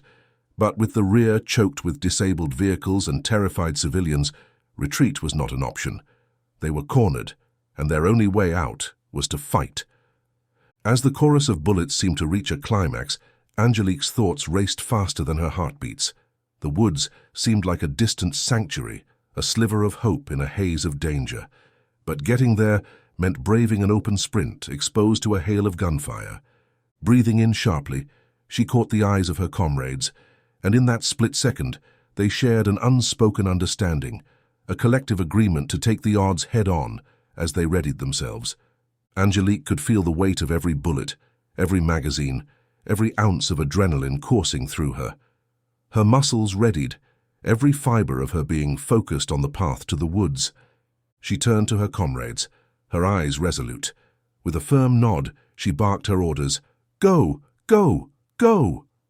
The world seemed to move in slow motion as they bolted from their cover, their feet pounding the asphalt in unison, their shadows stretching towards the sanctuary of the woods. Each step was a mix of dread and hope, and they were driven by the need to survive. Angelique's voice cut sharply through the air, undaunted by the surrounding chaos. As she started her sprint, the sudden scream of tires against the road momentarily drowned out the ongoing gunfire.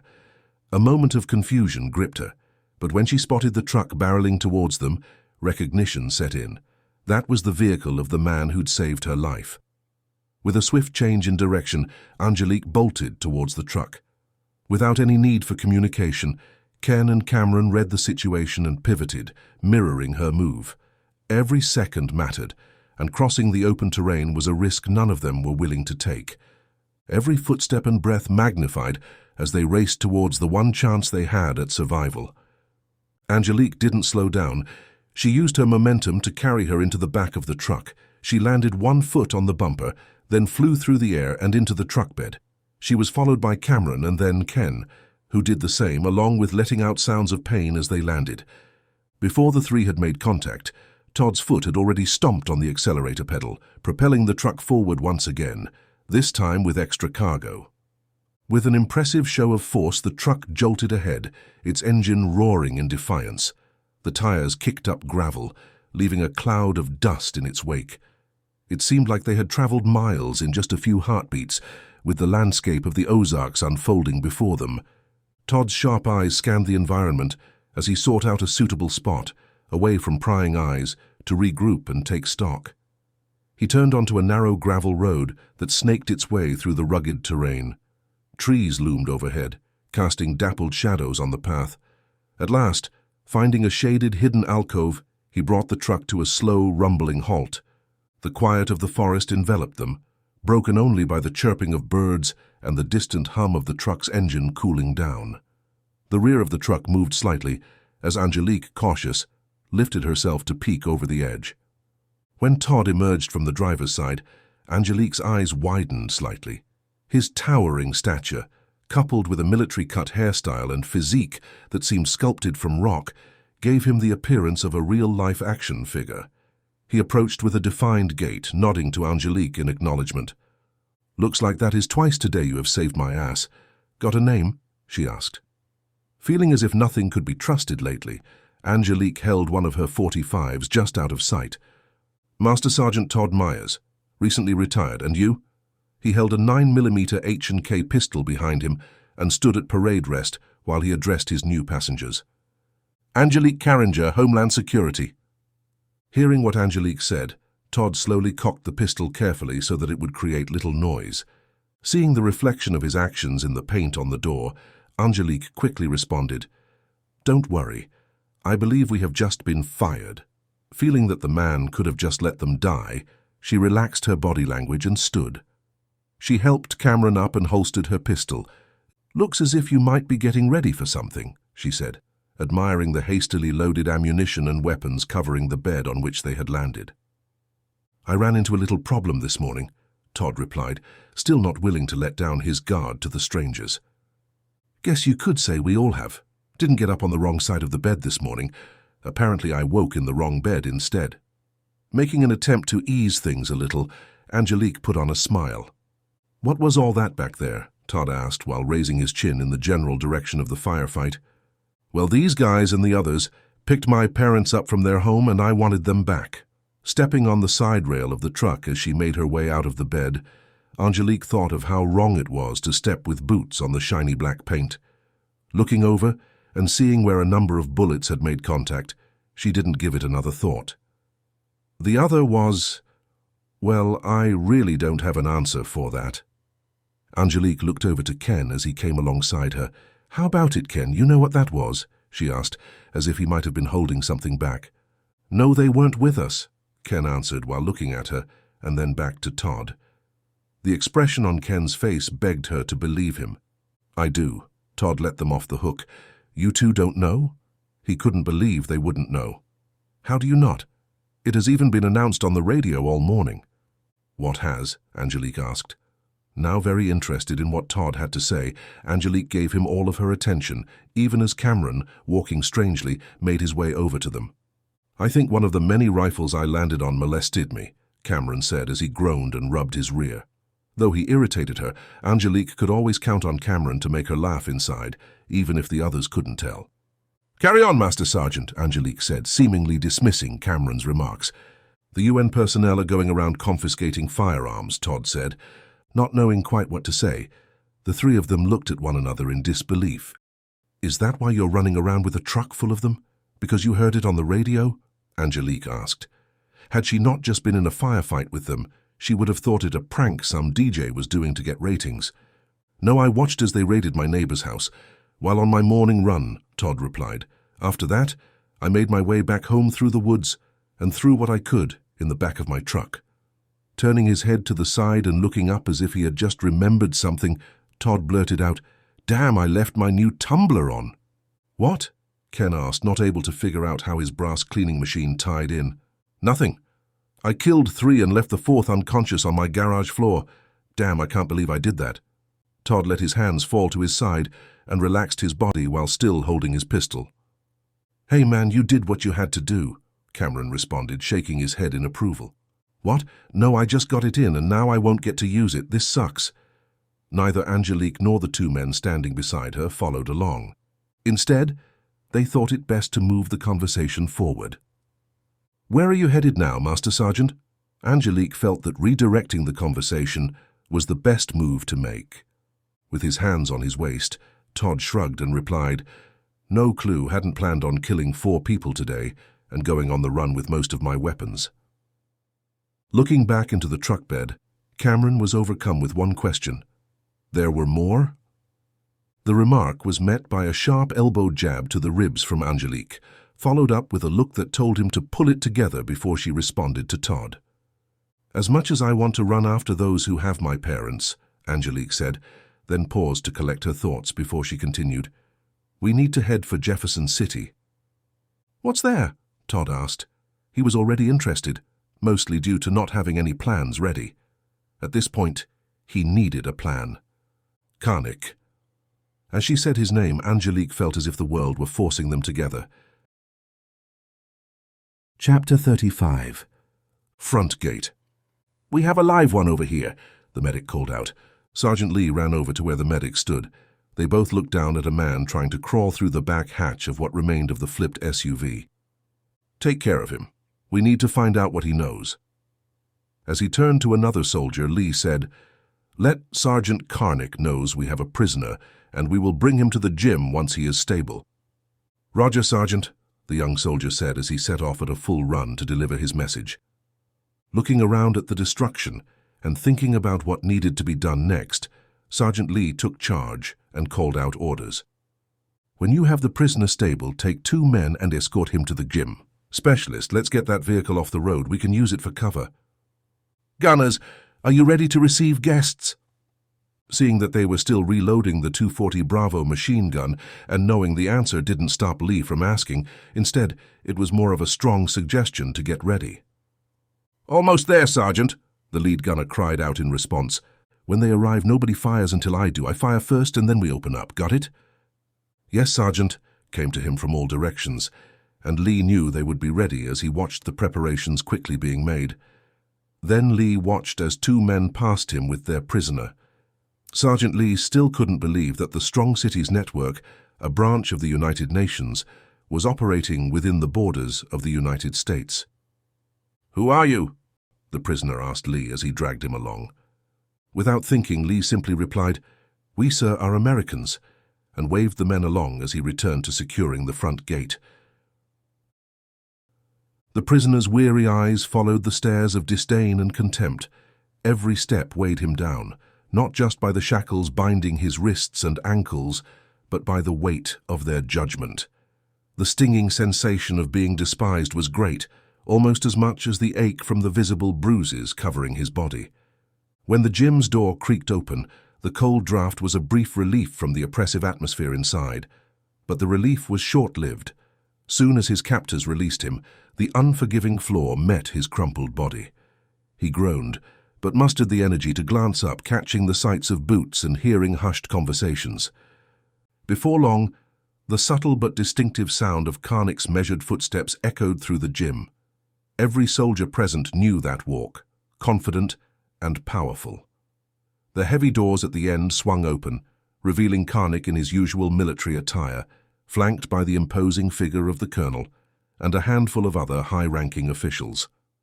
Karnick's cold eyes surveyed the scene before him, eventually resting on the pitiable state of the prisoner. The atmosphere in the gym grew even tenser, and a heavy silence settled, interrupted only by the labored breathing of the battered man on the floor. Everyone waited, anticipating the next move in this high-stakes game. His eyes drawn to the entrance at the other end, the prisoner looked to see what was heading his way. Still dazed by the flipping of his vehicle and from the low angle of the gym floor, he couldn't believe his eyes. The first man who entered looked as if his head were going to hit the lights high above, which caused fear to take hold of the prisoner. Then the prisoner focused on his bloodied uniform and thought of how little hope he had of walking away from this place. "Pick him up." The sound of Karnick's voice terrified the prisoner that much more. The prisoner moaned as the soldiers grabbed hold underneath his arms to raise him to his feet. All the while he attempted to prepare himself for the worst. From the standing position, the prisoner could see that his eyes and mind were playing tricks on him. The man wasn't even close to the ceiling in height, but still tall enough to tower over him. "What is your name?" Karnick asked in a strong bass voice. Looking the man up and down, Karnick saw clearly that the prisoner had to be in pain as he stood silently supported by his men. While making his observation, Karnick ordered, "Bring me a chair," and continued to watch the man. Neither said a word. Sitting down brought more groans from the prisoner as the 2 soldiers lowered him to the seat. The prisoner looked up at Karnick, who once again looked taller than he really was. "Grazie," the prisoner said as he settled into the seat. "Prego," Karnick replied, that being one of the very few words he remembered from his time in Italy. "So, my friend, what is your purpose here?" "I say nothing," the prisoner said with only a touch of an Italian accent. "Your English is pretty good. Where did you study?" "I say nothing," the prisoner again replied. Looking over to one of the men who had just carried him up, Karnick said, "Get us some coffee, would you?" As if it were a question, not an order. Seeing the reaction on the man seated before him, Karnik could tell this was going to be easy. While he is getting the coffee, which I have got to warn you is not going to be good, but it does the job. How about we just relax? Karnik let out a little laugh as if he and the prisoner were old chums. He didn't bother to ask further questions, and within minutes, an aroma flooded the gym, followed by the soldier holding the cup. "Thank you, Private," Karnik said as he took the 2 cups, held one out to the Italian, and took a sip of his own. After a little hesitation, the prisoner reached out for the cup presented to him and began to drink slowly. "You are right to have warned me," the Italian stated as he took another drink. As the warmth of the drink made its way down, he could feel himself loosen up just a little. "Well, I have had worse," Karnik said with a smile on his face. Me too. The Italian chuckled a little as he spoke. Karnik observed that the man looked much older than him, and Karnik thought it strange that they would send someone of his age anywhere. "How did you end up here?" Karnik asked with real curiosity. After a few seconds and another sip, Karnik could tell that the coffee had worked. "You mean for a man my age?" It was also obvious to Karnik that the man was no fool. "I am Luciano. You know what it means, me?" the Italian asked Karnik as he took another sip. Once he was done, the prisoner didn't wait for a reply before answering. "Light of the day." Karnik stood and tried to understand how the prisoner's light of the day connected to current events. Did it mean a new beginning here? Did it mean the new light of the day will bring change? What? The questions kept coming to Karnik as he thought about it, to the point that he had to ask, how does that connect to everything going on now? Taking a sip, the man looked at Karnik over his cup and then replied, "Nothing. I just like to tell people what my name means." Feeling a little dumb, Karnik wondered if he wasn't skilled in interrogation, since the man seemed to be using his tactic against him. It was that, or the Italian was just a great conversationalist. "Okay, nice one, Luciano," Karnik said as he relaxed and prepared to play the game. "Listen, we don't want to do you harm, and once we are through talking at some point, we will let you walk out of here. We just don't understand why UN personnel are here on US soil. Can you help me with that?" The Italian did. Even though he didn't know a great deal, it was enough. Over the next few minutes, Luciano explained how, even being up in years, he had been chosen because he spoke great English, and how he had been first transferred to the SCN over a year ago. The information didn't set well with Karnik. "So this has been the plan for more than a year?" "Yes," Luciano replied, a little taken aback by the aggressive manner in which Karnik had asked the question. "Forgive me, Luciano. My anger isn't toward you, but toward the idea that my men and I were led here." Forcing himself to regain control, Karnik looked over to the colonel in disbelief. "Oh, you weren't led here. No, you and your men were to be made an example of." "Example how?" Karnik was thankful about how things were going, even though he wasn't happy about the content of the information. Finishing the last of his coffee, Luciano sat thinking about the question. "Would you like more?" Luciano asked. Karnik was willing to cook the man a steak if it meant he kept talking. "Grazie," said the Italian. One of the soldiers instantly headed off into the other room. "Have you ever taken what is called a climate survey?" Luciano asked. Wondering where this was going, Karnik answered, "Yes, but they were anonymous." No, they were not. It seems that they had a way to know who filled them out, and that created a list, which was given to us, of potential radicals. Radicals? Karnik and the others in the room couldn't believe what they were being told. It was unbelievable to them that such a thing could have taken place, yet here they were. "Yes, that is why we are here, requested by your government due to the large number in your armed forces." Hearing the door open, Luciano turned his attention to the soldier bringing him his coffee. He welcomed the cup as he felt the caffeine working its way through his bruised body. Karnik's thoughts turned to the questions contained in the survey, and one stood out. "Would you obey orders to remove firearms from citizens of the United States?" Karnik blurted out. He looked around the room as the other soldiers did the same. "Would you follow orders to fire upon unlawful protesters in the United States?" The questions had seemed pointless at the time. They'd been mixed in with a great deal of other pointless questions. Now it seemed unreal that answering no to such a question could have led to current events. "At ease," Karnik said, and the room grew quiet. Karnik had to get more information while he could. Sipping coffee from the fresh cup, Luciano then continued, "Sergeant, you and your men were not supposed to escape. Rather, you were to be put on trial for all to see." Karnik raised his cup, took his final drink, and handed it off. Processing the new information, he asked, "Do you know how many of you are here?" "No, but the number is high. Lists were given out for beginning to remove guns from the civilian population days ago. That is what we were preparing for today, until we received a call that your unit had been spotted." Rage and disbelief filled the room, and it grew louder. Those present couldn't process what they had heard. Things were much bigger than they had seemed just 10 minutes ago. "What do they plan on doing now?" Karnik asked, focusing on what was to come. "I do not know. I am here." Believing his answer, Karnik had only one last thing to say before departing with the colonel. "Thank you, Luciano. We will see to your needs and send you on your way at the first opportunity."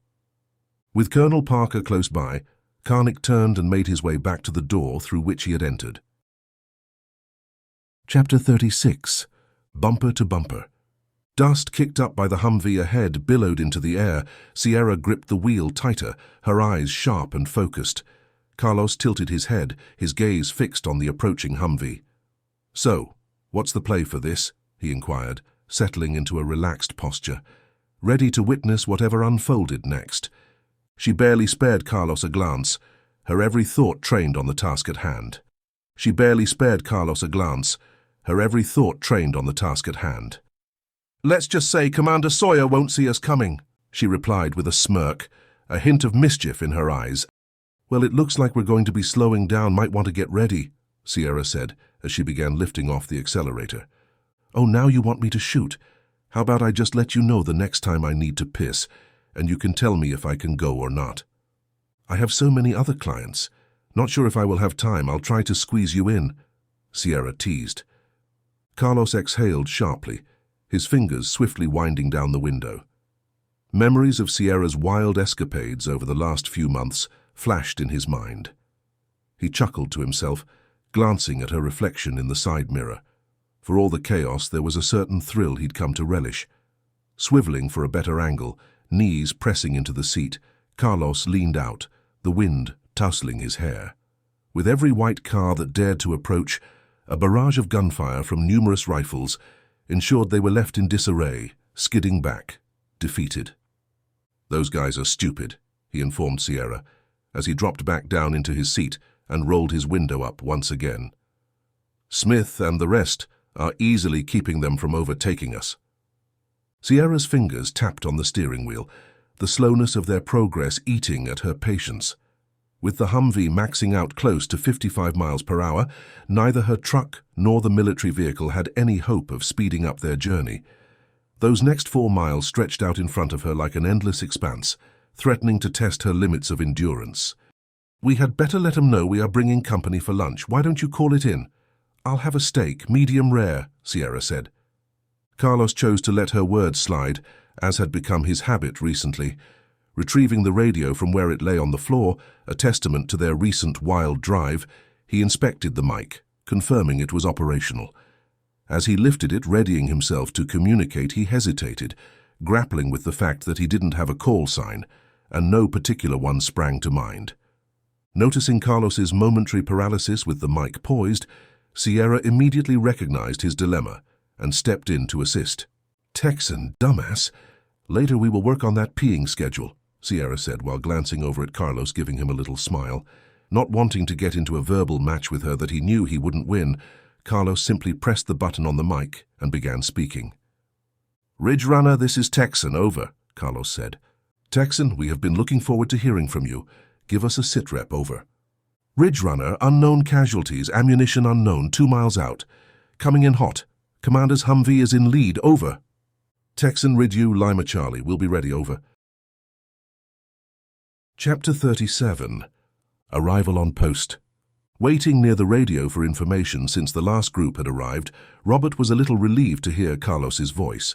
They had become close, something that comes easily when you are being hunted together. Laying down the mic while keeping an eye on Robert, Karnik had begun to speak when the radio came alive once more. "Ridge Runner, this is Cardinal. Over." "Go for Ridge Runner, over," Karnik said, He didn't want to waste any time with proper radio etiquette.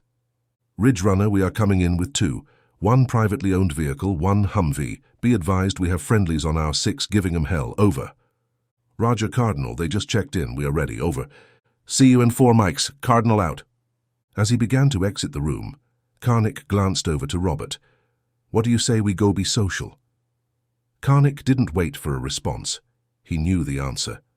Robert moved to the same position as before and prepared himself for quick action by checking his rifle and steadying his aim. Jumping into a nearby Humvee that sat waiting for his use, Karnik made his way to the front gate. He quickly went to see if everything was ready. Using a single thumbs up or thumbs down, he went from those positioned closest to him, working his way to the outer perimeter along the tracks. As he stood alongside Lee, Karnik was confident that this would be a success. "Yes, Sergeant. The men know what needs to be done," Lee said with confidence he'd gained from the last group's failed pass. Hearing the engines roar in the distance heading their way, Lee gave the order. "Here they come. Get ready, same as before."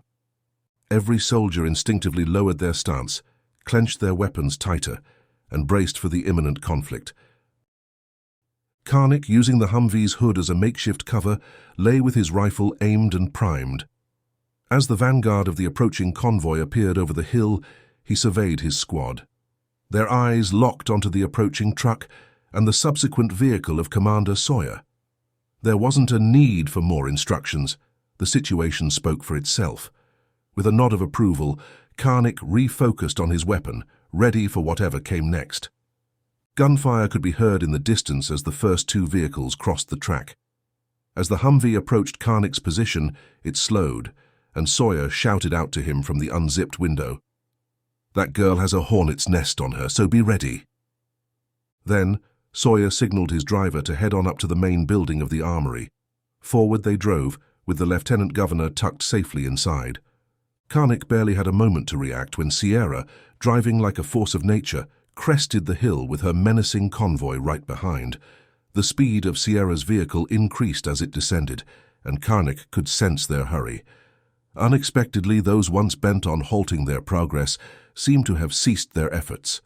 The ground seemed to quake under the weight and speed of Sierra's truck, challenging the very tether that held it to the road beneath. Without relenting, Sierra pushed the engine to its limits until they found themselves in the parking lot where their ordeal had first started. From his vantage point, Karnik's eyes darted back towards the hill. He couldn't help but recognize the formation of a strategic barricade, with vehicles lining up, forming an impenetrable wall across the road. "Smart," he said. "Be ready, men. They are sure to come at some point." Karnik wasted no time, vaulting into the Humvee and speeding toward the recent arrivals. As he neared the parking lot, he spotted Robert racing on foot with similar intentions. Although the short distance felt like an eternity to Karnik, he managed to close the gap in mere moments. The nagging worry about Sierra's well-being gnawed at him. The last thing he wanted was a face-off with her protective brother. Pulling up, he strategically parked the Humvee right behind Sierra's trailer. One by one, its occupants emerged, their faces smeared with the dark remnants of gunfire. As the trailer's back gate swung open, a cascade of spent shells poured out, reminiscent of a jackpot spilling from a slot machine. Walking over to them, Karnik could see that they had fought hard, and for some time. Looking at the bullet holes covering the trailer's surface, Karnik dreaded hearing the casualty report. It had been a long morning, and it wasn't even noon. Sergeant Smith assisted Kate as they exited. They had blood running from both of their faces, some from the wounds they had suffered, and blood from bullets striking others. Karnik ran over, as did Sawyer, who stopped as he spotted Kate. "How bad you hit?" Sawyer asked with a great deal of concern. "It's nothing," replied Kate. Though it didn't look like nothing, Sawyer felt some relief in knowing that she was able to hop along with some assistance. "Some shrapnel, but I believe I sprained my ankle," said Kate. "Doesn't that girl know trucks can't fly?" Kate was using humor to calm Sawyer's concerns about her wound. "Smith, what happened?" Karnik asked while looking around. He spotted Robert talking with his sister and figured all must be well with her since Robert hadn't rushed over. "She what?" Karnik asked after hearing that Sierra was the reason they had been pursued. Karnik wondered what had gotten into the girls. "Yeah, I couldn't believe it either at the time, Sergeant. "But I tell you it was great," Smith said, still high from the adrenaline rush. He looked ready for more.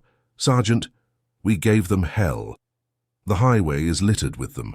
With the exception of one young private with a concussion after a round to his helmet, we came out of it with little in the way of casualties." "Very well. Go get yourself checked out. The day isn't over yet," Karnik said as he patted the young sergeant on the shoulder. Karnik thought it was time to have a talk with Sierra. She wasn't hard to find. Karnik just followed the sound of Robert's voice laying down his set of rules to her. Karnik let out a short, sarcastic laugh at the very thought, like that girl is going to listen. As Karnik neared, Robert spotted him approaching over Sierra's shoulder and grew quiet. Still a distance away, Karnik addressed Robert. "Can I have a word with your sister?"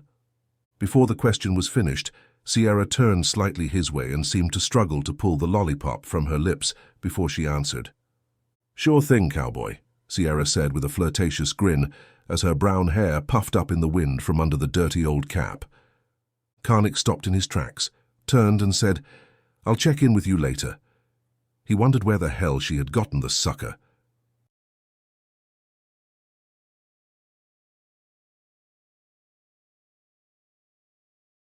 Chapter 38.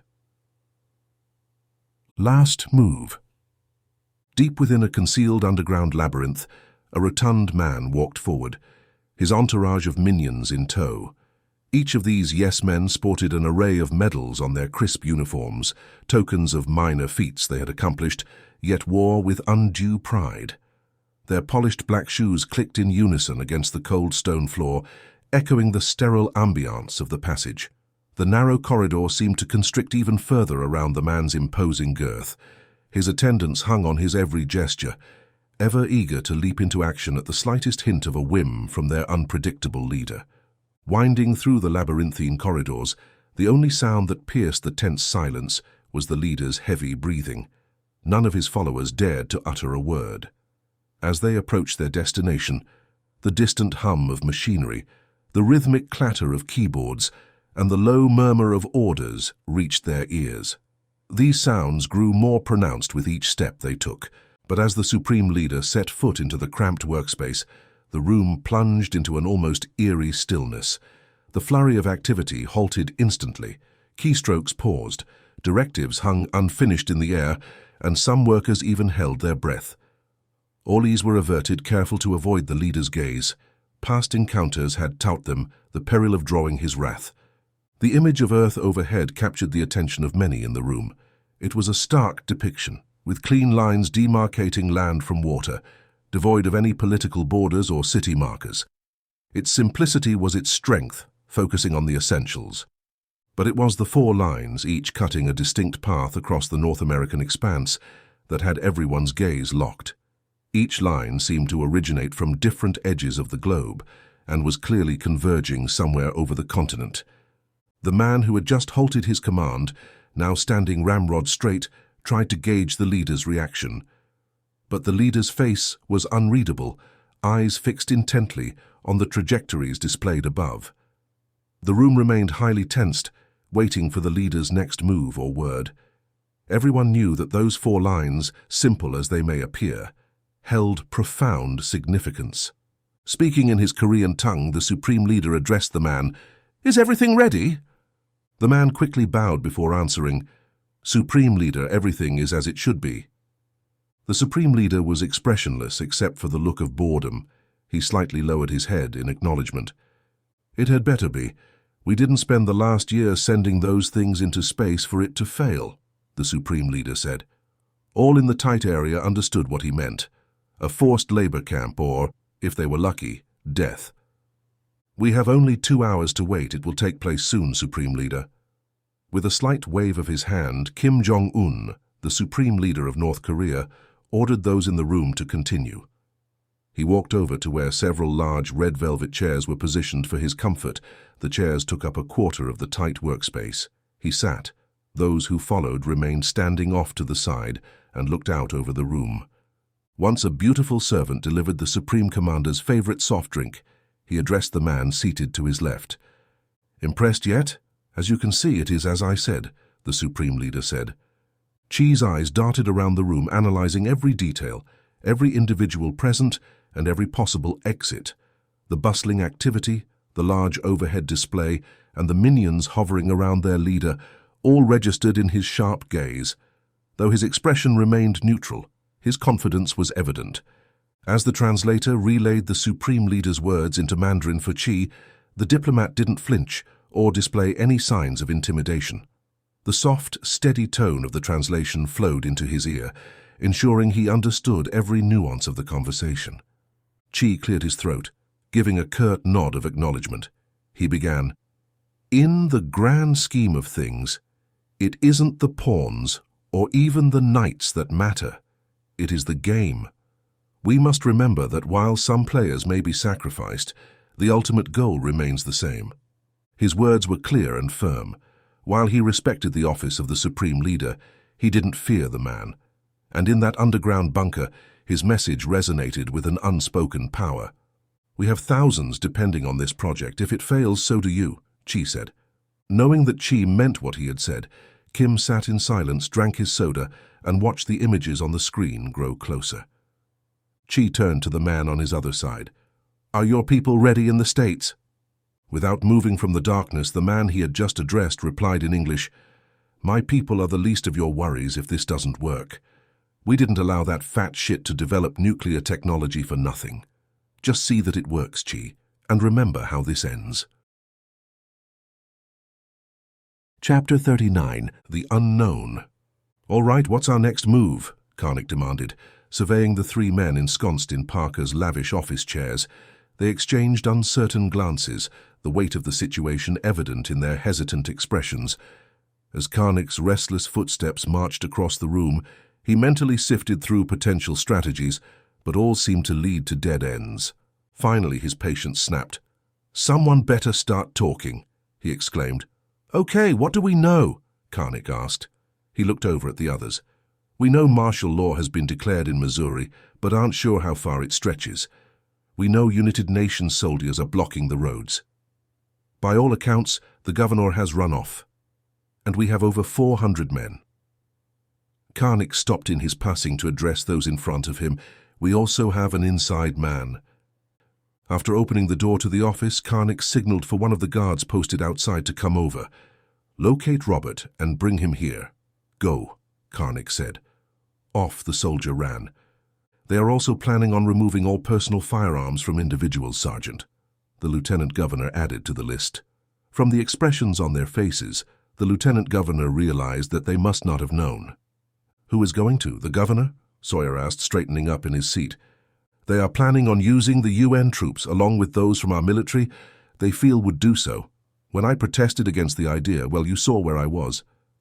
They could feel sorrow in his voice for not being able to stop the day's events. "Yeah, that follows the intel I received. Okay then, Governor. We need to get your voice heard. If we don't have the people behind us..." Karnik looked around the room. He continued calmly, "We all die here." There was a knock on the door, and everyone focused on the person on the other side. "Enter," Karnik called out. Karnik got right to the point. "Robert, we need intel from your buddy." Without asking why, Robert pulled the phone from his pocket and dialed. After 2 rings, he hung up. "It may be just a minute," he informed the group. "Anything particular you would like to know?" "Yes, anything about our actions here and whatever other information he can relay," Karnik said. His theory was, keep it simple. Ring, ring, ring. A few minutes passed. Robert spoke with Sam while the other men watched and waited. Each man grew impatient as the conversation carried on. "Okay, stay safe, Sam." It was time. The one thing every successful operation needed is information. "What does Sam have for us, Robert?" Karnik asked impatiently. "It looks as if the governor here is correct. They have set up firearms check-in stations all around the states. UN troops are spearheading the operation and going door to door with a list of potential gun owners. A great deal of people are resisting, and there are a number of skirmishes taking place." "Good God," the governor said. "I told them that would happen. What about our actions? Any word on what they are sending our way?" Karnik asked. He was more interested in this than the other information provided so far. "Nothing." "Nothing?" Karnik asked, not believing Robert's answer to his question. "That's right, Karnik. From what Sam told me, nothing has come over the wire. He feels as if it is being kept hushed up. He did say that the governor is supposed to speak today in St. Louis. So they are planning on just containing us here. While in deep thought, Karnak raised his right hand and rubbed the stubble on his chin. Sawyer recognized the look on Karnak's face and knew that Karnak was putting together a plan, one that Sawyer knew he was certainly to be happy with. "Colonel, you know the community. Can you get a news crew in here?" "Yes, I have someone I can call, but how do you plan on getting them to the Armory?" Sawyer thought that Karnak had forgotten about the mass of UN soldiers blocking the way. "So they're going to take a train tracks, that is." Quickly understanding where Karnak was going with his plan, Parker began looking through his desk for the number he wanted. Locating the number, he began dialing, while Karnak explained the rest of his plan. "We have to get the word out about what is taking place, gentlemen.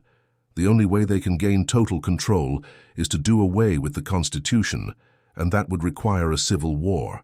After that, they could simply say it failed and write up a new constitution." Karnak felt as if he had put it all together. Now it was time to let the world know. "Governor, you and Commander Sawyer here will have to convince them," Karnak said, while giving Sawyer a pat on the shoulder as he spoke. Karnak knew that Sawyer hated being on camera. "While you two work on what you are going to say, I will let the front gate know to expect guests." Karnak looked over to the colonel for a thumbs up or thumbs down about the reporters. He received an encouraging sight as the colonel's thumb went high in the air and was followed by 20 minutes. With that, Karnak exited for the front gate. He took Robert with him. The UCM soldiers held their positions, eyes trained on the adversaries looming at the crest of the hill. Their greatest fear, a drone's silent presence overhead, a silent harbinger of the unseen threat of Hellfire missiles. Yet, in the face of this invisible menace, they remained steadfast in their shallow dugouts, every man committed to the cause he had sworn to protect. Karnak, displaying a boldness that belied the gravity of the situation, emerged from his Humvee. With each deliberate step, he daringly moved from one position to the next, seemingly challenging the enemy to take their shot. His audacity, rather than escalating fear, instilled a renewed vigor in his troops. Witnessing his fearless strides, they drew strength and felt a glimmer of hope, even in the face of seemingly insurmountable odds. After relaying critical updates to each outpost, Karnak slowly made his way back to his Humvee, consumed by an overwhelming calm. Time, which often seemed to stretch during intense moments, now felt suffocating in its stagnancy. But this wasn't just any other mission. This standoff was on his homeland. Karnak's mind drifted, reflecting on stories of his great-grandfather's final stand. Not the tales of the sergeant who heroically guided his villagers out of war-torn area, but stories of his actual great-grandfather. He envisioned the bleak atmosphere, the raw courage of his grandfather, and a group of battered soldiers standing firm against odds, their spirits unwavering as they braced for what might come. The thought occurred to him, "Am I facing a similar destiny?" The sound of gunfire snapped Karnak back to reality. His first thought was that they were making their move and not waiting for others to come. Making his way over to the front of the Humvee, which put the motor between him and incoming fire, Karnak soon noticed that nobody was firing back, and no rounds were striking in their area. "Have they all gone crazy and started shooting at each other?" he mused while keeping an eye on the activity.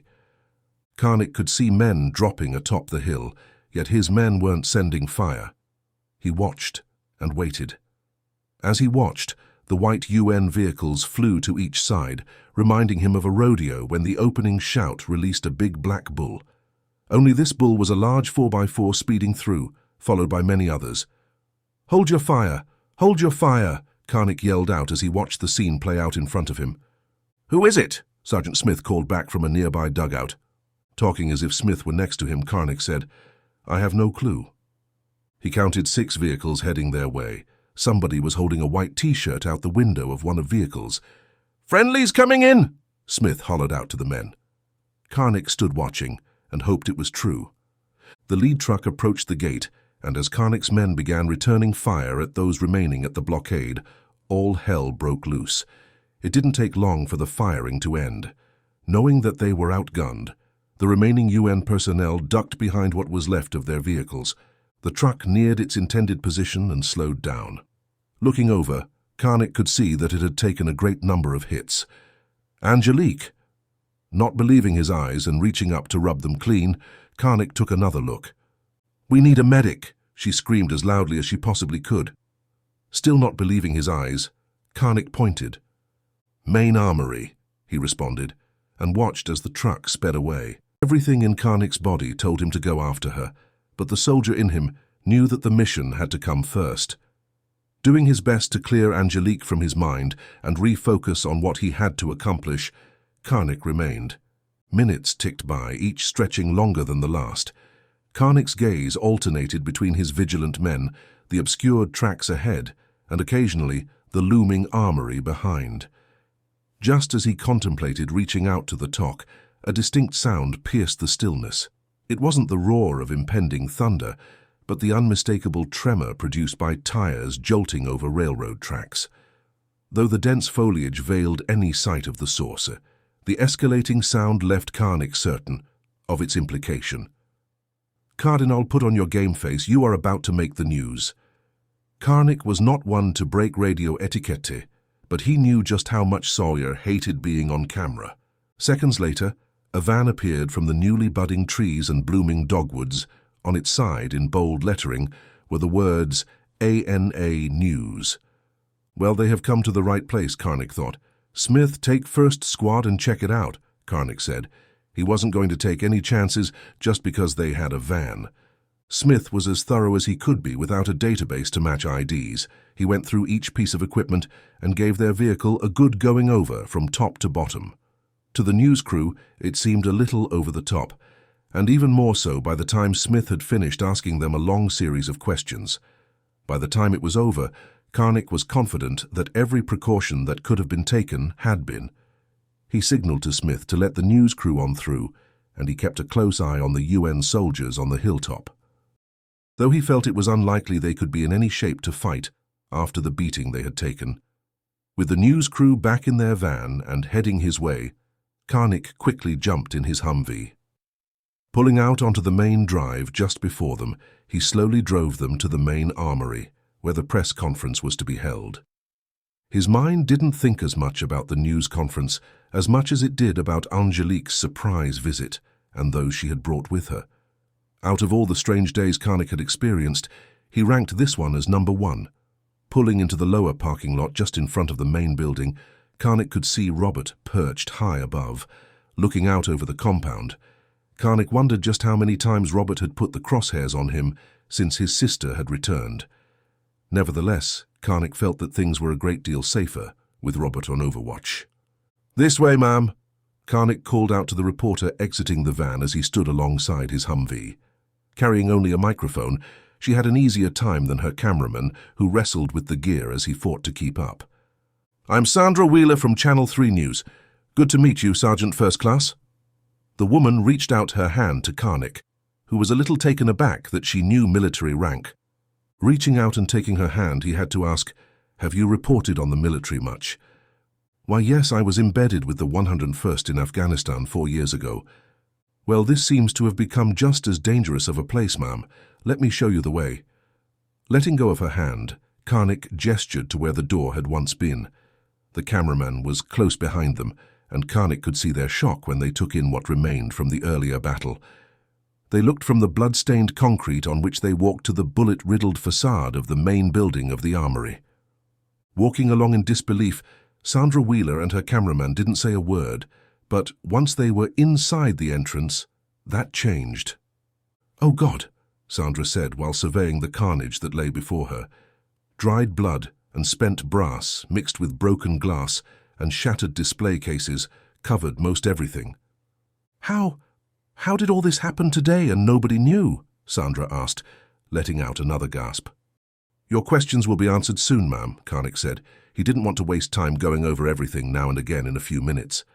Continuing down the hall, they walked by rooms filled with wounded individuals being cared for. Then Karnik heard her voice, "Angelique."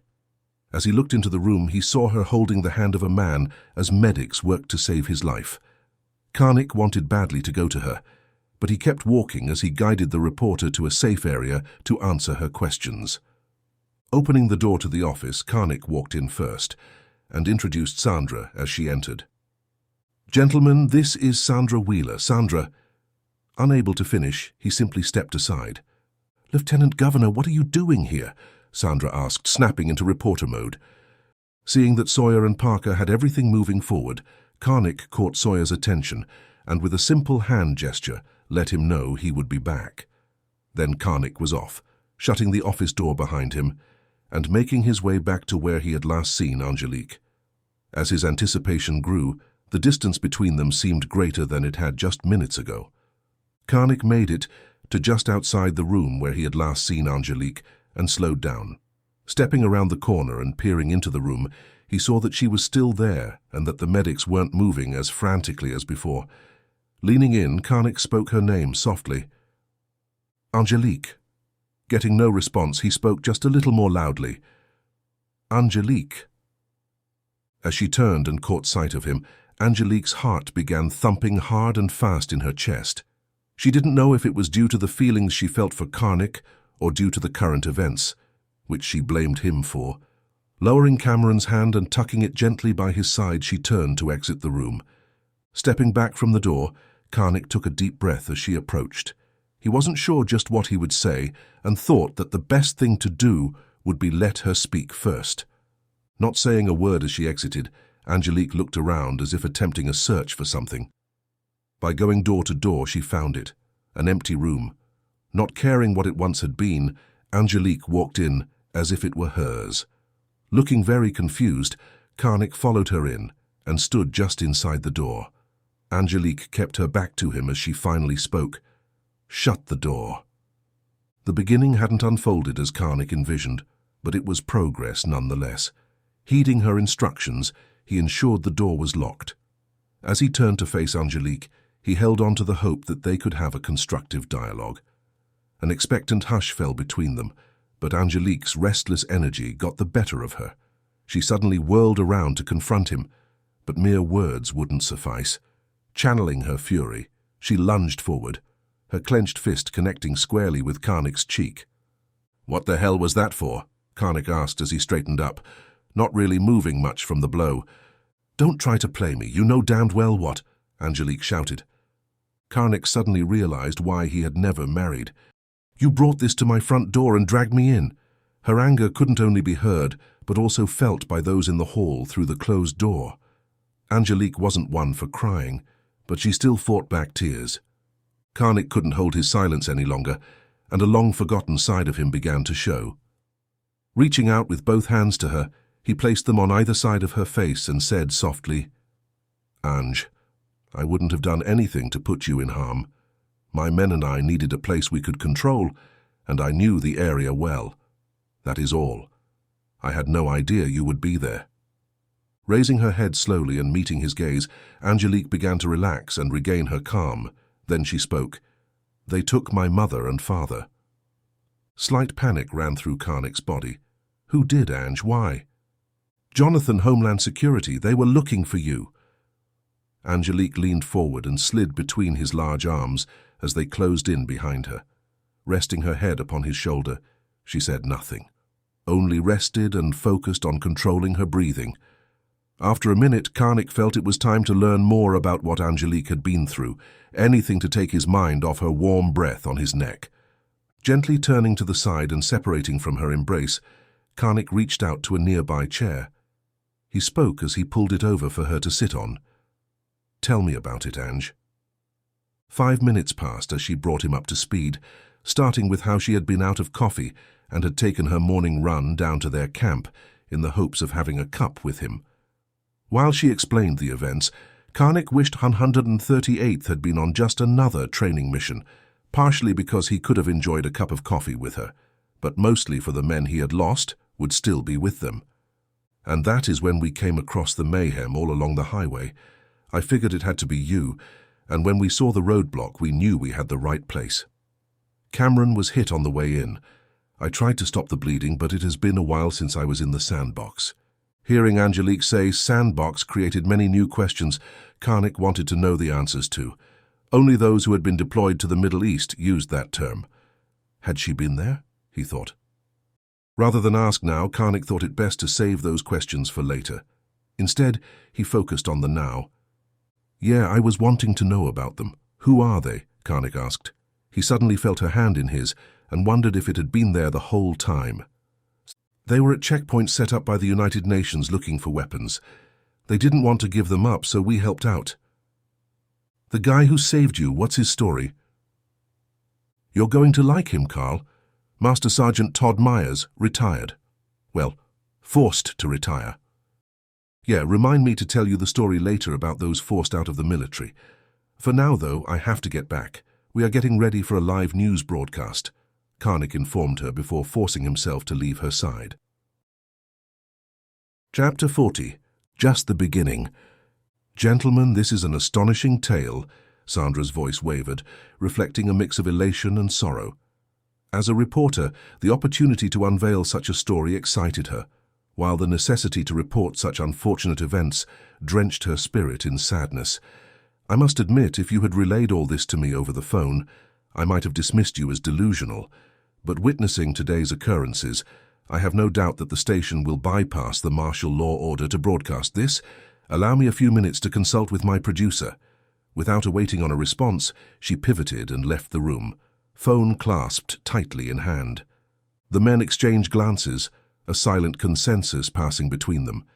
Satisfaction simmered in the air from the fruitful conversation. Now, only one task remained. They needed to prepare. Colonel Parker was the first to stand. He looked over at the Lieutenant Governor. Sir, if you want to come with me, I'll show you where you can freshen up.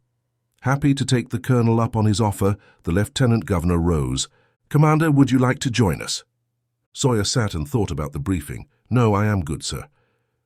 See you back here in 10 minutes, then, Parker replied as he exited the office with the Lieutenant Governor.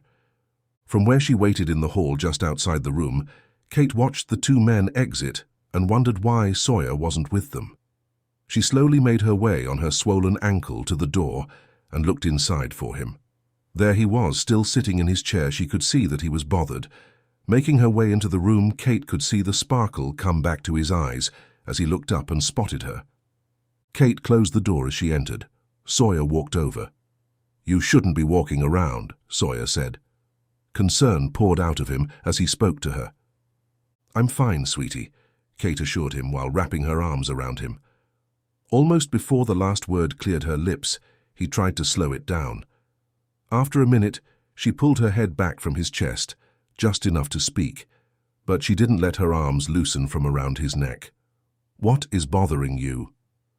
Sawyer didn't believe there was anything she could say that didn't sound like she was singing to him. Just nerves. He pulled her closer to him. It is all good now, though. Even though Sawyer and Kate hadn't known of the other's existence a week ago, those looking at them now would have thought they were newlyweds. I want you up there with me today, Kate. I need you there. Sawyer didn't let go the least little bit as he spoke. Anything you want, Commander, she replied in a flirtatious tone, doing her best to take his mind from the upcoming event. A few more minutes passed as they stood in the center of the office in a tight embrace, and they probably would have remained that way had it not been for a knock on the door. Breaking the hold they had on each other, Sawyer spoke. Yes? Sawyer asked. He straightened his uniform. A voice just on the other side came in response. They are ready, sir. I will be right there. Giving Kate one last soft kiss before opening the door, Sawyer looked at her and gazed into her eyes. Kate, I love you. Before she could respond, he opened the door, and there stood two soldiers waiting to escort him to the front of the building where the briefing was to be held. With each step, the warmth of her presence nearby seemed to infuse him with newfound vigor. Though Sawyer stood at a modest 5'11" in this moment, his stride and demeanor exuded the confidence of a giant. The hallway culminated with a doorway leading to a stage adorned with a podium. Casting a quick glance over his shoulder, Sawyer's eyes met Kate's. Even marred by the soot of earlier combat, her radiance shone through, assuring him that they'd overcome whatever lay ahead. Sandra approached swiftly, intercepting him just before he reached the exit. Okay, as we discussed, the Lieutenant Governor will speak, and then you tell your story, Sandra informed him. Overlooking the expansive grounds of the Armory, Sawyer felt the weight of countless gazes on him. For the first time, that weight seemed inconsequential. Robert, from his elevated vantage point, scrutinized every individual by the barricade. He felt this moment of vulnerability was perfect for an ambush. With enhanced optics aiding his vision, he sought any hint of aggression. But all he found were relaxed stances, weapons held loosely. This unexpected serenity unnerved him, prompting a more meticulous sweep of the surroundings. An unsettling intuition gnawed at him. Something was amiss. Hello, I am Sandra Wheeler, Channel 4 News, broadcasting live from where, hours ago, a bloody firefight occurred. It took place here between what we were told was a rogue unit of the Missouri National Guard and troops from the United Nations, who were holding prisoner the National Guardsmen's comrades in arms. They have since freed the Lieutenant Governor of Missouri from a local jail cell and brought him here to speak. I believe that every American should listen closely to what these four gentlemen have to say, for our lives and the nation may depend upon it. Directing the camera to the podium, then Sandra Wheeler said, "Governor." Scanning each hiding spot that he would use in the distance, Robert saw nothing. He still felt as if there should be something, but the more he observed, the more he saw nothing. What are they up to? Robert mumbled to himself. He was sure that if they wanted anyone dead, it would be the Lieutenant Governor. Standing up straight with the stature of a politician, the governor began his speech.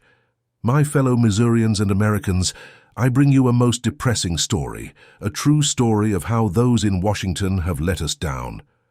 Let us down? What the hell? Karnick whispered over to Sawyer with no one seeing.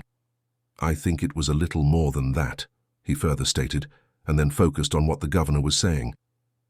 Every one of us has felt the pressure of the economy over the last few years and has had struggles. Enough, Karnick roared, his patience worn thin by years of hearing the same political rhetoric. He stormed toward the podium, pushing the lieutenant governor aside in his fervor. The official, caught off guard by the sudden aggression, started to reclaim his position, but a glance at Karnick's imposing clenched fist, with one finger warningly outstretched, made him reconsider.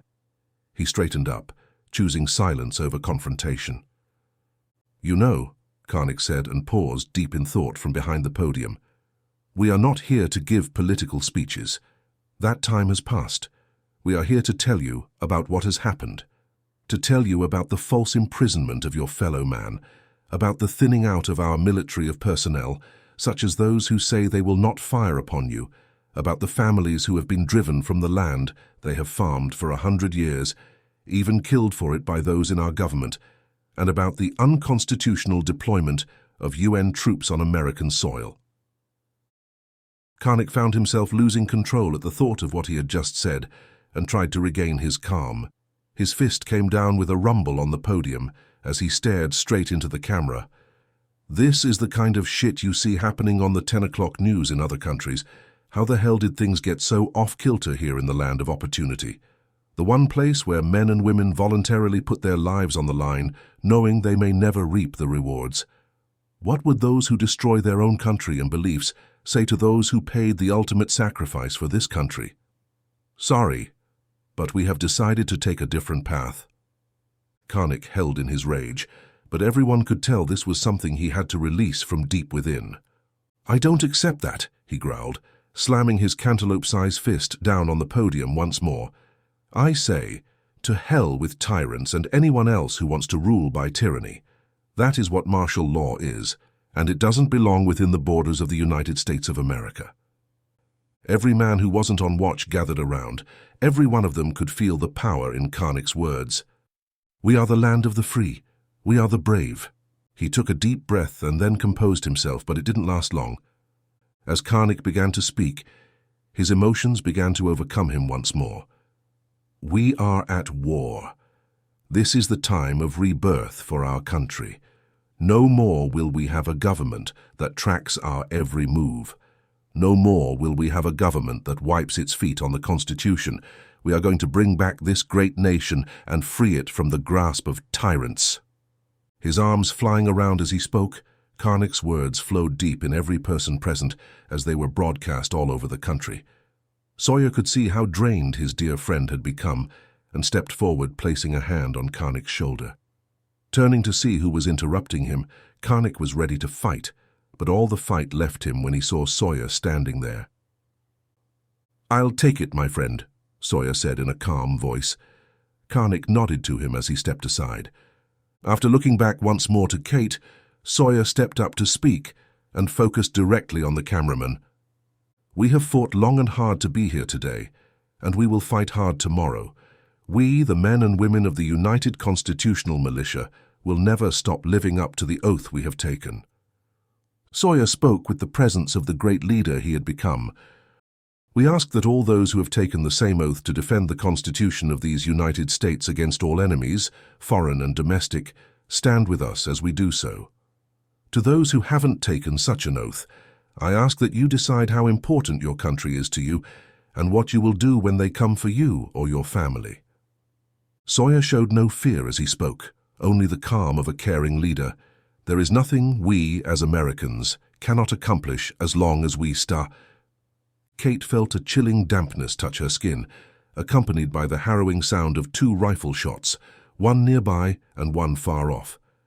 As she instinctively brought her hands up, trying to comprehend what had just occurred, Sawyer crumpled, collapsing behind the podium where he had been standing tall just moments before. The realization hit her like a ton of bricks. The wetness she felt was blood. His blood. A guttural scream tore from her throat as she rushed to his side, pressing her hands against the bleeding wounds on his chest and back, trying to stem the tide of dark, crimson blood. But Sawyer ever gently reached up, his fingers brushing her tear-streaked cheek, trailing a comforting path through her hair. Their eyes met, a silent communion of love and fear, as the world around them seemed to fade away. With tears racing from her eyes over her cheeks and dripping onto his face, Kate said, "I love you too, Commander." Tears blurred Kate's vision, but even so she could discern the faintest of smiles curving Sawyer's lips. His fingers, once so full of life and strength, now gently stilled in her hair as the spark in his eyes began to dim. The world seemed to pause, leaving them in a moment of tender stillness, a final affectionate connection as the life faded from him. Continue the saga with Volume 2, Death That Tyranny Brings.